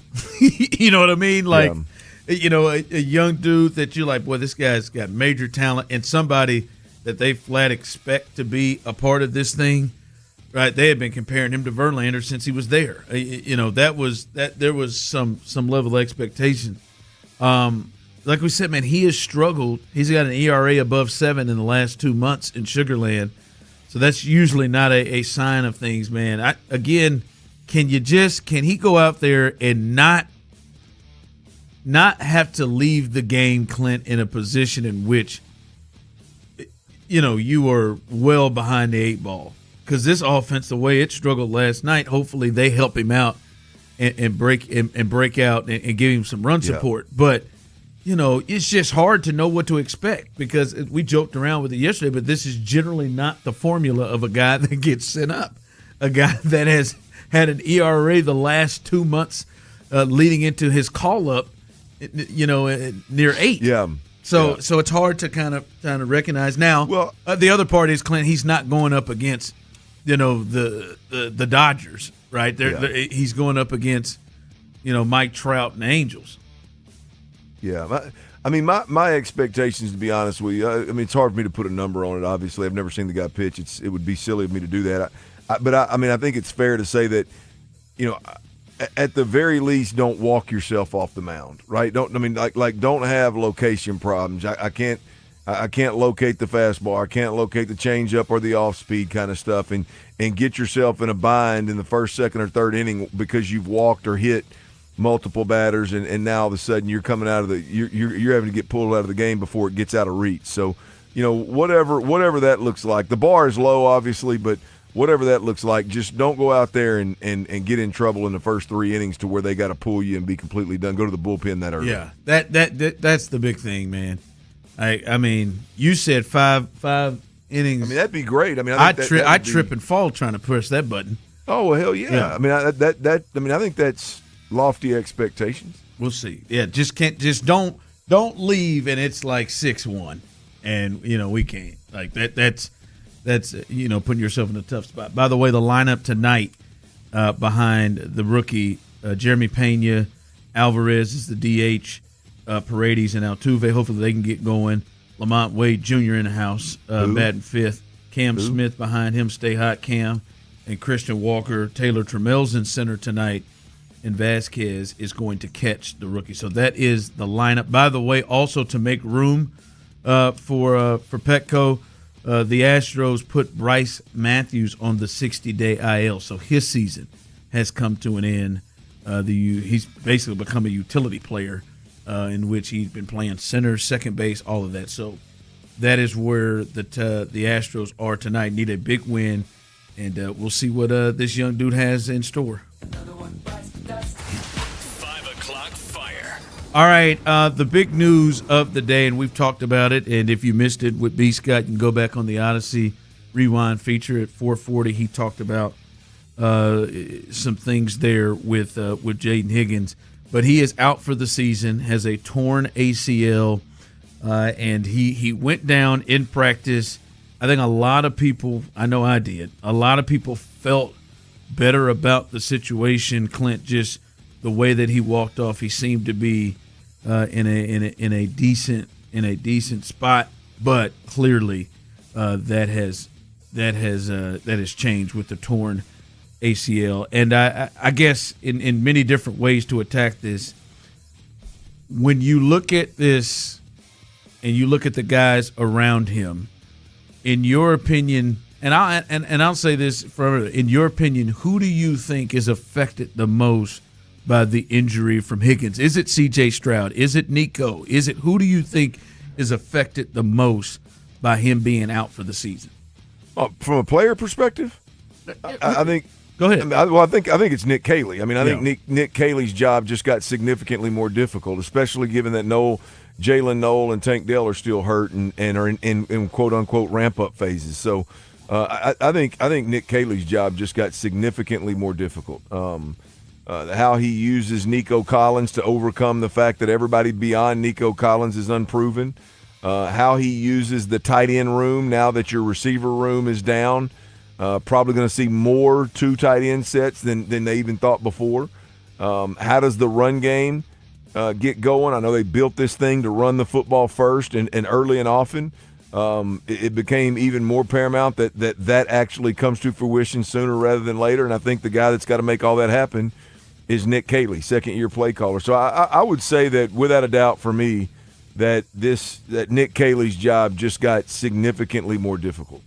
Yeah, he's got there was some struggles with injuries that happened early before the season that seemed to, and now we found out after the year, kind of changed the way they had to approach things. Last year was the tight end situation, and now this is the Higgins situation.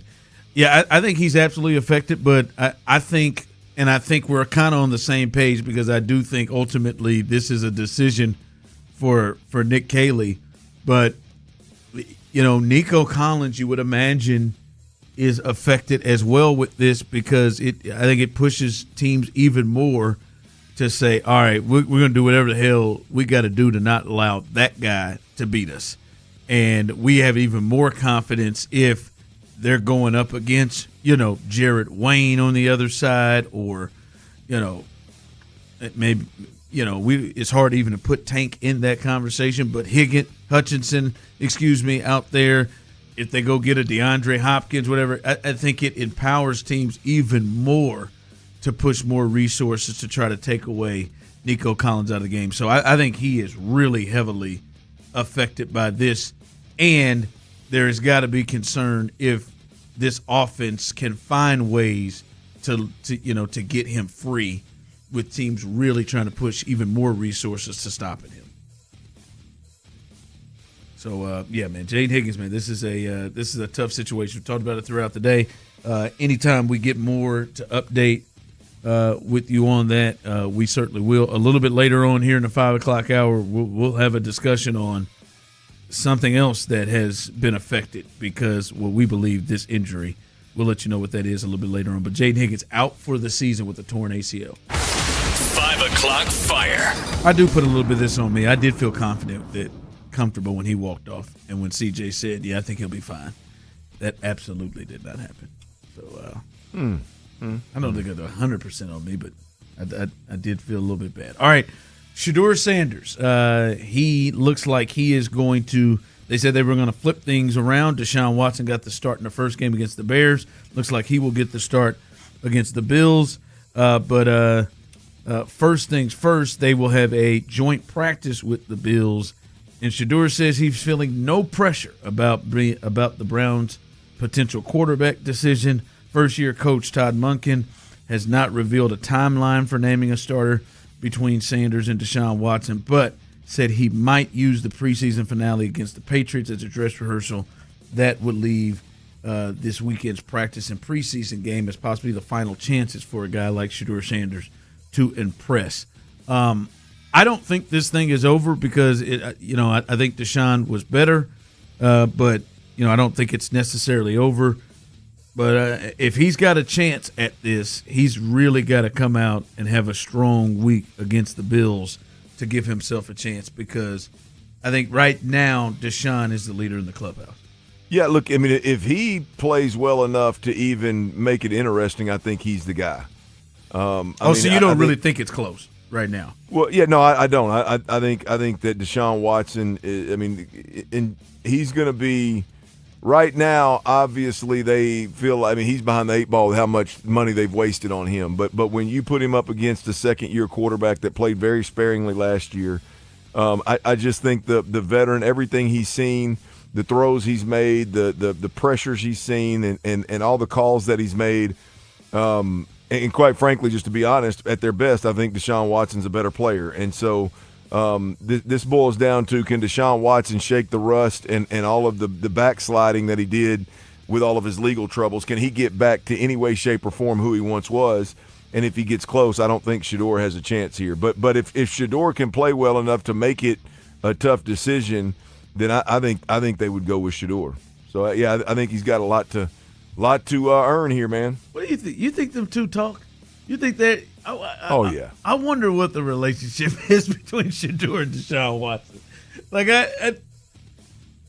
I mean, you used to feel like you knew kind of a little bit about what Deshaun Watson is. Now I don't think he's so mysterious. You don't know anything about him. Well, yeah, but the other stuff. I think the reason this even has a chance to work for Deshaun Watson is because we're so far removed from what happened that, like, you wonder. Like, I don't doubt whether Shedeur Sanders knows, hey, like, Deshaun got in some off the field legal troubles, right? And he may even know that it involved massage therapists.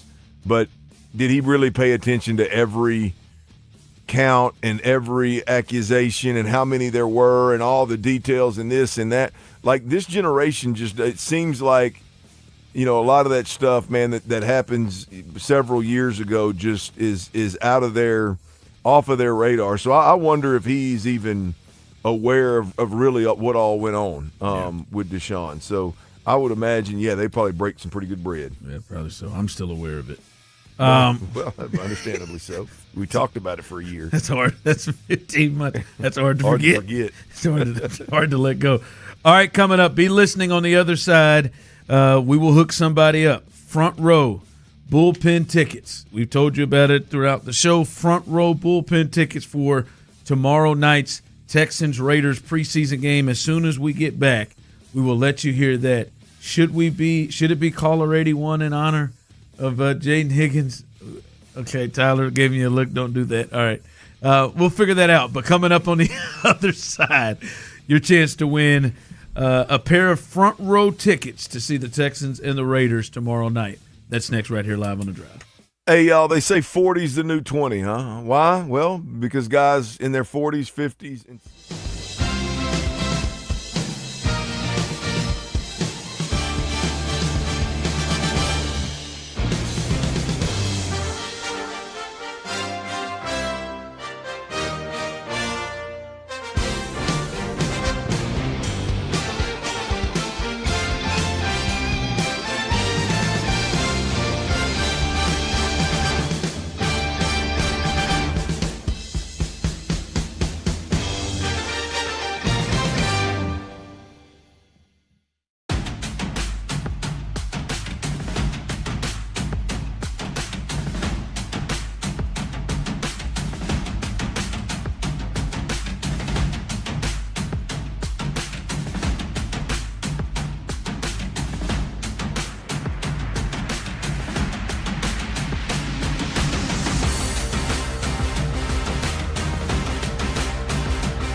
Palazzolo, VP of Digital Marketing for the American Management Association, a company focused on the management training skills needed to enhance the careers of business professionals. We did our research when it came to the best companies for website development and chose AmericanEagle.com. And we couldn't be happier. AmericanEagle.com worked closely with us to understand the front and back end requirements needed to launch an e-commerce website that could handle the complexities of running thousands of seminars nationwide. Our robust new website and improved SEO saw immediate increases in site traffic and web revenue. If you're in need of managerial effectiveness and success, visit our website at amanet.org. If you're in need of a website that provides an unparalleled consumer experience, I highly recommend AmericanEagle.com.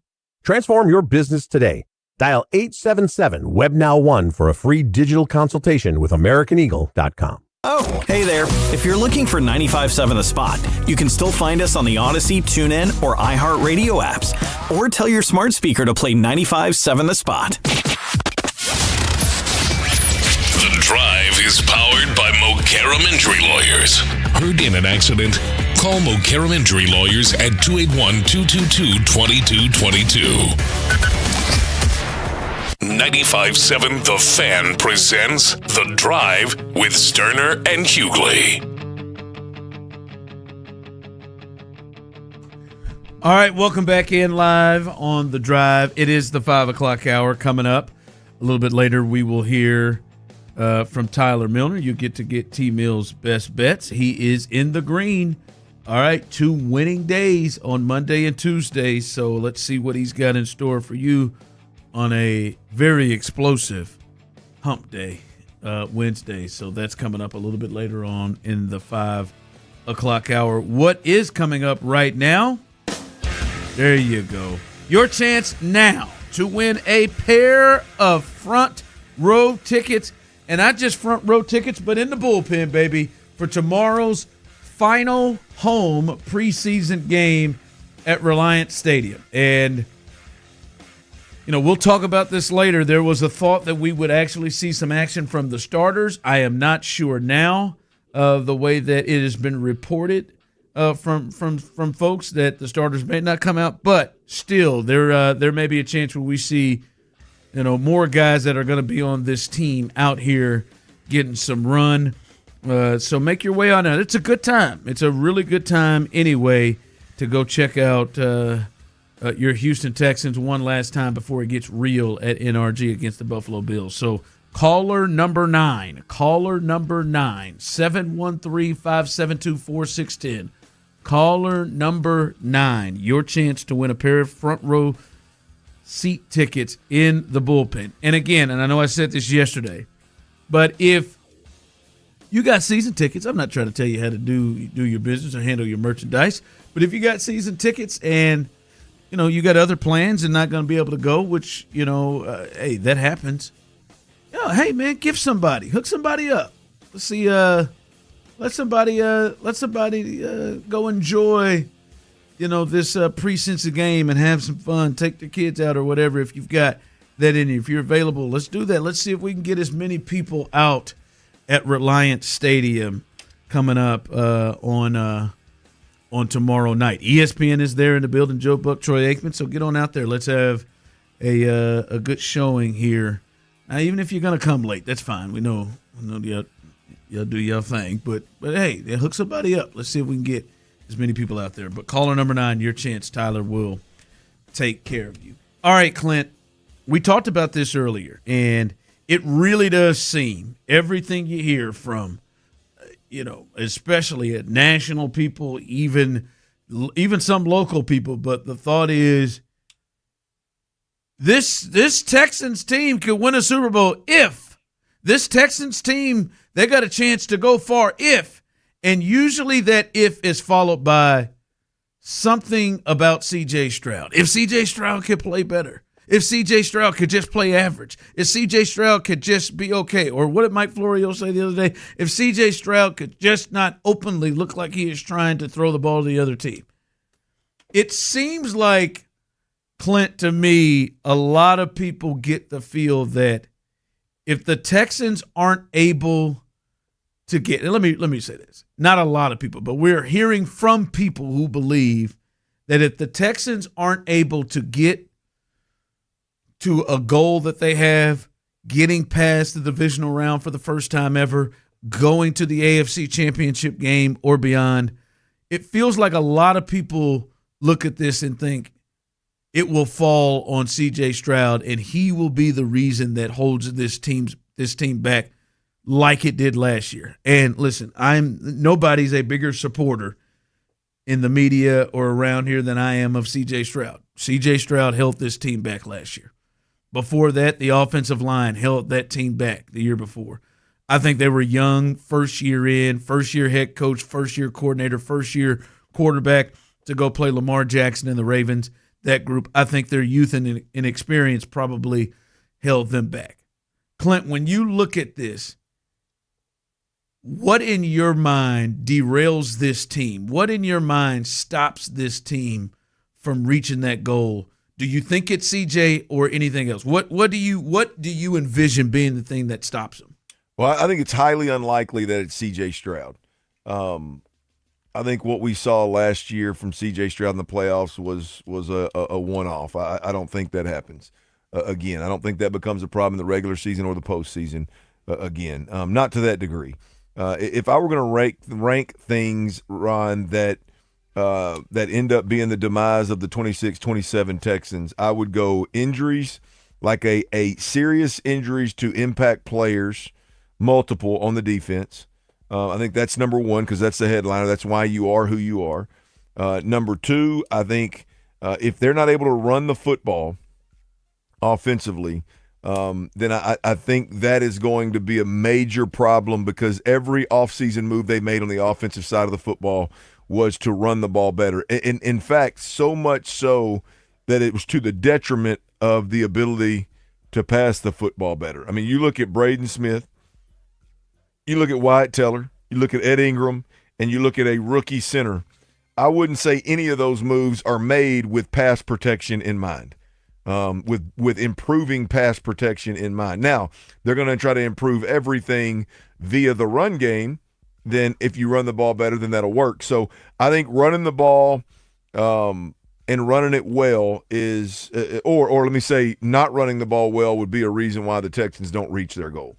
The offensive line play in general from a pass protection standpoint, if they do end up having to throw the ball more, say in the playoffs, than they would like to or maybe they need to during the regular season, the offensive line's inability to pass protect, I think, is more likely to be a problem than C.J. Stroud throwing interceptions. So, yeah, I think it's highly unlikely, Ron, that C.J. Stroud the C.J. Stroud that we saw against New England get us booted out of the playoffs, I think it's highly unlikely that we ever see that C.J. Stroud again. Text line rolling through. As I said, a lot of people seem to feel like if the Texans don't reach it, they keep just putting it in. If C.J. could do this, if C.J. could be – in your mind, is that how you see it? Do you believe if this team isn't able to get past the divisional round, which is the next step, it's going to be like it was last year because CJ wasn't good enough?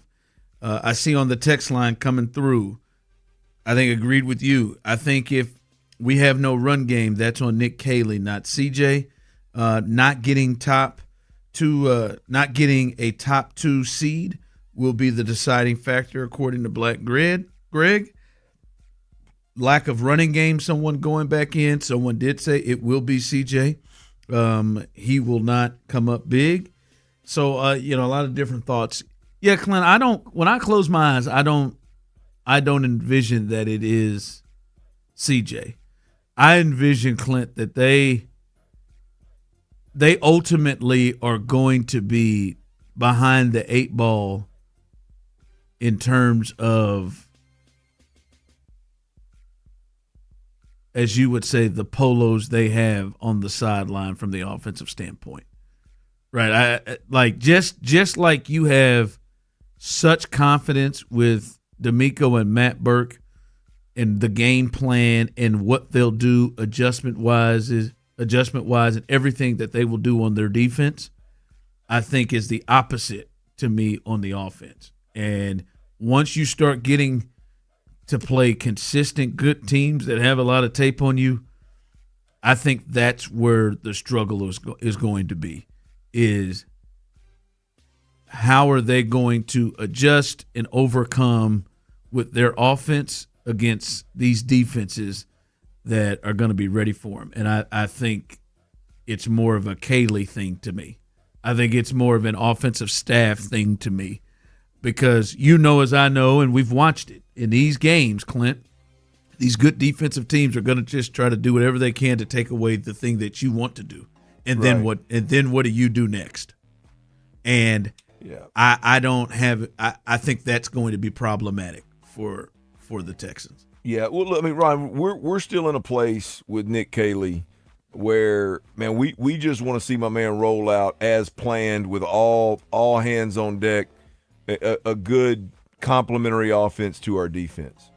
Now, I don't know that it's fair to expect this, but I do think that this injury puts you one step closer to it, to needing it, whether you think it's fair to expect it or not. But a good offensive coordinator in this league has to be able to overcome losing a number 2 wide receiver and that not completely derailing your offense, right? So I don't know if that's moving a guy up and getting a guy like Xavier Hutchinson ready, or if that's what I would do is use Nico Collins differently. But however he does it, like, this is not a mountain that's too steep to climb. This is a hurdle that Nick Caley has to get over. But a good offensive coordinator in the league, you lose a guy like this, you have ways to overcome that, right? And so, even if you did it in season and you didn't have 3 weeks before the first game with the opportunity to plan, you'd be expected to overcome this. So I know I'm putting the cart before the horse, because Nick Caley is still at a spot of like, hey, man, let's just go put a really good offense out there that complements his defense. And the reality is now he's going to have to overcome something, which is right now no Tank Dell, right now no Jalen Noel, and all year long no Jaden Higgins. Yeah. Yeah, and some young parts to get ready, and how can they develop and get those young parts together. Yep. I'm with you on that. A lot of people still jumping in here with the coaching and the offensive line. People throwing the offensive line as a potential thing too, like it was a couple of years ago. All right, T-Mill's best bets are coming up. And we'll see if he can continue his winning ways in the green both days this week. And Clint, we have to address something that feels like a complete reaction to the Jaden Higgins injury. We'll discuss that coming up next as we continue right here live on The Drive. But before we get there, guys, listen up. On September 2nd, DraftKings Game Day arrives, and it arrives with massive deals, exclusive deals, and all-day celebration that is built for you, the sports fan. The countdown, it has begun, and all roads lead, that's right, to Game Day. The DraftKings Sports app, it is now live in all 50 states. That means it's live here in Texas, from Texas to California to Florida, wherever. Every fan is in on the excitement because it's one app, every sport, all 50 states. DraftKings Game Day, it's yours. Like I said, September 2nd, remember that date. DraftKings Game Day, it is the kickoff to the new season, new era, and the biggest day in sports history. So get ready to celebrate. New DraftKings customers, listen up. You can sign up with the code SPORTS610, spend $5 to get $150 in rewards within 14 days. Once again,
95.7 The Fan. Live from the West Point Lincoln and West Point Lincoln of Sugarland Studios. Here's The Drive with Stoerner and Hughley. I still believe in Tyler's ability to perform here.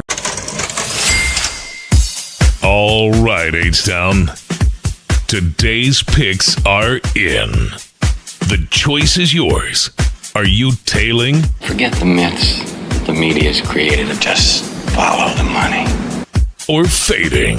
There is no nobility in poverty. It's time for T-Mill's best bets on The Drive. I want you to deal with your problems by becoming rich. All right, no reason to be fading today. Not this week, as Tyler's been on a roll. 4 for 6 on the week. Both nights in the green. And on a Wednesday, trying to stay strong. Remember, you can find all of his best bets if you're not able to catch him here every night at Space City Sharp. Right there on Twitter, you can find it at Space City Sharp. Not only that, does he have his best bets there posted nightly. He also has a lot of other nuggets to help you out in terms of your betting. All right, what you got rolling tonight for T-Mill's best bet? Gotta love the nuggies. Plenty of nuggies on a Space City Sharp. Man. It ain't broke, so we're not fixing it, as they say. 3 picks around Major League Baseball tonight for your action on a Wednesday with The Drive, including one wager within the Astros game, your Astros action for tonight. Astros-Angels game 2 coming up. First best bet on a hump day, Cincinnati Reds money line at -145 odds as they host the St. Louis Cardinals. Old NL Central matchup there. We saw a lot of those squads back in the day, but I like the Reds to win over the Redbirds this evening. Second best bet also includes a bird, but a blue one. Blue Jays at the Rays in Tampa. Over 7.5 runs between the Rays and Blue Jays at -110 odds. Second best bet of the night. And then your third and final best bet with The Drive on a Wednesday evening in baseball. Old Faithful. Your daddy, your dong, your Don, whatever you want to call him. Yordan Alvarez over 1.5 total bases tonight for the Stros. Hopefully the Slugger can get that done for us. Those are your 3 best bets. All right, there it is. 3 best bets. See if he can continue to stay in the green on a Wednesday. As hopefully he is able to do so. You can check it out again at Space City Sharp. You can find all 3 of those bets.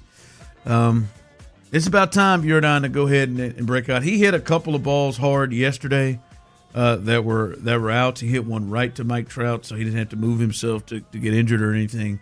Just hit it right to him, and Mike was able to just stand there and catch it. Yeah. For these bases for Jordan tonight, if he's going to hit this bet for us, I'm thinking it really will look like some good base knocks because he's facing a ground ball pitcher and what the Angels have starting over there. So we'll see. Yeah, they're ready to attack him. It's just, the Angels, they're the Angels.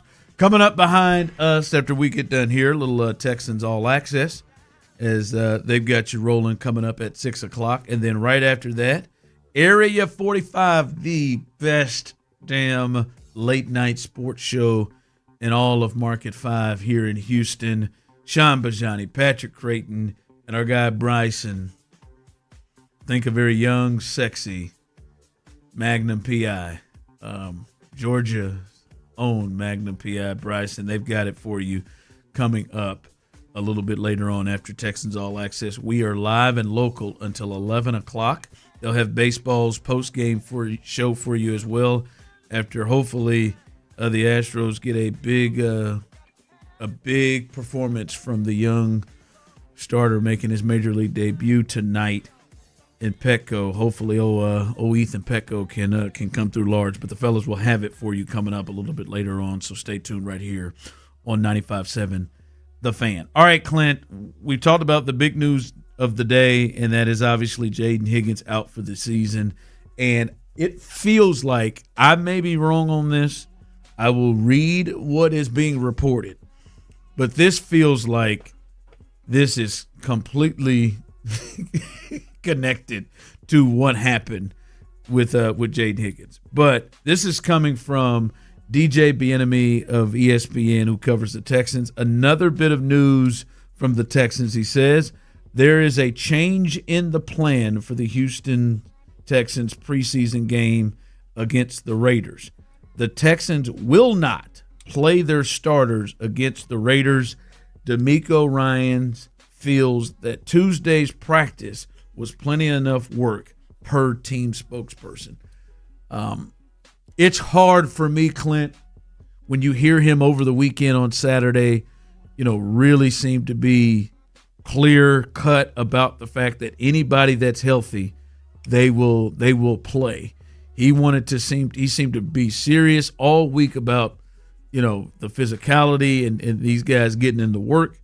And now, I guess by coincidence, after the Higgins injury, they've decided to go a different direction in the preseason game and shut down his starters. Your thoughts? It's hard for me not to believe this isn't connected to the Higgins injury. Well, I don't like the decision regardless of what it's based on. I think you've got an offense that's got a long way to go. I think you got a lot of competition going up front, and there's no better way to evaluate those guys. Just like last week when it was important to play your starters in the offensive line, I think at some point in a preseason game, it's important to play your starters and get them the looks. It's important that your play caller get some run, with the starters before the season starts. And so whether it's knee-jerk reaction or not, I hate the idea of not playing your starters at all in the preseason beyond your 5 starting offensive linemen last week. If we're going to be honest,